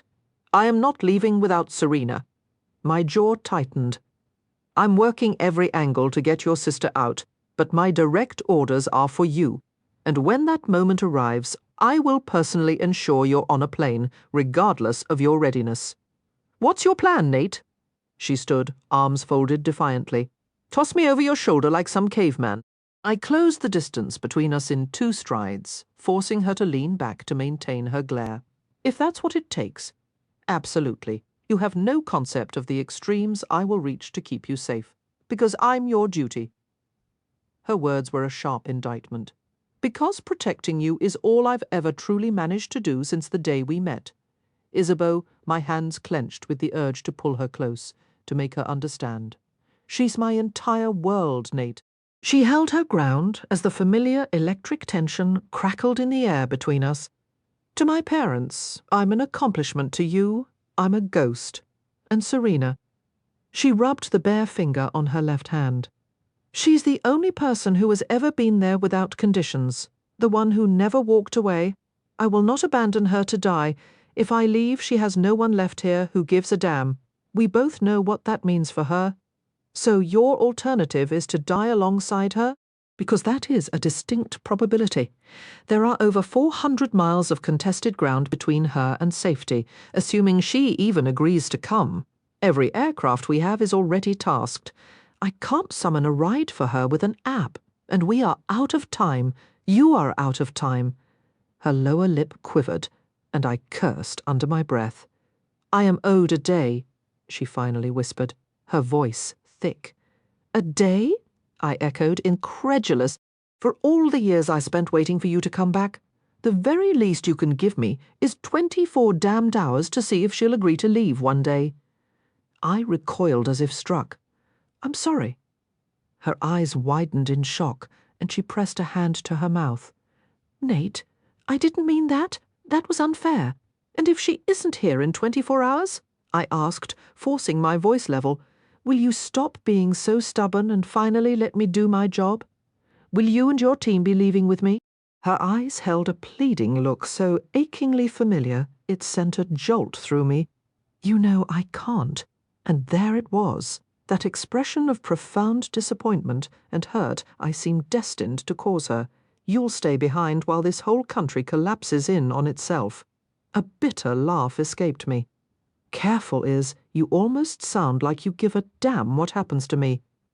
I took a step back, creating space she immediately invaded. I have always cared what happened to you, except for all the times it was easier not to. That's a sentiment you're going to have to learn to live without, I said, forcing a careless shrug I didn't feel. The truth was, Watching her walk away the first time had been a kind of death, and the thought of a repeat performance here in this crumbling city was its own special torture. If I weren't standing here, I'd be in Iraq or in a dozen other locations you couldn't even imagine. I heard what Serena told me, that you took the job with Lauren because she was working to pass a bill to stop the war. My chest tightened with a painful mix of pride and sorrow. I'm not so vain as to believe you did that for me. But just on the off chance you're shaping your whole life around that goal, Izzy, you need to let it go. Not even you can stop every conflict. There will always be a need for people like me to handle the ugly work so you can rest easy at night. Even if she was sleeping beside a man who didn't deserve a moment of her time. You deserve a real life. She pushed her hair back and looked at me as if the last 3 years had vanished, as if we were still stealing weekends and pretending we weren't in a relationship when we both knew the truth. I have a life, she said quietly, a life she clearly wanted me nowhere near. A full life, Nate. She stepped closer, her hand lifting to rest gently over my heart. A home, a future with... She caught her lower lip between her teeth and sighed. With whoever you choose. Every wall I'd built started to crumble, and a raw ache poured through, washing away all my silent vows to stay detached and keep my opinions about her love life to myself. And is that what you found with Covington? A real future? A true home? Because frankly, I don't get the appeal. So much for keeping it professional. The appeal! She snatched her hand back. He was there when I needed someone. Chapter 24. Izzy, New York, October 2018. Nobody ever really warned me that in New York an associate's salary would barely get you a closet-sized space in Manhattan. Maybe everyone just assumed I'd live off my parents forever. But in Brooklyn, I could actually afford my own tiny one-bedroom. It was a walk-up in Dumbo on the 2nd floor, with a real closet, and the air smelled like independence, freedom from my parents' expectations and their endless nagging about using my law degree to advance the family business. I can actually see a sliver of the river if I crane my neck from this couch, Serena announced, wobbling on the sofa's arm. She'd been here less than an hour and was already restless. My sister never could sit still. You might want to get down from there. That piece isn't exactly heirloom quality. I tossed my blazer over a dining chair and turned back to unpacking the grocery delivery. Did you assemble that thing with a dinner fork? She asked, hopping down to the hardwood. Not quite, I said, a faint smile touching my lips. Nate put it together when he visited. Oh, about 8 months ago, I think. And you doubt his handyman skills? She squeezed into the narrow kitchen beside me, snatching the creamer to stash in the fridge. I trust his skills. I also remember what a disaster that flat pack looked like straight out of the box. I stretched onto my toes to shelve the dry goods. 8 months is a long stretch, Serena noted, leaning against the counter.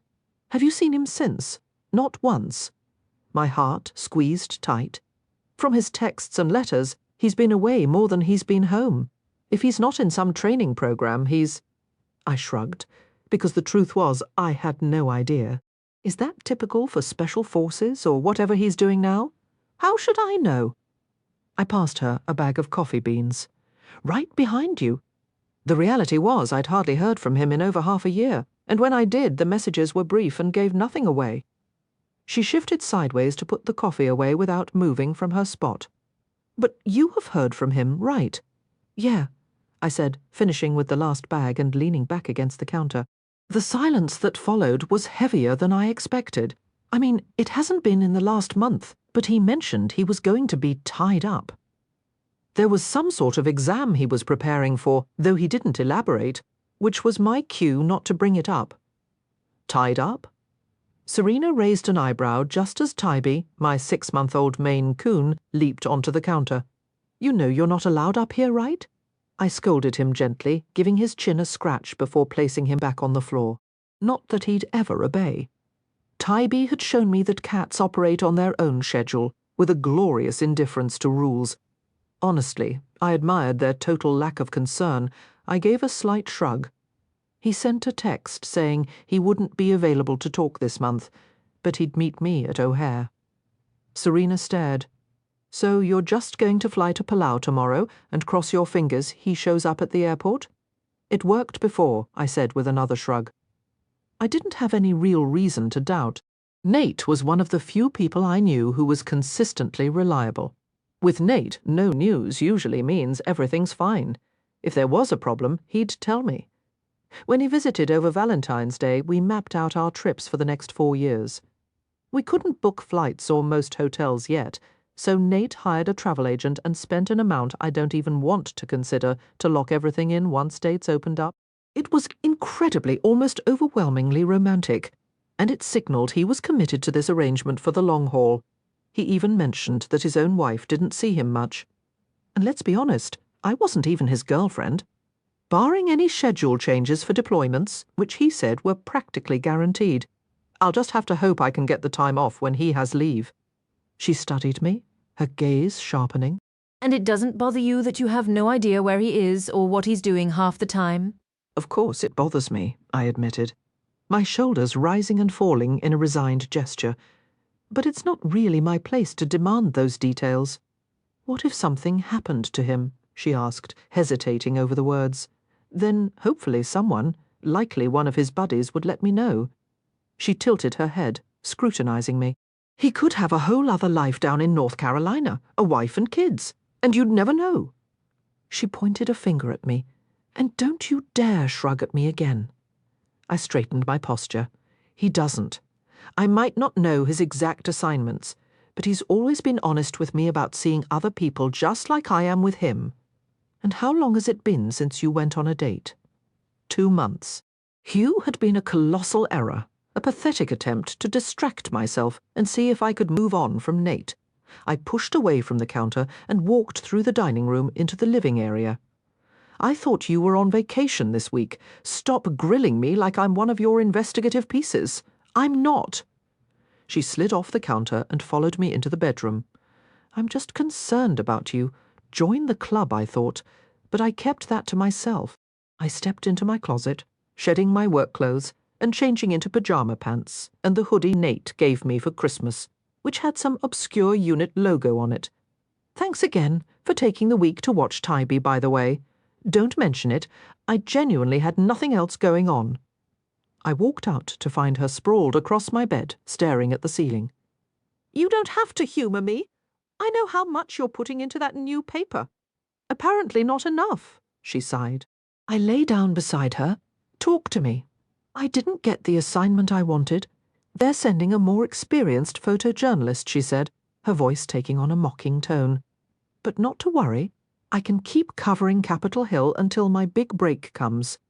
That's rough, I said, keeping my eyes fixed on the ceiling fan blades so she wouldn't see the insincerity in my expression. That nation held the man I loved in a vice grip, and the thought of it reaching for my sister next made my blood run cold. I understand how much you wanted this assignment, I told her. She wrapped her arms around herself. I only want to report on stories that matter. Meaningful work isn't exclusive to Afghanistan, I offered, gently, grasping for the right words. Washington is the heart of our government. Important things happen there every day. Even as I said it, I knew my argument sounded hollow. You'd be shocked by how little actually gets done, Serena replied, turning to look at me. Senator Lauren's bill to set a withdrawal timeline just died in committee again. I frowned, trying to place it. Which bill was that?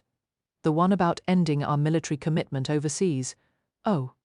My hand drifted to my chest, as if I could soothe the sudden pang there. That's truly disheartening. Speaking of heartache, she said, rolling onto her side and propping her head on her hand. How are Mum and Dad dealing with your dive into corporate law? Come on, I groaned, feigning offence. A huge part of my practice is managing non-profit contracts. The same non-profits set up by Manhattan's wealthiest firms for favourable tax treatment. She laughed, then bit her lip when she saw my expression. All right, I'll stop. It's temporary, just long enough to repay them for law school. Is this about some misplaced guilt over our comfortable upbringing? She asked, one eyebrow arched. It's about ending the endless lectures on not upholding the family legacy, I confessed. Her expression shifted, slipping into a perfect imitation of our father's solemn tone. Isabella, she began, and I couldn't help but smile. Think of the good you could do for this family if you dedicated yourself to making our financial obligations less obligatory. Something along those lines, I admitted with a tired laugh. I just reached my limit. I get it. I'm barely scraping by on that DC apartment rent without you, but I won't ask them for a dime. She pointed a finger at me. You could always move back for my sake, you know. Forget Mom and Dad. There are plenty of corporate firms in DC that aren't political. Your old room feels empty. I let out a short laugh. So, find a roommate.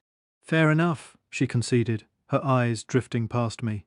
Does your track record with relationships have anything to do with you keeping that photo on your nightstand? I didn't need to glance over. It was the picture from Fiji of Nate kissing my cheek. I think it has more to do with the fact that I've essentially kept him on the nightstand, frozen in that moment. Her eyes slowly met mine again. What you two have is beyond definition, but Izzy, how long can this continue? You're here, building a life, and he's everywhere else. A heavy lump formed in my throat. Nate has his reasons. That night under the Fijian stars had shaken him to his core, though not enough to seek help for it. And it doesn't matter if I disagree. He refuses to make me choose between my career and him. I can't force him to make that choice either. Letting go feels impossible, Serena. She reached out and tucked a strand of my hair behind my ear. I know. I just hate watching you live like you're learning to drive a manual car. All jerky starts and sudden stalls. I love him. It was the only explanation that ever made sense. I know you do, she said, her smile tinged with sadness. But does he love you the same way? A solid, sickening weight anchored itself in my gut. I don't know, but I'm determined not to leave Palau without an answer. I'm finished being the one who stands to lose everything. Nate wouldn't fail me. I believed that with every fibre of my being. I simply had to make him see that our chance was now, not some day. The following day, as my flight group was called at Chicago O'Hare, my stomach churned with anxious knots. Was this how Nate felt when my flight to Fiji was delayed? A wave of guilt pressed down on my shoulders as I stood hoisting my bag. The memory of his anxious texts from that airport felt like a ghost from a simpler time. I should have made the effort to message him during my own trip, to end his uncertainty. I suppose this was my comeuppance. Scanning the other travellers as I joined the boarding queue, I hoped to spot one tall figure, to meet a familiar pair of bright blue eyes already searching for me. He wasn't here, but he would be. Nate had never truly failed me. Had he cancelled plans using his classic excuse about cleaning the pool, his coded way of telling me he was being deployed over the phone? Of course, but he had never gone silent. I checked my phone as the line crept forward, pulling up my digital boarding pass. A gate agent announced the flight was fully booked as I scanned my ticket and stepped onto the plane. Shaking my head at Nate's extravagance with first-class seats, I settled into mine, tucking my bag securely. I'd packed 4 new novels, all annotated for him, and didn't want to rummage through it when he arrived. A flight attendant offered a polite smile. Can I get you anything before we depart? No, thank you. Do you happen to know if all the first-class passengers have boarded? My friend isn't here yet. I'm afraid I don't, he said, glancing at the empty seat. No need to worry. We have roughly 40 minutes before door closure. It takes time to board a plane this size. Thank you. I leaned back as he moved on, and a sharp pang of guilt hit me for what I'd undoubtedly put Nate through on our journey to Fiji. I fished my phone from my purse and typed a message. Izzy, this seat beside me looks terribly lonely. I sent it, staring at the screen for the telltale dancing dots of a reply. None came. Pulling up the airline's app, I searched for the flight his itinerary indicated. It had landed 5 minutes prior. That explained it. He probably hadn't turned off airplane mode while dashing from a gate on the far side of the terminal. He'd better be sprinting. My heart gave a hopeful leap at the thought of seeing him in mere moments, but those moments stretched. The flight attendant gave me a kind look when he offered to stow my bag for takeoff. I fastened my seatbelt and then leaned unabashedly into the aisle, peering over the seat dividers toward the boarding door. My stomach dropped as an attendant moved to secure it, and I hastily dialed Nate's number. It went straight to voicemail without a single ring. His phone was off. Nate, I think they're closing up. I'm getting really concerned. It looks like your flight was delayed, and I'm not sure I can disembark now, so I guess I'll meet you at our layover in Hawaii. I can't wait to see you. I ended the call. He missed this flight. He missed the following one, too. With tired, red-rimmed eyes, I arrived at the resort the next afternoon. Isabeau Astor, though the reservation might be under, I have you right here, the concierge answered with a warm smile. I was too drained to fully reciprocate. We'll escort you to your bungalow. Can you tell me if Nathaniel Phelan has checked in yet? You're the first arrival, ma'am. I nodded a thank you and followed the bellhop, my movements automatic, a leaden weight settling deeper in my chest with each passing hour. Here we are. The bellhop opened the bungalow door and placed my luggage inside. Is there anything else I can assist you with? Not unless he could magically reveal where on earth Nate was. No, thank you, I tipped him. And then I was alone with my jet lag and gnawing worry. I sank onto the king-sized bed, the one Nate was supposed to share, and took out my phone, cursing my decision to forego an international plan because I'd wanted us to be utterly disconnected together.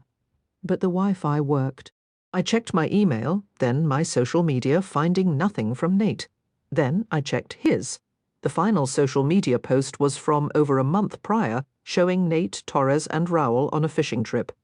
Both men had first names starting with J, but I could never keep Justin and Julian straight as Nate always used their surnames. I'd never met the one with the warm, crinkling eyes or his tall, grinning blonde friend. Their profiles were set to private, just like Nate's. They'd all gone through Special Forces selection together, though the fourth friend, Nate, sometimes mentioned, never appeared in any photos. He'd called me right after returning from that trip, his voice bright, before vanishing back into his secretive world. Now, glancing around the luxurious bungalow, I tried to push my emotions aside. This place had to have cost a small fortune. He wouldn't just walk away from this. Nate had never let me down before, never. Yet a cold whisper of doubt settled in. Our calls had grown infrequent over the last 8 months. I'd been buried under the brutal hours of a new legal associate, and he'd been wherever he went, doing whatever he did. Lying back on the crisp duvet, I battled exhaustion with every heavy blink, terrified I'd sleep through the moment he finally arrived. When my eyes opened again, sunlight streamed in from an entirely different angle. I bolted upright, my muscles protesting from sleeping fully dressed for what had clearly been half a day. Nate? My call echoed in the empty room. I checked the spacious bathroom first. If he'd come in and found me asleep, he'd have let me rest. He was frustratingly considerate like that. It was empty. Unlocking the sliding door, I stepped onto the deck. Nate? The ocean wind snatched my voice away. A sudden sharp realization hit me. The door had been locked from the inside. He never unlocked it. A chill, swift and severe, shot down my back. I hurried back inside, grabbed the room phone, and dialed the front desk. "Can you please check if Nathaniel Phelan has arrived?" I asked, trying to sound casual. There was a pause, the sound of typing. "I'm sorry, ma'am. He has not." The words landed like a physical blow. "Thank you," I managed, hanging up the phone with a numb hand. He wasn't here. I unlocked my cell, accepted the international roaming charges, and saw only one new text from Serena, hoping I was having a fabulous time. This was absurd. I'd tapped Nate's name in my contacts. It rang twice, just like before. Yesterday, I'd assumed it meant his phone was off, but what if he was just sending me to voicemail? "This is Nate. Leave a message." His recorded voice was all business, a perfect reflection of the man. "I don't know what to do," I said after the tone, the words spilling out in a rush. "I'm here, and you're not. You haven't called or texted, and I'm really scared that something's wrong, because I know you wouldn't just leave me here like this. Please, Nate, just call me. Even if plans changed, just tell me you're all right. I hung up, the silence in the room feeling heavier than before. I ate dinner alone at the resort restaurant, clinging to the fragile hope that he'd been delayed and would stroll in at any moment. The next morning, I sat on the sun-warmed wooden planks of the deck, my feet dangling above the sand, my phone a dead weight in my hand. A familiar hollow ache expanded in my chest with every heartbeat. Oh, I knew this feeling intimately. It was the same one that hollowed me out scanning the bleachers at swim meets for parents who never came. It was the gut punch when Jeremy decided wife shopping at Yale was a better investment than following me to Georgetown after I'd reshaped my entire future for him. It was the glacial freeze in my veins when my mum and dad chose to continue their cruise after the funeral instead of coming home. I'd played the fool waiting for people I loved far too many times, always ending up as an afterthought. My heart, stubborn and bruised, argued fiercely with my logic. Nate was different. He wouldn't do this, but as the sun climbed higher, the undeniable truth solidified. He wasn't coming. With a resigned sigh, I finally called Serena. "Why are you calling me? Shouldn't you be sipping something tropical with your mystery man?" she answered, her tone light. "Tybee is licking the couch, by the way." "He's not here," I said, my voice utterly devoid of emotion. "Is Nate there?" I asked again, the words feeling thick and clumsy in my mouth. "He isn't here," I managed to say, pushing the sentence out. "Has anyone stopped by? Anyone? Like official?" The question tasted strange. It was the only other possibility my spinning mind could land on. "No, Izzy. No one's come around," she replied, her tone gentling. "Are you all right?" Not even a little. My vision blurred, a hot pressure building behind my eyes as I fought the urge to completely break down. Could he have been deployed? But he always found a way to send a hint, some coded message in a call or a text. I don't know any of his buddies. There isn't a soul I can think to call. The realization of how little I truly knew about his daily life was humiliating. Serena had a point. For all I knew, he could have a whole other family somewhere. He'd always kept me at arm's length, a visitor to his world, never a resident. Yet nobody had questioned my place beside him at the funeral. A new girlfriend, perhaps? Or a wife? "Oh, sweetheart, I'm so sorry. What do I even do? Staying feels pathetic, but leaving means I couldn't voice the finality of it. Come home or stay there and grab whatever bits of peace you can find. So practical. So very Serena. I don't want to be here if he's not. Then I guess you have your answer." The dam broke then. I cried without pause, unnerving the resort staff as I checked out, and worrying the flight attendants on my rebooked journey as the tears flowed relentlessly. They fell across time zones and international datelines, a journey that felt less like hours and more like lost years. Strangers stared, offering tissues with sympathetic glances that only made me weep harder. By the time I stumbled into my apartment, my eyes were nearly swollen, shut, hot and gritty. Seeing Serena started the whole torrent over again, as if some internal reservoir had been permanently breached. She pulled me close, rocking us gently, like when we were kids. "It's okay," she whispered into my hair as I soaked her shoulder. "I have to let him go, don't I?" The words came out in jagged pieces. "It doesn't matter if it was an accident or a choice. I can't keep living in this limbo, Serena. I have to let him go."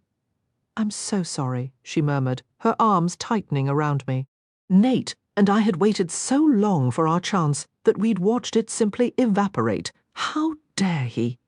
Did he not see the appeal of being with someone who actually bothered to be there? And showing up has become your gold standard? The sheer confusion on Nate's face was almost comical. You can't be serious. It was a genuine blessing I was empty-handed, or I might have launched something at his head. I wonder who established that lovely benchmark. I tilted my head, my voice dripping with a sarcasm that masked a deeper hurt. If you think my expectation of basic presence is set low, you only need to check the nearest mirror for the reason. You were the one person I counted on to be there, and you perfected the art of the disappearing act. He raised his hands in surrender, taking a careful step back. "I should probably go before we start excavating history. We agreed to leave buried. That incredible skill of his, to stay detached and ice-cold while I was emotionally combusting, was the trait I simultaneously admired and despised. Buried? I gave a bitter laugh. It's pretty hard to dig up something that was never laid to rest in the first place. A surge of emotion, too powerful to contain, crashed over me, sweeping away every last bit of restraint in a riptide of old love, sharp grief, and everything we had allowed to wither. And you forfeited any right to opinions on my love life a long time ago. You think I don't know that? He spun away, striding to the counter for his water bottle. He downed the entire thing in one go, as if it were something much stronger, then crushed the plastic in his fist before facing me again, his usual cool facade cracking. You think it didn't gut me to see that rock on your finger and not be able to ask who finally measured up? Well, it's all irrelevant now, isn't it? I lifted my left hand, wiggling my conspicuously bare fingers. He's not in the picture anymore. Does that make you happy? The real question is if it makes you happy. He didn't even flinch at the missing ring. Of course he'd seen it was gone. Nate noticed everything. But he never asked why. Was it because he was afraid of the answer, or because he felt he had no right to ask? I opened my mouth, then closed it. It's complicated. Care to explain? He leaned against the kitchen island, his presence somehow taking up the entire room. Even in his standard-issue tactical gear, Nate still seemed larger than life, a fact that was both wildly distracting and incredibly annoying. Not particularly. I let my hand fall to my side. All right. He just watched me with that infuriatingly calm, patient look of his, which only made me angrier. Knock it off! Knock what off? He ran a hand over the stubble on his jaw. Stop doing everything in my power to keep you breathing? Stop calling in favors to fast-track your sister's interpreter visa? Stop physically shielding you from whatever's trying to end you? Or should I stop prioritizing your safety over basic logic? You'll need to be more specific. That, I snapped, gesturing at his face. Stop looking at me like that. I can do a lot of things, but for my own peace of mind, it seems I'm completely incapable of not looking at you. He gave a slight shrug. Whether you decide to tell me why you're not marrying that idiot anymore has zero bearing on my inability to pretend you're not here. He cheated on me, okay? I immediately regretted the words. Nate's entire frame went rigid, but he stayed silent. Did you hear me? I shook my head, trying to regain control. I was supposed to be sorting through the files on the coffee table, not wasting time arguing. Oh, I heard you, Nate said, his voice low and rough. I'm just trying to process that information. What's to process?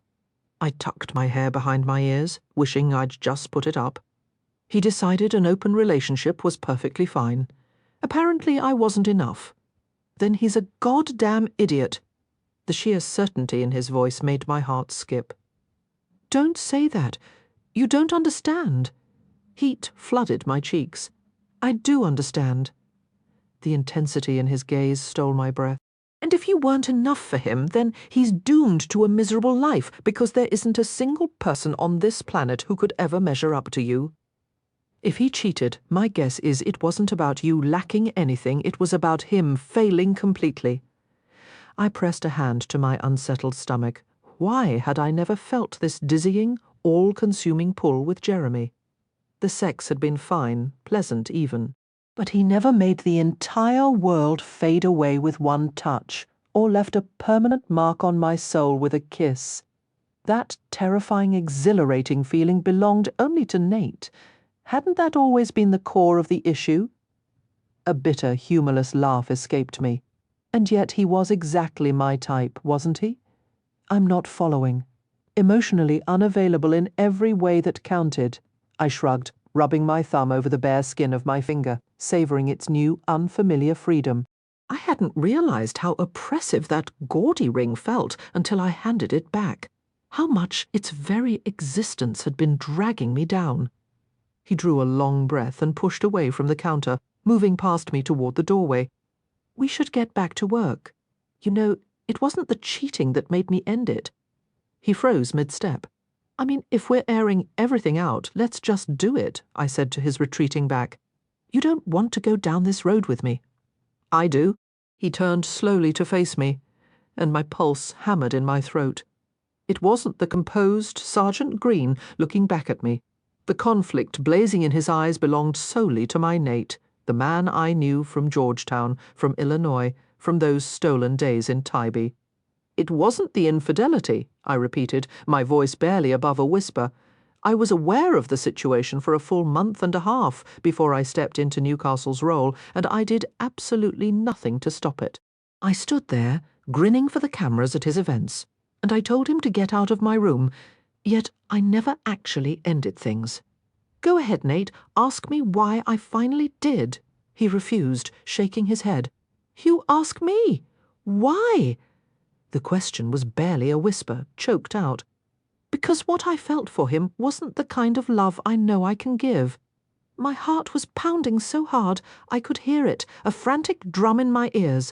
The moment I laid eyes on you again, I understood that completely. His jaw tightened, his shoulders lifting as he fought to keep his composure, but I didn't back down. I knew Nate would never cause me harm, and we had already wasted over a week avoiding this. Just say it. I took a step forward and he retreated, maintaining the space as he moved into the small kitchen. Whatever is in your head, say it out loud. Hadn't he insisted on the very same thing that first night at the embassy residence? If you knew your feelings for him were insufficient, then why did you ever agree in the beginning? His voice climbed, teetering on the edge of a yell as his famous restraint finally shattered. You know what? Never mind. Scratch that. I don't even want to hear the reason, damn it. His palms hit the countertop with a slam, and he dropped his head. 3 entire years, and here we are, right back in this same spot. I never moved from this spot. The pressure in my chest was crushing, unbearable, as I pressed a hand over my heart. I'm trapped here, Nate. Forever 25. Completely frozen. Stuck in that moment in that hallway, just waiting for you to return. That's a lie, and you know it as well as I do. He lifted his gaze, and the raw anguish carved into his features somehow magnified the torment inside me. You never truly wanted a life with me, not when it really mattered.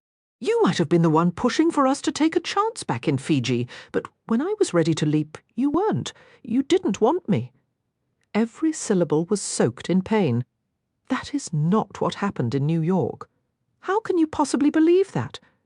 I stood there, stunned, my mouth agape. How can I believe it? With one hand, he pulled the knife from the sheath on his thigh. With the other, he dragged his necklace out from under his shirt, exposing the silver tag, secured with tape. He looked down, made one swift, clean cut through the tape, sheathed the blade, and then peeled something free from underneath. This is how I can believe it. A soft click echoed as he set an object on the counter between us. He tucked the remnants of the tag back under his collar and pulled his hand away, revealing a solitaire diamond ring. The diamond ring! Oh, God, I couldn't draw a breath. It felt like all the air had vanished from the planet, leaving my lungs empty, and my heart stalled, refusing to circulate what little blood I had left. I'm the one who carried the memory of you with me every single damn day. Chapter 26, Nathaniel. New York City, October 2020. The cold drizzle was a distant sensation as I walked the sidewalks of the Dumbo neighborhood in Brooklyn, my hand clenched around the most significant box I'd ever held. Or perhaps that distinction belonged to the one I'd been carrying earlier. Was it still today? The past several days had melted into one continuous haze. It was night now, and I'd spent the afternoon driving, so I was fairly certain it was still the same endless day. I weaved through the evening crowd, my pace instinctively quickening to match the city's rhythm, disappearing into the flow as I'd been taught to do for the past year. Spotting the correct building, I caught the main door just as a resident was exiting and slipped inside, bypassing the intercom system altogether. There was no guarantee she'd buzz me up. Taking the stairs 2 at a time, my fingers tightened around the box. No matter how I tried, I couldn't quiet my mind. It kept spinning, relentlessly replaying how everything should have unfolded, obsessively predicting every possible way the next several minutes could go. She would have the answer. She was the sole person on earth who loved me without conditions, the only one I'd been able to rely on since my mother passed. She would know what choice we needed to make. Apartment 2214. I pressed the doorbell and shifted my weight back on my heels. When she didn't answer instantly, I began to pace the narrow hallway. If I stopped moving, I was certain I'd seize up entirely. I felt utterly weightless, completely unmoored, with nothing to hold me to the ground. My entire future hung in the balance. A fragile thread spun from every possible outcome, and it all hinged on her next words. The sharp clack of locks turning froze me in place before her apartment door. It swung open to reveal an older gentleman with styled grey hair and a tailored suit that probably cost more than my car. His assessing look landed on me, and his dark eyes, Izzy's eyes, narrowed with instant icy recognition. The photos in her living room came to life. This was her father. "Can I help you?" he asked, though his tone suggested the opposite. "I'm here to see. I know perfectly well who you're here for," he cut in, his voice a low sneer. The question is what you expect to accomplish. You are not seeing Isabella. She has indulged this situation between you for far too long. And yes, I know exactly who you are. Have you ever considered the damage you cause her? My fingers tightened around the small box in my hand. Losing my cool with Izzy's dad wasn't an option, even as the floor seemed to tilt under my feet. It will cost a fortune to break her lease here and finally relocate her to where her family is, he stated, somehow looking down on me despite our height difference. A family she now understands cannot include you. Dad?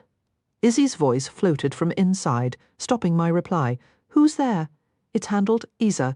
Nothing for you to concern yourself with. He directed each syllable at me before lowering his voice. You're not worth her worry. All you've ever done is consume her time. Dad, who are you talking to? She appeared beside him, her words trailing off, dressed in flannel pajama bottoms and a bulky sweatshirt. She stared at me with a look of pure devastation.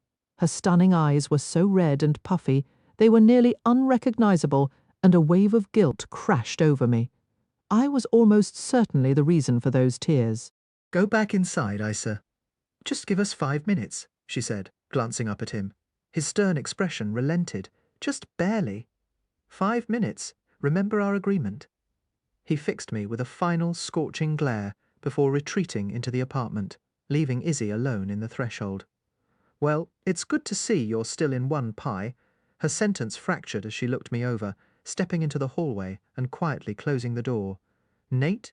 She said my name like a question, as if unsure I was real, which mirrored my own fractured sense of self. I looked back at her with eyes that felt scraped empty, desperately taking her in. She was the entire point. She was the sun that could either thaw my frozen world or burn it to ashes. She had always been everything. Forming a coherent thought felt like trying to catch smoke. I had this whole speech rehearsed in my head, I stammered. You'd think a 6-hour drive would be enough time to get your words straight, right? You drove 6 hours, her forehead creased in confusion. What else was I supposed to do? Damn it, my mind was a tangled mess. But now I'm here, and your father says you're moving, and you're looking at me like I'm the last person on earth you want to see. You left me. She fired back, the pain in her voice palpable. No, it was worse. You couldn't even be bothered to show up. I was in Palau for 2 whole days before I accepted. You weren't coming. Why would you do that? You were the one person who never... She drew a shaky breath. What happened to you? I called. I texted. That's what I'm trying to explain. The words tumbled out in a rush. What I needed to say was so much bigger than a botched trip, and if I messed up the explanation now, everything would be ruined. Okay then, explain. A visible shudder passed through her, and she hugged her arms tightly around herself. My head isn't right, and confessing that, showing up like this, would probably get me shown the door before I even begin. It's almost funny because I'm always the steady one in our crew. Honestly, I wasn't even shocked when Pearson quit after the second week. His navigation skills were rock solid, but the moment the cadre began questioning his decisions, he grew hesitant, and then he was just gone. Izzy? I know I'm not making any sense. She shook her head, confusion clear in her eyes. A strained laugh escaped me. How could you understand? I'm not even making sense to myself, but right now, I don't know where the line is. Am I allowed to fall apart after burying Julian today, or am I supposed to keep it together and act like I didn't hear his mother sobbing in the pew right in front of me? Oh, Nate. Her expression softened, and she reached out, but I stepped back. Please don't. If you touch me, I'll lose it completely, and I'm barely holding on as it is. I dragged a hand over my rain-drenched face, wiping away the water. And what's tearing me up is that I never really thought of him as Julian. That was his name, but to us, he was just Jay now, after hearing his mother say it over and over through her tears. It's all I can hear in my head. What happened? She asked gently. Is that why you didn't come? Because Julian died? The trip, right? I nodded, trying to pull my thoughts together. I needed direction. I needed her to choose our path. Once I found my footing again, I could move forward. I'd never felt so completely adrift. The trip, she repeated slowly, and I realized I'd slipped back into my own head. I was supposed to be there with you. I nodded mechanically, as if still answering questions in some endless debrief. The timing lined up so perfectly it felt like fate. Like this was how it was always meant to go. How? What was meant to go? Once we all made it through selection. I'd have those 10 days with you. Time to figure out what you wanted before I shipped out to OTC? I don't know what that means. Of course you don't. You weren't supposed to. Hell, I did too good a job keeping you in the dark, didn't I? I pressed the heel of my hand against my forehead, closed my eyes, and breathed deeply, blocking out the noise of the day, focusing only on her. I'm screwing this all up. Since I don't even know what this is, you're doing okay, but you're scaring me. Worry creased her brow. There was anger in her eyes and hurt, but was there still love too? Had I ruined everything between us? We were under comms blackout, I said, forcing my focus back. That's why I couldn't call. Julian's parents were away on a cruise, and they couldn't be reached. They held our phones so no one could leak the news before the official notification. The small blue box in my palm shifted, the edges softening, and I loosened my grip. At first, I didn't believe the cadre. I thought it was part of the final test. How would I handle that kind of news? I'd just seen him, and he was fine. But days went by, and they still didn't release us. Not even the washouts. That's when I knew it was my fault. Nate, she whispered, glancing toward the closed door behind her. Let's go somewhere else. Because she didn't want me facing her father like this. I can't. I need to say this now. There are people waiting on me, and I have to know what you want, Izzy. So I know what to choose. It made sense in my head, but the words came out tangled. The box. Right? The box would ask for me. I opened my right hand, flipped the lid with my thumb, and turned it toward her. Her hand flew to her mouth. Oh my God.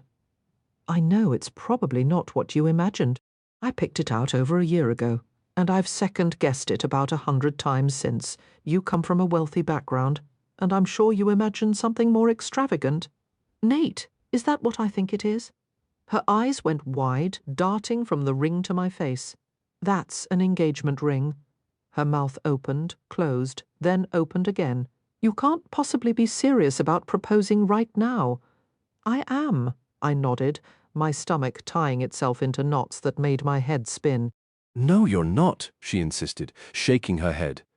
You promised me you'd never do this, never just hand me a ring and expect me to walk away from everything I've built without letting us create something real first. Weren't those your exact words on that beach? Don't you understand? This is the only way we can be together. I've resisted it for years, convinced this life wouldn't be fair to you, that you deserved so much more, and you still do, but I love you, Isabeau, I've only ever loved you. I planned to do this in the water, or maybe even on a plane, to kind of bring things full circle back to how we met, you know?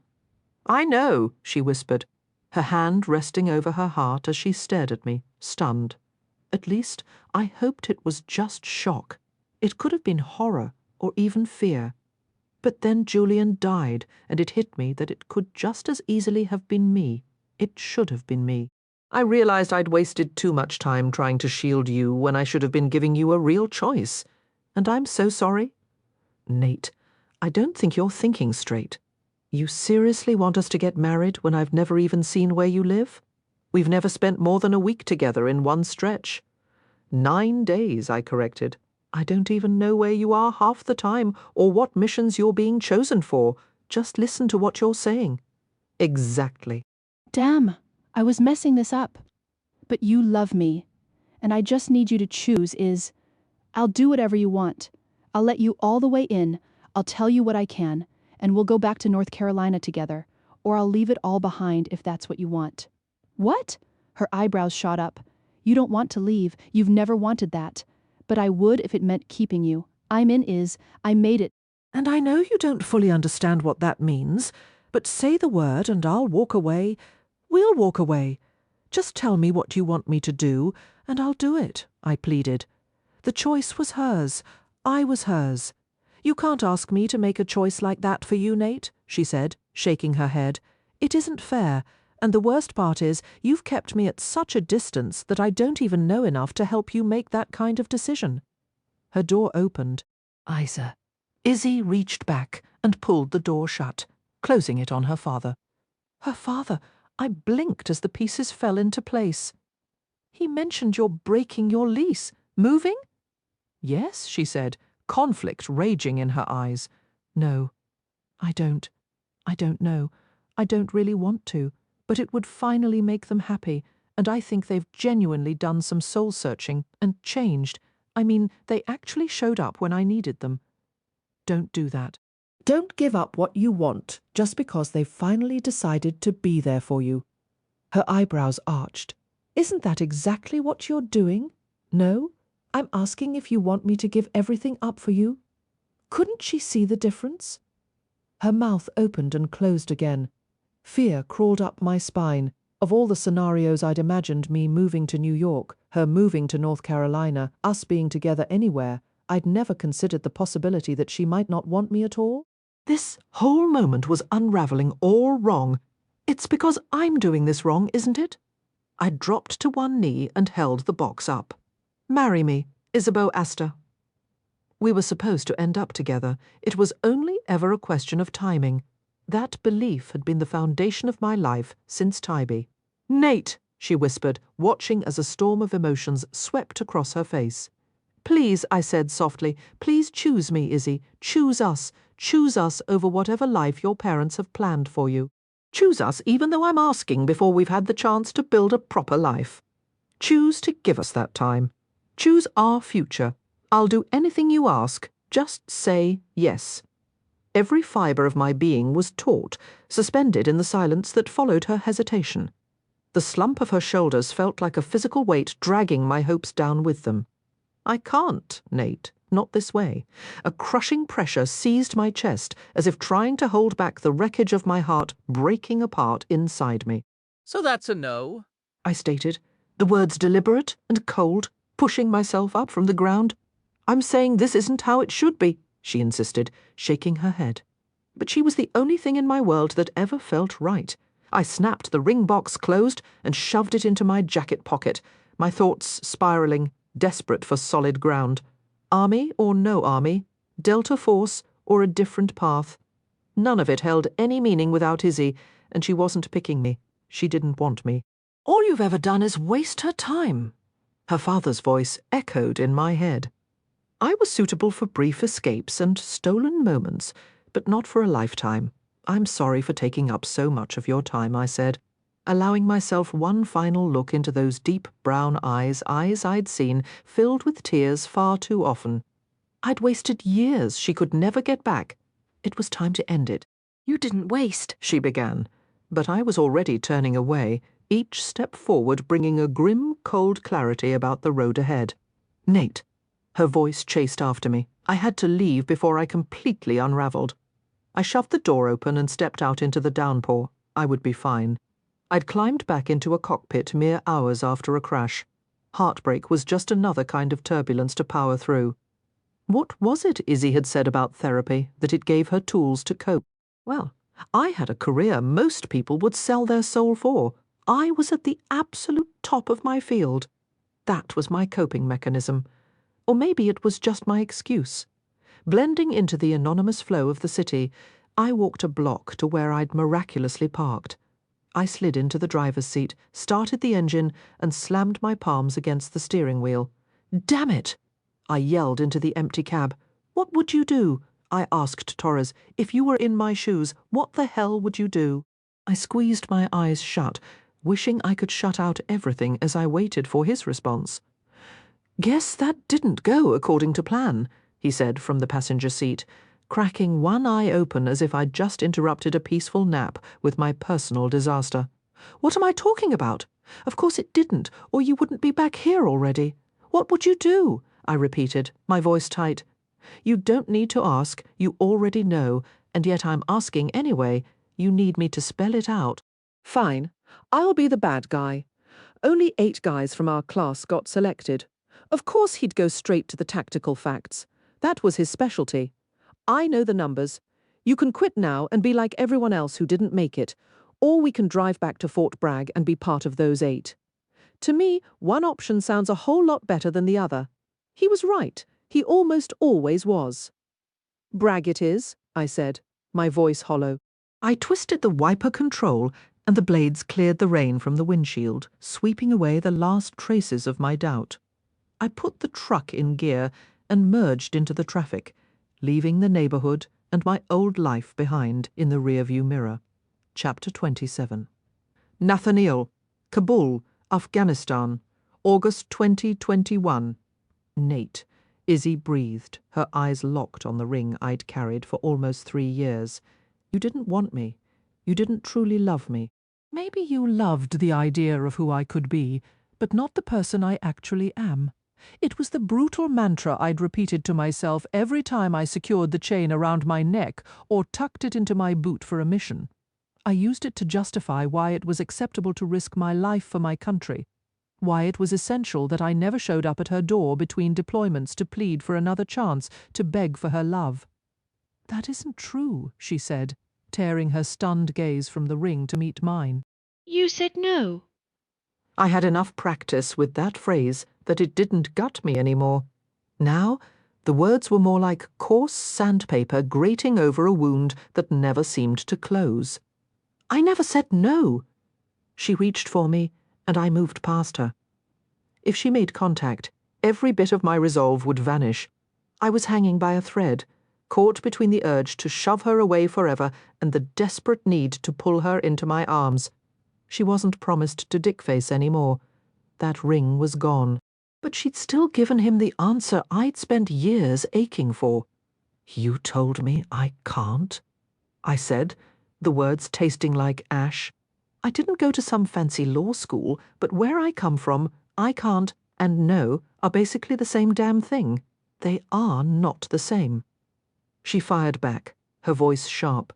We're really doing this? Arguing over word choice right now. I stalked to the window, peering down at the courtyard.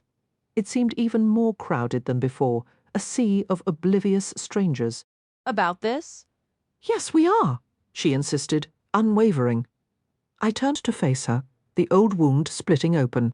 Fine, let's say we debate the meaning of I can't. That still leaves me telling you you were the only woman I'd ever love on one knee, asking you to marry me. And what came next? I looked up, reciting the lines that had played on a loop in my head for 3 years. This isn't right. That one stung. But let's not skip the classic. You can't seriously be proposing right now. She flinched, her mouth closing tightly. I remember every word. You made it painfully clear I wasn't your choice. I wasn't what you wanted. The feelings I'd locked away were pounding against their cage, raw and vicious. Did I do it wrong? What was the magic formula Covington had? Some huge public spectacle?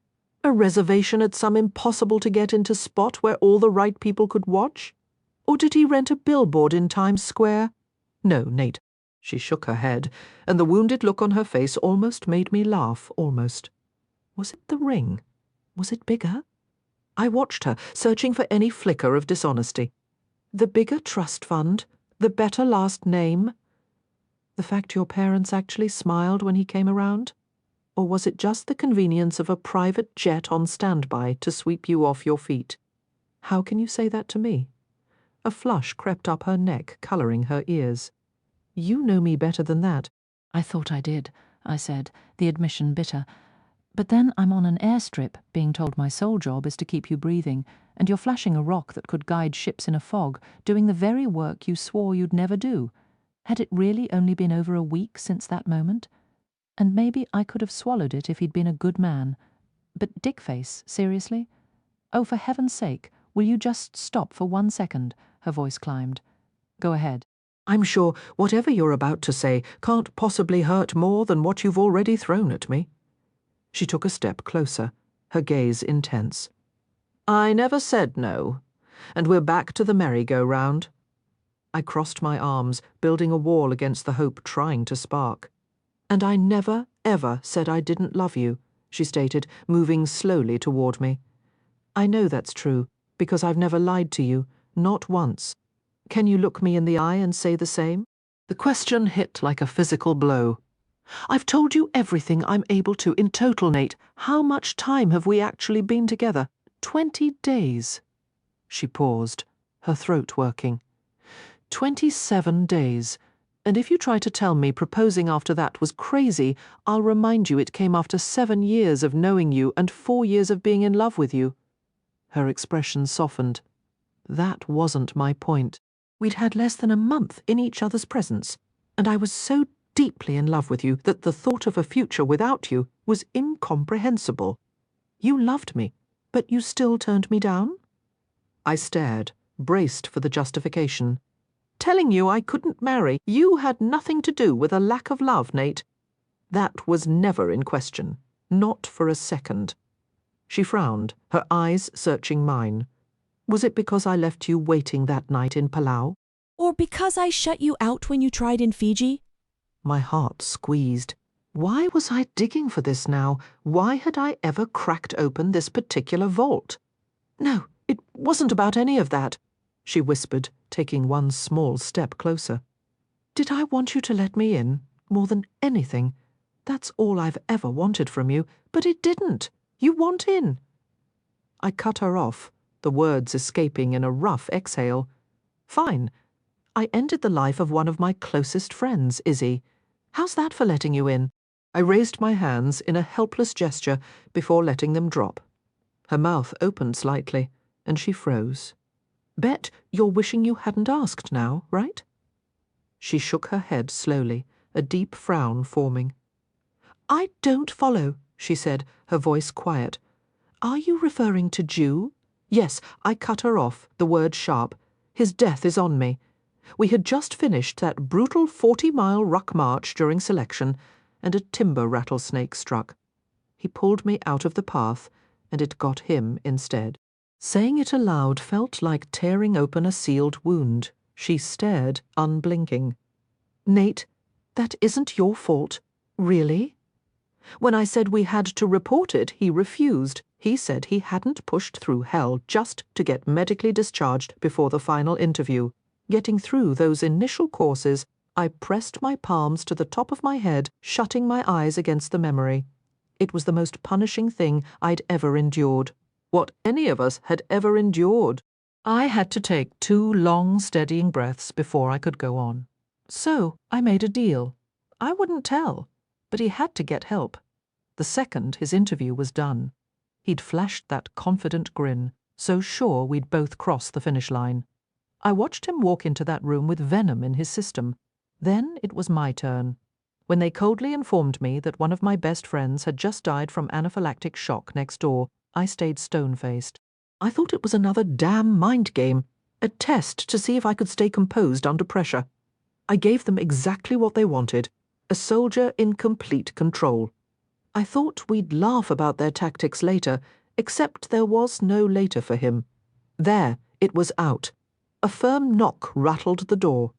"Nate, you didn't kill him," she said, her eyes filling with a sorrow I had no right to receive. "Yes, I did. If I'd spoken up, if I'd gotten him help, he'd be here. Instead, I'm the one wearing the uniform, and he's the one in the cemetery." Pretty great revelation, huh? Another, more urgent knock echoed. "That's why you were so shattered. It wasn't just grief." She moved closer, her expression crumbling in a way that made me want to erase every word and just pull her into my arms. "I knew you were carrying something terrible. I was so worried I stood outside in the rain for 30 minutes, completely drenched. You were already in the house when I proposed. I came looking for you. You... what?" My thoughts scrambled, a jumble of crossed signals. The knocking became a pounding. "Hate to break this up, but we have a situation." Graham's voice was tense through the door. "I came after you," she whispered again, her voice thick as her fingers twisted into the fabric of my uniform. "Come in," I called out, my voice strained. The door opened and Graham entered, his expression grim. "What is it?" I asked, my gut tightening in anticipation of the worst. "Bad news. Mazari Sharif is falling." Chapter 28, IZ, New York, October 2018. "You did what?" Serena yelled, cinching her towel tighter and gaping at me as if I'd lost all reason. In my panic, I'd practically dragged her from the shower, brushing past my bewildered parents in the living room who were waiting for explanations I couldn't give. "You heard me, and you just let him leave." Serena's eyes went wide with disbelief. It's not like I could physically restrain him. My heart throbbed, a persistent drumbeat urging me to run after him and offer any comfort he needed. He had seemed so utterly broken. What was I supposed to do? Tackle him? "I was thinking you'd say yes, considering you're clearly a wreck without him, and it sounds like he had a devastating reason for missing your trip. Say yes. That wasn't a real proposal, Serena. He was reeling from trauma. He buried Julian today." "Hold on? He buried his friend today? You skipped that part?" Her forehead creased. "Which one was Julian?" The image of a tall, blonde man with a knowing smirk came to me. "Rowell, I think. Julian Rowell." He was Special Forces, one of Nate's inner circle. I dragged my hands down my face, exhaustion settling deep. He was in so much pain, and I added to it. How could I possibly say yes when he was so clearly not himself?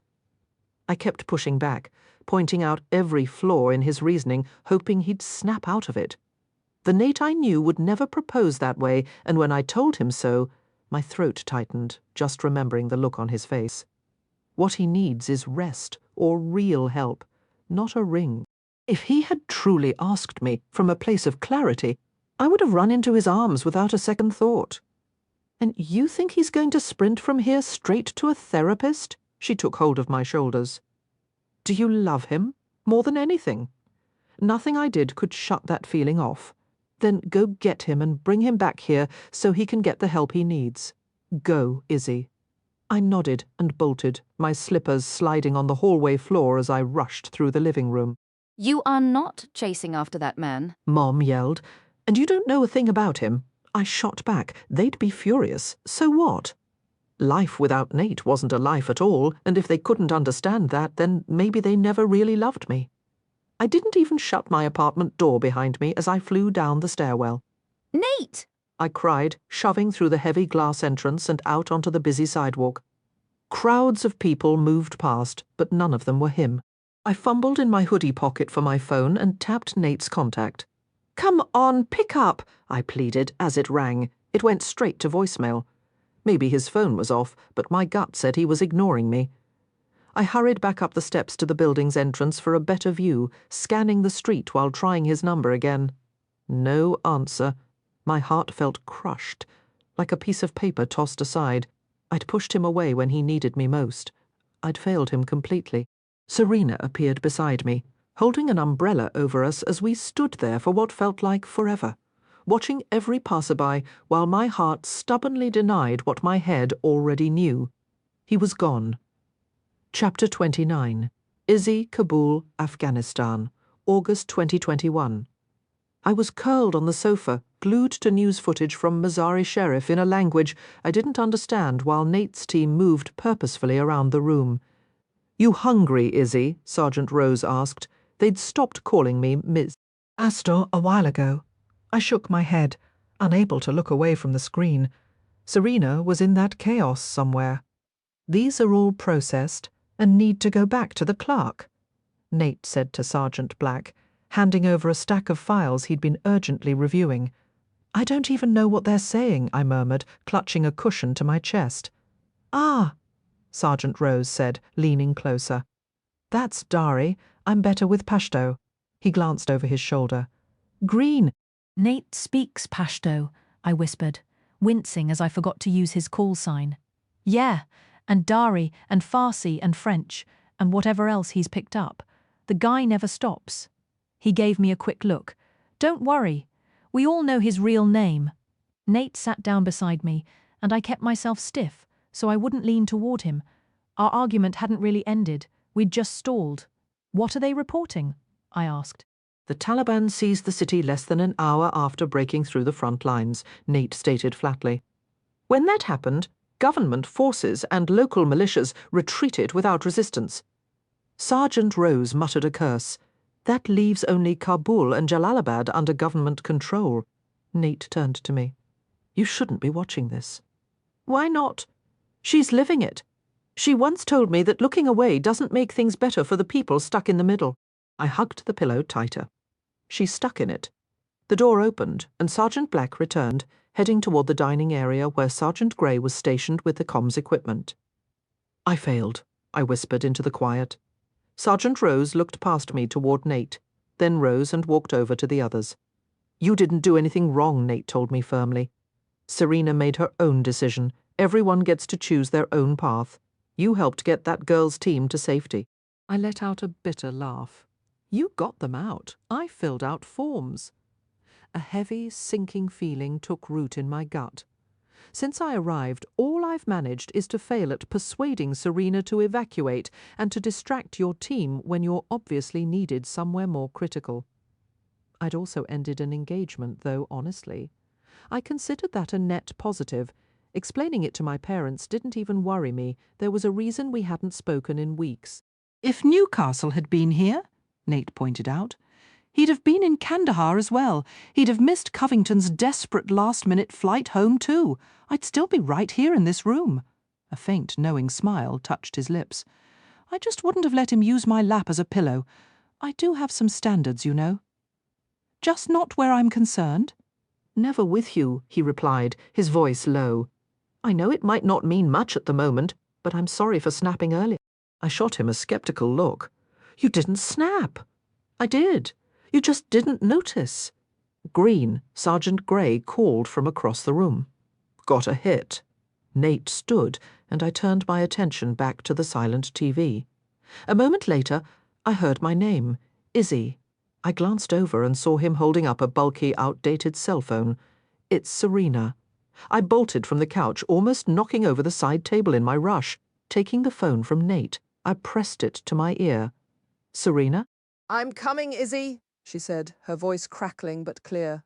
"No idea who your guy knows, but I'm in a car right now with this fancy phone and Taj. Are you safe?" I pressed a hand over my eyes, ducking my head as tears threatened. "I'm safe, but it's 400 miles and a nightmare of checkpoints to Kabul. My papers should get us through, but you can't wait around for me." My insides clenched. "I won't leave without you.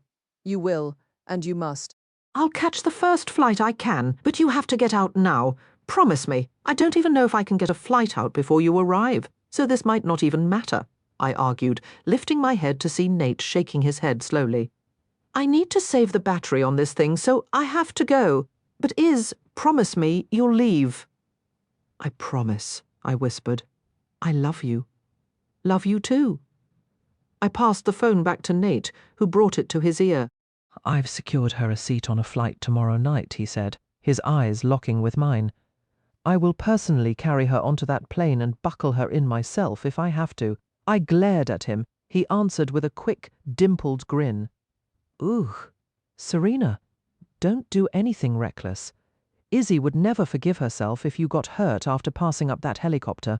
He ended the call and returned the handset to Gray. Thank you, I said to Nate, my voice unsteady. Whatever you did, thank you. The words felt utterly inadequate, but they were all I could muster. He gave a single nod. I meant what I said. I will physically put you on that flight tomorrow, which meant I only had one more day with him. I turned in bed and stared at the clock, just as I had every hour since crawling under the covers after midnight. Once the State Department offices closed, there was no use chasing visa updates. But in a few hours, I could make myself useful assisting with interviews until Nate decided it was time to head to the airport. 4 in the morning. He was probably just waking up. I rolled onto my back and gazed at the ceiling, letting my mind spin wildly out of control. Nate believed I'd refused his proposal because I didn't love him, and yet he'd taped my engagement ring to a dog tag and kept it with him ever since. What was I supposed to do with that? Lying here, wasting the little time we might have left, wasn't going to fix anything for me or for us. My heart hammered against my ribs as I pushed the covers back, swung my legs over the edge of the bed, and padded into the living area of my suite. I flicked on the lamp, its soft glow joining the moonlight streaming through the tall windows. I leaned against the kitchen counter, crossing my arms over my tank top as my eyes fixed on the ring. It was flawless, understated, precisely the kind I would have chosen myself if we'd ever gone shopping together, and he'd purchased it after Fiji. After I had already accepted that our time together would be measured in moments, not a lifetime. He had seen a future I hadn't dared to believe in. It took me 3 tries to finally lift it from the counter. It felt slightly tacky from the leftover tape residue, which somehow made it even more perfect. A sharp ache settled in my chest for the life it symbolized, the one that had slipped through our fingers. Before I could second-guess myself, I snatched my key and left my room. Sergeant Rose was stationed beside Nate's door, and he gave me a slow, assessing blink. Everything all right, Miss Astor? Well, crap. So much for marching over and pounding on Nate's door. You're on babysitting duty, I said, folding my arms tighter, suddenly hyper-aware that I wasn't wearing a bra. I'm on guard duty, yes, he replied, a smile tugging beneath his beard. Right. So I trailed off, ready to retreat and pretend this whole awkward moment never happened. You know what? He said suddenly, pulling a room key from his front pocket. I'm feeling like stirring up a little trouble this morning. Why not? He shrugged and tapped the key against Nate's lock. The light above the handle flashed green, and I didn't wait. Thank you, I said, offering a quick smile as I grabbed the handle and turned it fast before it could relock. Just don't tell him it was me. I gave a hurried nod, pushed open Nate's door, and slipped inside, closing it softly behind me before my courage vanished. Light spilled from the bathroom, and the steady rush of the shower filled the quiet room. The rest of the space was dim. Nate?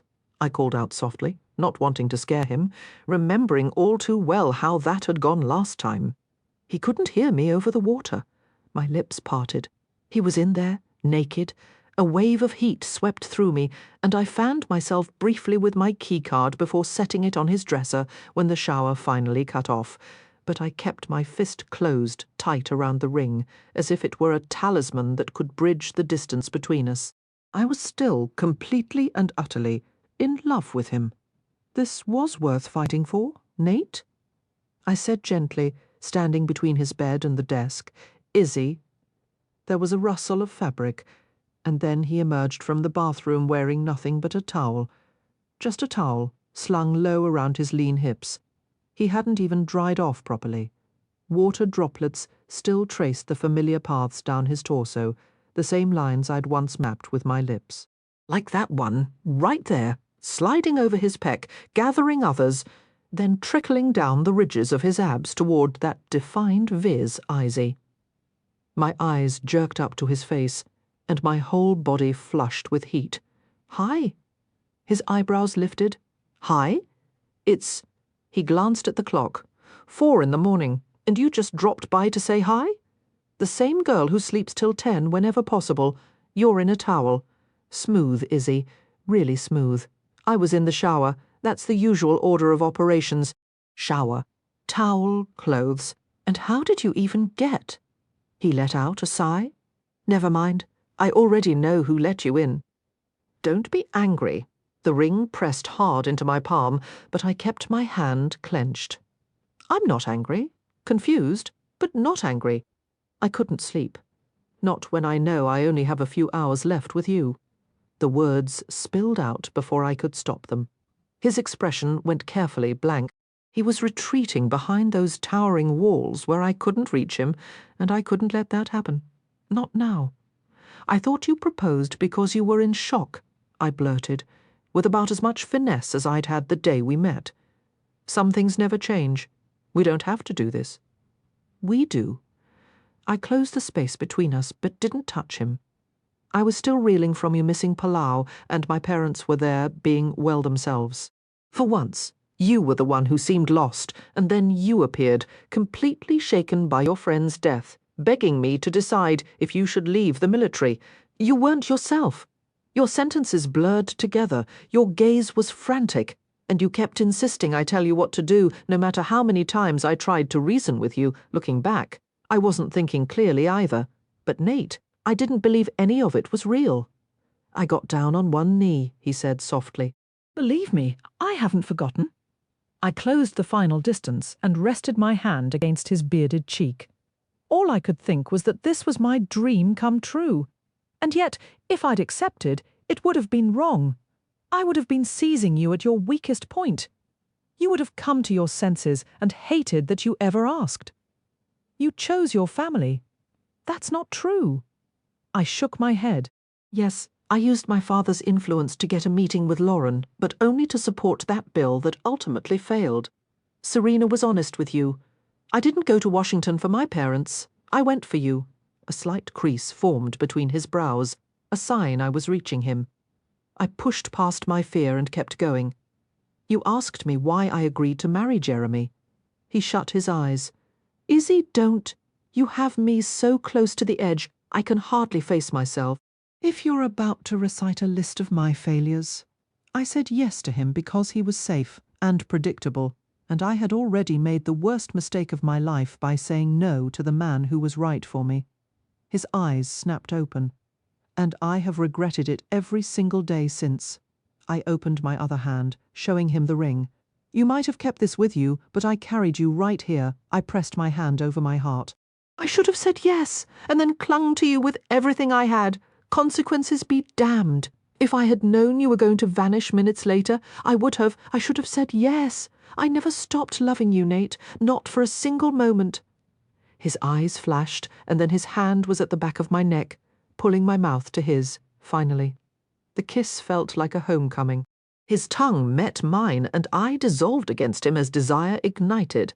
A wildfire in my blood, awakening every dormant ache I'd carried since he last held me.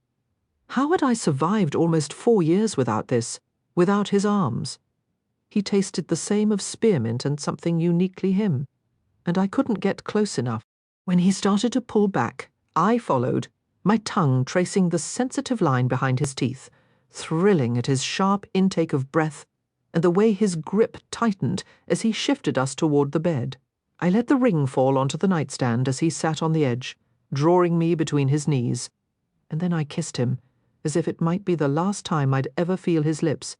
If this was all I was granted, one more stolen moment where he was mine to kiss, to hold, then I wanted everything. His hand slid to my backside, gripping me firmly, pulling me flush against him. Water from his hair seeped into my thin tank top as our mouths found a rhythm I had almost forgotten, a blend of raw hunger and a sweetness that still ached. "Say it again," he demanded against my lips, his hands slipping beneath the waistband of my pajama pants to cradle my bare skin. "Which part?" I teased, gently biting his lower lip. God, I had missed this, missed the absolute rightness of being in his arms. "You know which part." He drew back just enough to look into my eyes, and my heart hammered against my ribs. "I have always loved you. I am in love with you, Nathaniel Phelan." I lifted my hands, threading my fingers through his damp hair. "And you love me too, do I?" A faint smile touched the corner of his mouth. "You do." My fingers drifted down his neck and over the strong line of his shoulders. "Your call sign wouldn't be Navarre if you didn't." He claimed my mouth once more, and the kiss spiraled beyond any control with the first deep stroke of his tongue. This was everything I craved, everything I'd been starved for, and not merely for the fleeting moments we could steal, but for every single day that stretched ahead. The thought of facing a future without the shelter of his embrace was unbearable. "I need you." 3 simple words, yet they carried the weight of every unspoken truth between us. I needed his presence, his touch, his very soul. Believe me, I know. His hand moved, his fingertips tracing a maddening electric path just below the waistband of my pants. You have no idea how much. His mouth travelled from my chin to the sensitive hollow beneath my ear, his lips a brand against my skin that sent a shock wave of desperate longing straight through me. My head tipped back as he moved lower, his teeth grazing my nipple through the thin fabric of my tank top before he tugged it down. "I've been dying to do this since I saw you walk through that airport terminal," he confessed, his mouth closing over me. A ragged moan escaped my lips as my fingers clenched against the muscles of his shoulders, my body arching instinctively toward his. It was a special kind of torture, watching you from across the room and not being able to just pull you into my arms and kiss you until every other thought vanished from your mind. His teeth scraped lightly, and his hand slid down over my stomach. There hasn't been a single sunrise where I haven't woken up thinking of you, missing you, loving you. My legs trembled, threatening to give way. "Tell me this is real! Tell me I can have this!" His fingers skimmed the lace edge of my underwear. "I've always been yours." He captured my mouth in a searing kiss, just as his fingers found my core, and a broken sound vibrated in my throat. His arm locked behind my thighs, holding me steady as he worked his fingers inside me, his rhythm a perfect, devastating mirror of the dance of his tongue. Rational thought dissolved, replaced by a primal chorus of more, now closer. Nate had always possessed an intimate knowledge of my body, a masterful patience in drawing out every sensation until I was trembling on the edge. But patience was a luxury I no longer possessed. With urgent hands, I shoved my pajama pants and underwear down my legs and stepped free. "Izzy," he growled against my lips, breaking the kiss, only to strip my shirt over my head. "You are unbelievable." "Don't you dare stop," I pleaded, as he added the perfect pressure of his thumb, remembering exactly how I loved to be touched. My own hands roamed desperately over him, mapping the familiar planes of his chest and the powerful curve of his back. Not a chance in hell. Years of suppressed hunger tightened inside me like a coiled spring. Every kiss was a climb. Every deep stroke of his fingers edged pleasure into a sweet, almost painful intensity. But I didn't want to shatter like this, not after waiting so long. I yanked the towel from his hips and wrapped my hand around him, stroking his hard length. He sucked in a sharp breath as my thumb circled his tip. "I need to feel you, all of you. Thank God," he breathed, his gaze holding mine with fierce intensity as I moved to straddle him, rising up so he nudged perfectly against me. "I love you, Isabeau." The words swelled in my heart, and I kissed him deeply as I sank down, taking him in slowly, completely, until he was buried to the hilt. A shared groan of relief and raw pleasure echoed between us. This was the missing piece, not just the physical connection, but the profound sense of being truly seen the way his eyes drank me in. The reverence in his touch that made the entire world shrink down to the space where our bodies joined. God, Izzy. His hands gripped my hips, lifting me before driving back up into me. His biceps corded with the effort. "You feel 1,000 times better than any memory I've clung to, any fantasy. You're perfect." "Again," I commanded, locking my arms around his neck and meeting his next thrust with my own. Sensation radiated from my core in dizzying waves. a humming current of pure bliss that sparked in my fingertips. And then he went utterly still, his entire body tensing beneath me. "Nate?" I whispered, pulling back just enough to see his expression in the low light. "We shouldn't." He lifted my hips again, achingly slow, the effort etched into every line of his face like he was wrestling with his own deepest urges. I cradled his jaw in my palms. "Yes, we should." Rolling my hips, I took him fully and caught my lower lip between my teeth at the incredible sensation of him filling me. "I don't have anything with me," he gritted out, each word strained. This wasn't exactly on tonight's agenda. Oh, my body seemed to move on its own, my hips circling as if they'd decided to claim what my mind hesitated to allow. "That's all right." His eyebrows lifted, and his grip tightened on my waist. "I'm protected," I murmured, brushing a kiss against his mouth. "And I've never skipped protection before, so we're safe." I didn't mention the full screening I'd gotten after learning about Jeremy's betrayals. "Same here," he said, the muscles in his thighs tightening beneath me. "You're certain?" "I'm not sure I could stop now even if I tried, and I have zero desire to try." I rose up on my knees and sank back down, stifling a gasp. No wonder this feels even more incredible than I remembered, and trust me, my memory of how perfect we were together is pretty vivid. His palm settled on my backside, and he kissed me deeply as he thrust upward, matching a rhythm I met with the same intensity. A tight coil of pleasure wound deeper and deeper inside me, promising a shattering release. But I fought to hold it back. Not yet. This needed to last. We moved together in perfect sync, like partners in a dance we'd missed for years, but never truly forgotten. He kissed me as if I were the very air he needed, and took me with a hunger that only grew with every movement. "There is nothing else like this," he breathed against my lips. "Nothing compares to your heat. How perfectly we fit. How you feel, Izzy." Wrapping an arm around me, he rolled us, so I was beneath him on the bed, then drove into me hard and deep. "I want every part of you." A frustrated sound escaped me when he withdrew, but then a flush of heat swept over my skin as he turned me onto my stomach and guided my hips up until I was on my knees. Absolutely yes. Now. Every moment of waiting was pure torture. He settled between my thighs and pushed forward, filling me so completely that stars burst behind my eyelids. "Nate, hold on to the headboard." His breathing was as ragged as mine, his hands as hungry as the desperate need clawing inside me as they travelled over my skin. I gripped the wooden frame and pushed back to meet his next thrust. It was beyond anything words could capture. With every movement I burned hotter, wound, tighter. "So damn good," he growled, his hand sliding down my spine while he kept a pace that had me crying out, "God, I've missed this, missed you." Words failed then. There were only shocks of pleasure pushing me toward the edge of sanity. My climax was so near I could feel its first tremors gathering, ready to break. "Not yet," I pleaded, my body tensing.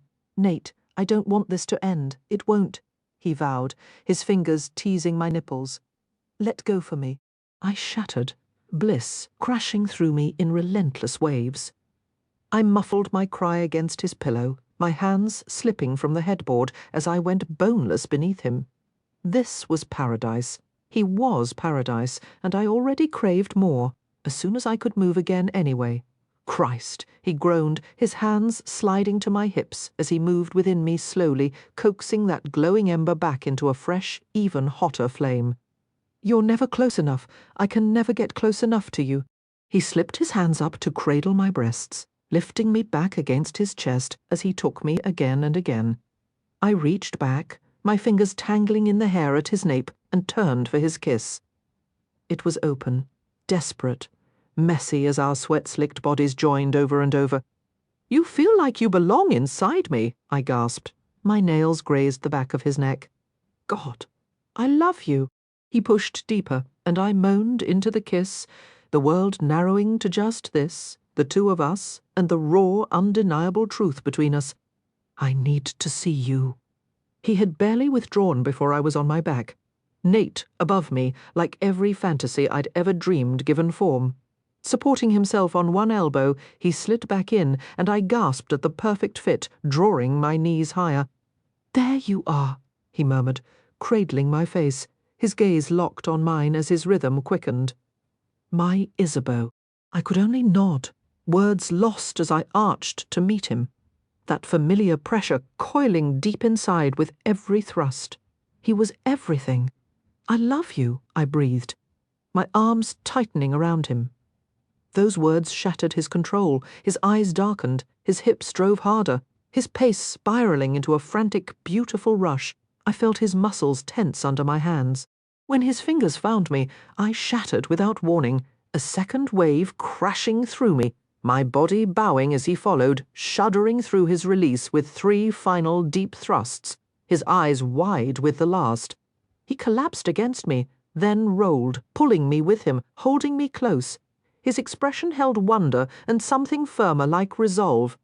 "Are you okay?" I asked, my hand stroking his cheek as my breathing steadied. "I'm supposed to be asking you that." He smiled then, not a grin or a smirk, but a real breathtaking smile. "I couldn't be better." I leaned in and kissed him softly, tears stinging my eyes. In a few hours I'd be on a plane back home. "I don't know how to live without you, Nate. I know that's not what you want to hear. I tried. I really did. But just existing, it isn't living." "I know," he said, stopping my words with his kiss. "God, do I know." I swallowed against the tightness in my throat. "What are we going to do?" He ran his hand through my hair. "We're going to shower. Then I'm going to make you come a few more times. Then we'll face this day. No promises, no sweet vows, no plans beyond sunset. After 10 years, we were right back in our old pattern." He did exactly as he said, bringing me to climax with his mouth under the spray, and again with my back against the slick tiles as he drove into me, as if he could keep us in this moment by sheer force of will. But we had only just wrapped ourselves in towels when 3 sharp knocks pounded on the door. "Stay here," Nate said, kissing my swollen lips quickly before stepping out and closing the bathroom door behind him. I wiped the steam from the mirror and stared at the woman reflected there.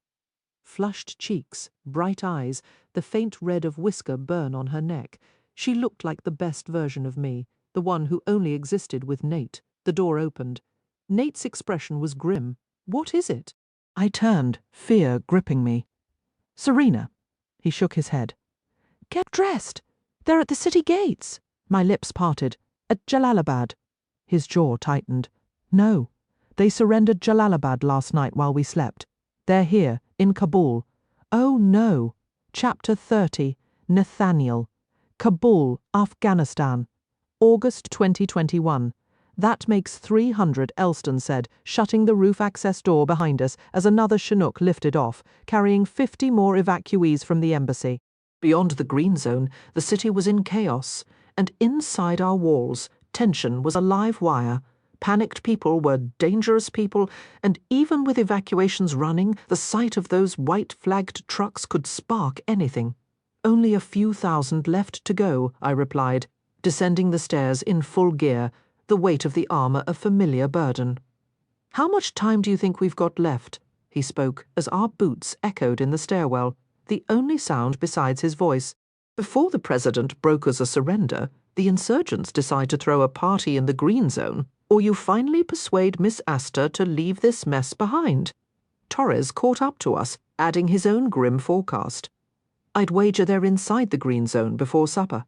Negotiations have been underway for hours, so that part's moving fast. We're fortunate their fighters are still held at the gates for now. As for Miss Astor," I let out a heavy breath as we passed the 3rd-floor landing, descending toward the 2nd. "I've made it clear to her. We're leaving at 5, ready or not." She'd spent the entire morning barricaded with embassy personnel, frantically stamping last-chance visas and collecting blank passports destined for the shredder. Graham had explicit instructions not to leave her sight, though if he invoked that ridiculous 12-inch rule of his, I'd have to set him straight. The deeper we moved into the embassy, the louder the chaos became, a sure sign that Bedlam had taken over the lobby downstairs. This collapse had arrived faster than any intelligence report predicted, but its inevitability was a bitter pill to swallow. "You certain you don't want her on an earlier chopper?" Elston asked as we stepped onto the second floor. Izzy's door stood open. Parker posted outside, and a line of anxious civilians snaked down the corridor. "It's a fair point," Torres chimed in. "Did you see the streets? Total gridlock. I'm pretty sure you could spot that traffic jam from orbit," he replied, his eyes scanning the hallway. "Nothing's moving out there. Everyone abandoning their cars is flooding toward the airport. Apex has 2 teams on site already, and they report it's absolute pandemonium. Her flight isn't until 10 tonight, and I don't want her trapped in that circus any longer than necessary." "Here, at least, we have some control." "For now," Elston remarked as we entered Izzy's suite, nodding at Parker by the door. "For now," I agreed. The instant that changed, she was going on the next helicopter out, and I didn't care whose seat I had to claim to make it happen. A part of me I'd always hoped Izzy would never see was now fully unleashed. She might not approve of my tactics, but she'd be breathing, and that was all that mattered. I spotted her right away, seated at her small dining table, listening intently to the civilian across from her. Of course, she'd managed to get herself designated a consular officer just to push through as many interviews as possible. "She hasn't stopped for the past 2 hours," Graham said quietly, joining our small group. "Did she eat anything?" I asked, my eyes fixed on her. The faint mark my beard had left on her neck had softened to a pale pink since I'd last seen her. Even dressed for business in a cream blouse and dark slacks, her hair in a neat bun. I couldn't erase the memory of her beneath me, her hair cascading around her bare shoulders as she whispered she loved me. She loved me. She did? I gave a curt nod. Good. Who knew what kind of food, if any, would be available at the airport later? "Is she flying out military or commercial?" Graham asked, worry lining his forehead. "Commercial," I said, my jaw tightening. "Until a few hours ago, those flights were still the most reliable." Graham watched as the civilian woman stood and shook Izzy's hand. "Getting a little fond of Miss Astor there, Sergeant Grey?" Elston teased, a smirk tugging at his bearded face. "I'm more impressed with Green here keeping his cool," I deflected, nodding toward Graham. "Besides, I like her. She's decent." I moved forward as Izzy stood, stretching her shoulders. "Holding up all right?" I asked, forcing my hands to stay at my sides. I couldn't kiss her. Not here. Not unless we were completely alone. "Just trying to help as many people as I can," she said, offering me a tired but gentle smile. God, I had really missed that specific smile.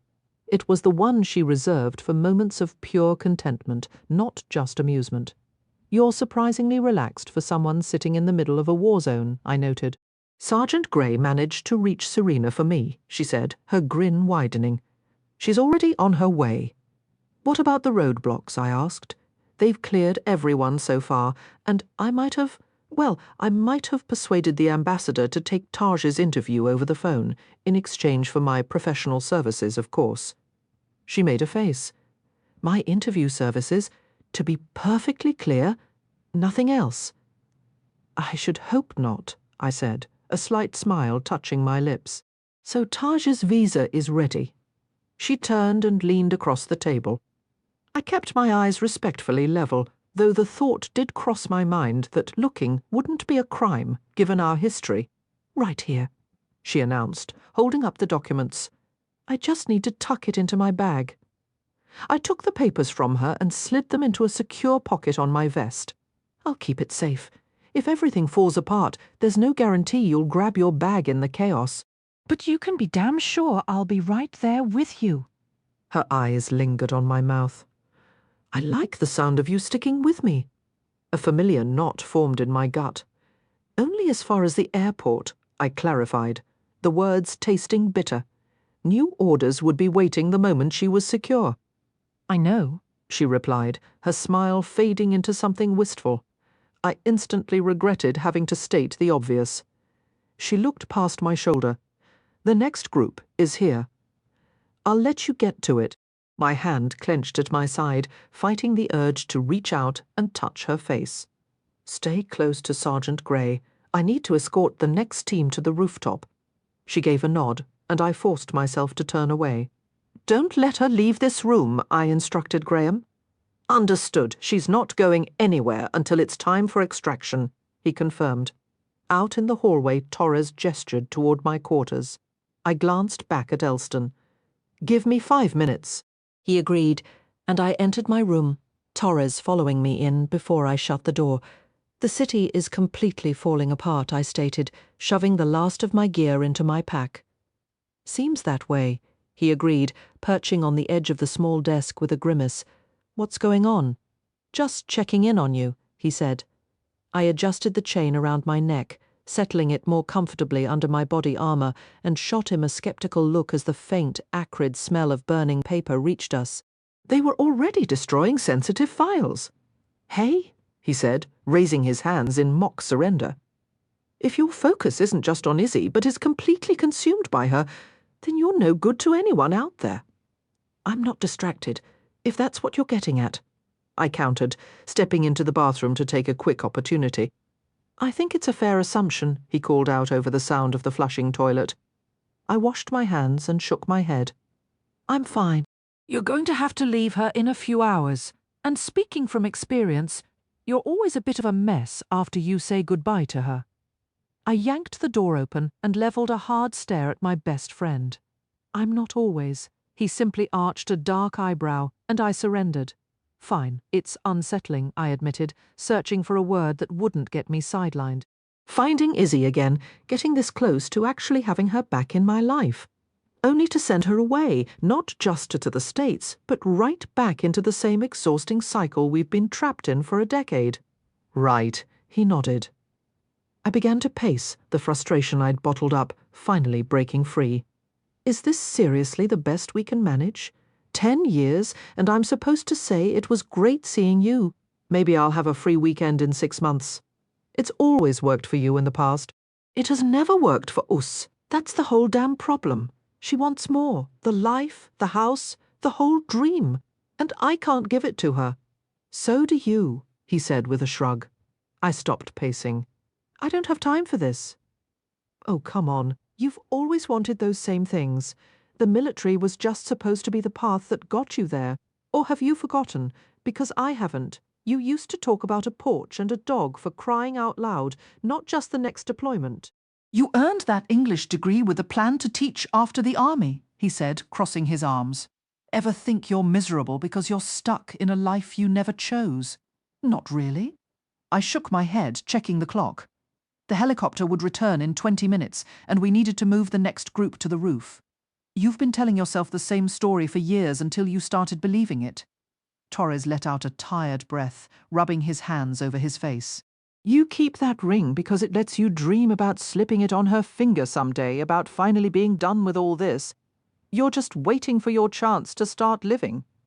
Maybe that chance doesn't exist, I replied, keeping my voice steady even as my chest tightened. Maybe she deserves more than I can give.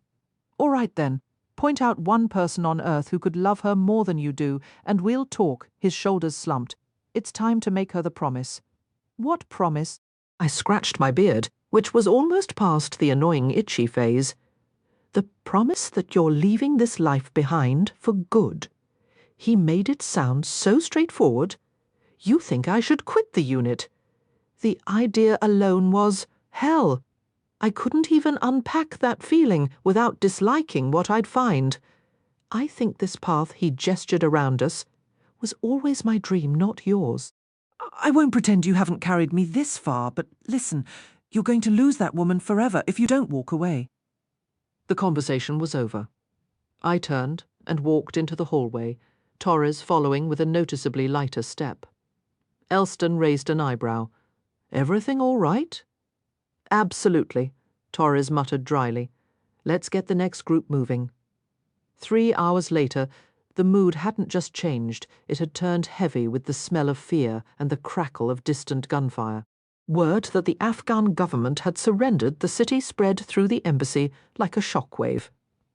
Burn barrels were lit, dark smoke climbing into the sky. and the helicopter was due any minute. It was time to leave. I could still finish a few of those interviews. Izzy insisted in her empty suite as I helped her into the Kevlar vest and fastened it. You can't. Everyone who could process those visas is already gone. Helicopter after helicopter had taken off, evacuating essential staff, and we were set for the next one. I didn't care who waited for the following flight as long as she wasn't left behind. There are still thousands of people here, and there's a real chance they won't make it out. You won't be one of them. I cupped her face, kissed her firmly and quickly, then settled her helmet into place. I can put my own helmet on. Maybe I like doing it for you. I brushed the back of my fingers down her cheek. Grab your backpack. Your backpack? She corrected quietly, swinging it over her shoulders. You gave this to me so long ago. It's practically mine now. Do you have your passport? I needed her on that plane and out of here. She gave me a look. I have travelled without you before, Nate. Fair enough. I led her to the door, aware of the rising noise in the hallway. Stay close, Izzy. I know. Her breathing quickened, fear widening her eyes. Let's just go. I held out my left hand, and she took it, threading her fingers through mine. There was no way I was letting us get separated in the chaos outside.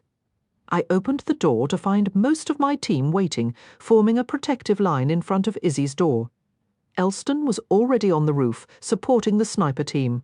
Move out, I said. They closed in around us, and we started forward, weaving through the scattered crowds rushing past.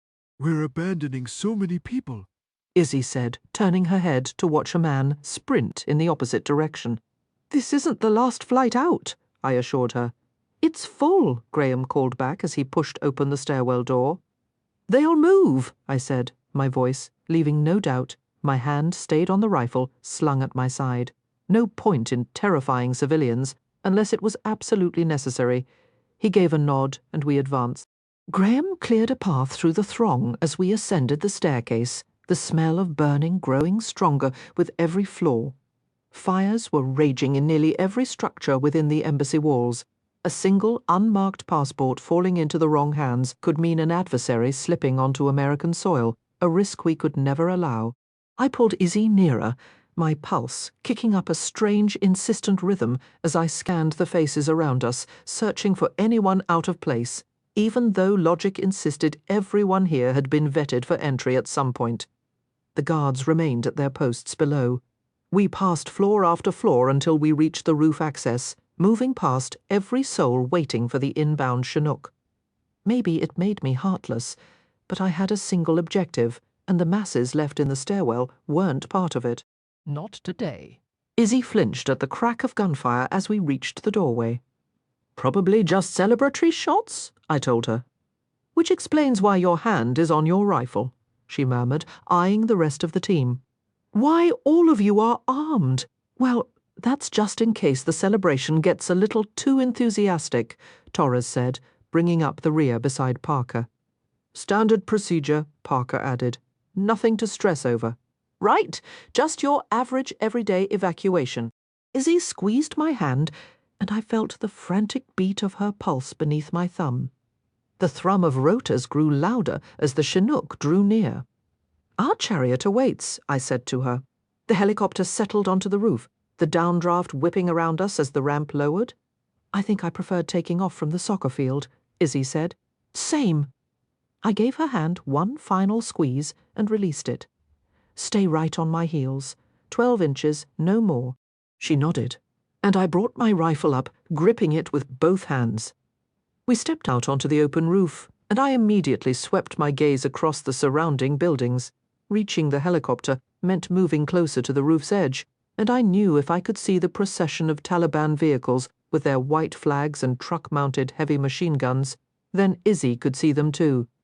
The green zone had been overrun, and they were advancing toward the ARG, the presidential palace. The embassy might be U.S. territory, but we were now deep inside hostile land.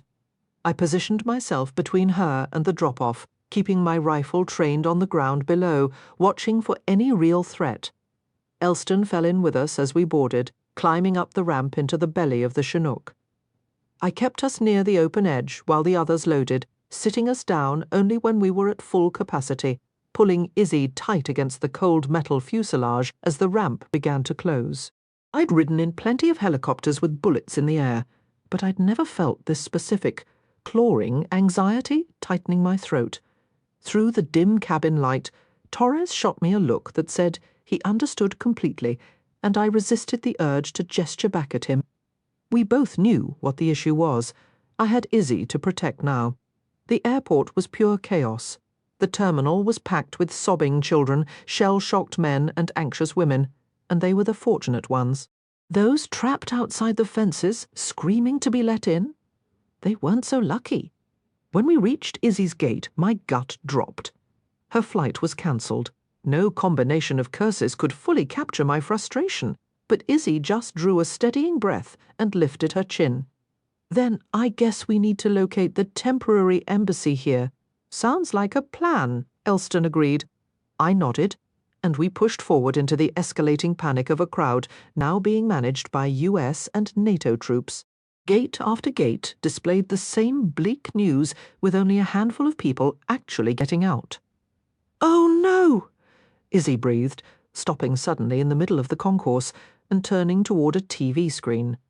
The presidential palace was no longer under Afghan government control. "Things are falling apart faster than we can keep up," Graham muttered, his voice tight with tension. "Forget falling apart, it's already gone," Parker shot back, correcting him sharply. "From what that news site says, the airport and the embassy are the only spots we still control. And honestly, who knew how much longer we'd even have those? Let's move." I grabbed Izzy's hand, not giving a single damn who might see, and guided our group through the chaotic terminal, following Webb's directions toward the makeshift embassy location. We pushed past a crowd teetering on the edge of panic, then straight into bureaucratic purgatory. Slipping through lines of frantic civilians, we crossed a flimsy barricade and were greeted by embassy personnel who'd already been evacuated. "I guess I'll see where I can pitch in," Izzy said, offering me a hesitant smile and brushing her thumb over my palm before releasing my hand. "Stay inside this secured zone," I told her firmly. "I'm going to see what I can dig up about flights out." She nodded, adjusting her clipped badge so it was clearly visible before she walked toward the nearest clerk. "Track down any news on her sister," I instructed Graham. He gave a quick nod, and I turned my focus to securing Izzy a way out of this mess. Normally, I'd appreciate a sunrise and the fresh start it promised. But today's just felt like a cruel new filter on the same nightmare. We'd been stuck here for 36 hours as the city descended into chaos around us. The updates flooding in were grim. Over 100,000 people needed evacuation, and not one plane could get them out. A handful of flights had slipped away the night we reached the airport, but every departure had been grounded since yesterday. Izzy had pushed herself to exhaustion and was now asleep on the floor, using her backpack as a pillow in what I judged to be the most secure corner of the temporary embassy. "Any luck getting our girl on a flight?" Graham asked quietly from beside me, keeping his voice low as I watched her sleep from a few yards away. Sort of. I wished I could swap that backpack for my own chest to hold her close for whatever moments we had left. Our briefing with Webb an hour earlier had unfolded exactly as I'd feared, and then some. "That's a crap answer," Graham fired back, his forehead creasing. "It's a crap situation, and that was putting it mildly." "They're hoping for clearance today, but until they clear the runways and keep people off them, chances of anyone leaving are almost zero." "Almost?" He glanced at me sideways. "We're not the only American outfit operating here, you know." I crossed my arms, committing her face to memory all over again, noting the deep shadows under her eyes. "Ah." Graham nodded, catching my drift. "Got it. Does she know anything about her sister yet?" I shook my head, a heavy weight settling in my gut. "No." "And she's not going to?" "You're not going to tell her about the checkpoints or the bullet holes in the press vans?" Graham raised his eyebrows, his dark eyes flashing. "No." I forced down the lump that had been lodged in my throat since Izzy landed in this country. "If she hears there's a high chance Serena won't make it, she'll never board that plane. And as of an hour ago, I couldn't even buckle her into her seat myself. All I could do was hope and trust she'd walk onto that aircraft." We'd been reassigned. Izzy stirred, her eyes fluttering open and finding mine almost instantly. She always had this eerie sense of where I was. My chest felt so constricted, I half expected my ribs to crack from the pressure. She sat up slowly, her loose braids slipping over her shoulder, but she didn't smile. Whatever showed on my face had given me away. She knew something was wrong. How in the hell was I supposed to do this? 5 minutes, Graham asked. 10, Torres said from behind us. 10, I agreed. 10 would never be enough, but it was all we had. Graham clapped me on the shoulder and walked off toward our rally point. I stood there, locked in her gaze, scrambling for the right words. This was all wrong. Leaving her felt wrong in every fibre of my being, and yet there was absolutely nothing I could do to change it. Orders were orders. The frustration of being forced into a role where she could never truly be mine was wearing thin, especially when she already was in every way that counted. I moved toward Izzy as she stood there, her expression grave. "What's going on?" she asked quietly. I placed a hand on the small of her back, steering her toward a secluded corner where I could shield her from the view of the embassy staff, desperate for even a moment alone. "I have to leave." Each syllable felt like it was tearing a piece of me away. Her lips parted slightly. "All right. When do you return?" "I don't." Her dark eyes widened in shock. "We've received new orders. There are." I paused, swallowing hard. "There are critical locations requiring our attention and missions that need to be completed. Even if I were permitted to disclose the details of what awaited me, I wouldn't. The anxiety would consume her.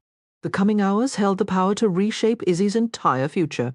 "I see," she murmured, her shoulders slumping. "That makes sense. I'm as secure as possible here, and your talents are certainly underutilized playing airport security." She looked up, offering that strained smile I'd seen countless times over the years, the same one she gave me every single time I had to walk away. "Pay close attention," I said, taking her shoulders firmly. "At 3 o'clock, someone will come for you. He's of average build, with a grey beard, and he'll know the story of how we met. He won't have my delightful sense of humour, but he will put you on a flight out of this country." She frowned. "Nate, no commercial flights are leaving. Even if that's the official line, this one will. Corporate aircraft tend to operate by their own rules. He'll get you back to the States." My hand moved to cradle the side of her neck, her skin impossibly soft. She blinked. "And there's space for me?" "You're a congressional aide. Believe me, they have a very strong interest in you returning home discreetly." Izzy was a public relations disaster waiting to unfold. What about Serena? The hope shining in her eyes was a physical blow. He has a seat for Serena, for Taj too. It had required calling in every favour I'd ever accumulated, but her safety was the only thing that mattered. If your sister isn't back by 3, you must board that plane regardless.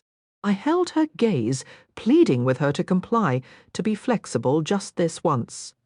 She started to pull back, opening her mouth to argue, and I gently moved my hand to her chin, my thumb brushing her lips. "Please, Izzy, you have to go. It will be the most difficult decision you ever make, but you must get on that aircraft." I leaned in until our faces were mere inches apart, cradling the back of her head. "This airport will be handed over eventually, and I won't be here to protect you." "You need to leave. I need you to leave. I can't abandon her," she whispered, her voice cracking. "You can.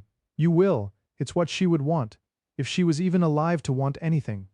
"I can't leave you," Izzy insisted, shaking her head. "You're not leaving me. I'm the one who's always departing."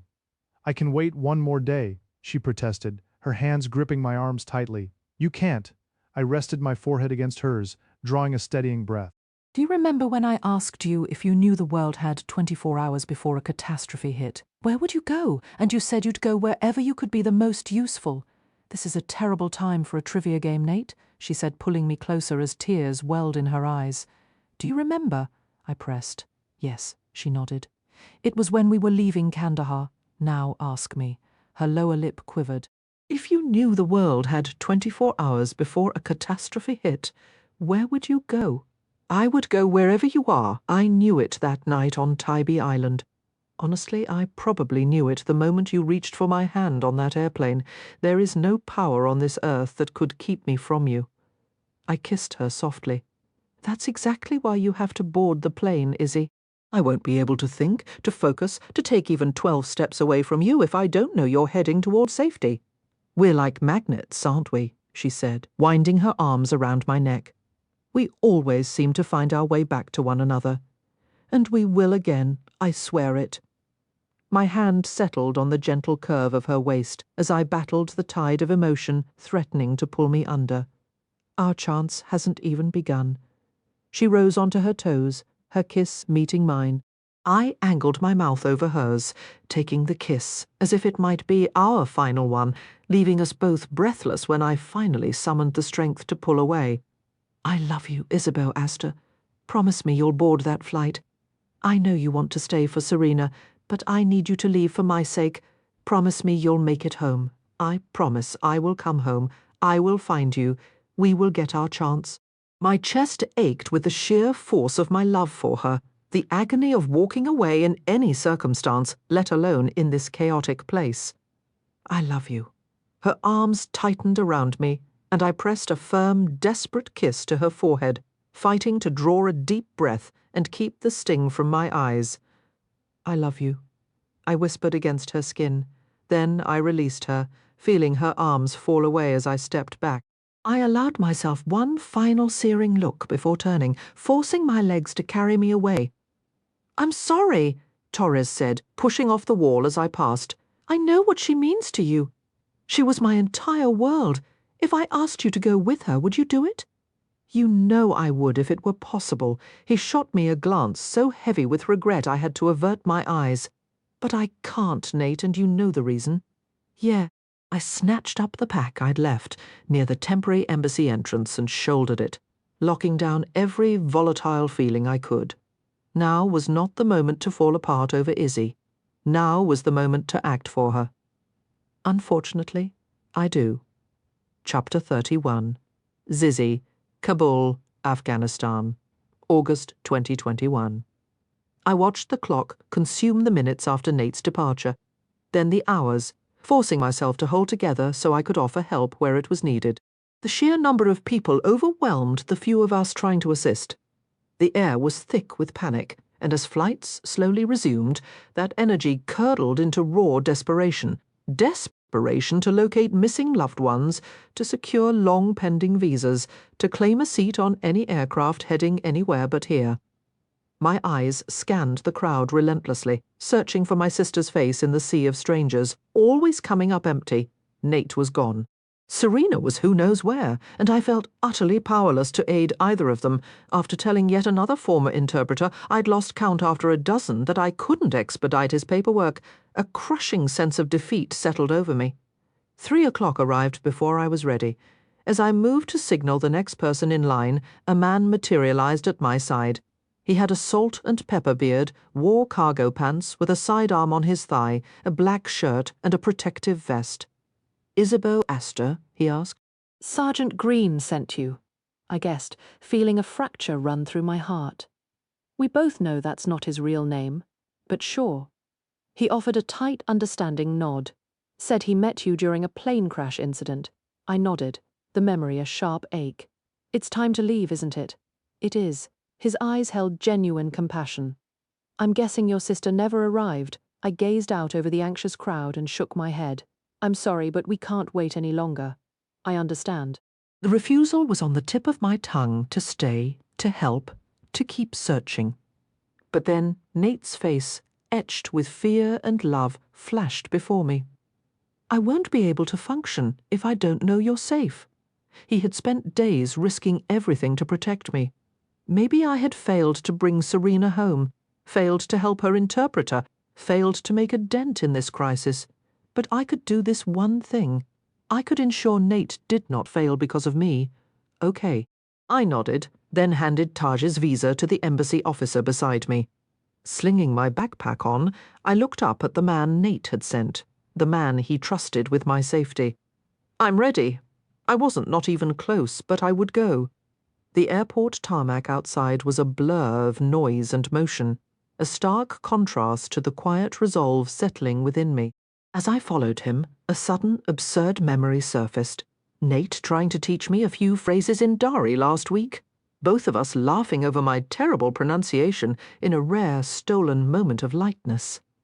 The memory was a small, bright shield against the surrounding despair. I would do this for Nate, because he loved me, because he had carried the memory of what we were for 3 long years, because he had dragged me from the wreckage of that aircraft, because I had let him slip through my fingers when I had the chance to hold on. A regret that had haunted every day since. I trailed the anonymous guide through the terminal, forcing myself to meet the gaze of every strained face, every expression of raw terror. I absorbed it all, letting each silent story scar me, because Serena was not here to bear that weight. If I wanted to give my seat to someone else, I suppose that's out of the question, I asked, as we stepped onto the sun-baked tarmac. Your guy made me promise I'd strap you in personally if that's what it took, he said, a faint, grim smile touching his lips. And you'll discover I'm far less principled than he is. I'll absolutely do it. We crossed the blistering concrete, and through the liquid haze of heat, I saw the mountains that had seemed so majestic when we landed here just over a week and a half ago, 11 days. That's all it took for my entire life to be upended, tossed like a snow globe in a furious hand. Now I could only wait and watch the chaos settle, hoping I'd still recognize the shape of my own world. We moved in silence toward a high chain-link fence draped with a tarp, and I desperately wished I possessed Nate's uncanny ability to wall off his emotions. I had no such talent. With every step away from my sister and from Nate, I felt a piercing, physical ache of abandonment. How could I possibly leave the two souls who meant everything to me? The man gave a curt nod to a guard who heaved open a section of the heavy gate. Beyond it sat an unmarked silver plane. "It's a modified Hercules," he offered, though I hadn't asked. "It's very impressive," I replied, the hollow pleasantry automatic. He gave a short laugh. "You really are a diplomat, aren't you?" "Not anymore, and even when I was, my motives were never pure." He guided me up the stairs into a cabin that was surprisingly civilized, equipped with air conditioning and rows of seats, 3 abreast, extending back into the dim interior. Nearly everyone was occupied. "You're right there," he said, pointing to the front row on the right where 2 seats sat empty. "Thank you." "Don't," he said, his eyebrows lifting meaningfully. "And I mean that. Don't mention it at all." I understood. I wasn't foolish enough to miss the implication behind Nate's careful use of the word company when he arranged this. The window seat was free, and I took it, a small, defiant act to prove I still could. I'd stared down at this country from the open door of a helicopter. I could certainly look out a plane window to leave it. I fastened the seatbelt and fought against the image of Nate and Serena still out there in the chaos, but there was an empty seat beside me. My heart ached with a familiar, wretched longing. I'd spent too many flights over the last 4 years staring at an empty seat, half expecting, half hoping Nate would materialize in it. This time, I knew he wouldn't, and that certainty was a colder, sharper pain. Unzipping my bag for my headphones, I froze. Stuffed inside was Nate's copy of The Colour Purple, the one he'd been reading when I first arrived at the compound. I pulled it to my chest, pressing it tightly as if I could absorb some part of him from its pages, stifling a gasp when the main door sealed with a definitive thud. Moments later, the engines whined and we began to taxi, my throat constricting until I could barely draw air. "Forgive me," I whispered into the worn book cover, not knowing who I pleaded with. Nate, Serena, or all the countless faces I'd passed in the terminal who had no secret escape. Then, abruptly, we halted. I looked out, but there was no cue for takeoff. The cockpit door opened, and the pilot emerged, working the main door handle with practiced speed, lowering the stairs again. "Move, now," he barked, leaning out. He ducked back as 2 figures exploded into the cabin. Taj and Serena. "Thank you." She had a darkening bruise around one eye, and her sleeve was stained with rust-coloured blood. But she was here, walking toward me with a smile that trembled with exhaustion and relief. Taj looked utterly drained as she made her way down the center aisle and sank into the empty seat beside me. She dropped her bag between her feet and immediately pulled me into a fierce hug. "You're here," I breathed out, letting my book fall forgotten to my lap as I held her. The cabin door sealed with a definitive thud. "Only because of Nate and his guys," she said, leaning back to scrutinize my face, as if I were the one who'd been through an ordeal. "What is it?" "Nate's team showed up at the checkpoint where they were detaining us," Taj explained, her voice low. "We wouldn't be on this plane otherwise." She gently smoothed my hair. "Well, that, and you getting his visa pushed through." The aircraft began its taxi, and Serena bent forward, rummaging in her bag.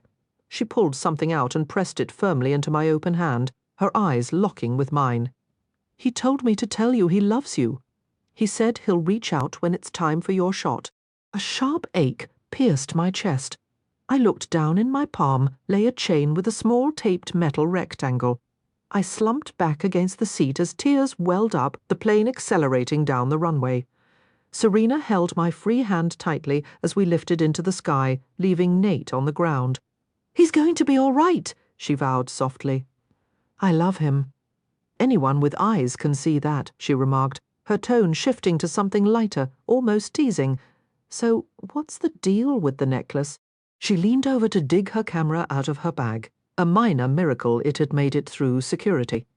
Carefully, I peeled away the layers of tape until my ring was revealed, nestled against the metal. "This is our shot," I said. "That's stunning." She blinked, then stared openly with her one good eye. "Yeah, it really is." Her forehead creased. "Is that a military dog tag?" "I'm not certain," I admitted, working the rest of the adhesive free. Nate mentioned he only wore the ring on missions that weren't sanitized, but I slid my engagement ring onto my right hand for safekeeping, then cleaned the sticky residue from the tag's surface. "This isn't his. It's not." She glanced over, scrolling through images on her camera screen. No, I hadn't been the only memory Nate carried with him. The stamped name read Torres, Julian. A cold realization washed over me. "I was wrong," I whispered. "I'd always foolishly assumed Julian was Rowell." It was a stark reminder of how much of Nate's life, the years we were apart, remained a mystery to me. "Check this out. I got it about an hour ago." She tilted the camera toward me. The screen showed a profile picture of Nate. My heart twisted at the familiar, stubborn set of his jaw, the perfect line of his lips.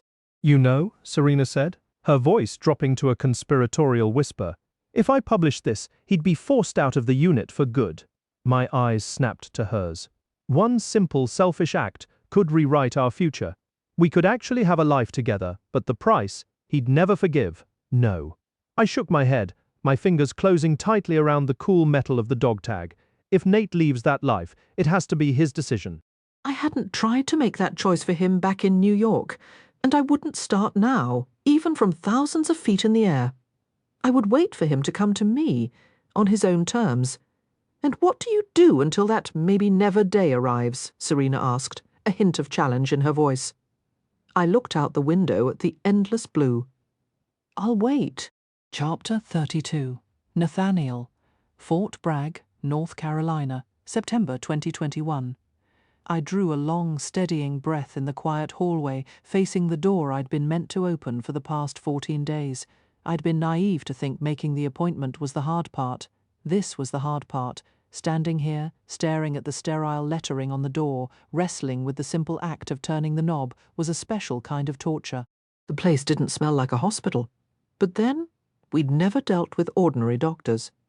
"You've got this," Torres said from beside me. "If I go through with it, it's finished," I replied, my voice barely above a whisper. "You know what that means for my spot in the unit? I do. And then maybe you finally start living for yourself. Get a handle on those nightmares so you're not afraid to close your eyes next to that woman of yours. Listen to me. You are not your father." You will never be your father, but that doesn't mean you don't need to fix what's broken. You really should think about what comes next for that property of yours. My fingers brushed the cool metal of the doorknob as I turned to look at him. He gave me a knowing smile. It's time to lay that burden down, Nate. You've been hauling around weight that was never yours to carry. That guilt doesn't belong to you. The career path you're just going through the motions on, that's not yours either. But Izzy, she is. So if you can't step through that door for your own sake, think about doing it for hers. Izzy. It had been a month and a half since I watched her disappear into the Kabul terminal, the hardest thing I'd ever done to give her the one person she truly needed, Serena. I ached for her with every heartbeat, but I understood the timing wasn't right. We only had one chance at this, and I refused to ruin it. I gave Torres a final nod, turned the knob, and stepped inside. Williamson glanced up from his paperwork, his expression professionally welcoming as he gestured to the chairs opposite him. "How are you holding up, Phelan?" My old instinct was to parrot the usual line that I was fine, sleeping okay, following the routine. But all that pretending had gotten me exactly nowhere. Maybe it was time to try something different. I lowered myself into the chair and met his gaze directly. "I've been having conversations with my best friend to deal with the stress, the deployments, all of it." He gave a slow nod, leaning back. "That's a fairly common coping strategy." "Right. Except he was killed in action 4 years ago." I pressed my palms against my knees, the leather of the chair creaking softly. "So, do you think you can help me with that?" He didn't hesitate. "Yes," he said, his voice steady. "I believe I can." 33. Izzy, Washington, D.C., October 2021. I tucked my bag under the seat and fastened my seatbelt, watching the other passengers file onto the plane. For the first trip since Palau, I'd packed an actual suitcase stuffed with swimsuits, light dresses, everything for a beach vacation. There had been no word from Nate since Kabul, and sure, my heart would do a wild, foolish leap at the tiny chance he might somehow meet me during my layover. But even if he didn't, which was the far more realistic outcome? My plan was simple. Check into our bungalow in the Maldives, sleep late, soak up the sun, and let myself dream about him. That's what he would have wanted me to do, given the state of the world. He was almost certainly still deployed. As he'd said, there was always somewhere they were needed. Over these past 6 weeks, caught between watching a silent phone and staring at my apartment door during my loneliest nights, I'd reached a decision. If I wanted a real future with Nate, I needed 2 things: strength and patience. The strength to truly believe in his love and his promise to come to me when he could, and the patience to wait for that day without falling apart. Oh, and a third thing, a bit more freedom from the job I'd come to resent when things got tough. I pulled out the novel I'd grabbed at the airport bookstore and uncapped a new highlighter just as the couple across the aisle settled in. By the time Nate finally made it home, I'd have a whole collection of annotated books waiting for him whenever that day came. A sudden break in the clouds sent a beam of sunlight through the window, making the diamond on my right hand flash. A ring like this wasn't meant to be hidden under layers of tape. It was meant to shine, and it would, right there on my finger, until Nate either asked for it back or moved it to my left hand. I shifted, getting comfortable, and started reading the first page. "Pardon me, but is this seat taken?" That voice, deep and familiar, washed over me like a warm wave, and my heart slammed against my ribs. Slowly, I lowered the book. It couldn't be him, but it was. "I believe I have the window," he said, that dimple appearing with his smile as he edged past me to settle into the seat to my right. "You." The word was a breathless whisper. I was staring into the very blue eyes I'd been dreaming about. "You're not supposed to meet me until Boston. I changed my itinerary," he said, a simple shrug lifting his shoulders.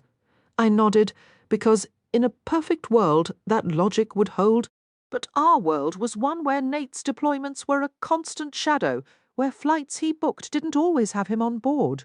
"There are a few things I need to tell you," he said, the easy smile fading from his face.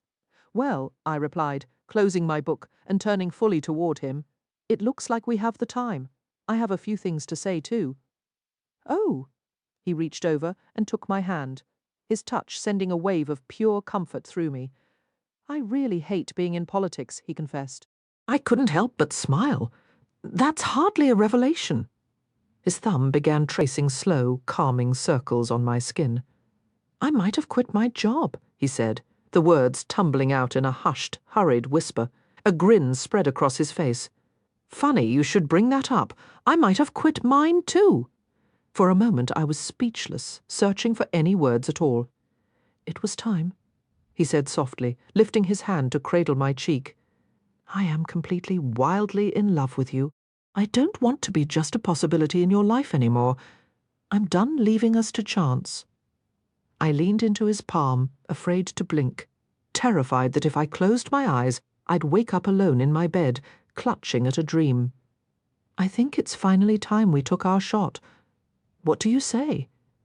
His eyes drifted to my lips. You should know, I started, my voice barely above a whisper. I'm working through some things in therapy. That might not be something you want to sign up for. Yes. The word was out before I could think, my heart hammering against my ribs. I say yes. Let's take our shot. We can go slow or move fast. Let's do everything we ever talked about and invent new dreams. I don't care where we live or what we do, as long as I'm with you. I love you. Izzy? He leaned across the armrest as the plane began to push back from the gate. Nate? I shifted closer. I'm going to kiss you now. My smile met his lips, and I sighed as the kiss deepened, lasting through the taxi and the climb into the sky. When we finally parted, we were soaring above the clouds. The future was an unknown shape, but it was ours to mould, and that was all that mattered. Epilogue, Nathaniel, Maine. 5 years later, dappled September sunlight filtered through the swaying pine boughs above us as we sat on a thick blanket, a gentle breeze whispering through the needles. My legs were stretched out, Izzy's head resting comfortably in my lap, my favourite way to tackle our respective work. Fall in Maine had become my favourite season, the perfect backdrop for building our forever.